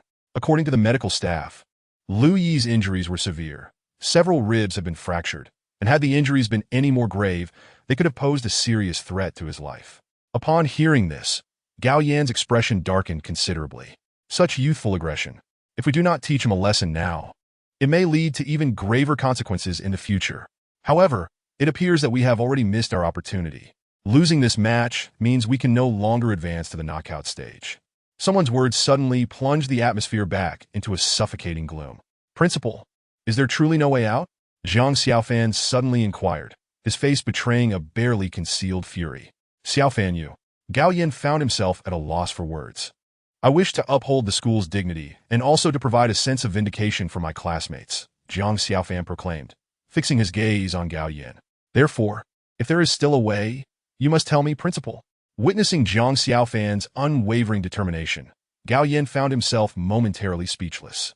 After a brief pause, he sighed and stated, currently, if we wish to enter the knockout stage, there remains only one last option. There's still a way? Jiang Xiaofan's spirits soared at his words, eagerly pressing for more information. Indeed, Gao Yin nodded, but this method can hardly be considered a solution, as the conditions are exceedingly harsh. Casting a glance at Jiang Xiaofan, he continued, this method is known as Hell Mode. Hell Mode? Jiang Xiaofan gasped at the mention of those words. The so-called Hell Mode offers a final chance to cities that have already been deemed eliminated. The last city confirmed for elimination can send forth only a single contestant, who must then face the challenge of 10 individuals from the same age group of other cities. 1 against 10? The crowd gasped in astonishment upon hearing this stipulation. Gao Yin sighed, nodding in affirmation. Yes, it requires 1 to face 10, and not a single defeat is permitted. The moment 1 fails, the match is immediately declared lost. The conditions are so severe that in recent years, no one has dared to challenge this Hell Mode. He added, moreover, it is exceedingly perilous. Even a slight misstep could result in life-threatening consequences. Thus, I cannot allow any of you to undertake this challenge. The crowd fell silent in response to Gao Yan's stern words.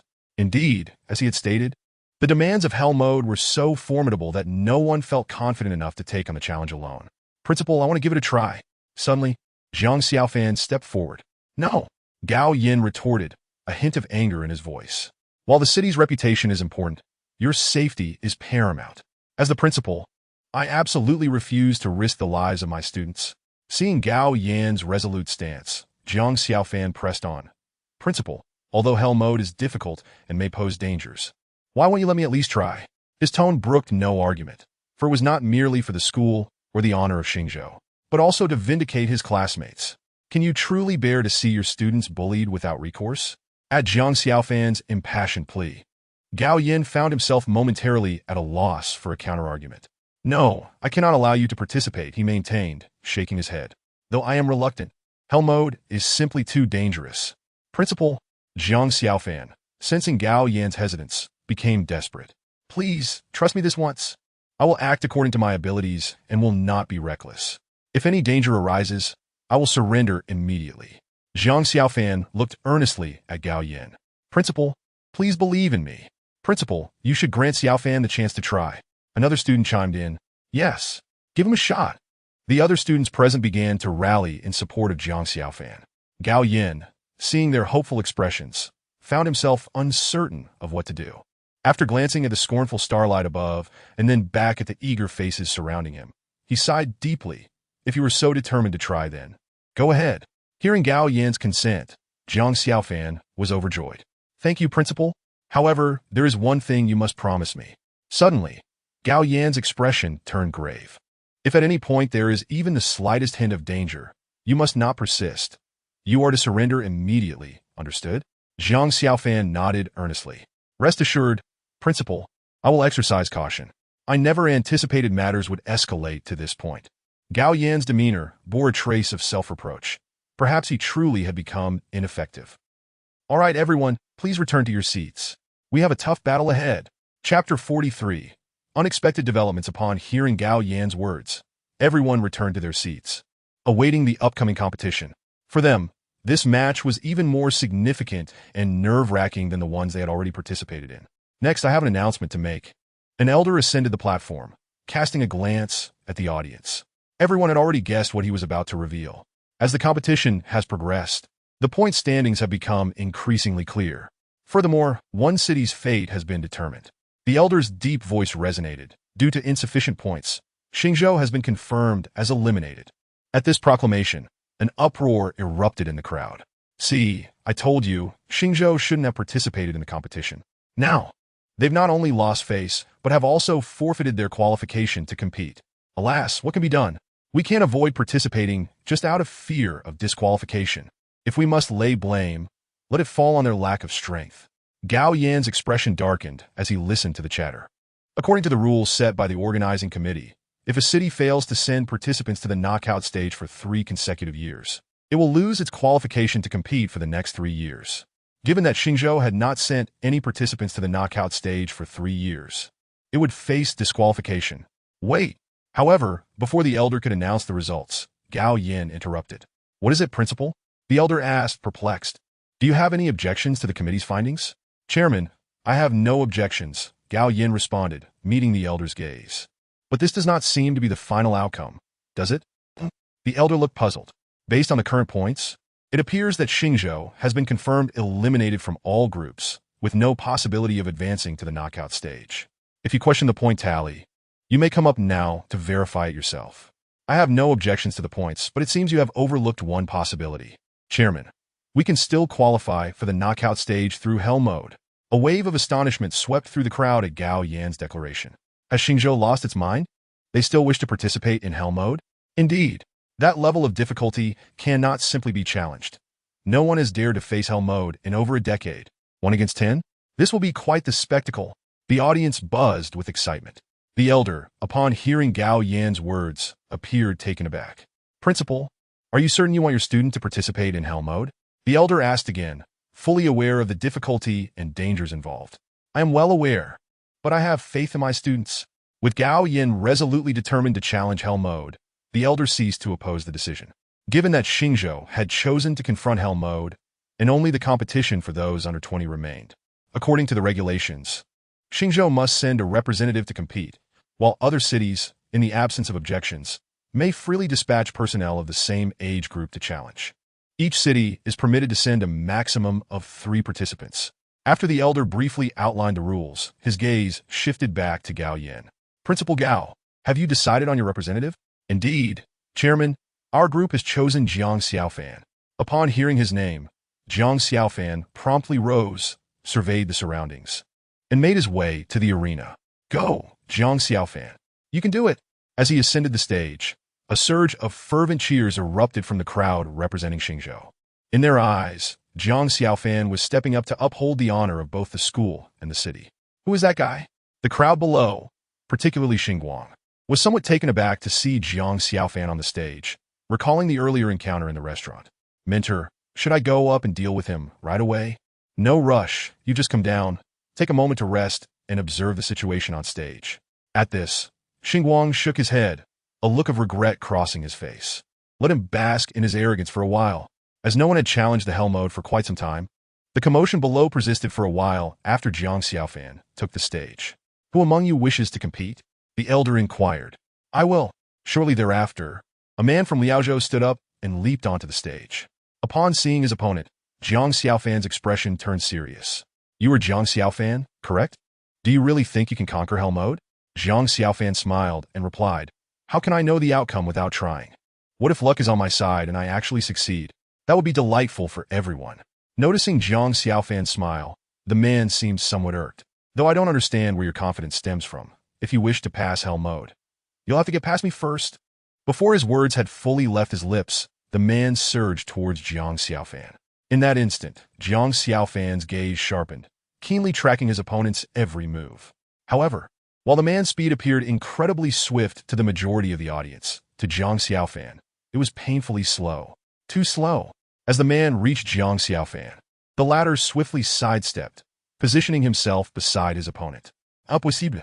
The man had not anticipated Jiang Xiaofan's rapid response and attempted to strike once more. Yet, in the next moment, he was met with a strange smile from Jiang Xiaofan. A surge of danger welled up within him, but before he could react, Jiang Xiaofan's fiery fist landed squarely on his back.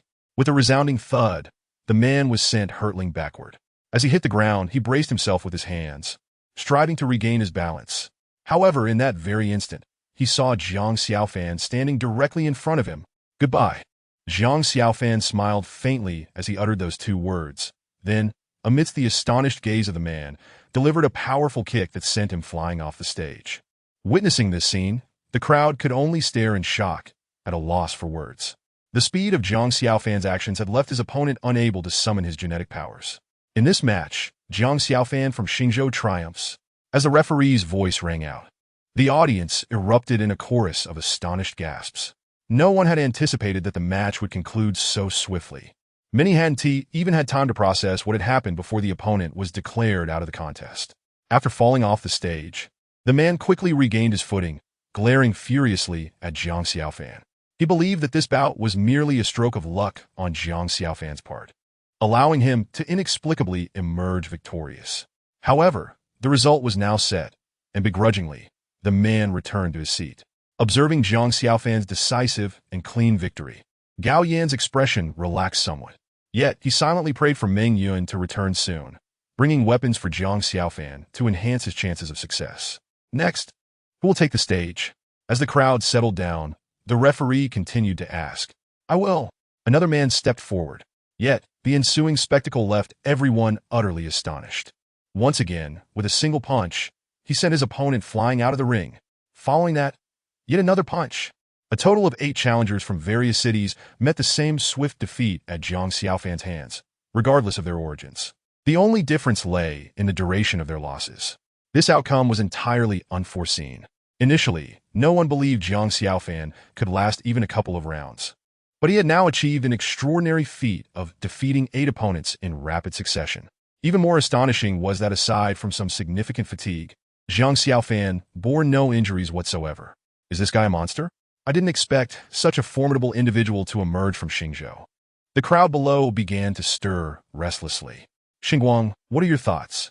At that moment, the mentor from Jinzhou observed Jiang Xiaofan with a grave expression and turned to Xingguang. Though this individual is strong, he does not pose a threat to me, Xingguang replied with a smile. Hearing this, the mentor nodded. As long as you are confident, it's not yet your turn. Let's see how the situation unfolds. If another loss occurs, then you can step in. The atmosphere below had completely ignited. The people of Xingzhou chanted Jiang Xiaofan's name. Who else will compete? After the crowd settled down, the referee continued his inquiry. However, a silence fell over the audience. While there had been eager contenders earlier, after witnessing several rounds of overwhelming defeat, no one dared view Jiang Xiaofan as an easy target any longer. Minutes passed, yet no one stepped forward. If no one volunteered, it would mean Xingzhou would advance to the elimination round by default. The referee began the countdown as no challengers emerged. 10, 9, 3, 2. Just as the countdown reached its conclusion, a male voice suddenly rang out. In an instant, all eyes turned to the man who had spoken. He bore a long sword on his back and wore a highly technological-looking coat as he swiftly approached the stage, locking eyes with Jiang Xiaofan. According to the rules, there were no restrictions on weapons or attire. This meant that as long as one deemed it useful, even bringing a rock onto the stage was permissible. Mengzhou, Han Siwan. As he spoke, he offered Zhang Xiaofan a respectful fist bump. Zhang Xiaofan was taken aback. Han Siyuan was the first person among the many challengers to show him such respect. All others had seemed intent on defeating him to make a name for themselves. This gesture sparked a sense of goodwill within Zhang Xiaofan, and he promptly returned the courtesy. I must say, you are quite strong. Han Siyuan locked his gaze on Zhang Xiaofan and remarked. Zhang Xiaofan, in response, merely smiled, neither confirming nor denying the statement. Where is your weapon? Competing without one puts you at a disadvantage. Han Siyuan inquired upon noticing Zhang Xiaofan's empty hands. My weapon? It hasn't arrived yet. Zhang Xiaofan replied with an awkward smile. Upon hearing the words, Han Siyuan was initially taken aback, unable to comprehend Zhang Xiaofan's implication. Do you look down on me, believing that without weapons, I would not stand a chance against you? Zhang Xiaofan could only continue to force a smile, though his assertion was indeed factual. He found himself at a loss for how to elucidate it. The competition between Zhang Xiaofan of Xingzhou and Han Siyuan of Mengzhou begins. With the referee's declaration, the tense atmosphere in the audience was reignited. If that is the case, then prepare to receive my strike. Han Siyuan, seemingly filled with indignation, charged towards Zhang Xiaofan. Compared to the opponents Zhang Xiaofan had faced earlier, the speed of this adversary was not exceptionally swift, yet his momentum far surpassed that of the others. It was as if every step he took sent tremors through the arena. Sensing this formidable presence, Zhang Xiaofan's expression grew solemn. As Han Siyuan closed in, he made no attempt to evade, instead delivering a punch that collided directly with his opponent. Bang! Bang! Bang! The clash of their strikes unleashed a series of sonic booms. Their exchange left no room for mercy. Each punch targeted the other's vital points. However, after the initial exchange, Zhang Xiaofan realized that Han Siyuan was clad in armor. It was this very armor that absorbed a significant portion of the damage.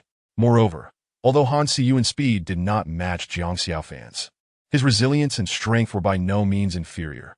Even when unable to counter Zhang Xiaofan's blows, he opted for a different approach to inflict damage, exchanging strength for strength. With each punch Zhang Xiaofan landed, Han Siyuan retaliated without resistance, delivering a punch of his own that struck Zhang Xiaofan. This self-destructive tactic placed Zhang Xiaofan at a distinct disadvantage, for despite their equal strength, Han Siyuan's armor absorbed a considerable amount of the damage. Bang! Bang! They resumed their fierce exchange. Seizing a moment of opportunity, Zhang Xiaofan quickly distanced himself, finally allowing both combatants a brief respite. At this point, both bore visible wounds, a testament to the unexpected intensity of their confrontation that astonished all present.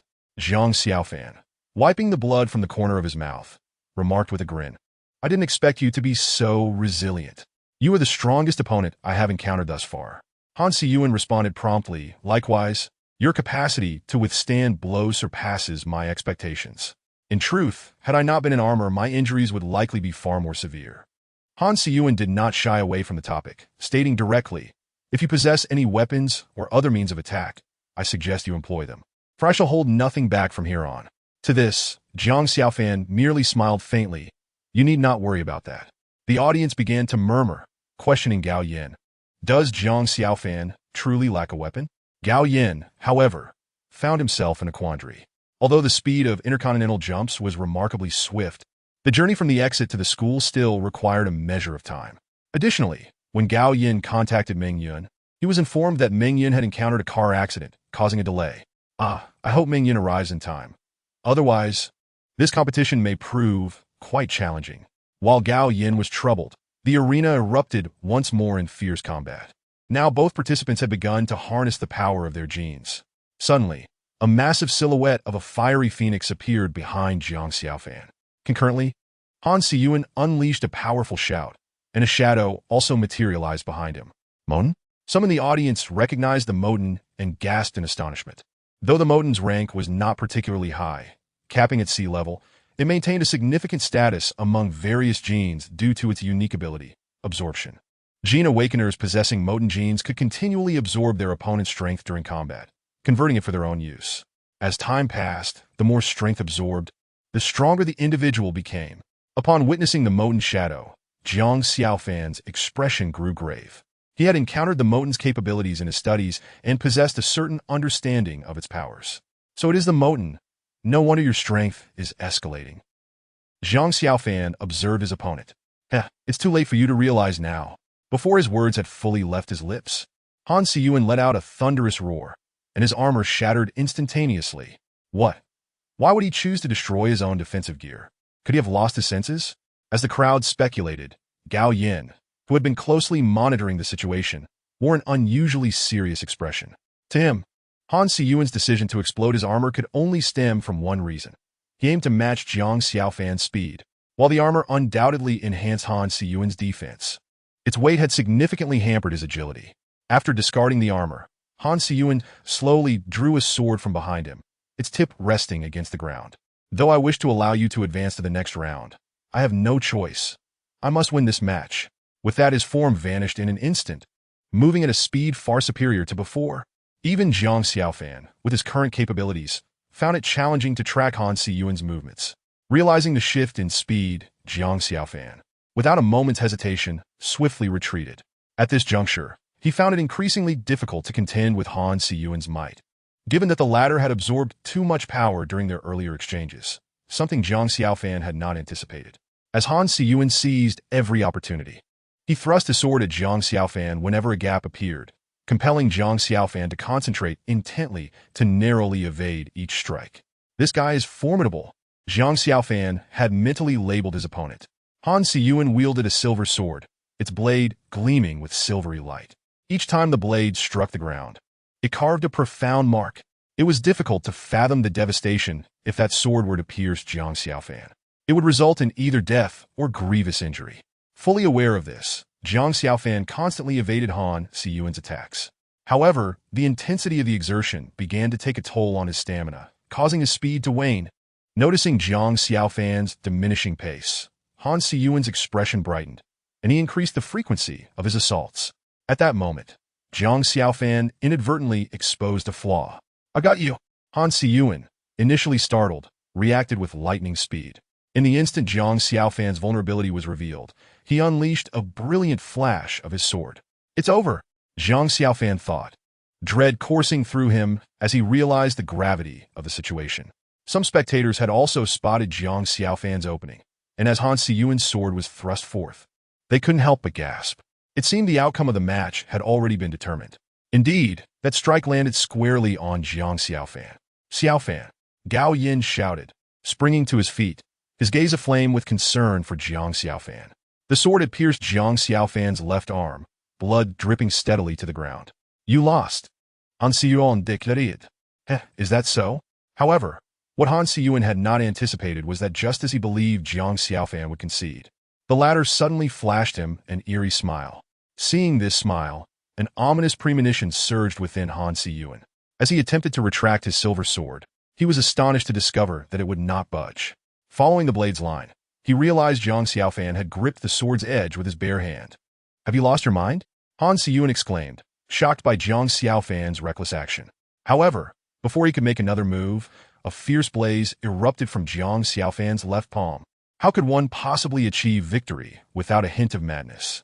Before his words had fully escaped his lips, Zhang Xiaofan struck directly at his opponent's chest. In an instant, the adversary coughed up a mouthful of blood. Yet, this was only the beginning. Following that initial blow, 2 more palms, then 3, came crashing down upon the opponent. A total of 10 solid strikes landed with unyielding force. I apologize, but this time, I must secure victory, Zhang Xiaofan declared as he fixed his gaze upon Han Siyuan. Subsequently, amidst his opponent's astonished stare, Zhang Xiaofan released his grip on the sword's blade, transforming both palms into fists, which he then hurled toward his adversary's abdomen with tremendous might. Bang! With the absence of armor to absorb the impact after Zhang Xiaofan's assault, Han Siyuan's figure was sent hurtling backward. Almost immediately, to the astonishment of the onlookers, he crashed heavily to the ground.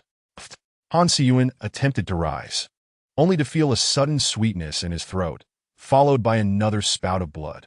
He promptly succumbed to unconsciousness. The entire sequence unfolded with remarkable swiftness. Initially, when Zhang Xiaofan was struck, everyone believed the outcome was sealed. Yet in a flash, the tides had turned once more. Silence enveloped the crowd. Soon after, the spectators regained their composure and erupted into deafening cheers. Well done, Senior Xiaofan.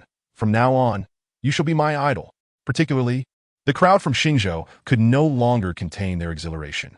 Gao Yin, too, nodded in satisfaction. Chapter 45.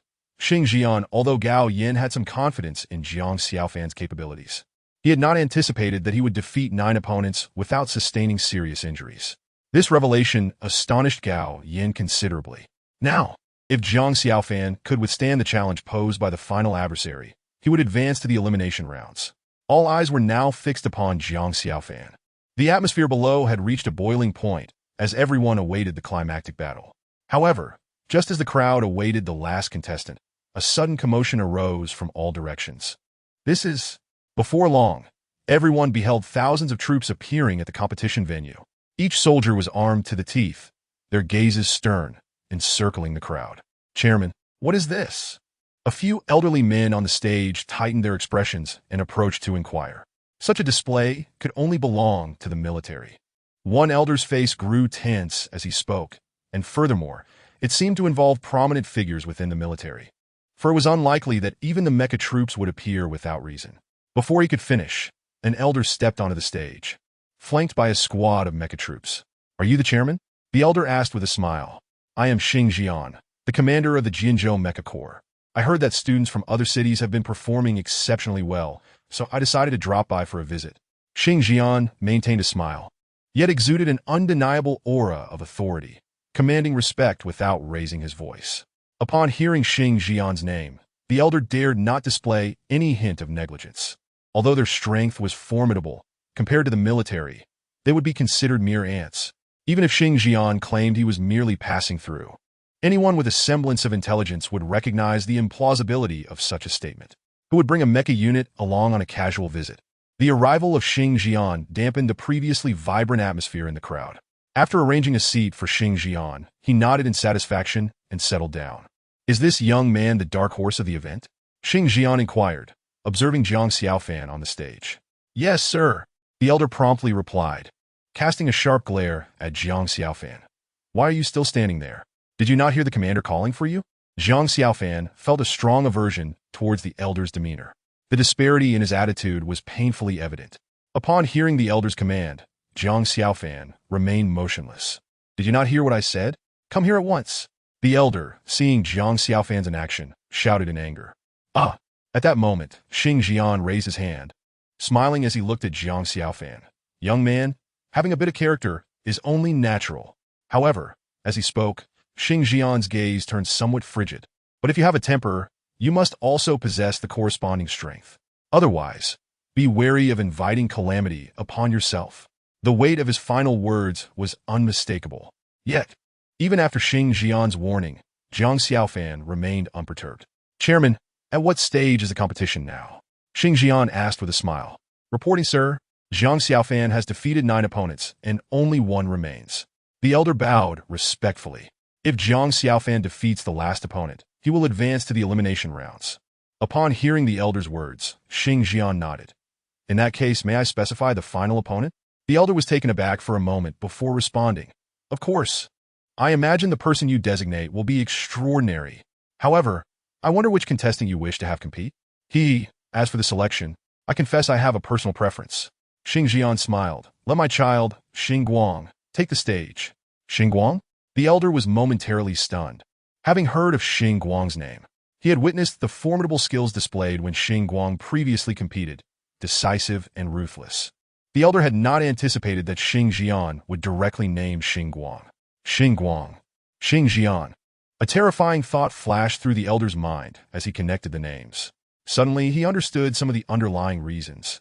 Realizing this, the elder felt a jolt of alarm and hurriedly said, Since it is the commander's chosen contestant, I have no objections. Seeing the elder's perceptiveness, Xing Jian nodded with satisfaction and then cast a glance at Xing Guang. At that moment, Xing Guang and Xing Jian exchanged glances, a cold smile gracing his lips as he leaped onto the stage. I knew you would come up in the end, Jiang Xiaofan remarked with a smile upon seeing Xing Guang, without a hint of surprise. Is that so? It seems you were looking forward to our match? Xing Guang replied with a smile, though his expression held a trace of coldness. What if I say I do not wish to fight you?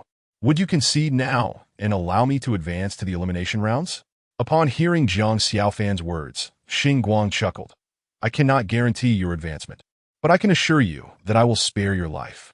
Given your status as a lowly commoner, I cannot, nor will I allow you to triumph over me. As he spoke, Xing Guang turned his gaze toward Jiang Xiaofan and said, Father, I wonder if my victory today would still count as promised? Father? The crowd gasped in disbelief, followed by an uproar of astonishment. These two are actually father and son? It is no wonder Xing Guang possesses such audacity and arrogance. Ah, Jiang Xiaofan is truly pitiful. Upon discovering the relationship between Xing Guang and Xing Jian, the crowd was left in shock, feeling a wave of sympathy for Jiang Xiaofan. To them, Jiang Xiaofan's defeat seemed inevitable. Not only was there a significant disparity in strength, but Xing Jian's power would not permit Jiang Xiaofan to overcome Xing Guang without losing face entirely. However, Jiang Xiaofan appeared to have anticipated their connection, showing little surprise at their relationship. The elder, too, could piece together their connection, though he had not expected such a close father-son bond. For the elder, although he does not believe that Jiang Xiaofan can ultimately triumph, it is not a complete failure. Now that Xing Jian has arrived here, ostensibly claiming it is merely a matter of convenience, anyone can easily surmise that he has come to oversee the battle. This subtly conveys to the elder that if this contest with Xing Guang ends in defeat, the repercussions will likely fall upon him and the various members of the organizing committee. The elder finds himself in a rather difficult position. Should an unfortunate turn of events occur and Jiang Xiaofan indeed vanquish Xing Guang, the consequences could be beyond what the elder could bear. Jiang Xiaofan, having already fought 9 consecutive battles, has pushed his physical capabilities to their limits. With concerns for your personal safety in mind, and due to your exceptional performance, I can assure you that should you choose to surrender now, I will allow you to enter the elimination rounds, and you will still be eligible to participate in next year's martial arts competition in Xingzhou. The elder suddenly presents such an enticing proposition that the audience from Xingzhou is momentarily taken aback. Perhaps Jiang Xiaofan should accept this offer. At least he would have the chance to compete next year. Indeed, if he refuses and loses this match, he would be barred from participating for 3 years. The crowd buzzes with discussion, while Jiang Xiaofan turns his gaze toward Gao Yan. Although he is reluctant to accept the adversary's charity, he still seeks Gao Yan's counsel. After all, this matter pertains to the reputation of their entire school and even the city. He cannot afford to be overly selfish. Were it not for the honor of the school at stake, he would undoubtedly fight Xing Guang until the final moment, not for any other reason than the latter's previous actions against Lu Yi. When Xing Guang made his move earlier, it was evident that he intended to incapacitate Lu Yi, and perhaps even to kill him.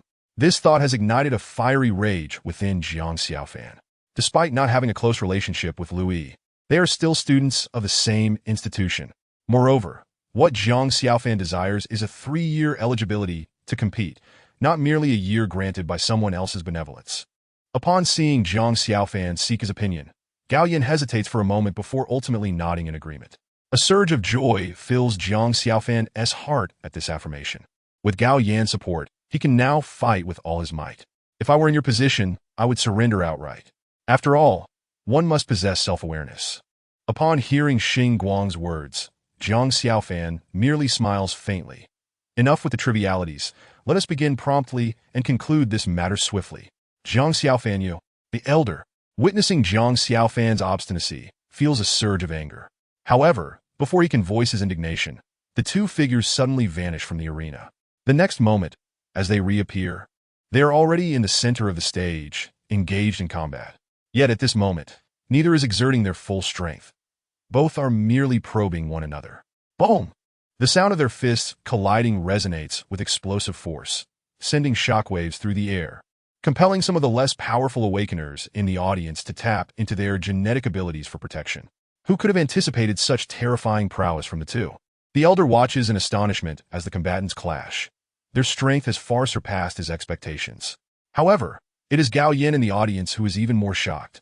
According to the data he possesses, Jiang Xiaofan is merely at E-class strength, barely on the verge of breaking into D-class. Yet Xing Guang's strength is undeniably at D-class. Although this is merely a single tier, the disparity in genetic power is monumental. Yet, Jiang Xiaofan appears to be holding his own against his opponent. Bang! Bang! The two engage in another fierce exchange of blows, swiftly retreating from one another. I must say, Your strength has exceeded my expectations, Xing Guang remarks with a smile. You should take great pride in this. Are you complimenting me? Zhang Xiaofan replies. But why do I feel no joy whatsoever? Perhaps it is your strength that fails to pique my interest. Upon hearing Zhang Xiaofan's taunt, the smile on Xing Guang's face vanishes, replaced by a cold, venomous glare. Do you have any idea that what you just said could lead to your demise? Zhang Xiaofan shrugs his shoulders in resignation, seemingly unconcerned by Xing Guang's threats. If that is the case, then you may as well perish. Chapter 46. Meng Yun returns as Xing Guang's voice echoes. He suddenly bellows with great intensity. The subsequent scene leaves the audience utterly speechless. The previously clear sky, upon his shout, darkens ominously with thick clouds. Thunder rumbles ominously in the distance. This is the elder, witnessing this transformation, gazes upward. For reasons unknown, even with his current strength, he feels an instinctive sense of danger as the clouds obscure the heavens. As if a formidable power lurks within, capable of delivering a fatal blow. The mythical gene? Upon witnessing the weather's abrupt change, Gao Yin leaps to his feet, his astonishment palpable. Principal, what is this mythical gene? The students behind him question in confusion. The mythical gene is a type of genetic endowment that takes the form of a colossal black-tusked elephant, characterized by its razor-sharp teeth that rival the sharpness of several weapons. A mature tusked elephant can reach B-class strength, making it a ferocious and rare genetic beast. Additionally, those possessing the mythical gene have a unique ability to absorb natural energy. The specific type of energy absorbed from nature depends on the natural energies present in the atmosphere at the time of fusion. Given the current circumstances, it seems the opponent is harnessing the power of thunder and lightning. The force of this lightning is not something an ordinary individual can withstand. At this point, Gao Yin wears a worried expression. Does this mean Zhang Xiaofan has no chance of victory? Upon hearing this, Gao Yin shakes his head. I am uncertain. Let us observe the situation further. Meanwhile, on the stage, Xing Guang continues to absorb the power of lightning, his actions unceasing. Crack! With a resounding bang, a bolt of blue-violet lightning strikes directly towards Xing Guang, who makes no attempt to evade. Goodness, has this man lost his mind? Is he so reckless as to face lightning head-on? Do you think an awakener capable of altering the weather would be foolish enough to commit suicide? There must be something terrifying concealed within this. The audience murmurs in speculation. Yet Xing Jian, witnessing this spectacle, displays no signs of concern. Rather, he wears an expression of satisfaction. Zhang Xiaofan, however, furrows his brow at the unfolding events. He certainly does not believe Xing Guang would engage in such a foolish act. And at the moment the lightning struck, he noticed the gleam of delight on the latter's face. The lightning dissipates rapidly, and as it vanishes, Xing Guang's figure becomes increasingly distinct. Zhang Xiaofan then observes a deep purple sphere of lightning materialize above Xing Guang's left hand. The sphere is smaller than his palm by a fist's width, continuously rolling and leaping as if it possesses a life of its own. Moreover, as Zhang Xiaofan focuses on the lightning sphere, he can faintly hear the sound of thunder rumbling within it, as though all the power from the previous bolt has been concentrated within this sphere.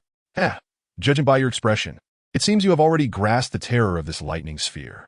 Xing Guang remarks with a laugh upon noticing the shift in Zhang Xiaofan's demeanor.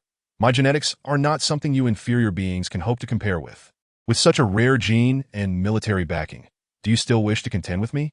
At this point, Xing Guang's tone has placed him firmly on a pedestal above all others. However, this set of rhetoric had no effect on Zhang Xiaofan whatsoever. It must be said that your genes are indeed rare. But who says you are guaranteed to achieve victory? Zhang Xiaofan remarked nonchalantly. The final outcome has yet to be determined. Be careful not to trip over your own words. With a sense of resolve. Upon hearing this, Xing Guang suddenly burst into laughter. But his expression swiftly turned malevolent. If that is the case, then let me show you the might of lightning. Before his words could fade, Xing Guang hurled a lightning orb towards Zhang Xiaofan's position. Crack! As the lightning orb was unleashed, a thunderous roar echoed through the air. All eyes were fixated on Zhang Xiaofan. Yet, he showed no inclination to evade. In the instant the lightning orb was launched, Zhang Xiaofan took a step back, and in quick succession, his hands became enveloped in layers of intense flames. However, this was not the end. Boom! Suddenly, the flames that had only ignited on his fists surged forth, expanding to engulf his arms, and subsequently spreading throughout his entire body. Enveloped in flames? The elder gasped in astonishment. Initially, he believed the emergence of the myriad genes was sufficient to astonish him, but it appeared he had been premature in his surprise. To envelop one's entire being in flames is a feat that requires extraordinarily stringent conditions. It demands an exceptionally precise control over the flames. Otherwise, even the slightest miscalculation could lead to dire consequences, possibly endangering one's life. Not only that, but summoning flames to envelop the entire body also inflicts significant harm to the genetic power. Xiaofan. Witnessing Zhang Xiaofan's desperate struggle, Gao Yan's anxiety reached its zenith. Several times during this ordeal, he contemplated rushing onto the stage to stop Zhang Xiaofan. However, he ultimately refrained from doing so. The spread of flames was merely a fleeting moment. Just as the lightning orb was about to strike Zhang Xiaofan's body, the flames had completely engulfed him. Rumble! The collision of fire and lightning produced effects none could have anticipated. Following a deafening explosion, a surge of flames, intermingled with arcs of lightning, shot into the air. And then, to the astonishment of all, it descended. Boom, boom, boom. The rain of thunder and fire struck the protective barrier, sending ripples through the air. Under this tumult, Zhang Xiaofan hesitated to lower the protective shield, awaiting the mutual cancellation of the two forces. Xinguang, too, observed Zhang Xiaofan with a serious expression, taken aback by his ability to withstand the assault. Xinguang's gaze was cold, as if his mind was devising a plan. Meanwhile, the harsh sounds continued to assault the ears of the audience below. The arena was awash with vibrant colors. All eyes were riveted on the clash between the two. The prowess of these individuals had far surpassed that typical of their age. The elder marveled inwardly. At this level of engagement, were it not for the records laid before him, he would never have believed that these two were under the age of 20. Furthermore, in terms of genetic levels, Xinguang was classified as grade D, while Zhang Xiaofan was merely grade E. It was astonishing to witness such terrifying strength in today's youth. This scenario persisted for several minutes, which were anything but easy for Zhang Xiaofan. The genetic energy within him was being relentlessly depleted. Beads of sweat had begun to bead upon his forehead. After a considerable duration, the flames enveloping Zhang Xiaofan gradually dissipated. Although he had managed to absorb the impact of the lightning orb, he had not sustained any fatal injuries. Yet, at this moment, Zhang Xiaofan's expression was exceedingly grave. Even though he had withstood the lightning orb, the energy expended in enveloping himself in flames had been excessively taxing, leaving his genetic energy nearly depleted. Though he forced himself to stabilize his breathing, Xinguang still perceived his condition. It seems your situation is not as favorable as you might wish to believe. Xinguang maintained his smile. While I did not anticipate your capacity to endure the lightning orb, if I am not mistaken, you are now at your limit, correct? Upon hearing these words, Zhang Xiaofan steadied himself and replied, whether I am at my limit or not, why not test it and find out? If that is the case, then I shall grant your request. As soon as he finished speaking, Xinguang lunged forward with ferocity. This time, their confrontation would not involve any genetic powers. It was purely a brutal melee with fists aimed at bringing the other to their demise. Though Zhang Xiaofan initially managed to fend off some of Xinguang's attacks, as time wore on, the drawbacks of his depleting genetic energy began to manifest. Sensing Zhang Xiaofan's movements growing sluggish, Xinguang accelerated his assault. Bang! Ultimately, after several minutes of resistance, Zhang Xiaofan revealed a flaw, which Xinguang seized upon, delivering a punch directly to his chest, sending him hurtling backward. The moment he hit the ground, Zhang Xiaofan tasted blood in his throat, spitting out a mouthful. Xiaofan! Gao Yan cried out, rising to rush toward the stage. However, in the next instant, Zhang Xiaofan halted him. The look in Zhang Xiaofan's eyes seemed to convey to Gao Yan that he was still capable of fighting, that he had not yet lost. Gradually, under the gaze of all, Zhang Xiaofan rose to his feet. I truly did not expect you to rise after taking my punch. Xinguang remarked with a grin. However, I advise you to leave now. Otherwise, do not blame me for taking lethal action. Xinguang's tone was chilling, his demeanor akin to that of a venomous serpent, poised to deliver a fatal strike at any moment. In that instant, Zhang Xiaofan's expression was grave, his mind racing to devise a response. Given the current circumstances, Xinguang appeared virtually unscathed, with minimal depletion of genetic energy. In stark contrast, Zhang Xiaofan was nearly devoid of energy. Continuing to engage would yield no chance of victory. The only solution lay in delivering a decisive blow to Xinguang. Yet, the method to achieve this remained a formidable challenge. Jiang Xiaofan, take the blade. Just then, as Jiang Xiaofan seemed cornered, Meng Yun's voice suddenly rang out from the audience. Chapter 47. The final moment Meng Yun's voice jolted Jiang Xiaofan to attention. He quickly turned, catching the flaming blade. As the blade came into his grasp, Jiang Xiaofan felt a surge of power boiling within him. You finally made it back. Having been engrossed in the unfolding situation, Jiang Xiaofan had not even sensed Meng Yun's arrival at his side. Clearly, Meng Yun had hurried to the scene, gasping for breath as he exclaimed, "It's truly a case of misfortune compounding misfortune. That damned courier refused to hand over the blade, insisting I could not prove my identity. In the end, I had to return to the school for my teacher's certificate and Jiang Xiaofan's enrollment proof before he finally relented. I thought everything would end there. But to my surprise, upon reaching the intercontinental jump entrance, I encountered maintenance. With no other option, I had to take a taxi to another city before I could use the intercontinental jump to return here. What a day this has been. It nearly drove me mad." As Meng Yun vented his frustrations, Gao Yin felt some of his own tension ease. "You've worked hard." Gao Yin then shifted his gaze back to the stage. Now that the blade had been retrieved, it was time to see what Xiaofan could do. Subsequently, Gao Yin briefly recounted Jiang Xiaofan's current predicament to Meng Yun. "What?" Upon learning that Jiang Xiaofan had challenged the Hell Mode, Meng Yun exclaimed loudly, "Principal, you must know the difficulty and danger of that Hell Mode. How could you possibly agree to this?" Gao Yin sighed in response, "It's a long story. Let us first observe the match. Once the arrow is loosed, there is no turning back." Presently, the honors of Xingzhou rest heavily upon Xiao Fan's shoulders. Regardless of the outcome, as long as he safely steps onto the arena, I shall be content. Upon hearing Gao Yan's words, Meng Yun immediately directed his gaze towards Jiang Xiaofan. Jiang Xiaofan, accepting another's weapon mid-battle, is a violation. At that moment, the elder, witnessing Meng Yun throw the flame blade to Jiang Xiaofan, rebuked him with a voice filled with anger. Of course, there was an element of appeasing Xing Jian in this as well. However, before the elder could finish his statement, Xing Jian made a gesture to halt him. "No need to intervene, it's quite all right." Xing Jian replied calmly, "I believe Guanger possesses this capability. If the Xing family pours so many resources into him, he should easily surpass lower-tier awakeners. Otherwise, I would find it truly disappointing." Upon hearing Xing Jian's assertion, the elder forced a smile and ceased his commentary. At this juncture, Xinguang had also caught wind of Xing Jian's remarks and coldly stated, "You have heard, because of your stubbornness, my father is now somewhat displeased. Do you comprehend the consequences that await you?" Jiang Xiaofan, upon hearing this, donned an indifferent expression and replied, "I know not what consequences may arise, but I am aware that it is your lack of strength that has prolonged this match. What do you say to that?" Upon hearing this, Xinguang's countenance darkened. "It seems you are indeed courting death. If you insist on this, do not blame my ruthlessness." No sooner had he spoken than Xinguang's figure surged forward with incredible speed. Crack! At that moment, the sky, shrouded in dark clouds, was split by a bolt of lightning that struck Xinguang. In the next instant, a sphere of lightning materialized in Xinguang's palm. He intended to hurl the lightning sphere directly at Jiang Xiaofan.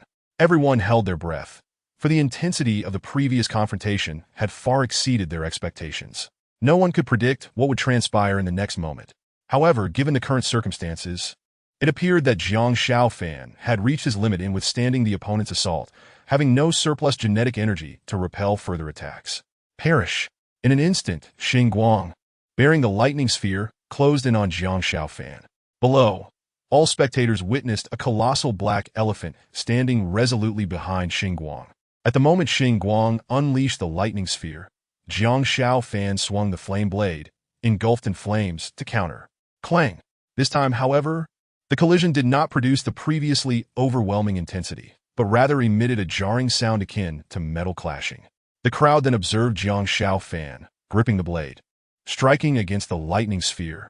In that moment, neither side yielded.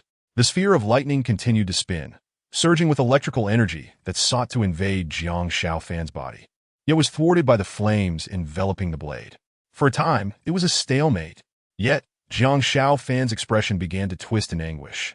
As the genetic energy within him had finally been depleted, Crack!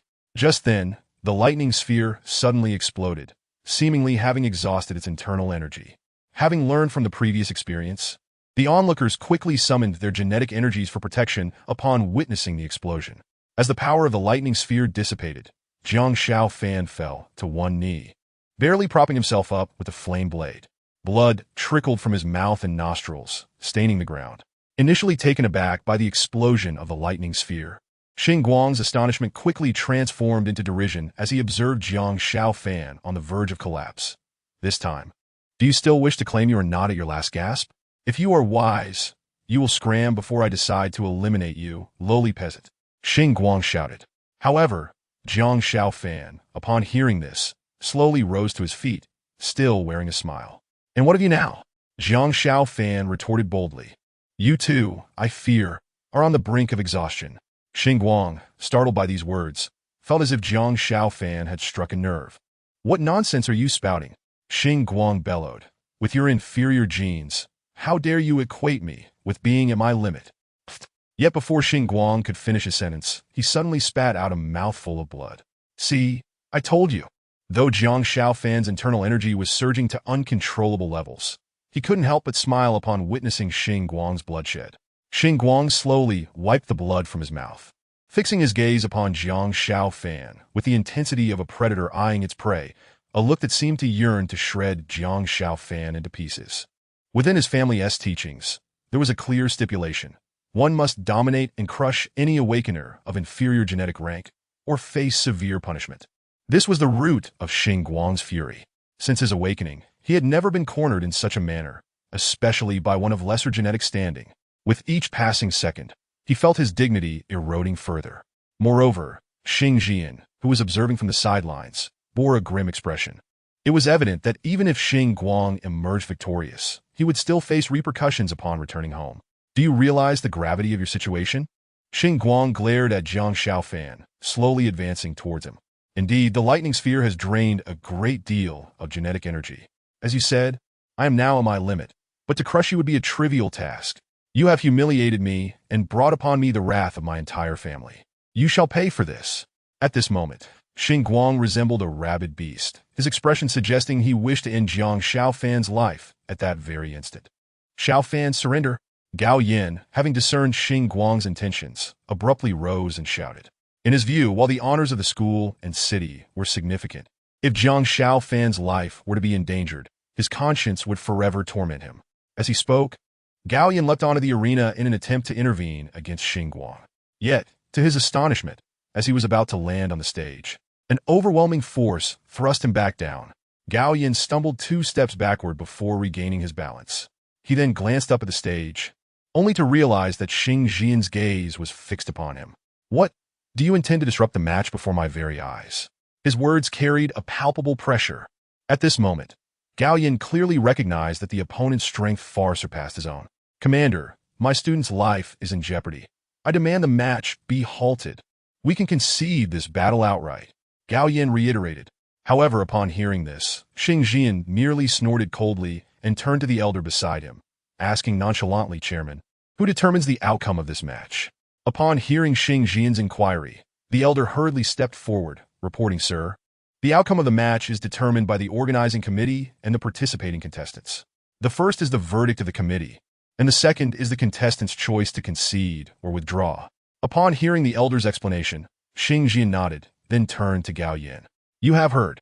You possess no authority to dictate the outcome of this match. Xing Jian stated, of course, if your student chooses to concede, then this match will naturally conclude. Upon hearing these words, Gao Yin felt a surge of anger rise within him, yet he could not counter due to the overwhelming strength of his opponent. He could only look toward Jiang Xiaofan on the stage. Xiaofan, do not persist any longer. This match has already reached its conclusion, Gao Yin urged. Indeed, Xiaofan, you have performed admirably. Do not overexert yourself. Meng Yin also frowned, advising him. Exactly. Xiaofan, senior, you have already done your utmost. It is time to step down. At this moment, not only the people of Xingzhou, but the majority share the same sentiment as Gao Yin. The intensity of this competition has far surpassed their expectations. Naturally, everyone has formed their own judgment regarding the strengths of the 2 competitors. Even if Zhang Xiaofan were to choose to concede now, no one would utter a word of disparagement. However, upon hearing Gao Yan's remarks, Zhang Xiaofan merely shook his head. Then, in front of the crowd, he slowly proclaimed, "I apologize, Principal, but I am not yet ready to concede in this contest." Chapter 48. Conclusion. Excellent. What spirit! Upon hearing Zhang Xiaofan's refusal to surrender, Xingji suddenly clapped in admiration. This was precisely the scenario Xingji had hoped for. For the youth of today, possessing backbone is of utmost importance. Xingji gazed at Zhang Xiaofan and continued, "Classmate, I have high hopes for you." Of course, everyone understood that Xingji was merely putting on a fade. The reason he did not wish for Zhang Xiaofan to concede was his concern over the potential embarrassment to the Xing family. As the genius of the most prominent family in Jinzhou, Xing had always been the center of attention, with all family resources devoted to him. Being a high-ranking official within the military, Xingji certainly did not want to witness Xing struggle against someone like Zhang Xiaofan, whose genetic level was merely E. In truth, Zhang Xiaofan's presence had already caused Xing to lose face. Hence, Xingji wished for Zhang Xiaofan to hold his ground, as only a decisive victory by Xing could salvage some dignity for the Xing family. Naturally, Zhang Xiaofan was acutely aware of their intentions.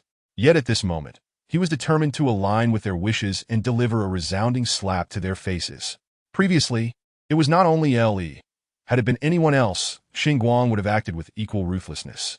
Moreover, Zhang Xiaofan now bore the weight of the fate of the entire school, and even Xingzhou. Ever since Xing had resorted to underhanded tactics, Zhang Xiaofan had been suppressing his rage, awaiting this opportunity. "What? Do you seem to harbor a deep-seated hatred for me?" It appeared that Xing had sensed Zhang Xiaofan's expression, and with a smile, he inquired. However, that was no longer significant, for what awaited him next would be the most brutal moment of his life. Before the words had fully left his lips, Xing gaze turned sinister. In an instant, he lunged towards Zhang Xiaofan. Observing this, the crowd instinctively shut their eyes. To them, it seemed Zhang Xiaofan had lost all capacity for resistance, and a scene of extreme brutality was imminent.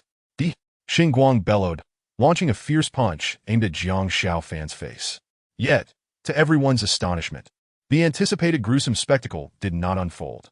Instead, Zhang Xiaofan successfully withstood Xing attack. This was impossible. Xing eyes widened in disbelief, unable to comprehend the unfolding events. In his perception, Zhang Xiaofan had exhausted all his genetic power in fending off his previous onslaught, leaving him with no strength to counter. "Is this all the strength you have left?" Zhang Xiaofan grasped Xing arm and mockingly questioned. "How can this be? You should have completely depleted your genetic power." Xing gazed at Zhang Xiaofan in disbelief, hastily attempting to withdraw his arm. However, to his astonishment, his arm felt as if it were firmly anchored in place, refusing to budge no matter how much he struggled. "So you wish to pull away? Allow me to assist you." Crack! With a peculiar smile curling at the corners of his mouth, Zhang Xiaofan forcefully pushed Xing arm back. In an instant, the joints of his arm dislocated. The excruciating pain caused Xing to emit a blood-curdling scream, clutching his arm as his entire body trembled violently from the agony. This scene left the spectators utterly stunned, at a loss as to how to react. Hadn't his genetic power been exhausted? Indeed, given such a severe depletion earlier, how could he possibly possess such formidable strength now? As the crowd buzzed with speculation, Xing finally began to recover from the intense pain. Why? Why do you still possess such power when you had clearly exhausted your genetic energy earlier? At that moment, a flicker of apprehension crossed Xing gaze as he regarded Zhang Xiaofan. "You need not concern yourself with that. Blame your own inadequacy and arrogance," Zhang Xiaofan retorted with derision. Xing, caught off guard by Zhang Xiaofan's words, soon adopted a chilling demeanor. "It seems the lesson I imparted earlier was insufficient. Do you genuinely believe this will enable you to defeat me? You underestimate me far too much." Unfazed by Xing declaration, Zhang Xiaofan shrugged nonchalantly. "How can one know without trying?" Zhang Xiaofan's mockery ignited Xing pent-up emotions, causing them to erupt. Thunderous rumblings filled the air. Under the astonished gazes of the crowd, a ball of lightning reformed atop Xing palm. Is he out of his mind? Does he not realize that his genetic power is insufficient to sustain the summoning of this lightning ball? Gao Yin exclaimed in bewilderment. Sir, this. The elder, witnessing Xing Guang's reckless actions, hurriedly approached to inquire in a hushed tone. He too recognized that the previous two lightning balls had drained Xing Guang's genetic energy. Forcing the summoning of another would undoubtedly inflict significant harm on his body. Should anything happen to Xing Guang, he would bear the brunt of Xing Jian's wrath, a consequence he could not afford. At that moment, Xing Jian's expression was grave as he observed the unfolding situation on stage. Having sensed something amiss when Jiang Xiaofan had successfully blocked Xing Guang's assault, he now felt even greater fury witnessing Xing Guang's willingness to push his body to the brink for victory. His anger was directed at Xing Guang for being utterly useless, bringing shame to both the family and the military. It is unacceptable. If you cannot even handle an E-level awakened one, you will disappoint me greatly. Understood? The elder replied, hastily retreating, too fearful to utter another word. Meanwhile, Xing Guang had overheard Xing Jian's comments, his countenance darkening even further.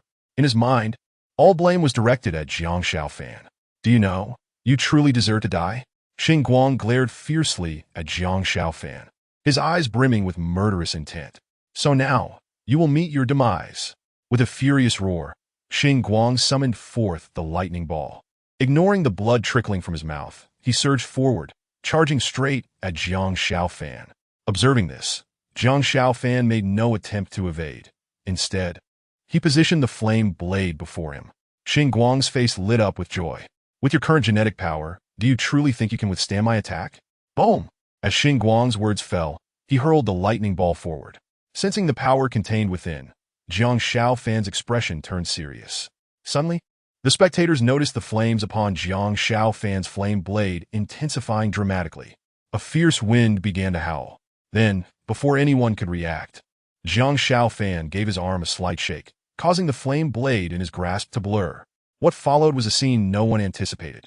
The lightning ball, which had been infused with immense genetic power, came to a standstill the moment it made contact with Jiang Xiaofan. Boom! Accompanied by a deafening roar. It instantaneously fragmented into countless smaller bolts of lightning, scattering in every direction. The sight resembled an apocalyptic event.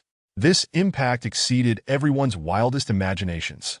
In a panic, the crowd hastily summoned their genetic powers for protection.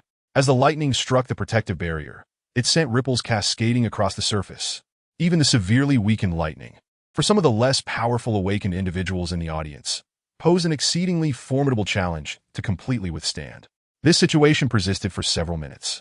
Then, the crowd beheld Xing Guang's astonished gaze. How could this be? Why do you still possess the strength to resist my attack? In that moment, it seemed that Xing Guang struggled to accept the outcome before him, his eyes now betraying a hint of terror. There was no remedy. If blame were to be assigned, it could only be directed at your own inadequacy. Jiang Xiaofan remarked nonchalantly, his tone laced with disdain. Witnessing Jiang Xiaofan's demeanor, Xing Guang felt a surge of blood rush within him, and in a fit of rage, he spat out a mouthful of blood. Xing Guang wished to utter more, but at that moment, Xing Jian suddenly appeared behind him. Before Xing Guang could react, Xing Jian delivered a swift strike to his back, causing Xing Guang to lose consciousness. Useless! Xing Jian seized Xing Guang and cursed under his breath, then turned his gaze toward Jiang Xiaofan. You're Jiang Xiaofan, aren't you? Xing Jian said with evident interest as he appraised him from head to toe. Quite impressive to have defeated Xing Guang. Your strength is considerable. I shall remember this incident. His words dripped with menace. Of course, such tactics held no sway over Jiang Xiaofan, who merely smiled and replied, such matters are unavoidable. After all, one cannot blame others for their own shortcomings. Losing a match is but a natural occurrence. Upon hearing this, Xing Jian's expression turned icy as he glanced at the unconscious Xing Guang, letting out a cold huff. You had best avoid crossing paths with me again. Before his words had fully dissipated, Xing Jian departed the arena, hoisting Xing Guang away. Commander, this. Observing the abrupt departure, the elder found himself at a loss for what to do. At that moment, the previously overcast sky cleared in an instant. The elder looked up at the heavens, then glanced at the retreating troops, letting out a deep sigh. Chairman, may I announce the results now? Jiang Xiaofan inquired suddenly. The elder was momentarily taken aback, then shook his head. I hereby announce that Jiang Xiaofan has successfully completed the Hell Mode Challenge. He has advanced to the group elimination round. Given the circumstances, the elder could only proclaim the results. At the instant the announcement was made, the atmosphere in the audience erupted. Not only the people of Xingzhou, but everyone except those from Jinju cheered exuberantly at this moment. For no other reason than the thrilling competition Jiang Xiaofan had provided. He deserved their accolades. The crowd from Xingzhou was particularly frenzied, with laughter and tears, all too excited to know how to react. Principal Xiaofan has done it. Meng Yun's eyes brimmed with moisture at this moment. Indeed, we had underestimated Xiaofan too much before. Chapter 49. Celebrity at this moment. Everyone was chanting Jiang Xiaofan's name. In that instant, Jiang Xiaofan seemed to shine with the brilliance of a star. Xiaofan, you are so handsome. You are our pride. The elder, witnessing such a scene, recalled the look Wang Jian had cast at Jiang Xiaofan when he left earlier. Not wishing to stir up further trouble, he immediately announced the conclusion of the competition, stating that the elimination rounds would continue the following day. Following the conclusion of this contest, news spread the next day that left the people of Xingzhou in shock. All participants who were grouped with Jiang Xiaofan and had previously advanced to the elimination rounds chose to forfeit. This, Gao Yin, upon receiving the news, could only manage a bitter smile, unsure of how to respond. Principal, does this mean that Xiaofan has become the group champion? Meng Yun could hardly contain his excitement as he spoke. Gao Yin nodded, confirming, yes, the news has verified that Xiaofan is the champion.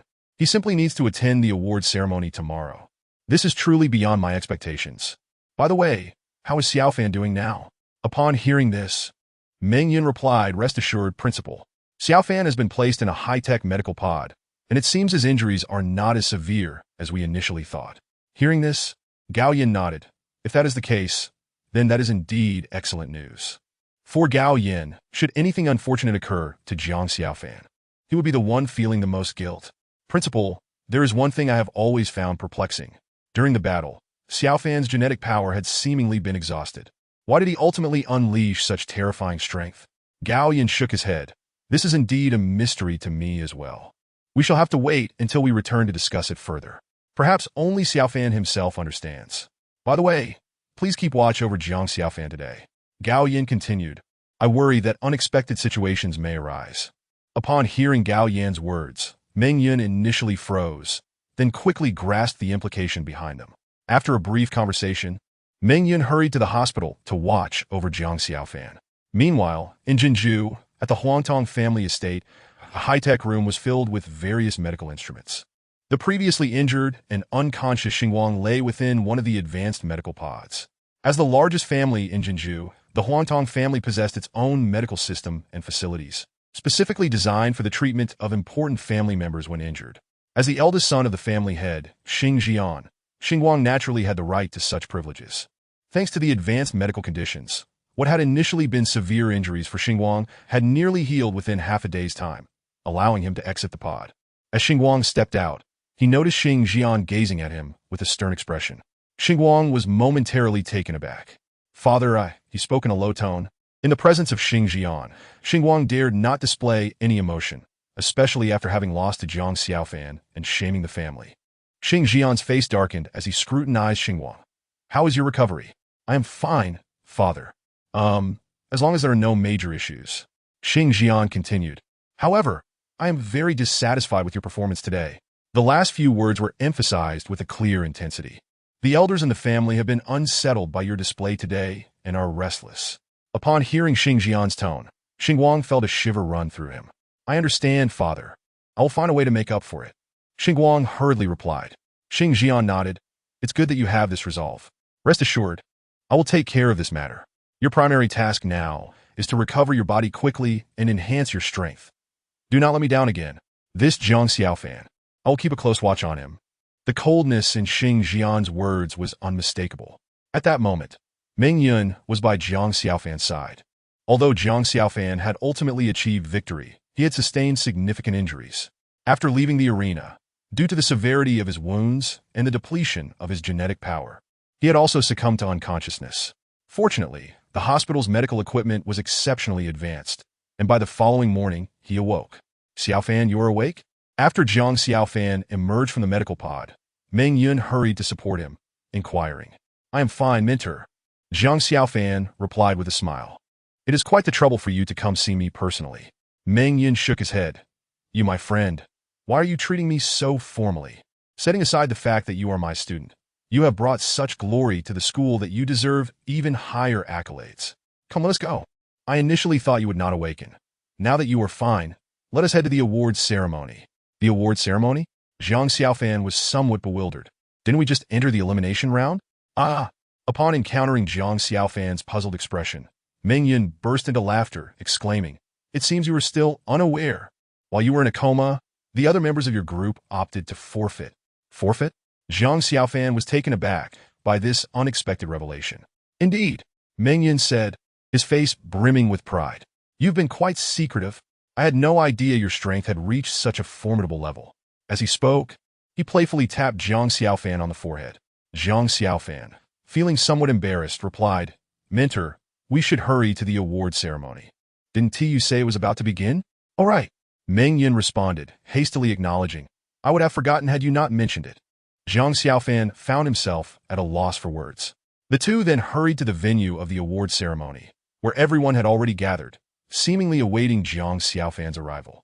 Seeing this, Zhang Xiaofan felt a wave of embarrassment and quickened his pace. Xiaofan, there's no need for you to sit down. Everyone's been waiting for you. Hurry up and get on stage. Zhang Xiaofan had intended to find a seat, but was urged on by the nearby Gao Yin.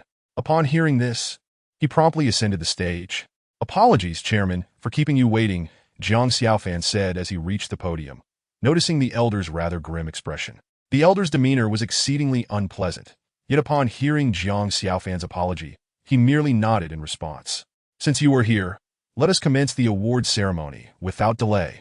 However, despite being labeled an award ceremony, only Zhang Xiaofan stood on stage to receive accolades. For a moment, he felt quite out of place. Due to the peculiar circumstances, competitions in other age groups were suspended for the day, and thus the award ceremony was solely for those under 20. As the other participants in this category had chosen to forfeit, Zhang Xiaofan emerged victorious, claiming the championship title. The prize amounted to 1 million. Although the elder's tone conveyed reluctance, he nonetheless announced the result, handing Zhang Xiaofan a reward card worth 100,000. Upon hearing the elder's announcement, a stir erupted in the audience, particularly among the enthusiastic crowd from Xingzhou. Although Meng Yin had arranged for some individuals to return to school earlier, the remaining group of a dozen or so still exhibited fervent excitement, continuously chanting Zhang Xiaofan's name. Zhang Xiaofan. Zhang Xiaofan. Zhang Xiaofan. Standing on stage, Zhang Xiaofan felt a surge of emotion as he absorbed the crowd's cheers. However, the elder appeared disinclined to allow this scene to linger. Without waiting for the crowd's enthusiasm to escalate, he swiftly brought the awards ceremony to a close. Subsequently, the remaining members from Xingzhou returned to their hotel for a brief respite before using intercontinental travel to return home, concluding their journey in Jinzhou. Upon emerging from the intercontinental jump and inhaling the air of Xingzhou, the group was visibly elated. There's truly no place like home, someone exclaimed. Absolutely. Who needs that wretched Jinzhou? I just want to get back to school. I miss my bed. With that, the group could hardly contain their excitement, eager to return to school at the earliest opportunity. Meng Yun, observing their eagerness, smiled and reassured them. Calm down, everyone. The vehicle I summoned will arrive shortly. Before long, the vehicle arrived to transport them back to school. Throughout the journey, Zhang Xiaofan gazed out the window at the rapidly passing scenery, his emotions swirling with complexity. Although he had ultimately emerged victorious in the competition, the entire experience had been far from easy, particularly when facing off against Xingguang. Had it not been for his inherited genes of the Gale Mantis, which supported him until the end, the outcome might have been entirely different. Sigh. It seems I need to enhance my strength, Zhang Xiaofan mused aloud. Xiaofan, why the sudden sigh? Is there something troubling you? Meng Yun, seated beside him, inquired upon hearing Zhang Xiaofan's exhalation. Zhang Xiaofan was momentarily taken aback, but quickly managed an awkward smile, waving his hand dismissively. Oh, it's nothing, Mentor. I'm just a bit tired. Upon hearing this, Meng Yun nodded understandingly. It's only natural to feel fatigued after expending so much genetic energy during the past few days of competition. Rest assured, you have secured Xingzhou's participation for the next 3 years. The principal will certainly reward you generously upon your return. Isn't that right, Principal? At this, Meng Yun turned his gaze toward Gao Yin. Gao Yin responded with a warm smile. clearly in good spirits following Jiang Xiaofan's achievement in securing the school's future participation. Rest easy. Once we return to school, you shall receive a fitting reward. Jiang Xiaofan smiled in response, choosing to remain silent. After a brief journey of over 10 minutes, they finally arrived back at school. However, upon alighting from the vehicle, the scene before them left everyone utterly astonished, their mouths agape in disbelief. Chapter 50. Breakthrough. As they stepped out of the vehicle, the sight before them rendered the group speechless. Upon entering the school gates, they were greeted by an enormous display screen on the playground flashing the words, "A warm welcome to Champion Jiang Xiaofan." The bold letters were exceptionally eye-catching. Before Jiang Xiaofan could process the situation, a throng of students who had gathered at the entrance surged toward him. "Senior Xiaofan, I've heard all about your achievements. You are truly amazing. Yes, you are now my idol. Senior Xiaofan, could I possibly get your autograph?" The scene quickly descended into chaos, with even Meng Yun and Gao Yin finding themselves jostled amidst the crowd, unable to move. "Everyone, please quiet down," Gao Yin finally bellowed, his voice cutting through the frenzy. The crowd gradually quieted. "I understand your admiration and gratitude towards Xiaofan, but he is quite exhausted and requires rest. Let's save our discussions for another time, shall we?" Although the crowd remained restless, they dared not act further upon seeing Gao Yan's serious expression. Jiang Xiaofan and the others let out a collective sigh of relief.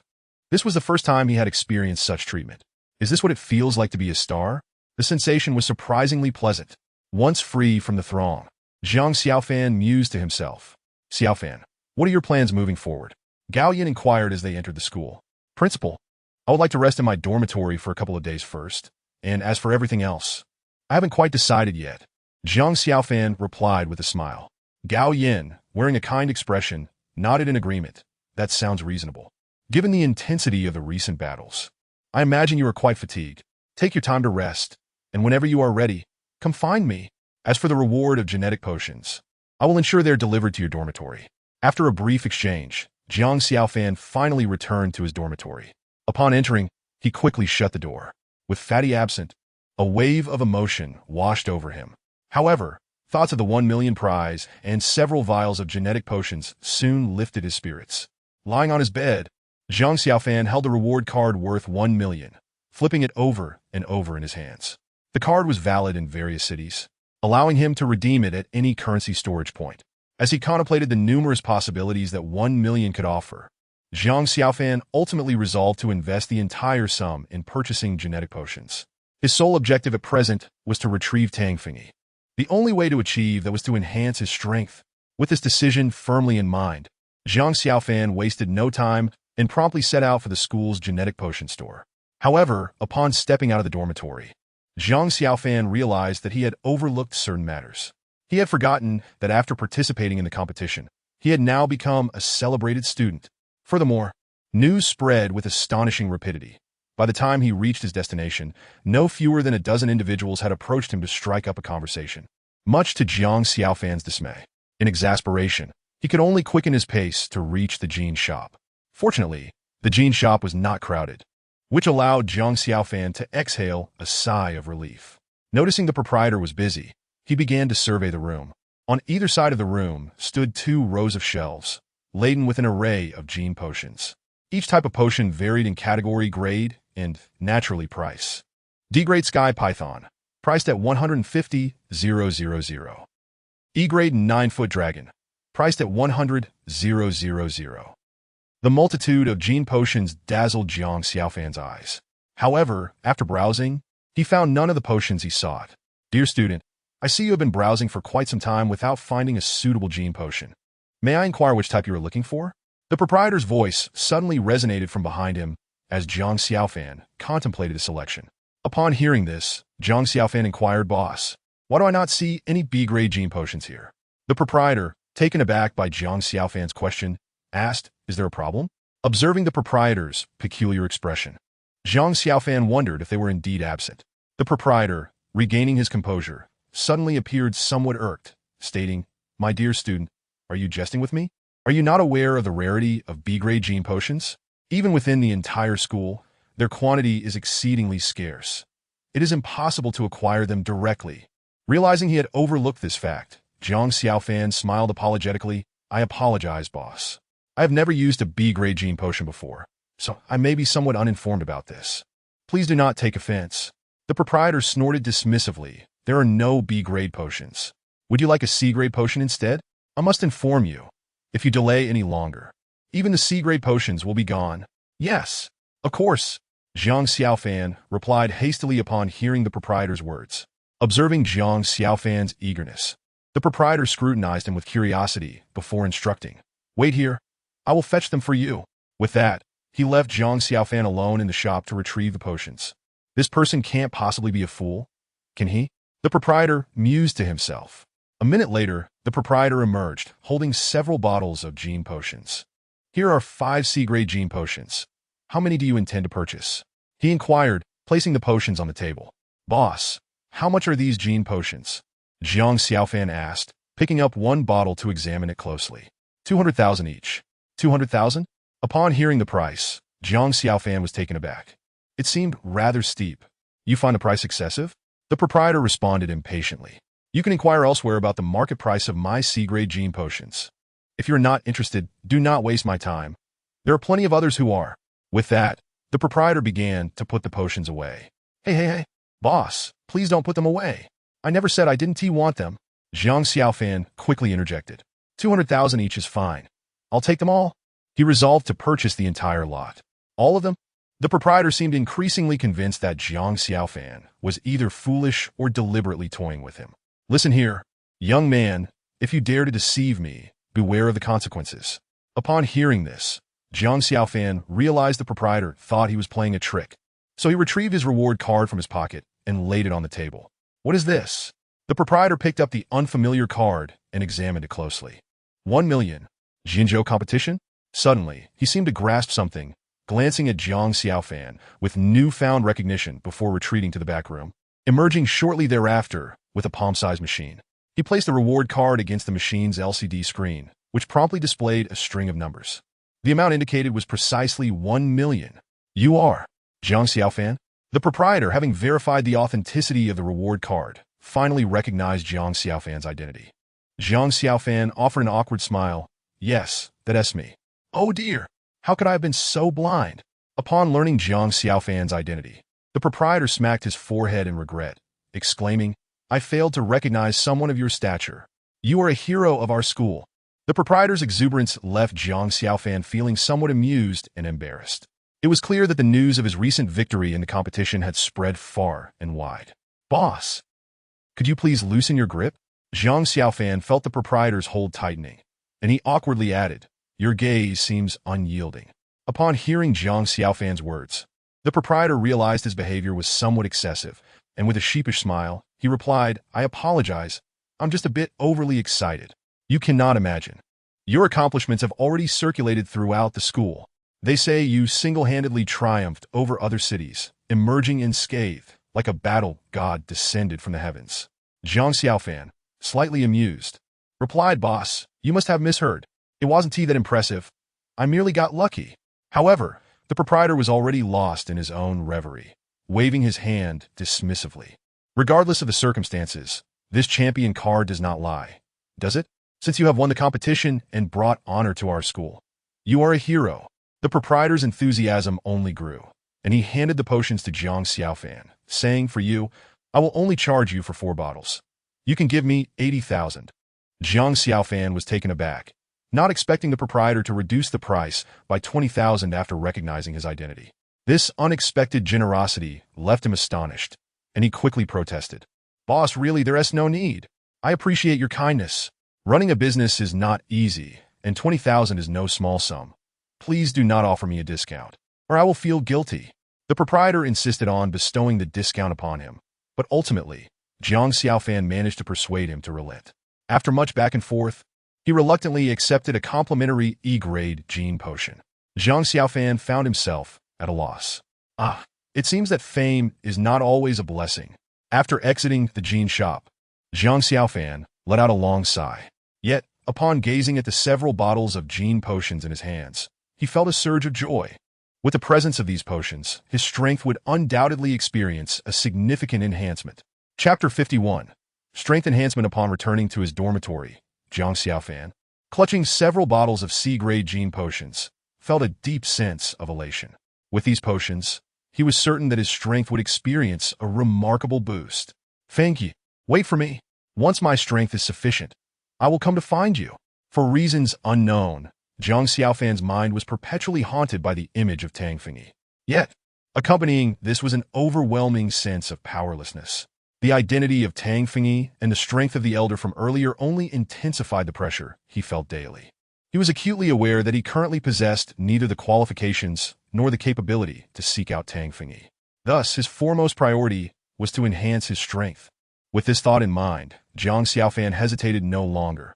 After tidying up briefly, he took the gene potions and headed to the private clinic. The doctor skillfully injected the gene potions into Jiang Xiaofan's body. A sharp, intense pain surged through him as the potions entered his system. Although Jiang Xiaofan had previously undergone numerous gene injections, each one altered the genes within his body, and thus the sensation of pain remained unabated. Furthermore, the more advanced the gene serum, the more profound its effects on genetic modification, consequently intensifying the accompanying agony. At that moment, Jiang Xiaofan could only hear the sound of his bones cracking. Though he had experienced this numerous times before, each occasion evoked a distinct sensation, akin to a rebirth. "Little fellow, this gene serum must be of grade C, right?" Suddenly, the doctor beside him inquired amidst Jiang Xiaofan's suffering from the gene serum. "Yes, why do you ask? Doctor, is there an issue?" Jiang Xiaofan responded, perplexed. "Oh, nothing. It's just that it's quite rare for someone your age to acquire a grade C gene serum." The doctor chuckled heartily. Hearing this, Jiang Xiaofan merely smiled, choosing not to respond. "By the way, have you heard about the remarkable talent that emerged from Xingzhou yesterday?" The doctor abruptly shifted the topic. "A remarkable talent? Indeed. Haven't you heard?" The doctor, upon realizing Jiang Xiaofan was unaware, expressed some surprise. "My little clinic is quite close to Xingzhou Academy, so I tend to receive news rather quickly. It is said that the academy sent out 30 students to Jianzhou for the annual competition. And guess what happened?" As the doctor spoke of the competition, his enthusiasm grew. The students from Xingzhou Academy were nearly all eliminated. It's worth noting that the academy has failed to have anyone reach the knockout stage for 2 consecutive years. Should it happen for a third, we risk losing our eligibility for future competitions. At this point, the doctor had completely forgotten that Jiang Xiaofan had just received a gene injection and was still adjusting. He spoke animatedly. Can you guess what happened next? Just when everyone was preparing to leave, a remarkable talent from Xingzhou emerged. They actually challenged the Hell Mode. The doctor's excitement was palpable. Do you know what Hell Mode entails? It requires one person to take on the challenge of 10. My goodness, how difficult that must be, Jiang Xiaofan exclaimed, only to be met with the incredulous news that the individual succeeded. That remarkable talent single-handedly faced 10 challengers, securing Xingzhou's qualification for the competition. Upon hearing this, Jiang Xiaofan finally regained his composure, intending to interject, but the doctor continued unabated. And the most unbelievable part? The doctor gazed intently at Jiang Xiaofan. It was witnessing the terrifying prowess of our city's remarkable talent that caused all the participants from other cities to forfeit. The doctor's fervor was infectious. Jiang Xiaofan, feeling rather helpless, shook his head. Even after he had settled the surgery fee, the doctor seemed lost in his own excitement. What was that remarkable talent's name again? I can't seem to recall. At that moment, Jiang Xiaofan had already exited the clinic. It seems that having a bit of fame isn't necessarily a good thing. Reflecting on the doctor's earlier expression, Jiang Xiaofan couldn't help but feel a chill run down his spine, promptly shaking his head. After receiving the gene injection and returning to his dormitory, Jiang Xiaofan felt an explosive surge of energy within his body. It was as if he had anticipated this reaction. In his exhilaration, he quickly adjusted his breathing to channel the overwhelming energy coursing through him. After thoroughly examining his body, a weight lifted from Jiang Xiaofan's mind. He had successfully broken through to grade D. This was undoubtedly splendid news for him. With the surge in strength, Jiang Xiaofan found himself capable of accomplishing even more. Amidst his joy, he swiftly sought to calm himself, stabilizing the ebullient energy within, and after a brief moment of reflection, he finally opened his eyes. Indeed, the most exquisite sensation was the enhancement of power. Jiang Xiaofan mused softly, glancing out the window. To his surprise, after concluding his breathing exercises, he realized it was already the dead of night. Follow me, wait for me. I will surely find you. Subsequently, Jiang Xiaofan made his way to the school's medical facility. Due to the nature of student injuries, access to certain important areas of the school required identity verification, and the medical facility was one such location. Please present your identification. The access control robot stationed outside the medical facility prompted upon Jiang Xiaofan's arrival. He placed his student ID in front of the robot's red light circle. And after a scan, the door to the medical facility slowly opened. Given the school's nature, significant resources had been invested in constructing the medical facility to ensure the safety of students. Typically, injured students would be transported to a conventional hospital. However, in emergencies, students would be treated in the school as medical facility. After passing the identity check, he proceeded to take the elevator down to the 10th underground level. When the elevator doors opened, Jiang Xiaofan was greeted by an exceedingly vast space, a high-tech room of staggering proportions. The room was illuminated by special purple lights. Gastina Sonia d'Ambiance.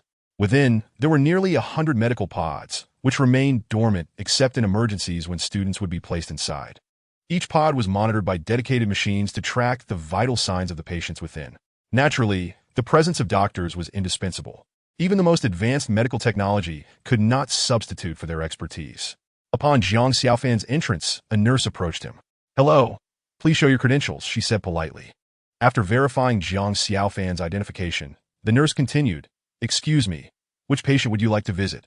"Lu Yi and Mei Zhou," Jiang Xiaofan promptly replied, recalling that Meng Yin had informed him that both Lu Yi and Mei Zhou were injured while striving for the school's honor, thus receiving special permission from Gao Yin to enter the medical facility.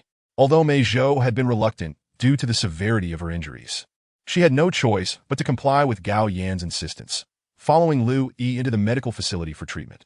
The nurse nodded and began pointing at a large screen in front of her. Shortly, two projections appeared in midair, displaying the information of Lu Yi and Mei Zhou.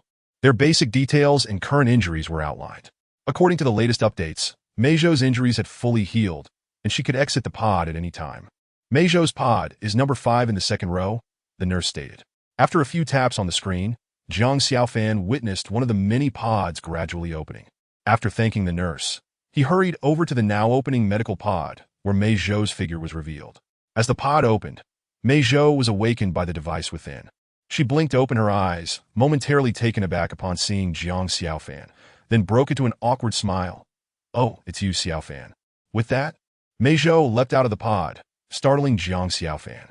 "Mei Zhou, you still have injuries," he exclaimed, instinctively reaching out to assist her. Mei Zhou chuckled.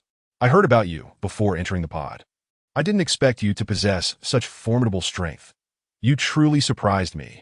Jiang Xiaofan, feeling a bit embarrassed, replied, "Senior Mei Zhou, please don't tease me. It was just luck." Mei Zhou rolled her eyes at him. "You're being too modest. If you didn't have some strength, how could you intimidate others into not participating? Who are you trying to fool?"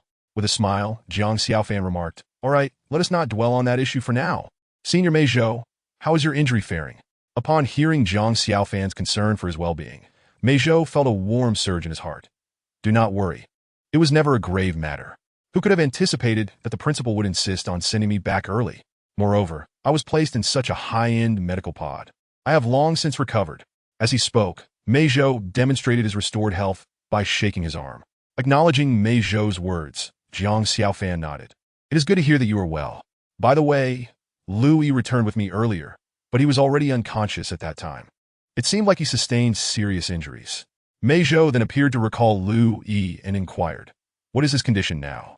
Jiang Xiaofan sighed and replied, "I inquired earlier.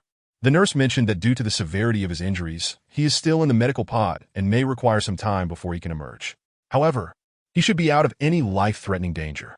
After Jiang Xiaofan conveyed this information, Mei Zhou's expression darkened with resentment. That fellow from Jianzhou was excessively ruthless. Chapter 52 News. I even heard that when Lu Yi was engaged in combat with that individual, he resorted to underhanded tactics. The more he spoke, the angrier he became. Although Lu Yi's usual demeanor was not particularly endearing, he was, after all, one of their peers. Observing Mei Zhou's agitation, Jiang Xiaofan hurried to offer comfort. After a brief exchange, noticing that Mei Zhou's condition was indeed stable, Jiang Xiaofan prepared to return to his dormitory. However, Mei Zhou insisted on dragging Jiang Xiaofan out for a drink. Ultimately, Jiang Xiaofan found an excuse to decline, as he had pressing matters to attend to the following day. Indulging in alcohol might hinder his responsibilities. Seeing Jiang Xiaofan's reluctance, Mei Zhou finally relented. The two bid each other farewell and returned to their respective dormitories. That night, Jiang Xiaofan pondered the tasks that lay ahead. Subsequently, he recalled the mysterious blacksmith he had encountered in Liaozhou. According to the enigmatic craftsman, there remained room for enhancement of Jiang Xiaofan's flame blade after his forging. This revelation held immense significance for Jiang Xiaofan. As long as it could bolster his strength, he would pursue any opportunity, no matter how arduous. Resolute in his determination, Jiang Xiaofan visited the principal's office the following day to seek out Gao Yin. "Please come in." After Jiang Xiaofan pressed the doorbell several times, Gao Yin's voice echoed from within. The tightly shut metallic door slowly opened. "Principal, are you busy?" Upon entering, Jiang Xiaofan noticed Gao Yin seemingly immersed in organizing documents and promptly inquired. Gao Yin, who had been overwhelmed with work, immediately set aside his tasks upon hearing Jiang Xiaofan's voice, greeting him with a beaming smile. Come, Xiaofan, please take a seat." His demeanor suggested he would have arranged a chair for Jiang Xiaofan himself. Gao Yan's enthusiastic welcome left Jiang Xiaofan feeling somewhat flustered. After a moment's hesitation, he chose a seat and sat down. "Xiaofan, your timing is impeccable. It saves me the trouble of sending someone to deliver this to you." As soon as Jiang Xiaofan settled, Gao Yin stated, "Please wait here for a moment." With that, Gao Yin entered another room within the office. In a short while, he emerged holding a black bag. "To reward you for bringing honor to the school, this is a special prize prepared for you." Gao Yin handed the black bag to Jiang Xiaofan, adding, "This item is not something just anyone can possess." Curiosity piqued, Jiang Xiaofan accepted the black bag, only to find it surprisingly lightweight, almost imperceptible in his grasp. The bag's pure black surface bore no writing or patterns. As he opened the bag's mouth to peer inside, he was met with an impenetrable darkness, devoid of any light. "Principal, what is this?" Jiang Xiaofan asked, a hint of confusion in his voice. "This is a high-tech spatial bag," Gao Yin replied with a smile. "A high-tech spatial bag?" Jiang Xiaofan paused in surprise, then suddenly realized. "Is it the latest model that can contain anything?" Seeing the astonishment on Jiang Xiaofan's face, Gao Yin smiled with satisfaction. "Indeed, that is correct. However, saying it can hold anything is a slight exaggeration. Oversized objects cannot be accommodated. Nevertheless, the vast majority of items can be stored within." Gao Yin continued, "I recall you possess a blade, yes? Carrying that sword around is rather conspicuous and inconvenient. With the spatial bag, your movements will be much more manageable. Furthermore, it can even hold living creatures." Jiang Xiaofan could hardly contain his excitement at Gao Yan's description. "Principal, this prize is truly too extravagant. It feels somewhat inappropriate." While he greatly appreciated the high-tech spatial bag, he also felt it was rather excessive. However, Gao Yin expressed dissatisfaction at Jiang Xiaofan's remark, saying, "Extravagant? How could something that could be purchased with money compare to the honor of the school and the entire Xingzhou? Moreover, this is not solely my decision." Gao Yin continued, "The news of your individual efforts to help Xingzhou retain its qualification for the conference has reached the mayor. Thus, this reward is also on behalf of the mayor." Jiang Xiaofan was taken aback by the mayor's involvement, unsure of how to respond. "All right, do not hesitate any longer. Just accept it. Otherwise, I might change my mind." Gao Yin feigned a threat. "Very well. Thank you, Principal." Jiang Xiaofan ultimately accepted the spatial bag. "Now, tell me, did you come to see me for a specific reason?" Gao Yin inquired, noticing a hint of concern on Jiang Xiaofan's face.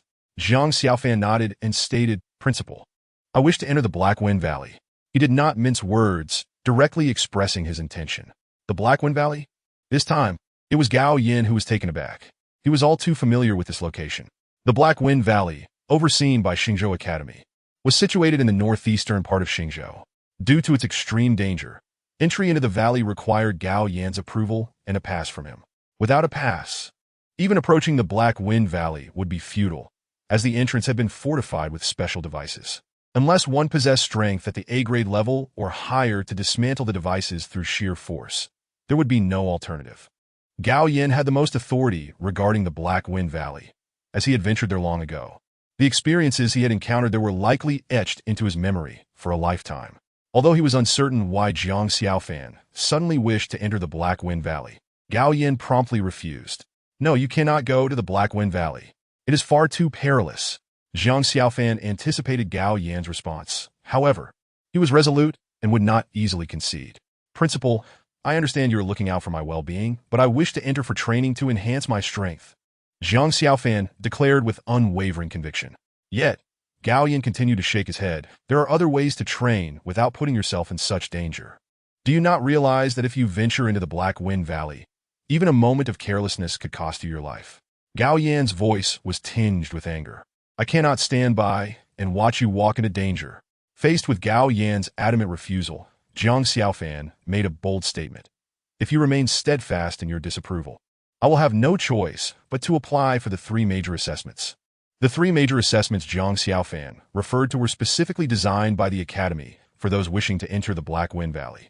To gain entry into the Black Wind Valley, one must successfully navigate 3 significant trials.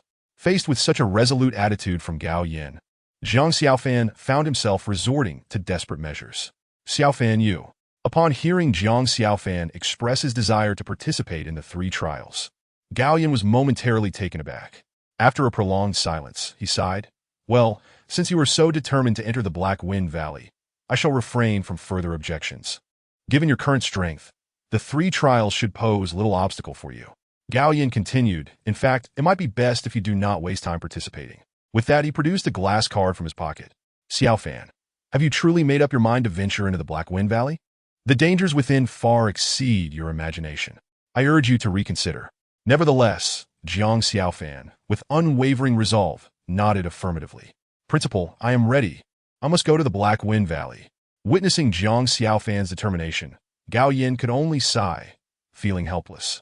Although your strength may suffice to pass the 3 trials, it does not guarantee your safety in the Black Wind Valley, he cautioned. The circumstances there change rapidly, so you must remain vigilant. Zhang Xiaofan nodded in acknowledgement. Take these few vials of gene elixirs. They may provide you with an opportunity to enhance your strength, offering a degree of safety once you enter. As he spoke, Gao Yan handed 3 vials of gene elixirs to Zhang Xiaofan. Knowing your character, I suspect it will not be long before you head to the Black Wind Valley. Remember, above all, to prioritize your safety. Zhang Xiaofan responded gravely with a nod. Moreover, I have some information that might pique your interest. As he recognized he could not dissuade Zhang Xiaofan from his decision, Gao Yan seemed to recall something else. Currently, you have another avenue to bolster your strength. What avenue? Zhang Xiaofan inquired eagerly upon hearing about the potential for enhancement. Observing Zhang Xiaofan's excitement, Gao Yan responded with a resigned smile. While I am unaware of your true capabilities, if I am not mistaken, you are likely at D rank or on the cusp of it. It is only a matter of time before you ascend to D rank. Hence, I believe it is necessary to inform you about the Hunter Guild. The Hunter Guild? Zhang Xiaofan was surprised that Gao Yan would mention it. He had previously contemplated registering with the guild after strengthening himself to seek out Tang Fengyi on various planets. Yet he had not expected Gao Yan to bring it up today. The Hunter Guild is an independent third-party organization not subject to government control, Gao Yan explained. Of course, the guild collaborates with the government, which prevents it from facing oppression.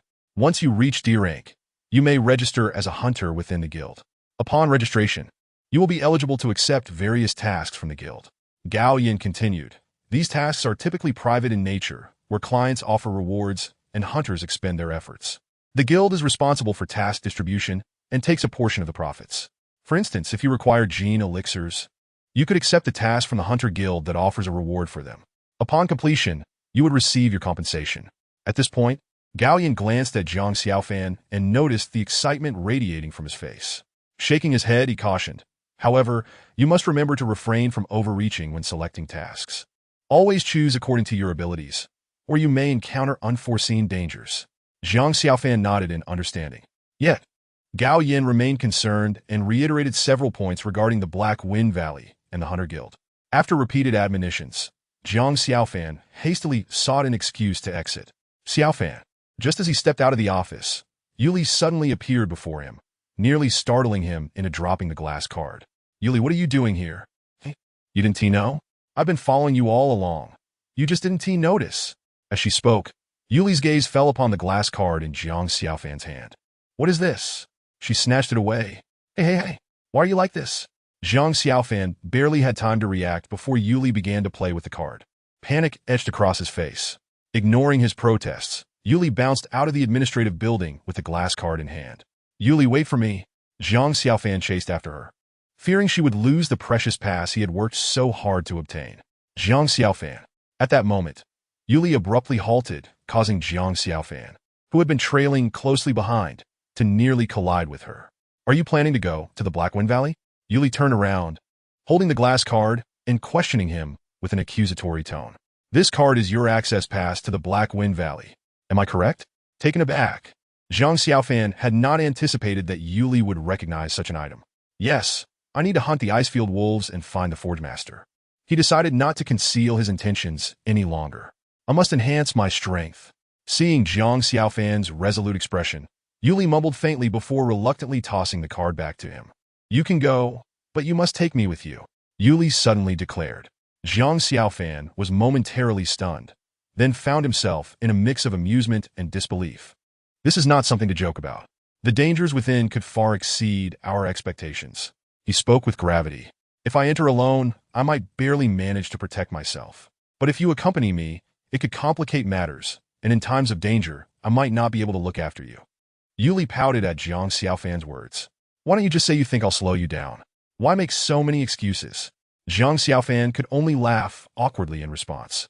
While he did harbor that concern, his primary worry lay in Yuli's safety. All right, if you don't want me to take you, I won't insist. Yuli's demeanor shifted, and she looked at Zhang Xiaofan with eager anticipation. Zhang Xiaofan was taken aback. Her expression ignited a sense of unease within him. Could she have some ulterior motive? Zhang Xiaofan thought to himself. Look at you being so scared. Yuli noticed the change in his expression and rolled her eyes. I want ice cream. There's a new flavor at the dessert shop, and I want a supersized one. Zhang Xiaofan was taken aback that Yuli's only request was for ice cream, prompting a mix of amusement and exasperation. However, he quickly realized that it was entirely reasonable for Yuli to have such a desire. Let us go. As long as it makes you happy, I'll get you 10 if you want. Fearing she might change her mind, Zhang Xiaofan hurriedly agreed.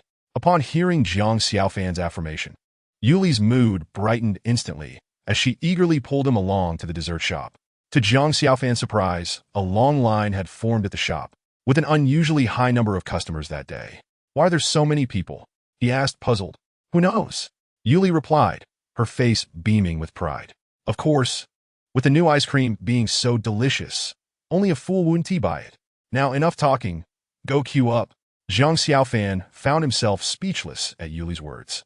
Afterward, Zhang Xiaofan moved to the back of the queue and lined up.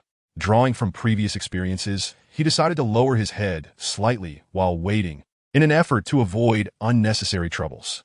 Xiaofan. However, it wasn't long before he was recognized by a familiar voice. Zhang Xiaofan's body tensed at the sound of Zhang Meng's voice. He raised his head and discovered that Zhang Meng was not far ahead of him in line. How could she recognize me in this condition? Zhang Xiaofan felt a sense of helplessness. Although he did not harbor any ill feelings toward Zhang Meng, her affection for him was indeed a source of distress. He had hoped to avoid her this time, yet unexpectedly encountered her here. Furthermore, upon hearing Zhang Meng call out his name, nearly everyone turned their gaze towards him. Zhang Xiaofan? Is that the one who challenged the Hell Mode? Surely, there can't be two Zhang Xiaofans in our school? My goodness, what are we waiting for? Quick, get his autograph. These people clearly regarded Zhang Xiaofan as a celebrity. In an instant, they surged forward, surrounding him completely. Senior Xiaofan, is that really you? Oh my gosh, how did you get here? Senior Xiaofan, could you please give me an autograph? Yes, and could you sign one for me too? Their enthusiastic actions left Zhang Xiaofan utterly flustered. He was compelled to lower his head, desperately searching for an exit to escape. Zhang Meng, standing nearby, was also taken aback, never anticipating that her single call would lead to such a commotion. Everyone, please make some space. What are you doing? Are you going to let people buy things or not? At that moment, Yuli's voice rang out, cutting through the chaos. She forcefully cleared a path, rescuing Zhang Xiaofan from the throng. To avoid further pursuit, after purchasing the ice cream Yuli desired, the two hastily left, with Zhang Meng following closely behind. The three of them found a relatively quiet spot to sit down. Once Zhang Xiaofan confirmed that no one was trailing them, he finally sighed in relief. I'm sorry, Xiaofan. I didn't mean to, Zhang Meng said, her face filled with remorse. Seeing her look of self-reproach, Jiang Xiaofan waved his hand reassuringly. It's not your fault. I was careless. I suppose I should stay indoors for a while. Zhang Meng felt a surge of joy at Jiang Xiaofan's lack of blame. However, she seemed to recall something and anxiously scrutinized Jiang Xiaofan. Xiaofan, when did you come back? How is your health? You weren't injured, were you? Zhang Meng's questions caught Jiang Xiaofan off guard. Oh, don't worry about it. Do I look like I'm in trouble? Yuli teased while enjoying her ice cream. He's as sturdy as an ox. Jiang Xiaofan shot Yuli an exasperated glance before turning to Zhang Meng and adopting a different tone. I returned yesterday. Don't worry, I'm fine. Xiaofan, Zhang Meng seemed poised to say something, but ultimately held her tongue. Should I step away for a bit? Yuli chimed in, playing the supportive role. At that moment, Jiang Xiaofan began to glare at Yuli. I'm sorry, Zhang Meng, but Yuli and I have some matters to attend to. I can't accompany you today. Perhaps next time. Without waiting for her response, Jiang Xiaofan stood up and pulled Yuli away. Despite Yuli's attempts to stop him, she was ultimately led away, leaving Zhang Meng alone. I can't believe you. Is it really fair to leave her there all alone? Yuli expressed her discontent with Jiang Xiaofan's earlier actions. Jiang Xiaofan's expression turned complex, and after a moment, he replied, You know I only have feelings for Feng Yi. Everything I do now is for her. Therefore, there can never be anything between Zhang Meng and me. He continued. Moreover, if I don't take a firm stance, I would only be delaying her. Upon hearing Jiang Xiaofan's words, Yuli, who had initially been upset, found herself at a loss for how to respond. Well, this is a situation that can't be easily resolved. Let's just leave it to fate, she eventually said.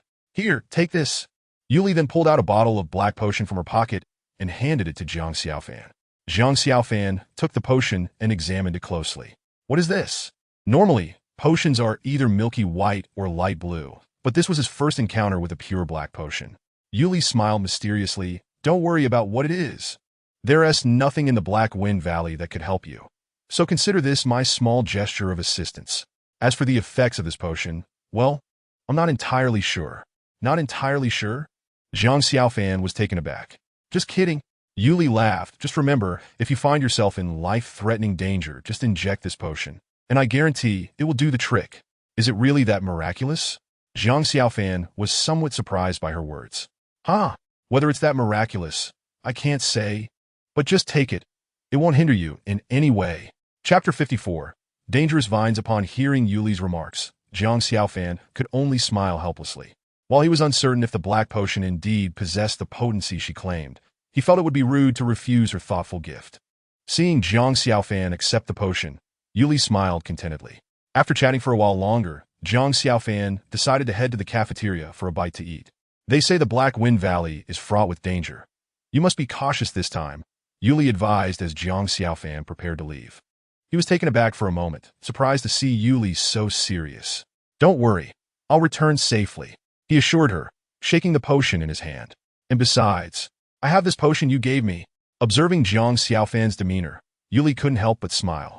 For some reason, ever since returning from their last competition, Jiang Xiaofan's personality seemed to be undergoing a gradual transformation. Though she couldn't pinpoint the exact changes, she sensed they were for the better. Watching Jiang Xiaofan's retreating figure, Yuli simply shook her head. Afterward, Jiang Xiaofan arrived at the cafeteria, ordered 2 of his favorite dishes, and began to heartily eat. Due to the consumption of the Jin potion, Jiang Xiaofan's stamina had been severely depleted, necessitating an urgent energy replenishment. He had also resolved to set off for the Black Wind Valley the following day to avoid unnecessary complications. Upon returning to his dormitory, Jiang Xiaofan stored the flame blade in the high-tech space bag gifted to him by Gao Yin. The originally 2-meter-long flame blade could now be entirely contained within the space bag and could be bent and folded at will. This discovery filled Jiang Xiaofan with delight. With this space bag, many of his future endeavors would be far more convenient. Initially, Jiang Xiaofan planned to bring some food, but after reconsidering, he realized that his stay in the Black Wind Valley would likely not exceed a day. For him, going without food or water for a single day was entirely feasible. Thus, he ultimately decided to take a few bottles of Jin potion along with the black potion Yuli had given him. Early the next morning, just as dawn was breaking, Jiang Xiaofan quietly left without waking anyone, hailed a taxi, and headed toward the Black Wind Valley located in the northeast of Xingzhou. Where to? The driver inquired once Jiang Xiaofan got into the car. Sir, I'm going to the Black Wind Valley. The driver seemed momentarily startled at the mention of the Black Wind Valley, but chose not to comment further. Instead, he started the engine and drove away. The speed of the hovercar was remarkably swift. According to Jiang Xiaofan's estimation, he would reach the Black Wind Valley in no more than 2 hours. Young man, what business do you have in the Black Wind Valley? I have heard that it is exceedingly perilous there, the driver suddenly remarked during their journey. Jiang Xiaofan smiled and replied, there is no helping it. No matter how dangerous it may be, I must go. Upon hearing Jiang Xiaofan's words, the driver fell silent. After about an hour, they arrived at the foot of a mountain, but the driver abruptly halted. Master, why have you stopped? This doesn't seem to be the Black Wind Valley yet, Jiang Xiaofan inquired, puzzled. The driver shook his head apologetically, saying, I truly apologize, young man, but I can only take you this far. The Black Wind Valley lies atop this Black Wind Mountain. I must admit, I am quite fearful, for it is said that perilous creatures roam these hills. Thus, I can only take you to this point. I am sincerely sorry, young man. The driver continued to express his apologies. Seeing the driver's earnest demeanor, Jiang Xiaofan refrained from further comments, gathered his belongings, and disembarked, beginning his ascent up the mountain.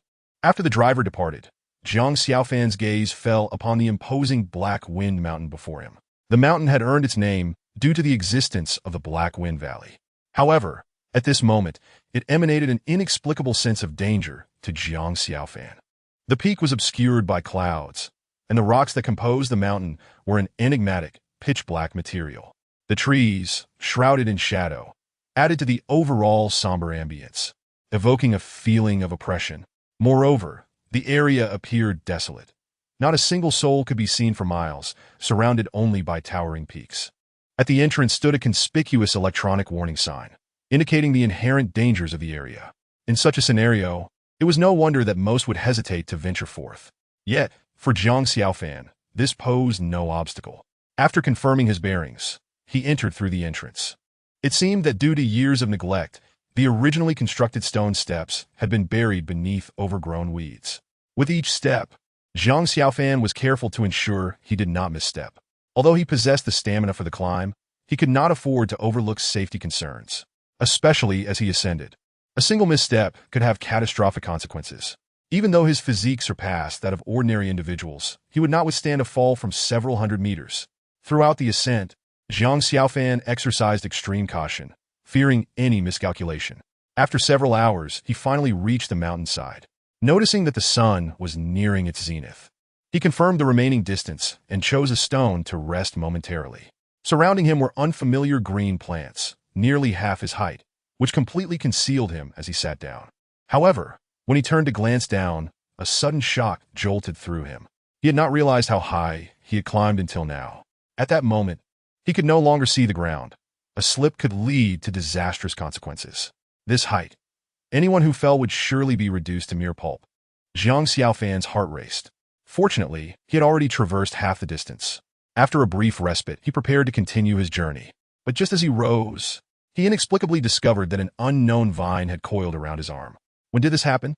I didn't feel a thing, Jiang Xiaofan muttered in confusion. He had not noticed it while resting, mistakenly attributing it to accidentally brushing against a plant. Yet, as he attempted to free himself, he realized that the harder he pulled, the tighter the vines seemed to grip him. Jiang Xiaofan was taken aback. Before he could react, the surrounding plants began to crawl toward him, as if they possessed limbs. His eyes widened in shock as he tried to retract his limbs. However, he soon discovered that his hands and feet were ensnared by the mysterious vines. His expression turned grave.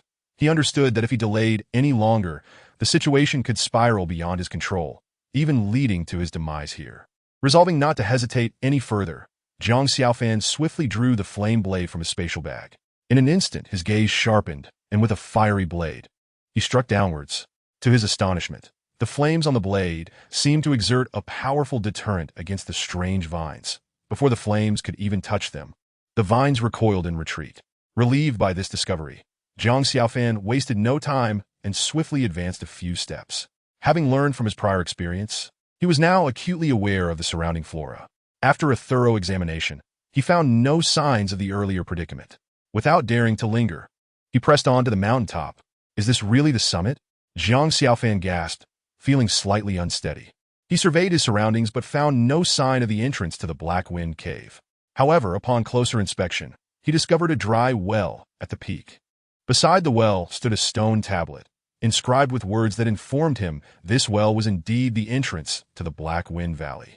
This, however, Zhang Xiaofan had not anticipated the current situation. In his mind, he had envisioned the Black Wind Valley to be heavily guarded by numerous mechanized troops, equipped with advanced barriers and a grand entrance. Yet, the reality was starkly different. A mere stone tablet and a desolate well, evoking an ancient atmosphere. Perplexed, Zhang Xiaofan meticulously scoured the area around the summit, but found no other entrances. Could it be that I need to jump down? He contemplated as he gazed at the dry well. With no protective measures surrounding it, it appeared that anyone who reached the summit could descend. This contradicted what Gao Yin had previously described. Could the principal be setting me up? A fleeting thought crossed Zhang Xiaofan's mind, but he quickly dismissed it, recognizing that Gao Yin had no reason to conceal such information from him. If he wished to deter him from coming, he could have simply denied him a pass. Zhang Xiaofan leaned over to peer into the depths of the well, but all he saw was darkness, devoid of any light. "Hello, is anyone there?" He called out into the abyss, but received no response. Could it really be that I must jump down? A look of hesitation crossed his face. If this truly was the entrance to the Black Wind Valley, then jumping down would be a mere formality.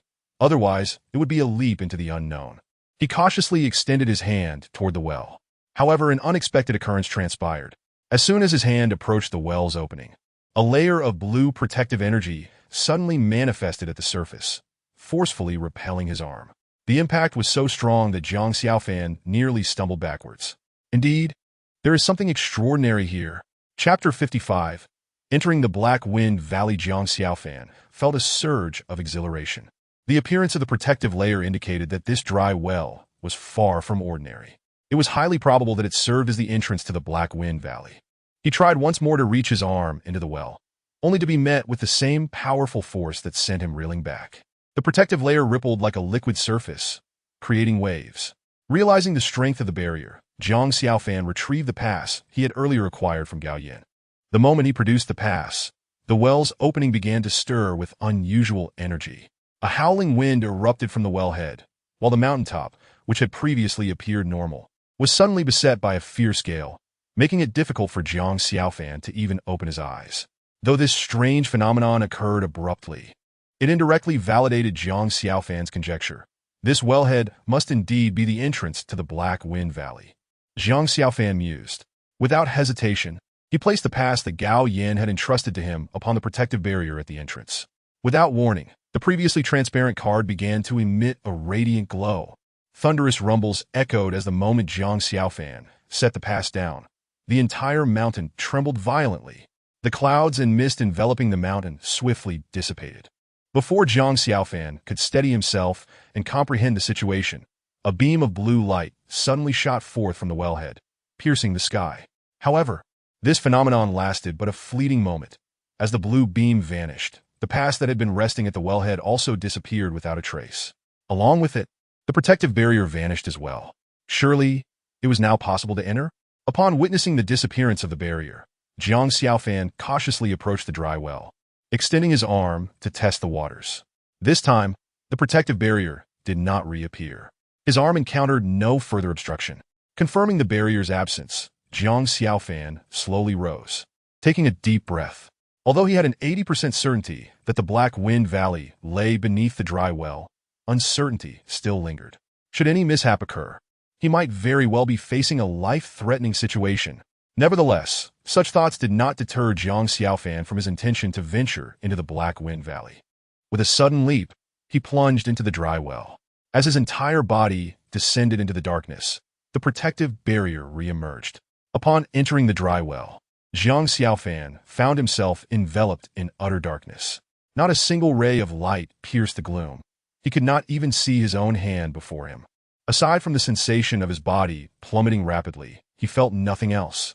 Throughout his descent, Zhang Xiaofan remained on high alert, channeling his genetic powers to form a protective layer around his body, fully prepared for any emergencies that might arise.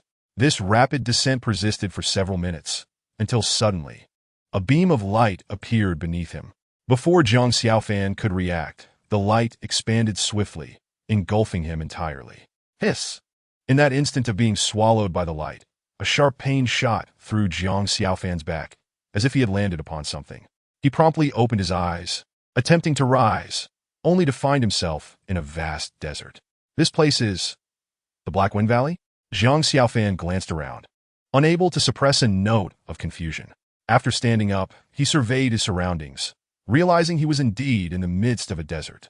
As far as the eye could see, there was no boundary in sight, no vegetation, only endless yellow sand. With gusts of hot wind sweeping past, he felt a considerable amount of sand invade his mouth. Gazing upward, he noticed that the sun hung at an unnaturally low angle in the sky, almost within reach. Waves of scorching heat surged across the yellow sands, lifting grains like flames, as if intent on roasting any living thing that dared to enter this desert. Even Jiang Xiaofan, having been there for only a moment, was already drenched in sweat. Wasn't it supposed to be a valley? How did it turn into a desert? Jiang Xiaofan swallowed hard, his mind filled with questions. Yet, despite his confusion, he found himself with no other recourse. The surroundings offered nothing of value beyond the relentless sand. Reluctantly, Jiang Xiaofan steeled himself and began to walk forward. This trek lasted for half a day. According to the clock he had brought, he had traversed for 5 hours.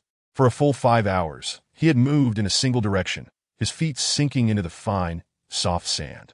Although an awakened one's stamina far exceeds that of an ordinary person, the energy expended while walking on fine sand was far greater than on solid ground.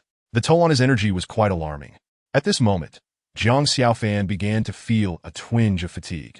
Regret washed over him for not having brought food and water along. Even the most unpalatable of compressed biscuits would have sufficed, allowing him to go a week without worrying about sustenance. But now it was too late for regrets. This was a desert. How could there possibly be ice wolves here? Jiang Xiaofan felt a deep sense of helplessness. Ice wolves typically inhabit frigid regions. In this scorching desert, they would be utterly absent. Yet, with no alternative in sight, he could only continue onward. This journey stretched on for several more hours.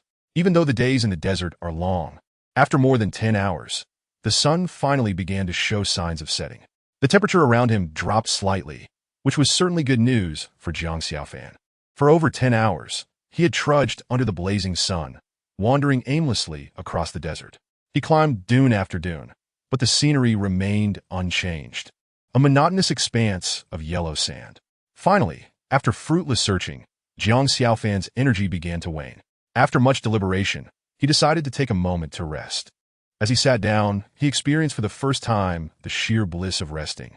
However, the more pressing issue was his need for sustenance. Having gone an entire day without food or drink, Jiang Xiaofan's body began to protest. His stomach was already voicing its complaints. "Hey buddy, just hang in there. I'm trying to find us some food," he muttered to his stomach. "But look around. All there is sand. What can I possibly eat? I can't very well consume sand." Just then, an eerie cry echoed above Jiang Xiaofan. His reflexes kicked in, and he swiftly stood, retreating 2 steps. As he looked up, he discovered a crow, seemingly appearing out of nowhere, now circling above his head. This crow was peculiar. While its body resembled an ordinary crow, it sported a striking red crest atop its head. It looked rather unusual. Nonetheless, Jiang Xiaofan was acutely aware that anything that appeared in such a desert was unlikely to be benign. He observed the red-crowned crow, which continued to circle overhead, seemingly watching his every move. Could it be that this creature views me as prey? Jiang Xiaofan pondered, perplexed. In his recollection, crows typically show no interest in the living, only scavenging on the carcasses of the deceased. "Listen, buddy, don't waste your time with me. Go on about your business." After observing for a while, Jiang Xiaofan, seeing that the crow showed no signs of departing, spoke with a hint of resignation. He felt no immediate threat from the creature, so he dismissed the matter from his mind. However, before he could shake off that thought, the circling crow suddenly emitted 2 extremely strange cries. To his astonishment, the crow, which had been hovering above, suddenly dove down towards him. Jiang Xiaofan was taken aback, cursing under his breath. He quickly moved aside. Yet, he had not anticipated that even with his swift movement, the crow would still manage to tear a strip of flesh from his arm. Fortunately, the wound was not deep, merely oozing a trickle of blood. The crow, seeing that its attack had not harmed Jiang Xiaofan, let out another 2 calls before charging at him once more. Again? Jiang Xiaofan felt a surge of anger at the sight. This time, Jiang Xiaofan did not evade. Instead, he directly retrieved the flame blade from his spatial pouch. With a sharp clang, the raven's pointed beak struck the flame blade, producing a crisp sound. The blade quivered violently, sending tremors through Jiang Xiaofan's arm, leaving it somewhat numb. The strength of the red-crested raven far exceeded Jiang Xiaofan's expectations. Although it posed some trouble for him upon making contact with the flame blade, the feathers on the raven ignited from the flames of the blade. Instantly, the raven emitted a piercing cry, seemingly enduring immense pain.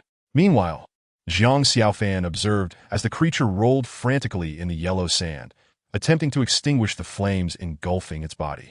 It appeared that today's meal was secured. A sudden joy surged within Jiang Xiaofan upon witnessing the fallen red-crested raven. For him, anything that was not poisonous and could not kill was acceptable. However, before he could move, the raven, which had been tumbling in the sand, suddenly soared into the air again. It can still fly? Jiang Xiaofan was momentarily taken aback, but upon seeing its appearance, he could not help but laugh aloud. I mean, brother, even in such a state, what are you flapping about? The current visage of the red-crested raven was exceedingly comical. Chapter 56. Agony. The raven's feathers were in disarray, its body covered in yellow sand, completely devoid of its previous fierce demeanor. Yet, it seemed to still harbor animosity towards Jiang Xiaofan, flapping its wings once more, hoarsely squawking twice as it charged at him again. Even in such a state, it seemed unwilling to relent. Observing this, Jiang Xiaofan could only shake his head in resignation. As the red-crested raven approached, he gently waved the flame blade, and it was immediately severed in two, collapsing onto the yellow sand. Blood flowed forth, but was swiftly absorbed by the sand, leaving no trace behind. The headless red-crested raven, momentarily flickering with life, flapped its wings again before finally succumbing to lifelessness. Alas! Jiang Xiaofan let out a sigh, then picked up the raven's body. Although he was reluctant to take a life, given the current scarcity of food and the fact that it had come to him, he could not afford to be overly scrupulous. With the sky dimming, Jiang Xiaofan decided to find a sheltered spot to roast the raven, intending to make do for the night. In this boundless desert, to acquire some food was already a stroke of good fortune. After locating a suitable area, Jiang Xiaofan used the flame blade as a source of light and a makeshift grill, preparing to string the plucked raven for roasting. Though he had never tasted raven meat before, in this unusual circumstance, he was no longer picky and began to prepare the carcass. However, while skinning the bird, he inadvertently discovered an inconspicuous anklet on its leg. The anklet was dark in color, closely resembling the raven's skin tone, and it was only during the skinning that Jiang Xiaofan noticed it. What purpose does this anklet serve? He removed it and examined it closely, finding a series of numbers inscribed upon it. 0522? Jiang Xiaofan pondered over the numbers, feeling perplexed and lacking any clues. After fruitless contemplation, hunger reclaimed his attention, prompting him to place the anklet into his spatial pouch, dismissing it from his mind. For Jiang Xiaofan, the most pressing matter was to satiate his hunger. Through his unintentional yet consistent culinary learning, Jiang Xiaofan's cooking skills had reached a remarkably impressive level. Even without any seasonings, gazing at the sizzling, oil-dripping meat made his stomach rejoice, and he could even feel the presence of saliva. Moments later, as the meat changed color, Jiang Xiaofan swiftly removed it from the blade. After blowing on it a couple of times, he tore off a piece of leg meat and popped it into his mouth. As he chewed, his eyes half closed in delight. He savored it as if it were a delicacy of the highest order. Even without seasoning, in a state of unbearable hunger, being able to consume meat was an exceedingly fortunate occurrence. To Jiang Xiaofan, this piece of meat felt like an exquisite treasure. Before long, the food was devoured rapidly, and when he sought to take another bite, he found only a skeleton left in his hands. Sigh. Glancing at the bones, Jiang Xiaofan sighed again. He then patted his stomach, relieved that he had sufficiently replenished his energy. For those who had awakened their genes, the food consumed was thoroughly digested and absorbed. Even when consuming the same food as ordinary people, their nutritional absorption was several times greater. Thus, a small amount of food could sustain Jiang Xiaofan for an extended period. However, this was not what pleased Jiang Xiaofan the most. While sorting through his spatial pouch earlier, he had inadvertently discovered a mini air compressor that he had casually placed there while tidying up his dormitory. This device was not particularly high-tech. Nearly everyone in school possessed one. It could compress air at a high intensity, allowing for the storage of moisture from the air, typically used as a water storage device, proving to be quite convenient in daily use. With this device now in his possession, Jiang Xiaofan no longer needed to worry about hydration. As long as he could continuously replenish his water intake, he could even survive a month without food without facing life-threatening dangers, provided he engaged in low-intensity activities. He then set the machine on the ground, switched it on, and let it operate. Initially, Jiang Xiaofan had worried that the extremely dry air of the desert might prevent water from being extracted, but it turned out he had overthought it. Although the desert air was dry with minimal moisture, the compressor proved to be highly efficient. In just a short while, it produced half a cup of water. With food and water concerns alleviated, Jiang Xiaofan felt considerably less anxious. Although he had no leads on locating the Ice Plains wolf, he had plenty of time and believed that one day the scenery before him would no longer be barren sand. Subsequently, Jiang Xiaofan found a recessed area, rested his arm beneath his head, and intended to sleep for a few hours to regain his strength. However, he was abruptly awakened in the middle of the night by the biting cold. For some unknown reason, the temperature in this desert exhibited extreme fluctuations between day and night. During the day, he sweated profusely, while at night, he shivered uncontrollably. Jiang Xiaofan estimated that the nighttime temperature likely plummeted below freezing. Reluctantly, he retrieved the flame blade once more, stoked the flames, and raised the temperature, allowing him to drift back into slumber. The night passed uneventfully, and at the break of dawn, Jiang Xiaofan awoke. After replenishing himself with some water, he set off once more. In Jiang Xiaofan's view, although he was surrounded by desert, escaping should not be a daunting task. However, the subsequent developments exceeded his expectations. After walking for 3 days and 2 nights, he was still met with endless yellow sands, nothing but sand. He had not even encountered a trace of the Ice Plains wolf, nor any other colors to break the monotony. By the end, Jiang Xiaofan began to question whether the old man had deceived him. Yet, upon further reflection, he dismissed that notion. After all, they were strangers with no conflicts of interest, and the old man was relying on Jiang Xiaofan to bring back the Ice Plains wolf's crystal core, giving him no reason to deceive him. After much contemplation, Jiang Xiaofan ultimately could not arrive at a conclusion and resolved to continue onward. They called it a valley, yet he had been traveling for 3 days and nights. What kind of valley could be this vast? As the 3rd day passed, Jiang Xiaofan remained lost in the boundless yellow sands, searching for the elusive Ice Plains wolf, but still found nothing. Had it not been for the fortuitous arrival of the air compressor, he would likely have perished here by now. However, Jiang Xiaofan found solace in the fact that he had encountered no dangers along the way, and the earlier concerns voiced by Gao Yin had not materialized. Just then, as Jiang Xiaofan stepped onto a patch of sand, an unsettling feeling suddenly welled up within him. Glancing around, he found nothing amiss in his surroundings. Suddenly, a thunderous rumble emanated from beneath his feet. The sound suggested that some structure was collapsing. Startled, Jiang Xiaofan instinctively attempted to evade, but before he could react, the yellow sand beneath him gave way in an instant. He tumbled downward, the descent lasting several minutes amidst jarring impacts, until his fall finally ceased. As he regained his senses, the sight before him left him utterly astonished. Before Jiang Xiaofan lay not expanses of yellow sand, but rather a starkly contrasting landscape, an ice cave. All around was a blur of white, devoid of anything but ice blocks. Even the walls were encrusted with frost. The cavern was immense, stretching beyond his line of sight. Looking up, he spotted the opening through which he had fallen, but the height rendered it impossible to return the way he came. At the top of the ice cave, several gigantic inverted ice stalactites loomed prominently. The once scorching temperature had plummeted to frigid levels, making it difficult for Jiang Xiaofan to acclimate, causing his body to tremble uncontrollably. Nevertheless, his remarkable ability to regulate body temperature soon restored him to normalcy. Just as he prepared to survey his surroundings, an unusual sound emanated from beneath his feet as he shifted. Lowering his gaze, he was struck speechless by what lay beneath him. Before him sprawled a collection of skeletons. Judging by the shapes of the bones, they belonged not only to animals, but also to humans. The sheer number of skeletons suggested that dozens, if not more, had met their demise here. This was no mere coincidence. It indicated a far graver situation. A surge of unease coursed through Jiang Xiaofan as he scanned his surroundings warily, fearing the emergence of hidden dangers. Although no threats had yet materialized, The multitude of skeletons beneath him spoke volumes. This place was anything but safe. Ice cave, tundra wolves. Suddenly, Jiang Xiaofan connected the dots, and a chill of dread ran down his spine. Could this be the lair of the tundra wolves?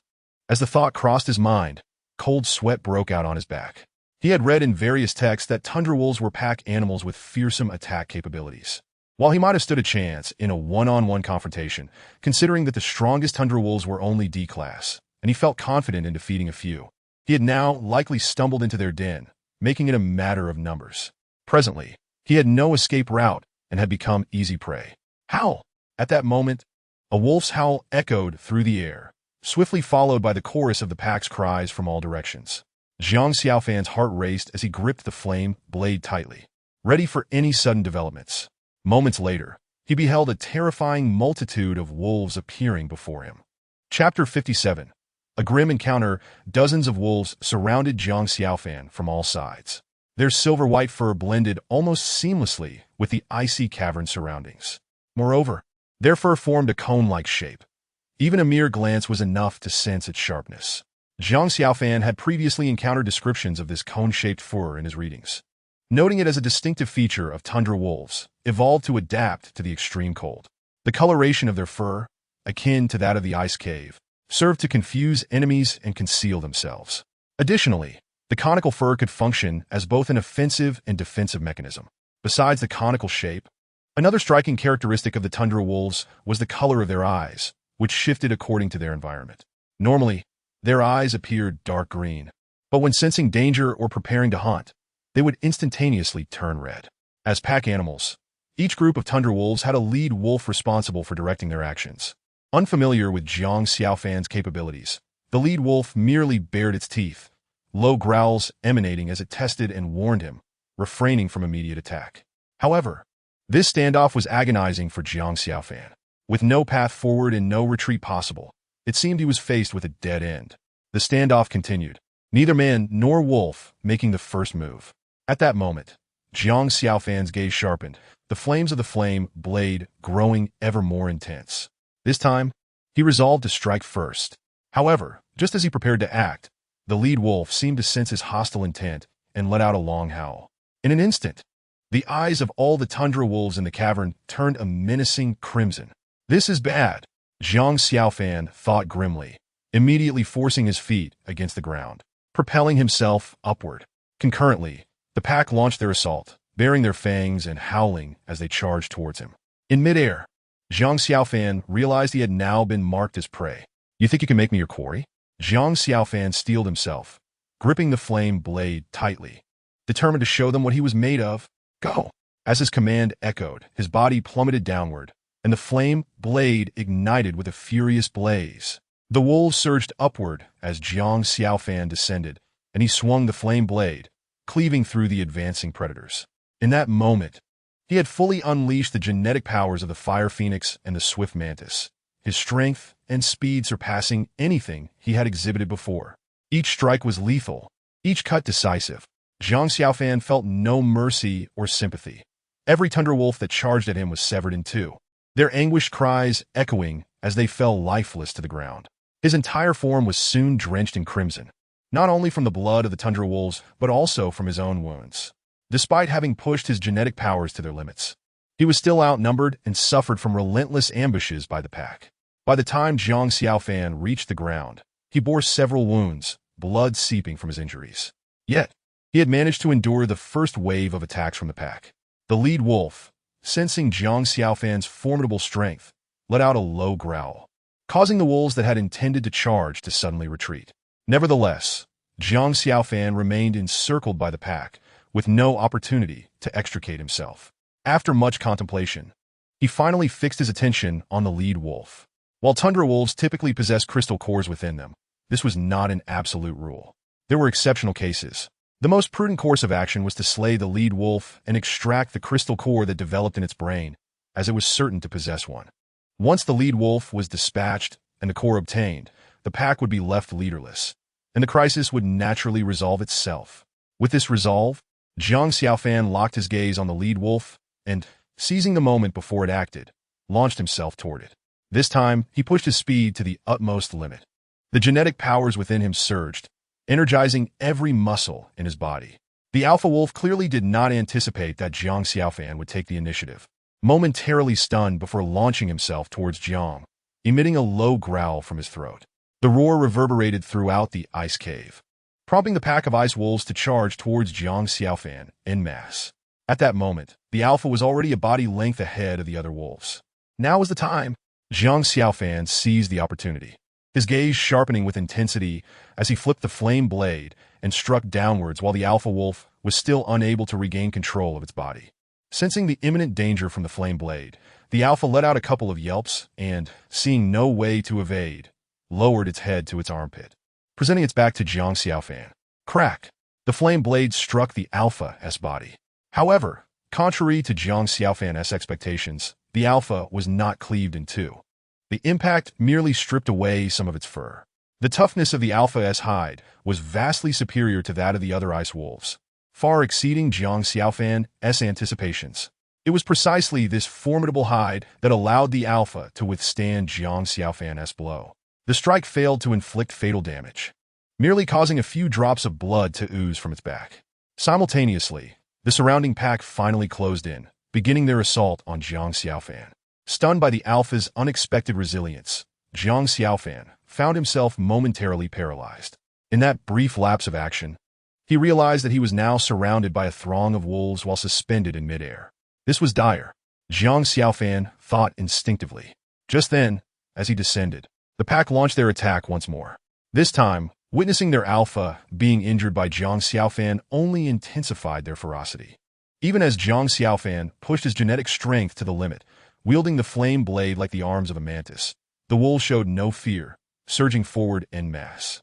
Thud! Jiang Xiaofan crashed heavily onto the ice surface, unable to steady himself from the fall. Coupled with the earlier onslaught of the ice wolves, the injuries he sustained and the exhaustion of his genetic power led him to spew a mouthful of blood. As the toll of exhaustion compounded with his injuries, his consciousness began to blur. Despite his desperate struggle for survival, he was ultimately overwhelmed by the sheer number of ice wolves. Jiang Xiaofan felt the chaos of his genetic power within him, and the world around him began to double in vision. In his daze, he observed the pack slowly advancing towards him. The alpha, previously felled by Jiang Xiaofan, rose once again, licking its wounds before fixing its gaze upon Jiang Xiaofan. Eyes filled with a fierce and murderous intent, evidently enraged by the earlier attack. Howl! The alpha let out a piercing cry skyward, and Jiang Xiaofan witnessed the ice wolves. As if under a spell, their icy tipped fur elongating slightly. This indicated a renewed surge in their attacking power. Faced with this alarming development, Jiang Xiaofan could only muster a bitter smile, struggling to keep his balance with the flame blade as his only support. He was rapidly losing the strength to contend with them. The flames on the flame blade flickered weakly, reflecting his waning power. No, I cannot perish here. I still need to find Feng Yi. At that moment, just as Jiang Xiaofan was on the verge of surrender, a vision of Tang Fengyi flashed in his mind. Instantly, his previously hazy consciousness sharpened. As the pack bore down upon him, ready to attack, Jiang Xiaofan retrieved a vial of black liquid from his pocket and swiftly injected it into his arm. This vial had been entrusted to him by Yuli before his departure. When he inquired about its purpose, Yuli had half-jokingly suggested that injecting it in a crisis would yield unexpected results. Although Jiang Xiaofan had nearly forgotten about it, the dire situation prompted him to recall those words. Uncertain of the truth behind Yuli's statement, he had no alternative but to place his hopes in the mysterious black potion. The moment it entered his body, he felt a crucial gene within him forcibly activated. Immediately, an intense, throbbing pain surged throughout his body. Alongside this agonizing sensation, his muscles began to swell and harden. The genetic power that had been entirely depleted surged back within him as if rejuvenated. The sudden influx of strength was overwhelming, compelling Jiang Xiaofan to unleash a roar of fury. At the sound of his roar, the ice wolves poised to attack seemed to sense an imminent threat, halting their advance. At that moment, Jiang Xiaofan felt an invincible power coursing through him, as if he had been reawakened. He then shifted his wrath towards the wolf pack. Chapter 58, The Power of the Black Potion. Jiang Xiaofan's eyes turned blood red. In that instant, all he perceived were enemies before him. and his thoughts were consumed by the desire for slaughter.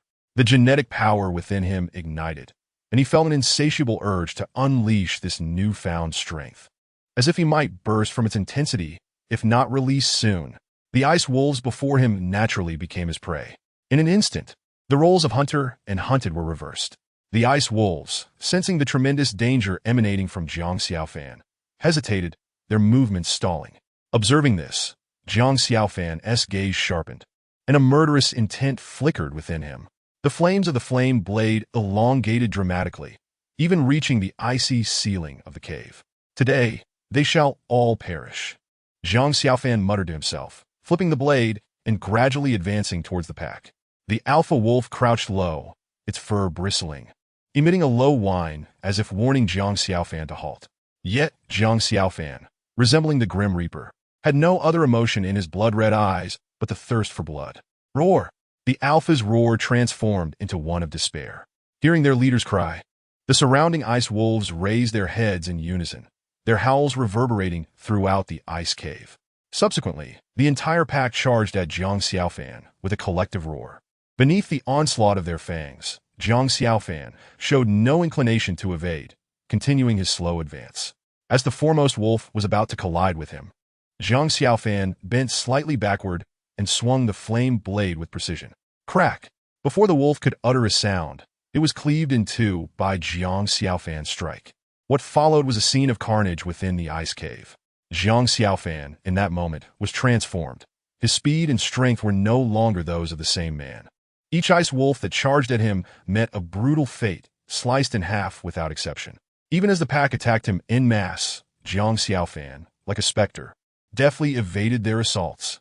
The blood splattered, staining his face and body, rendering him a terrifying visage akin to the Grim Reaper. In an instant, the ice cave echoed with the cries of the fallen. The entire process lasted but a few fleeting seconds, and at this moment, only the alpha wolf remained among the dozens of ice wolves. Observing the lifeless bodies of its companions surrounding it, the alpha wolf began to tremble, its previous majesty dissipating entirely. As it noticed Jiang Xiaofan slowly approaching, fear flickered in its eyes, and it instinctively retreated. Suddenly, the alpha wolf sensed the murderous intent emanating from Jiang Xiaofan, and it abandoned any desire to attack, opting instead to flee. However, upon witnessing this, Jiang Xiaofan's gaze darkened, and he raised a flame blade in his hand. With a gentle yet determined motion, he aimed the blade towards the direction of the alpha wolf's escape.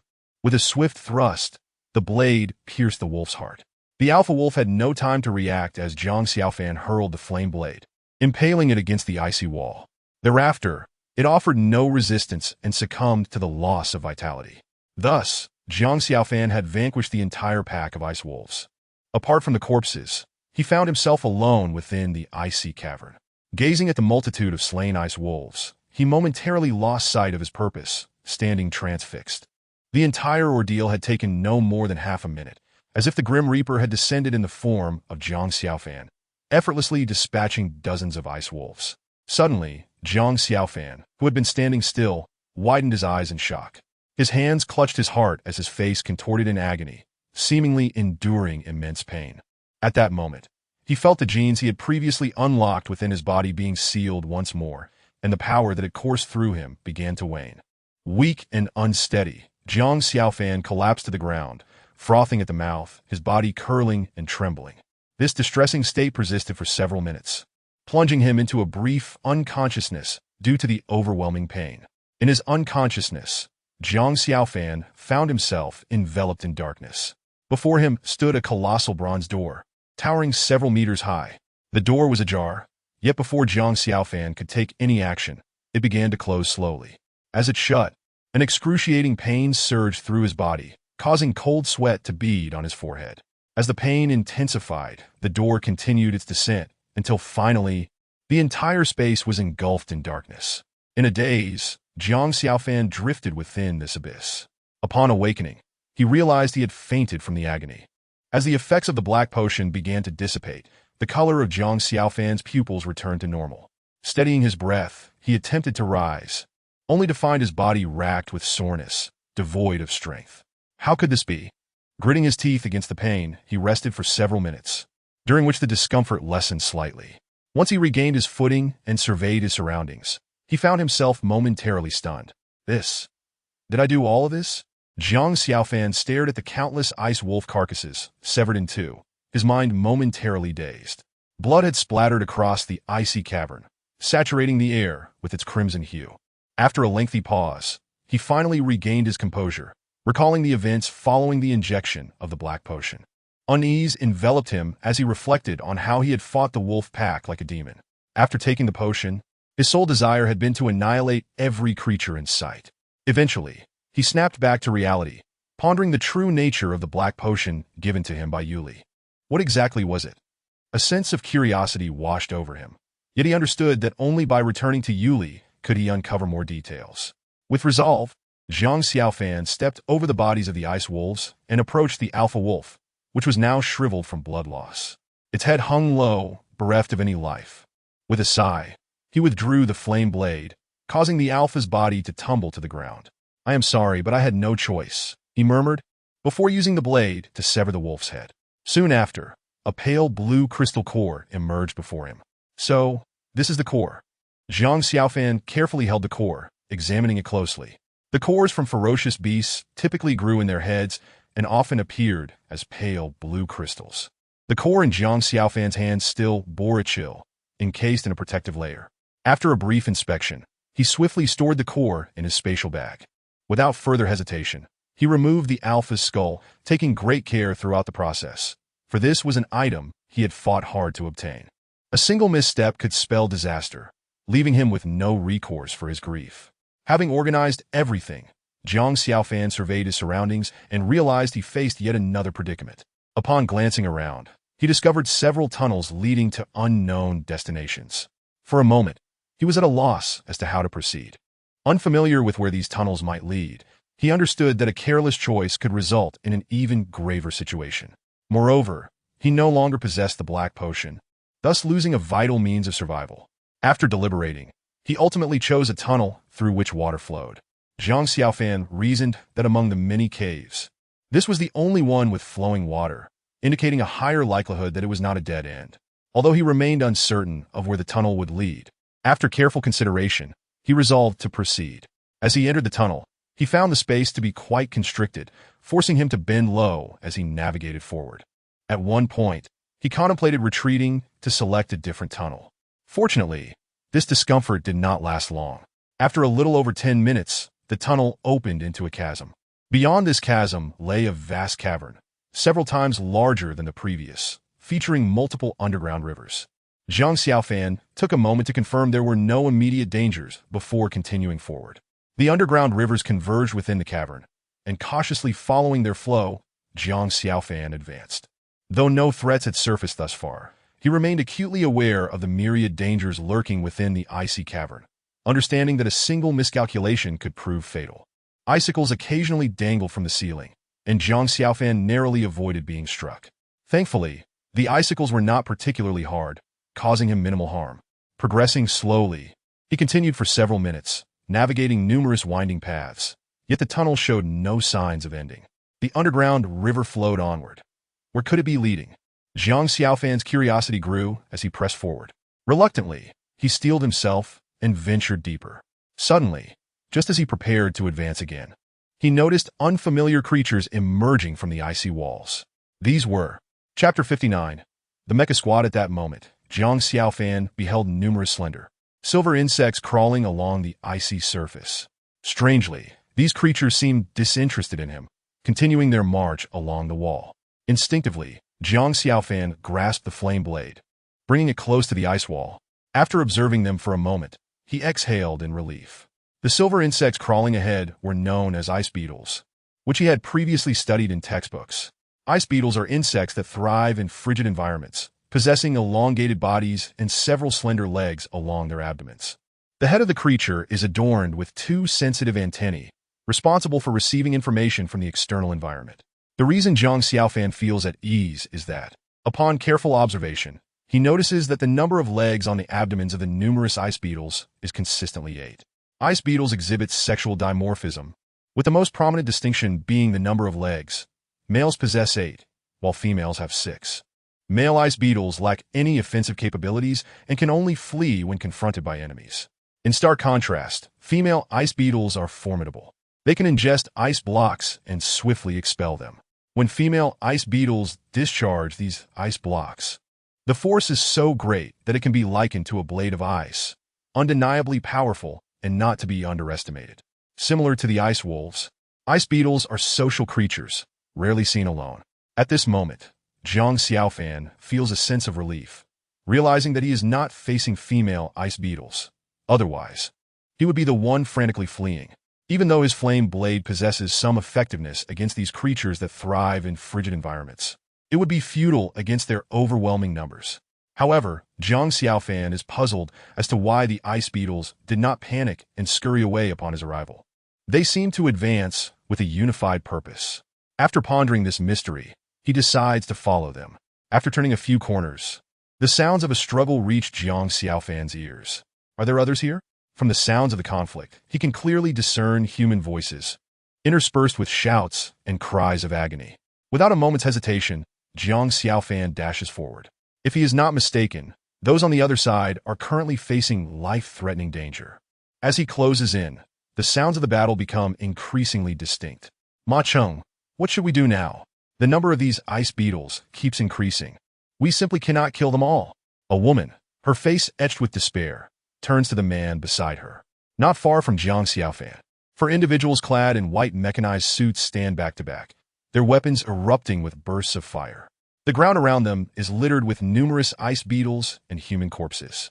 The deceased ice beetles are charred, while the human bodies bear gruesome wounds, each marked by piercing blades. Such methods of attack are the handiwork of female ice beetles. Surrounding the four individuals, a terrifying number of female ice beetles gnaw at the icy walls after launching their assaults. Luo Lin, don't be afraid. How many shots do you have left in your energy gun? Ma Cheng inquires, turning his head. Luo Lin glances at her equipment box, panic flickering in her eyes. Ma Cheng, I only have 10 shots left. Ma Cheng's expression turns cold upon hearing this. Gao Chong, Hao Xian, what about you two? Ma Cheng immediately queries the other two men. They hastily check their equipment boxes, but the situation is even worse than Luo Lin's. Brother Ma, I only have 5 shots left. I have 7. As the two report their dwindling ammunition, Ma Cheng's expression darkens further. Just then, the female ice beetles, previously gnawing away, begin to unleash ice blades towards the four. They're coming again. As she speaks, Luo Lin raises her energy gun. Luo Lin, conserve your bullets. Ma Cheng quickly intervenes. However, in her panic, Luo Lin tightens her grip, and the gun's barrel emits several flashes of blue light. The female ice beetle struck by the blue light instantly turns black and collapses to the ground. Beep, beep, beep.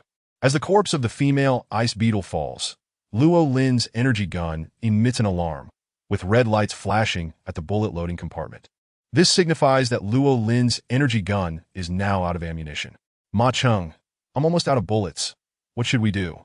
Luo Lin, her voice quivering, looks to Ma Cheng. Yet before Ma Cheng can offer her consolation, the female ice beetles once again unleash an overwhelming number of ice blades. With a steely resolve, Ma Cheng bellows attack.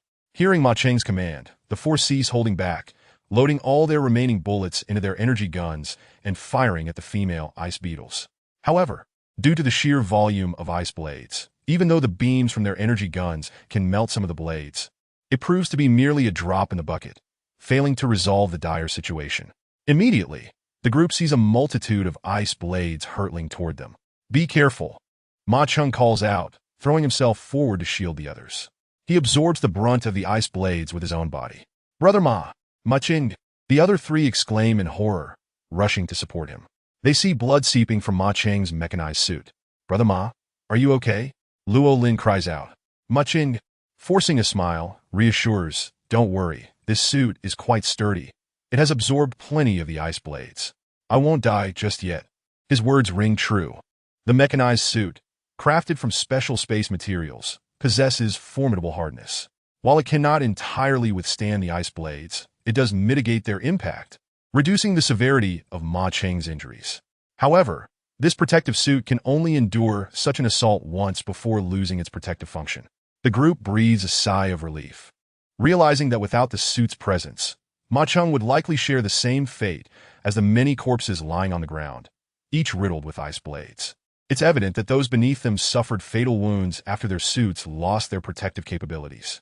Yet, even with Ma Cheng's fortunate survival thanks to his suit, the group finds itself steeped in despair, their ammunition utterly depleted. What do we do now? Just wait here to die. Luo Lin sobs. Ma Cheng gazes at the female ice beetles, still devouring ice blocks against the icy wall, his expression grave. The rustling sounds around them echo ominously, like the tolling of a death knell. He knows that the brief respite they have is merely the calm before the storm, as the female ice beetles prepare for their next wave of attack. Gao Chang, do you still have any high-melting explosives? Ma Cheng suddenly asks, turning around. Gao Chang is momentarily taken aback, but quickly begins rummaging through his suit. After a brief moment, a look of joy spreads across his face as he produces 3 red explosives. Excellent, Ma Cheng exclaims upon seeing the explosives. These high-melting explosives will allow us to hold out a bit longer. Handing 1 explosive each to Gao Chang and Hao Xian, he retains 1 for himself. What about me? Luo Lin protests, confused that Ma Cheng hasn't given her an explosive.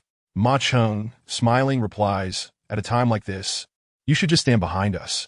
I refuse. Why should I be left out? I'm a member of the Viper team too. Why don't I get an explosive? Ma Cheng disregards Luo Lin's protests, focusing intently on the multitude of female ice beetles before them. He then instructs Gao Chang and Hao Xian. You two hold off on any actions for now. I'll throw the first explosive. But Brother Ma, the power of these high-melting explosives is tremendous. I'm worried the ice cave structure won't withstand it. Gao Chang expresses concern.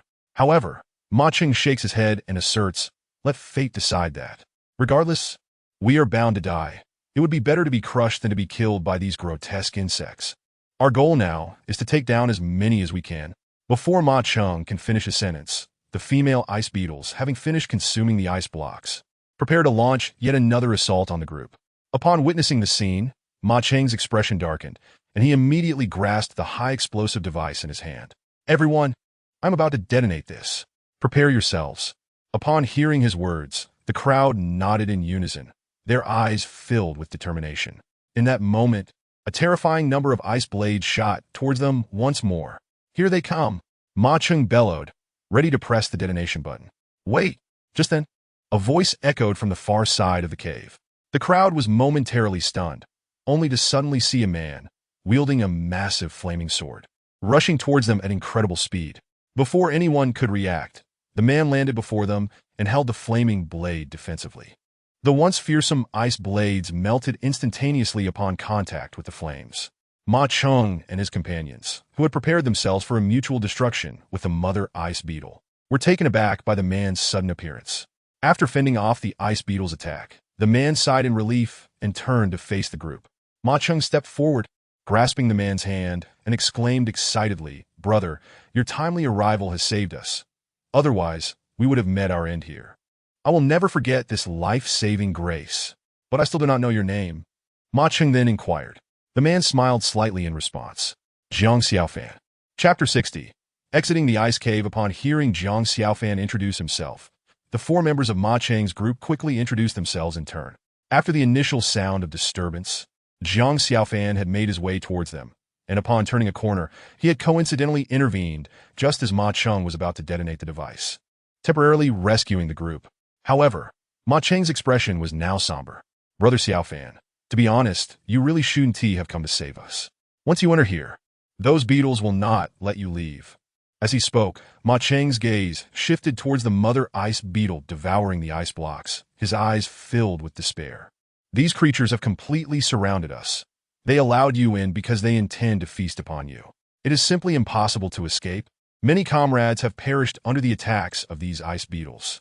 Our entire squad is now reduced to just us. At this point, the 4 of them wore expressions of gloom. Jiang Xiaofan, after offering some words of comfort, also turned his gaze towards the mother ice beetle on the ice wall. He then attempted to retrace his steps back along the path they came. Be careful, little brother. However, just as Jiang Xiaofan stepped out of the circle formed by the mother ice beetles, they immediately unleashed a barrage of ice blades, forcing him back. Indeed, confirming his suspicions, Jiang Xiaofan quickly returned to Ma Cheng and the others, saying, Brother Ma, these beetles are not as terrifying as you think. The reason we cannot leave here is that we lack weapons capable of countering these ice blades. Your energy weapons and high-tech devices might be effective against the beasts on the planet, but against such agile and powerful insects, you would likely find yourselves at a loss. Ma Cheng nodded vigorously in agreement. Their weapons were indeed powerful, effective even against massive beasts. Yet when faced with these ice beetles, they felt utterly helpless. The knife I carry may very well be the nemesis of these creatures, Jiang Xiaofan remarked with a smile, before continuing. So for now, I will lead the way, and you all will guide me from behind. Upon hearing Jiang Xiaofan's words, Ma Cheng and the others were somewhat skeptical. Although Jiang Xiaofan's appearance had temporarily saved them, it was difficult to believe that he could lead them to safety. After all, they had previously attempted to escape from the encirclement of the ice beetles multiple times, only to fail, resulting in the loss of many comrades. The numerous corpses at their feet served as grim testimony.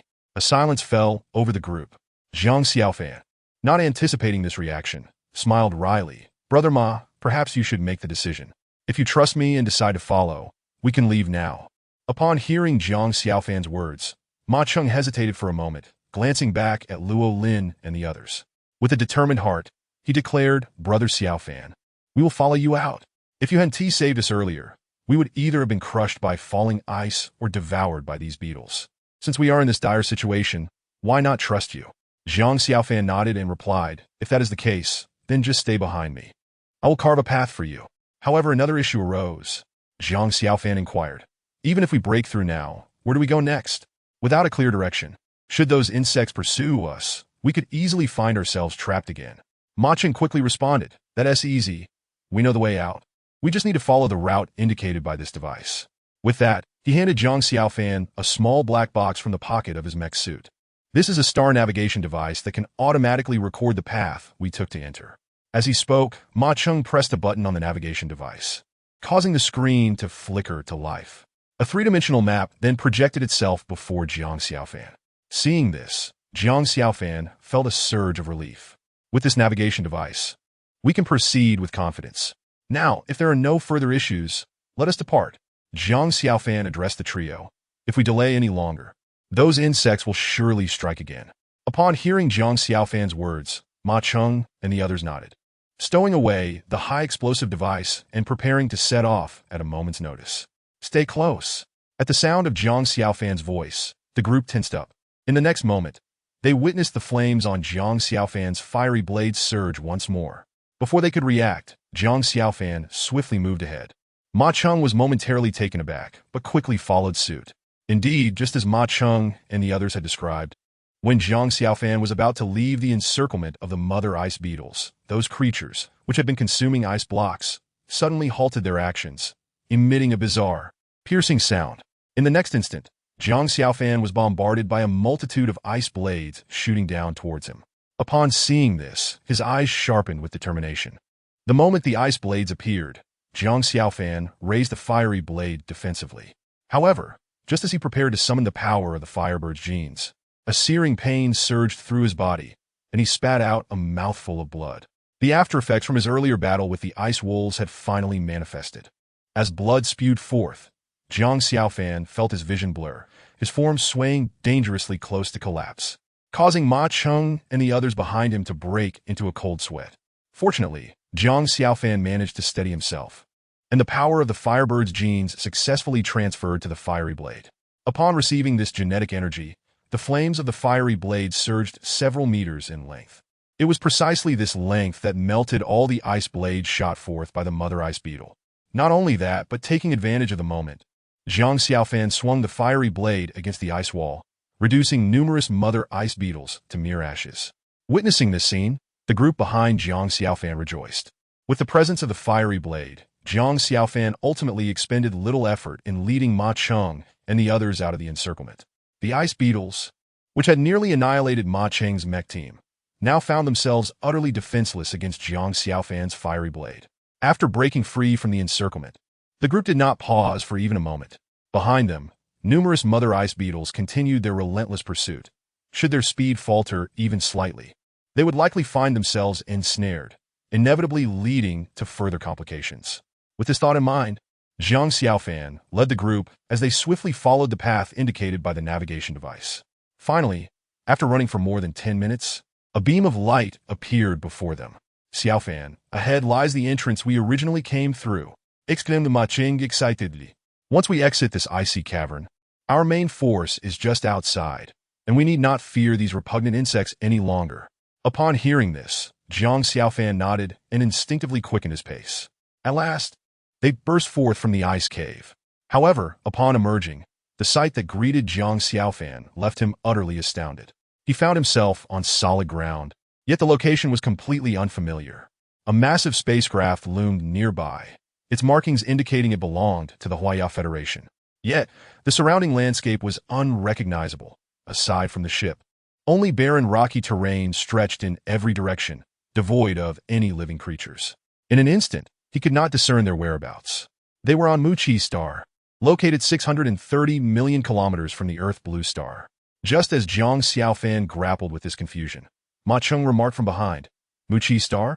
Jiang Xiaofan was taken aback. Have I truly left the Earth blue star? Seeing the astonishment on Jiang Xiaofan's face, the other nodded with a smile. Confirming the information left Jiang Xiaofan at a loss for what to do. Initially, he had merely intended to venture into the Black Wind Valley to locate the Icefield wolf, retrieve its core and skull, and return to school. However, events had unfolded in a manner entirely contrary to his expectations. First, he inexplicably entered a desert, and after 3 days and nights of wandering, he found himself trapped in ice. After finally overcoming the Icefield wolf and obtaining its core and skull, he encountered Ma Cheng and the others, only to end up on an alien planet. After what felt like an eternity, Jiang Xiaofan finally snapped back to reality. Come on, Xiaofan, that spacecraft ahead belongs to our Huaya Alliance, Ma Cheng said, patting Jiang Xiaofan on the shoulder with a grin. There is no danger now. I must return to report to my superiors. And once I do, I promise to treat you well. Ma Cheng appeared exceedingly elated at that moment. Hearing Ma Cheng's words, Jiang Xiaofan managed an awkward smile. Even if they offered to let him go, he would not know how to return to the Earth blue star. He certainly could not retrace his steps back into the ice cave. Could he? Just as Jiang Xiaofan pondered this, the overjoyed Roland rushed over and embraced him tightly. Thank you for saving us. For a moment, I truly thought I would perish in that ice cave. As Roland spoke, her emotions surged, and the feeling of having survived a calamity left her heart in turmoil. Jiang Xiaofan found himself in a difficult position, unsure whether to push her away or not, and he could only offer her endless comfort. Observing this, Ma Cheng and the others approached to provide solace as well. All right, Roland, I understand your feelings, Ma Cheng said, but now that we are safe, there's no need for tears. Once we return, we shall celebrate. Upon hearing this, Roland nodded in agreement. After regaining her composure, her gaze shifted toward Jiang Xiaofan. Suddenly, to everyone's astonishment, Roland leaned in and kissed Jiang Xiaofan. Chapter 61. Radiant's Jiang Xiaofan was completely unprepared for such a bold move, leaving him momentarily stunned. Not only Jiang Xiaofan, but also Ma Cheng and the others were equally taken aback. Roland quickly hid behind Ma Cheng, her face flushed with embarrassment. Roland, you, Ma Cheng stammered, hastily attempting to explain. Xiaofan, I sincerely apologize. My sister just got a bit carried away. Jiang Xiaofan, feeling awkward, managed to smile. It's all right. It's understandable. Huh? You little girl? Not shy at all, are you? Ma Cheng chuckled heartily, relieved that Jiang Xiaofan bore no resentment. It was evident that the harrowing experience had left everyone in high spirits. Let us head back. Ma Cheng beckoned, leading the group towards the spacecraft. Although he had heard tales of alien worlds while at school, stepping onto one for the first time ignited an insatiable curiosity and excitement within him. His eyes roamed eagerly around, yet apart from the dark red rocks, there was little else to behold. What surprised Jiang Xiaofan was the significantly lower temperature compared to the Earth blue star. Even with his current physique, such a temperature shift was difficult to ignore.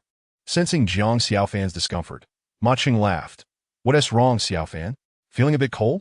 Jiang Xiaofan nodded awkwardly. This is simply how it feels when we first set foot here, Ma Cheng explained. The surface temperature on Muqi star is nearing freezing. At least we're wearing armored suits that can regulate temperature, while you're still in a short-sleeved shirt. How could you not feel cold? With that, Jiang Xiaofan joined the others aboard the spacecraft. This is my friend, Ma Cheng introduced to the guards as they boarded. "He saved us down below." The guards maintained a serious demeanor and proceeded to remove an unknown device hanging from their chests. The device was a black square box. After pressing a button on top, a red beam shot out from the device's apex, scanning from Jiang Xiaofan's head to his feet. "All right, you can enter now," the guard announced after completing the scan. "This is just a routine check to prevent hostile mech warriors or any beast-like creatures disguised as humans from boarding the ship." "Ma Cheng clarified." Jiang Xiaofan smiled, choosing not to respond. Once aboard the spacecraft, Jiang Xiaofan was finally able to explore its interior. Before him lay a long corridor, its length far exceeding his expectations, though it was reasonable considering the ship could accommodate nearly thousands of individuals. The corridor was illuminated by specially designed luminous objects, which possessed self-illuminating properties, ensuring stable lighting even in the event of a power failure. Rooms were distributed along both sides of the corridor. According to Ma Cheng's explanation, the outermost rooms were designated for the lowest-ranked mech warriors. As they ventured deeper into the corridor, the status of the occupants within the rooms became increasingly prestigious. However, when Jiang Xiaofan inquired about Ma Cheng's room, the latter merely smiled enigmatically and refrained from revealing any details. While walking through the corridor, individuals emerged from the rooms on either side, saluting Ma Cheng with utmost respect. Even without words, Jiang Xiaofan could discern that Ma Cheng's status was quite significant. As they approached the corridor's midpoint, Ma Cheng suddenly halted, retrieving a silver card from his pocket. After scanning it against the security panel, Jiang Xiaofan watched as the door slowly opened. "Come in, Ma Cheng beckoned." After hesitating for a moment, Jiang Xiaofan followed the others inside. Upon entering, he was astonished to discover that the room was far larger than he had imagined. Initially assuming it was merely a living space for one, he soon realized it was quite the opposite, featuring 4 beds and various amenities for daily living. It was, in essence, fully equipped. "Make yourselves at home. This is our dormitory," Ma Cheng announced. Ma Cheng found a bed and settled down, casting a glance at the other beds nearby. Originally, there had been 4 occupants here, but now he was the sole resident. In the midst of his words, Jiang Xiaofan noticed that the expression on Ma Cheng's face was markedly dim. "Don't be disheartened, Brother Ma," Gao Chong consoled from the side. "Such occurrences are always difficult to avoid." Ma Cheng forced a faint smile, replying, "Iem me fine," just feeling a bit out of sorts for the moment. Seeing this, Jiang Xiaofan found himself at a loss for words. "I truly apologize, Brother Xiaofan," Ma Cheng said, taking a moment to compose himself. "You rest here for a while. We need to report to our superiors." Upon hearing this, Jiang Xiaofan quickly smiled. "I'm perfectly fine. Brother Ma, if you have tasks to attend to, please go ahead without worrying about me." Ma Cheng nodded in acknowledgement and then led the others out of the room. Once they had departed, however, Jiang Xiaofan's complexion suddenly flushed crimson, and he promptly coughed up a mouthful of fresh blood. He crouched on the ground for a long while before finally rising to his feet. Gazing at the blood on the floor, Jiang Xiaofan could only manage a bitter smile. Earlier, during his encounter with the Icefield wolves, he had exhausted all the genetic power within him. Furthermore, after consuming the black potion given to him by Yuli, the aftereffects were quite severe, leaving his entire body feeling weak and unsteady. When he later encountered Ma Cheng and the others, he had initially intended to refrain from intervening. Yet, ultimately, he could not go against his conscience. Even in such a dire physical state, he chose to lend a hand. Although he successfully assisted them in escaping danger, his internal condition had deteriorated drastically. While Ma Cheng was present, Jiang Xiaofan had endured the pain without revealing it. However, after their departure, he could no longer hold back and expelled a mouthful of blood. Fortunately, after this release, he felt a sense of stability returning to his internal energy and hurriedly found a spot to sit down. Subsequently, Jiang Xiaofan retrieved a capsule from his spatial pouch and placed it in his mouth, awaiting its effects to take hold. The capsule was one that Gao Yin had given him after the competition, concerned about the potential injuries he might have sustained. At that time, Jiang Xiaofan's condition had not been as dire as initially thought, and he had kept it for later use. He never expected it would prove useful now. As he swallowed the capsule, a bitter medicinal taste stimulated his taste buds, and he soon felt a warmth spreading from his throat throughout his body. Jiang Xiaofan understood that the capsule was beginning to exert its healing properties. He then sat motionless, akin to a monk in deep meditation. This state persisted for quite some time until Ma Cheng returned.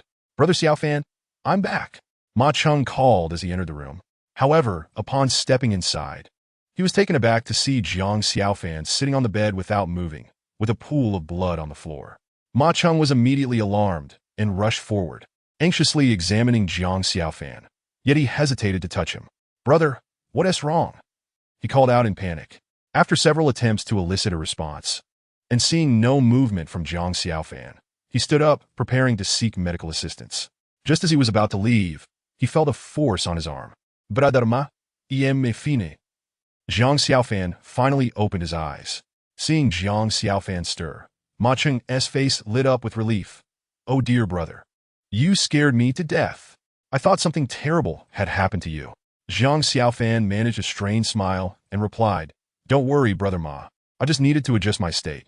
"What nonsense!" Ma Cheng retorted, unconvinced. "Then what is the explanation for this pool of blood?" As he spoke, Ma Cheng reached out to pull Jiang Xiaofan up to take him out. "I assure you, I'm perfectly fine, brother Ma. If you don't believe me, just look at me now. I hardly seem like someone in distress, do I?" Seeing Ma Cheng's earnestness, Jiang Xiaofan smiled helplessly, then stood up and paced a couple of circles to demonstrate that he was indeed unscathed. Ma Cheng remained skeptical. "Are you truly okay?" "Absolutely," Jiang Xiaofan insisted, nodding vigorously. "How could I possibly joke about my health?" Hearing this, Ma Cheng ultimately accepted Jiang Xiaofan's words. "As long as you're all right, that is what matters." He sighed in relief. "Rest assured, brother." Jiang Xiaofan patted him on the shoulder. "By the way, brother Ma, could you tell me what brings you here? Why have so many lives been lost?" Upon hearing Jiang Xiaofan's inquiry, Ma Cheng paused, clearly taken aback by the suddenness of the question. His expression darkened, and he shook his head, saying, "We are here because of the solar flares originating from the sun. Recently, scientists studying the sun's interior discovered an unusual spike in flare activity for reasons unknown, which has begun to affect nearby celestial bodies. While the anomalies have not yet impacted Earth, if left unchecked, they could lead to catastrophic consequences. Have the causes of these anomalies been identified?" Jiang Xiaofan realized the gravity of the situation. "Yes, they have," Ma Cheng affirmed, nodding. "Through the collaborative efforts of federal scientists, it has been determined that the abnormal flare activity is due to the presence of strange insects within the flares." "Insects again?" Jiang Xiaofan was taken aback, not having anticipated this explanation. It seemed that since entering the Black Wind Valley, he had encountered various insects time and again. Indeed, it is the emergence of these insects within the flares that has led to the current crisis. Ma Cheng glanced at Jiang Xiaofan before continuing. "These insects activate a certain catalyst within the flares, and once triggered, the flares become erratic. According to scientists, the dangers posed by the flares in this heightened state are substantial. If not resolved soon, it won't be long before Earth is affected. At that point, it could spell doom for our world." Jiang Xiaofan felt a surge of shock at Ma Cheng's words. "Is it really that serious? Have solutions been found to deal with these insects?" Ma Cheng nodded, stating, "We have come to Muqi's star specifically to address the insect issue. Scientists have discovered through a series of experiments that these insects have a profound aversion to ice elemental substances." He continued, "Our mission is to obtain some crystal cores from the bodies of the icefield wolves to combat these insects." Upon hearing Ma Cheng mention the icefield wolves, Jiang Xiaofan's expression turned complex as he smiled wryly. Based on his assumptions, if Ma Cheng and his team encountered a pack of icefield wolves, the situation would likely not bode well. However, we miscalculated the circumstances within the ice cave, resulting in heavy casualties. At this point, we had no choice but to settle for gathering some crystal cores from the ice armor insects instead. Listening to Ma Cheng, Jiang Xiaofan patted him on the shoulder again. "Don't be disheartened, brother Ma. I believe you have done your utmost. By the way, brother Ma, do you know Lu Junxiong?" During their conversation, Jiang Xiaofan suddenly recalled Lu Punzi. He knew that Lu Punzi had previously been part of the mecha division, but had since fallen off the grid. Now, encountering a mecha warrior, Jiang Xiaofan couldn't help but ask, "Lu Junxiong?" Ma Cheng appeared puzzled. "Is he the one with the Lin Jia beast gene, the chubby fellow?" "Yes, that is him." Jiang Xiaofan had not held out much hope, merely asking in passing. Yet he was surprised that Ma Cheng recognized Lu Punzi. "Ha! You mean that chubby guy?" Upon the mention of Lu Punzi, Ma Cheng let out a couple of hearty laughs. "Not long ago, I had the pleasure of encountering him, but subsequently, due to duties, he was assigned to another squadron. If I am not mistaken, he is likely engaged in similar endeavors on another planet at this very moment." Similar endeavors? Zhang Xiaofan was momentarily taken aback, pondering whether the dangers they faced were akin to those his friends encountered. Upon hearing that Lu Panzai was involved in the same undertakings as them, Zhang Xiaofan felt a surge of anxiety. For him, Lu Panzai was not merely a friend. He held a singularly important place in his heart. Should Lu Panzai find himself in peril, Zhang Xiaofan would undoubtedly spring into action without hesitation to assist him. Seeing Zhang Xiaofan's intense reaction, Ma Cheng was somewhat perplexed, then remarked, "It should be quite similar, but I suspect his situation is considerably better than mine. After all, he possesses the genes of the Linjia beast, whose formidable defenses can withstand numerous threats." He continued, "Moreover, it seems that these creatures within the solar flares are somewhat restrained by him. From what I gather, he has recently been thriving far from any danger. In fact, thanks to the presence of the Linjia beast genes, coupled with his relentless pursuit of excellence in missions, he is undoubtedly flourishing. His standing within the ranks is rising rapidly. Before long, he may ascend to a position of authority over me, and I shall have to address him as commander." Despite Ma Cheng's reassurances, Zhang Xiaofan's worry did not diminish significantly. His brow remained furrowed. Although, according to Ma Cheng, it appeared that Lu Panzai was currently devoid of peril, Zhang Xiaofan believed that any association with solar phenomena inevitably entailed risk. "Brother, do you know him?" Ma Cheng inquired curiously. Upon hearing this, Zhang Xiaofan chuckled and replied, "Not only do we know each other, but we also share a dormitory." Ma Cheng was taken aback, exclaiming in surprise, as he had not anticipated such a connection between them. "All right, brother, you needn't fret excessively. You are aware of your friend's strength. If it comes to a confrontation, I might not even be his match," Ma Cheng said with a hint of consolation. "Let us proceed. My superior has arranged a welcome banquet for us. Let us join in the festivities." Ma Cheng added cheerfully, "Welcome banquet?" Upon hearing this phrase, Zhang Xiaofan felt a tinge of confusion. Was it truly appropriate to hold such an event at this moment? However, Ma Cheng dismissively shook his head. "You may not understand. As mech warriors, we must first acclimatize ourselves to the loss of comrades. Otherwise, we are unworthy of calling ourselves true warriors. Our sole mission is to obey orders and uphold peace." As he spoke, Ma Cheng's face radiated excitement, as if danger were a mere invitation to adventure. "What we must focus on is how to achieve peace, not on our personal safety. Such awareness is essential for a warrior." Ma Cheng's fervent discourse left Zhang Xiaofan momentarily speechless. He had not expected such fervor from Ma Cheng. However, upon noticing Zhang Xiaofan's expression, Ma Cheng seemed to realize the gravity of the situation and awkwardly chuckled. "My apologies, little brother. Whenever I discuss this, I lose my composure." Zhang Xiaofan shook his head, indicating it was of no consequence. "Now let us go. You still bear injuries. You cannot recover without nourishment." With that, Ma Cheng began to pull Zhang Xiaofan towards the exit. Reluctantly, Zhang Xiaofan followed suit. Under Ma Cheng's guidance, they traversed a lengthy corridor before entering another room. Upon their arrival, Zhang Xiaofan observed that a number of individuals had already commenced the welcome banquet. Among them were Gao Chong and Hao Xian, who had trailed behind Ma Cheng earlier, as well as Luo Lin, who had previously attempted to steal a kiss from Zhang Xiaofan. The room was adorned with a myriad of desserts and an overwhelming selection of beverages, accompanied by lively music and lights, resembling a festive venue. Upon spotting Ma Cheng, the attendees rushed over to greet him, seemingly more intent on celebrating his safe return. With Ma Cheng's introductions, some individuals began to engage Zhang Xiaofan in conversation. Initially, he had no intention of indulging in alcohol, yet he ultimately succumbed to their persistent encouragement. However, following the consumption of the first glass, the ensuing events spiraled beyond his control. The other attendees possessed significantly greater tolerances for alcohol, and having not seen a fresh face in a while, they lavished particular attention on Zhang Xiaofan. After several drinks, Zhang Xiaofan found his body succumbing to an uncontrollable state. Fortunately, his mind remained relatively clear. The atmosphere of the welcome banquet intensified, fueled by the effects of alcohol. Feeling somewhat inebriated, Zhang Xiaofan sought a place to sit and quietly observe the revelry. Just then, Luolin approached him. "Why not join us for a drink?" Her voice was melodious, sweet yet not overwhelming.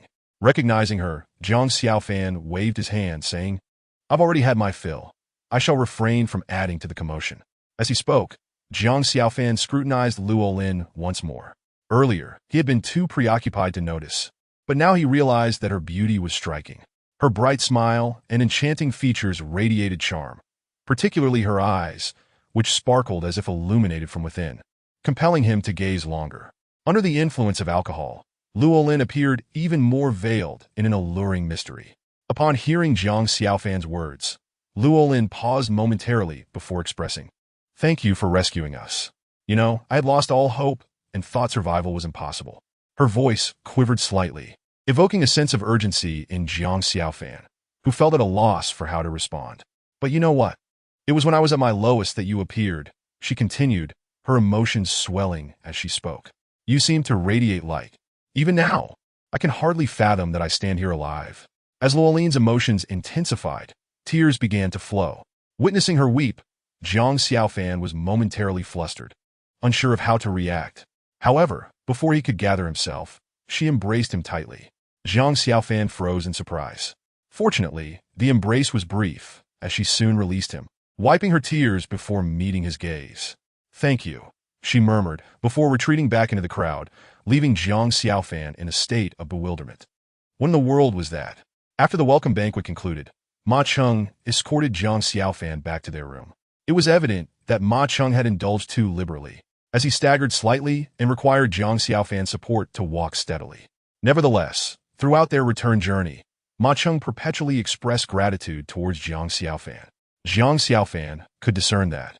While Ma Cheng may not have voiced it directly, he was indeed deeply affected by their recent brush with death. Upon their somewhat unsteady return to the room, Jiang Xiaofan gently laid Ma Cheng on the bed. Yet, before he could utter another word, Ma Cheng abruptly fell into a deep slumber, snoring softly.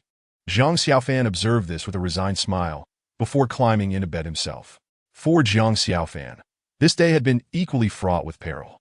Having kept his nerves taut to the extreme, the moment he relaxed, an overwhelming wave of fatigue washed over him. Before long, he drifted into a restless slumber, haunted by visions of battling the icy waves. This state persisted until he awoke the following morning, his head heavy and the weariness not dissipating with a night's rest. Chapter 63. Return. Jiang Xiaofan stirred his sore body, and a symphony of cracking bones echoed in response. "Are you awake?" Suddenly, a female voice echoed through the room. Jiang Xiaofan was startled, only to find Luolin sitting at the head of the bed, smiling at him. "You, how did you end up here?" he asked, his expression somewhat awkward. Luolin chuckled and replied, "I can't be that terrifying, can I? Your face looks as if you've seen a ghost. Ma Gu went out for some urgent matters and, seeing that you hadn't woken up, was concerned for your health, so he asked me to keep an eye on you." Feeling embarrassed, Jiang Xiaofan scratched his head and said, "I see. I'm truly sorry for the trouble." Luolin waved it off with a smile and said, "Well, if everything is all right, it's time to get up. Breakfast is ready for you." Upon hearing this, Jiang Xiaofan hurriedly dressed without a moment's hesitation.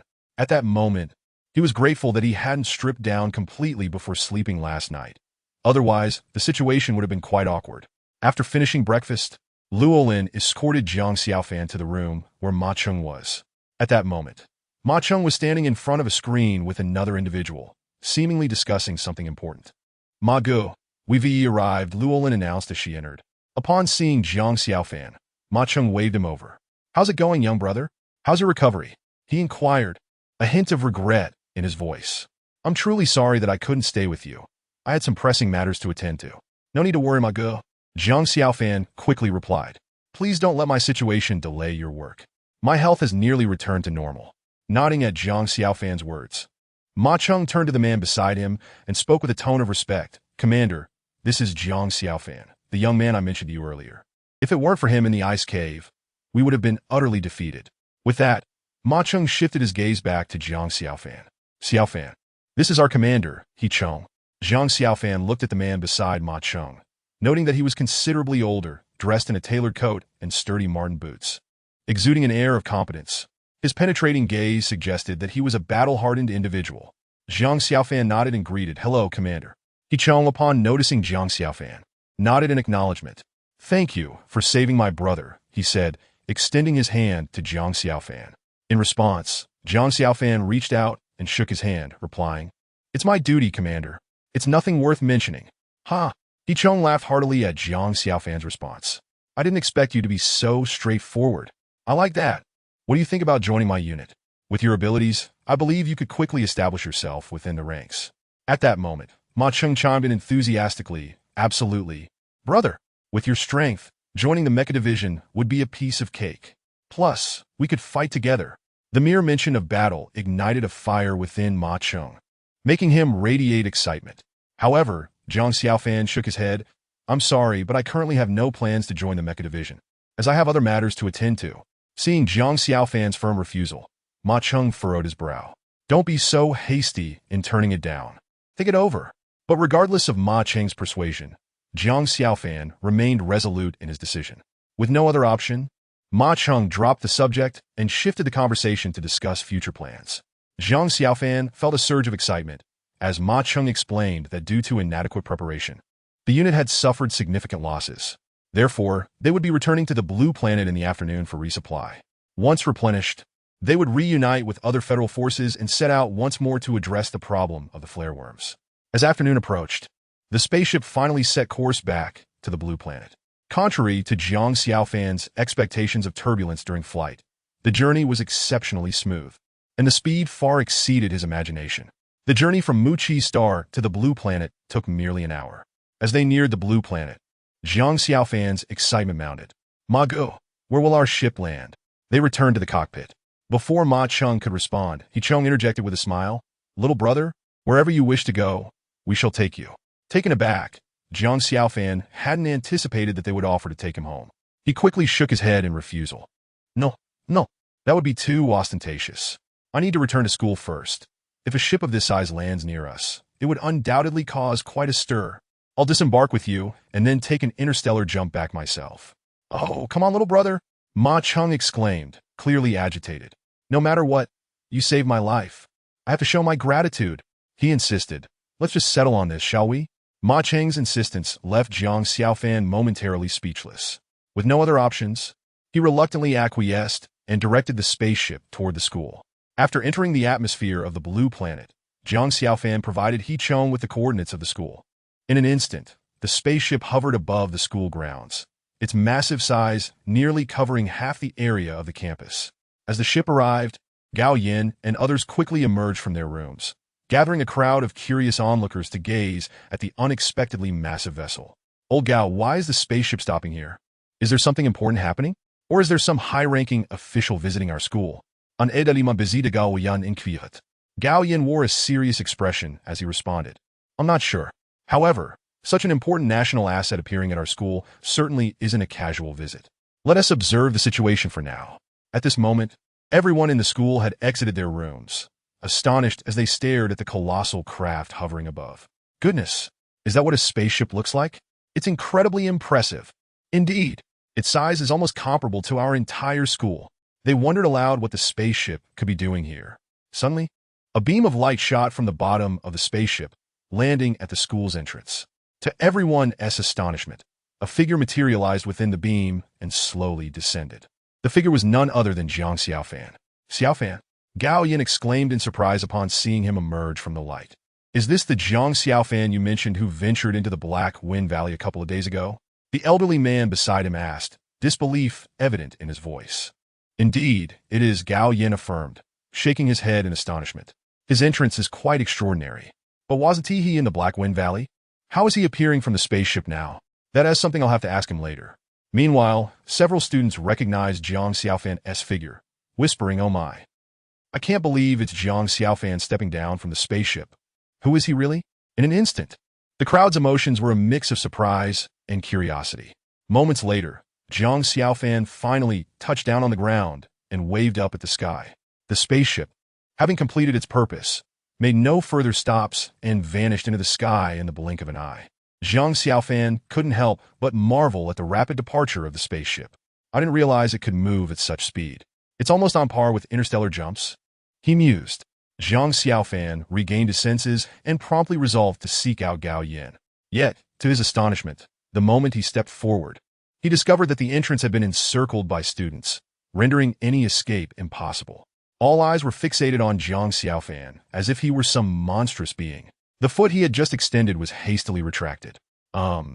Everyone. Is there something I can assist with? Zhang Xiaofan stammered, feeling a chill of sweat break out on his back. However, just as his words fell, the crowd that had gathered at the door surged towards him with alarming intensity. Zhang Xiaofan was momentarily taken aback. Recovering from his shock, he turned on his heel and fled without looking back. He understood all too well that once cornered, there would be no chance of escape. I implore you all, could you perhaps calm down and allow me to explain? Surely, we can discuss this matter amicably. Yet, regardless of Zhang Xiaofan's pleas, the throng behind him refused to relent. With no other recourse, he continued his flight. At that moment, a sudden force yanked him into the air. Zhang Xiaofan gasped in surprise, ready to retaliate, only to hear Gao Yan's voice. Xiaofan, it's me. Recognizing Gao Yan, Zhang Xiaofan let out a resigned smile. Apologies, Principal, this was never my intention. Gao Yan shot him an exasperated glance and responded, enough of this. Let us focus on finding a way back to the school. Upon hearing Gao Yan's words, Zhang Xiaofan nodded in agreement. With Gao Yan's assistance, the two managed to navigate a wide arc, successfully evading their pursuers before returning to the school. They hurried into Gao Yan's office, where Zhang Xiaofan struggled to regain his composure. After a brief moment, Gao Yan fixed his gaze upon Zhang Xiaofan and inquired, so, what transpired? Pray, enlighten me on your extraordinary descent from the spacecraft. Chapter 64. Returned faced with Gao Yan's earnest scrutiny, Zhang Xiaofan could only muster a dry chuckle. Principal, as it happens, I must seek your counsel on this matter. I initially intended to venture into Haifeng Valley for some supplies, but unexpectedly found myself in a desert, and then plummeted into an ice cave. Ultimately, I stumbled upon a group of individuals. Fortunately, they were a mech squad on a mission to another planet, and thus I was able to return to Earth. Otherwise, you might never have seen me again. Zhang Xiaofan feigned a melodramatic expression as he spoke. Gao Yan, unimpressed, rolled his eyes and replied, spare me your theatrics.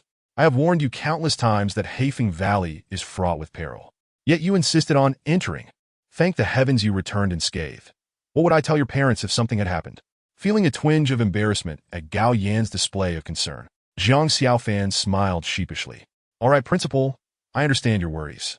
Truth be told, I had not anticipated the level of danger within Haifeng Valley. Had I known, I would have refrained from entering. Of course, Zhang Xiaofan's words were merely an attempt to placate Gao Yan. He was determined to seize any opportunity, no matter how slim, even in the face of peril. Gao Yan, after a moment of silence, took a sip of his tea. In truth, Haifeng Valley is not a conventional valley. It is, in essence, a small world unto itself. Moreover, the entry points are randomly generated. Even I, having ventured inside before, cannot offer you any substantial advice. All I can do is urge you to exercise utmost caution. Zhang Xiaofan nodded in acknowledgement. By the way, Principal, there is something I'm curious to know if you're aware of. Zhang Xiaofan suddenly adopted a serious tone. Earlier, while conversing with the mech warriors, I overheard them mention something about the flaring bugs. Have you heard of them? Upon hearing Zhang Xiaofan's words, Gao Yan's expression turned grave as he nodded. I was just about to discuss this with you. The day after you left school, the news reported on the flaring bugs. According to the reports, these creatures pose a significant threat and may impact Earth. Zhang Xiaofan had not anticipated that this matter had already been made public, but it spared him the need for lengthy explanations. He pressed on with his inquiry. Principal, do you know how we might combat these flaring bugs? Gao Yan let out a wry laugh. You are placing me in quite a predicament. I am merely a school principal, not an expert on extraterrestrial life. Zhang Xiaofan chuckled in response. However, if you wish to learn more about the flaring bugs, you might try the resource room. You may find the information you seek. Upon hearing this, Zhang Xiaofan's eyes lit up, and after exchanging a few brief words with Gao Yan, he dashed toward the resource room. The school's resource room was exquisitely adorned, with a soft yellow hue enveloping the space, creating an atmosphere conducive to study and research. As it was not a Sunday, most students were attending classes, resulting in a relatively sparse crowd in the resource room. Upon arriving, Zhang Xiaofan made a beeline for the inquiry system. For him, the safety of his friend was of paramount importance. Based on Ma Cheng's earlier comments, the flaring bugs posed a far greater threat than anyone could have imagined. As protectors of Earth, the mech warriors would naturally be the first to face danger, and his friend would be no exception. A moment's carelessness could jeopardize their lives. With this thought weighing heavily on his mind, Zhang Xiaofan felt a tightening in his chest. Logging in as a student, a large screen materialized before him, showcasing various categories: biological, physical, historical, and extraterrestrial. After scanning through the inquiry system, Jiang Xiaofan finally identified the category pertaining to extraterrestrial life. Extraterrestrial biological class, flaring bugs. To his astonishment, the school's inquiry system indeed contained information regarding the flaring bugs. Confirm inquiry. Upon clicking, the screen before him vanished, and a red beam of light slowly emanated from a platform in front of Jiang Xiaofan. This beam then darted into the shelves of books. Observing this, Jiang Xiaofan hurriedly followed. After traversing several bookcases, the red light settled upon a book with a brown cover, then vanished. Extraterrestrial Biological Compendium. The book was retrieved by an automated arm and placed into Jiang Xiaofan's hands. It was remarkably thick, boasting thousands of pages. Yet, with his friend's safety at stake, Jiang Xiaofan was determined to peruse it thoroughly, page by page. After investing nearly several hours in his reading, Jiang Xiaofan finally discovered the information related to the flaring bugs. Flaring bugs belong to the class of unknown fire elemental organisms, thriving in solar flares. They can activate the active factors within the flares, posing a significant hazard. Ice elemental attacks are particularly effective against flaring bugs, especially the Ice Wolf S effect. Ice Wolf Crystal Core. Upon reading the words Ice Wolf Crystal Core, Jiang Xiaofan was taken aback, suddenly recalling that Ma Cheng had mentioned their intention to seek the Ice Wolf's crystal core inside the ice cave. As fate would have it, he already possessed an Ice Wolf core in his possession. How could I have forgotten this?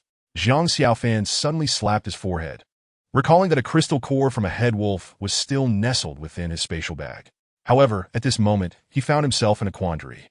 This crystal core from the Ice Wolf had already been promised to a blacksmith in Liaozhou. Yet if he were to keep it for Fatty now, he would inevitably earn a reputation for being untrustworthy. For someone like Jiang Xiaofan, who placed immense value on integrity, betraying a trust was a serious matter. After much contemplation, he ultimately resolved to hand the crystal core over to Fatty. Even if it meant tarnishing his reputation, it was far better than witnessing Fatty risk his life to confront the flare worms. Having made his decision, Jiang Xiaofan now needed to ascertain Fatty's whereabouts to deliver the crystal core to him.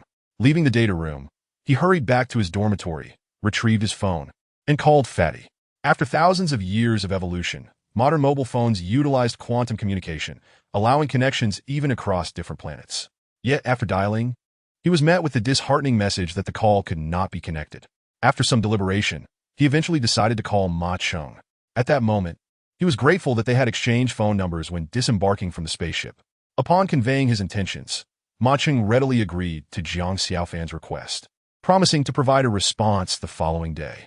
Although Jiang Xiaofan was eager to learn about Fatty's situation immediately, he felt it inappropriate to press Ma Cheng further since he had already committed to a reply by the next day. With no other option, Jiang Xiaofan returned to his dormitory to rest. Upon entering, he was struck by a wave of inexplicable melancholy as he gazed at Fatty's unmade bed. For some reason, the mere thought of the flare worms sent a shiver of panic through him. Nevertheless, the most pressing matter was to restore his health. Although Jiang Xiaofan appeared outwardly normal, he was acutely aware of his internal condition. Whether it was during the encounter with the Ice Wolf or in aiding Ma Cheng and others to escape, he had pushed his genetic power to its limits. Once back in the dormitory, Jiang Xiaofan finally had the opportunity to tend to his body. He still had a few vials of the genetic potion he had set aside for emergencies, which he intended to use only in dire situations.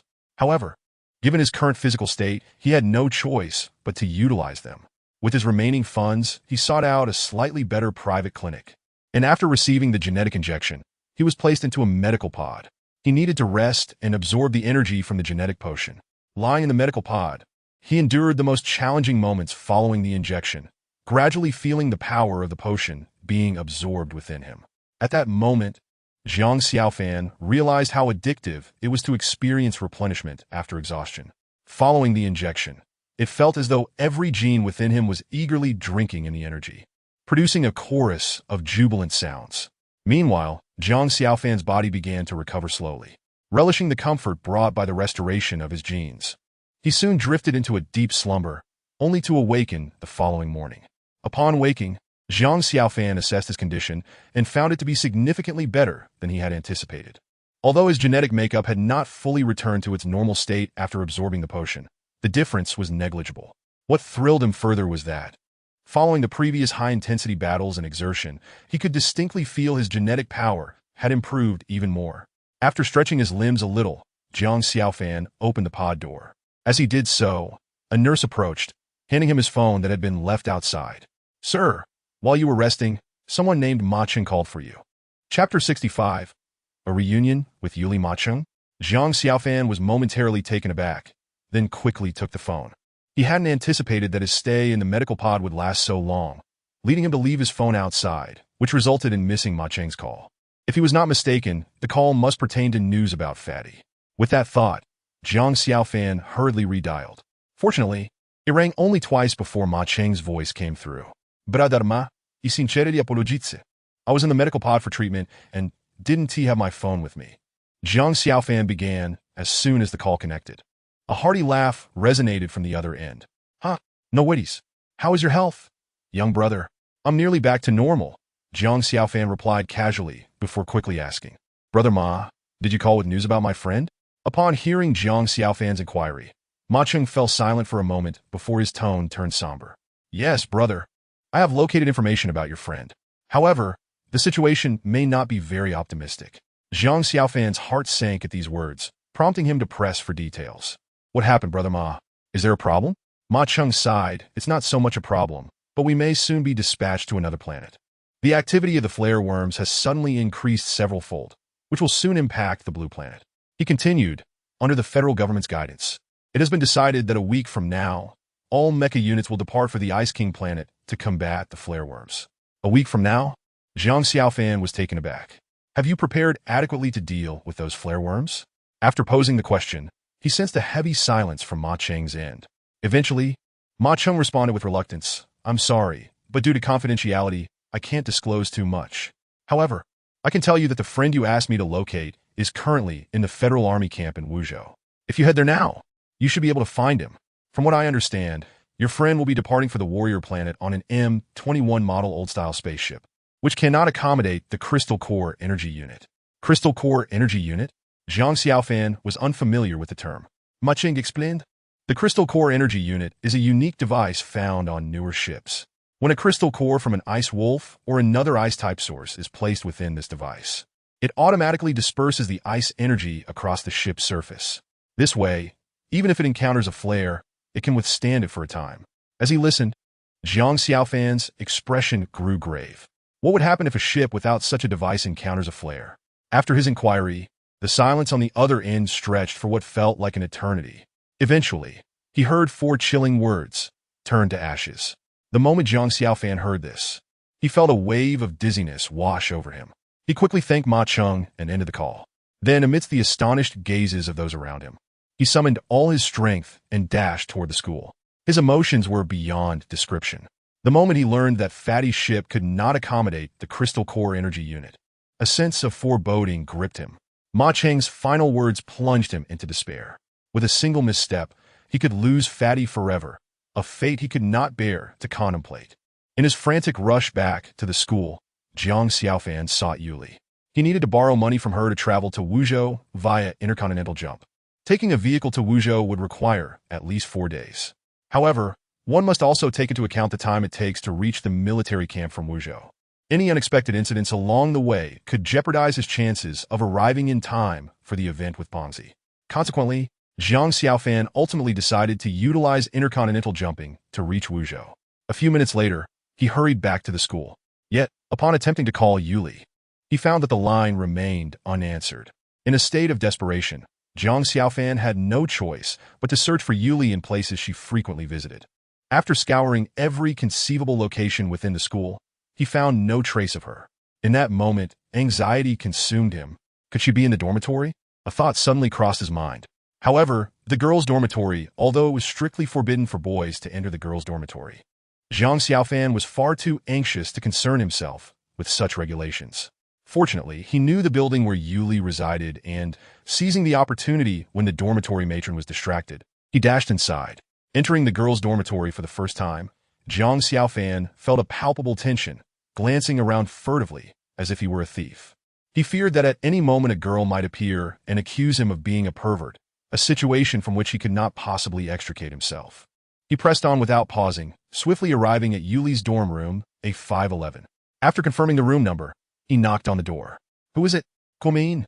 "The door isn't locked." Yuli's voice soon echoed from within. Upon hearing her voice, Jiang Xiaofan's heart soared, and without further thought, he pushed the door open and stepped inside. "Who is it?" At that moment, Yuli was clad only in a bra on top and extremely short shorts below, holding a lollipop as she practiced dance moves while watching a tutorial on her screen. Initially, Yuli assumed it was someone from the adjacent dormitory come to visit, but when she turned her head, she found Jiang Xiaofan standing there, frozen in shock. A moment of stunned silence was shattered as her scream reverberated through the corridor. "What are you doing here, Jiang Xiaofan?" Yuli hurriedly halted her movements, suddenly realizing she was only wearing a bra, and quickly covered herself. Why you can't scream, or you'll attract attention." Jiang Xiaofan stammered nervously, hastily covering his eyes. "I tried calling you, but you didn't answer, and I couldn't find you anywhere, so I had no choice but to come here." "Please turn around," Yuli shouted back, still somewhat distrustful of him. "I need to put on my clothes." Jiang Xiaofan dared not hesitate, swiftly turning away, fearing that another scream might draw a crowd outside the dormitory. After a moment, he heard Yuli mutter indignantly, "All right, you can turn back around now." Upon receiving her permission, Jiang Xiaofan turned to find that she had donned a dress. Noticing Jiang Xiaofan's scrutinizing gaze, Yuli frowned and exclaimed, "What are you staring at? Keep looking, and I swear I'll gouge your eyes out." At her words, Jiang Xiaofan quickly averted his gaze. Seeing his bashful demeanor, Yuli, who had been somewhat irritated, could not help but burst into laughter. "So tell me, what brings you to the girls' dormitory today? What on earth is so urgent?" As she spoke, Yuli's expression suddenly became more playful, and leaning forward, she whispered in a low voice, "If you can't provide me with a convincing reason today, you might not be leaving tonight." Her tone had taken on a teasing yet alluring quality. "By the way, my roommate isn't coming back tonight." At that moment, Yuli gently traced her finger across Jiang Xiaofan's chest. Jiang Xiaofan felt his mind go blank, his heart racing uncontrollably, instinctively taking a step back. "Yuli, what are you doing?" "Huh?"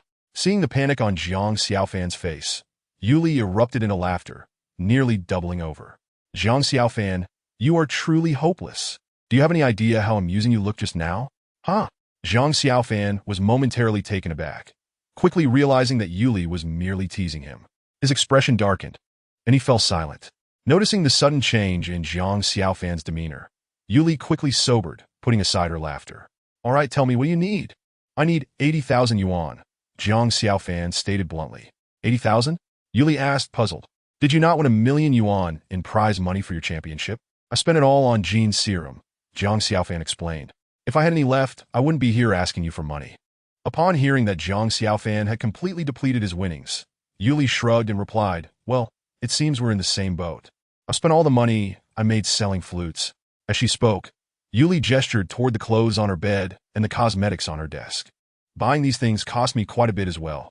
Yuli sighed. Money really doesn't last long these days. It disappears before you even realize you've bought anything. Jiang Xiaofan was taken aback. "You mean you spent all 1,000,000 without a single yuan left?" "Exactly, not a single cent," Yuli affirmed. "You haven't told me yet why you suddenly need to borrow money." At her inquiry, Jiang Xiaofan opened his mouth, intending to explain the situation with Pongzi, but ultimately refrained, fearing it might lead to complications. "It's nothing," he replied, shaking his head. "If you don't have it, then forget it. I'll try borrowing from someone else." As he spoke, Jiang Xiaofan began to move toward the door. "Wait!" Just as he turned, Yuli called out to him. "Why are you in such a hurry to leave?" "It's just money. Just because I don't have it doesn't mean I can't help you borrow some. You're rather something, aren't you? The moment I mention I have no money, you want to leave. Did you come here just for the money?" "Well, what else would it be?" Jiang Xiaofan retorted, throwing her question back at her.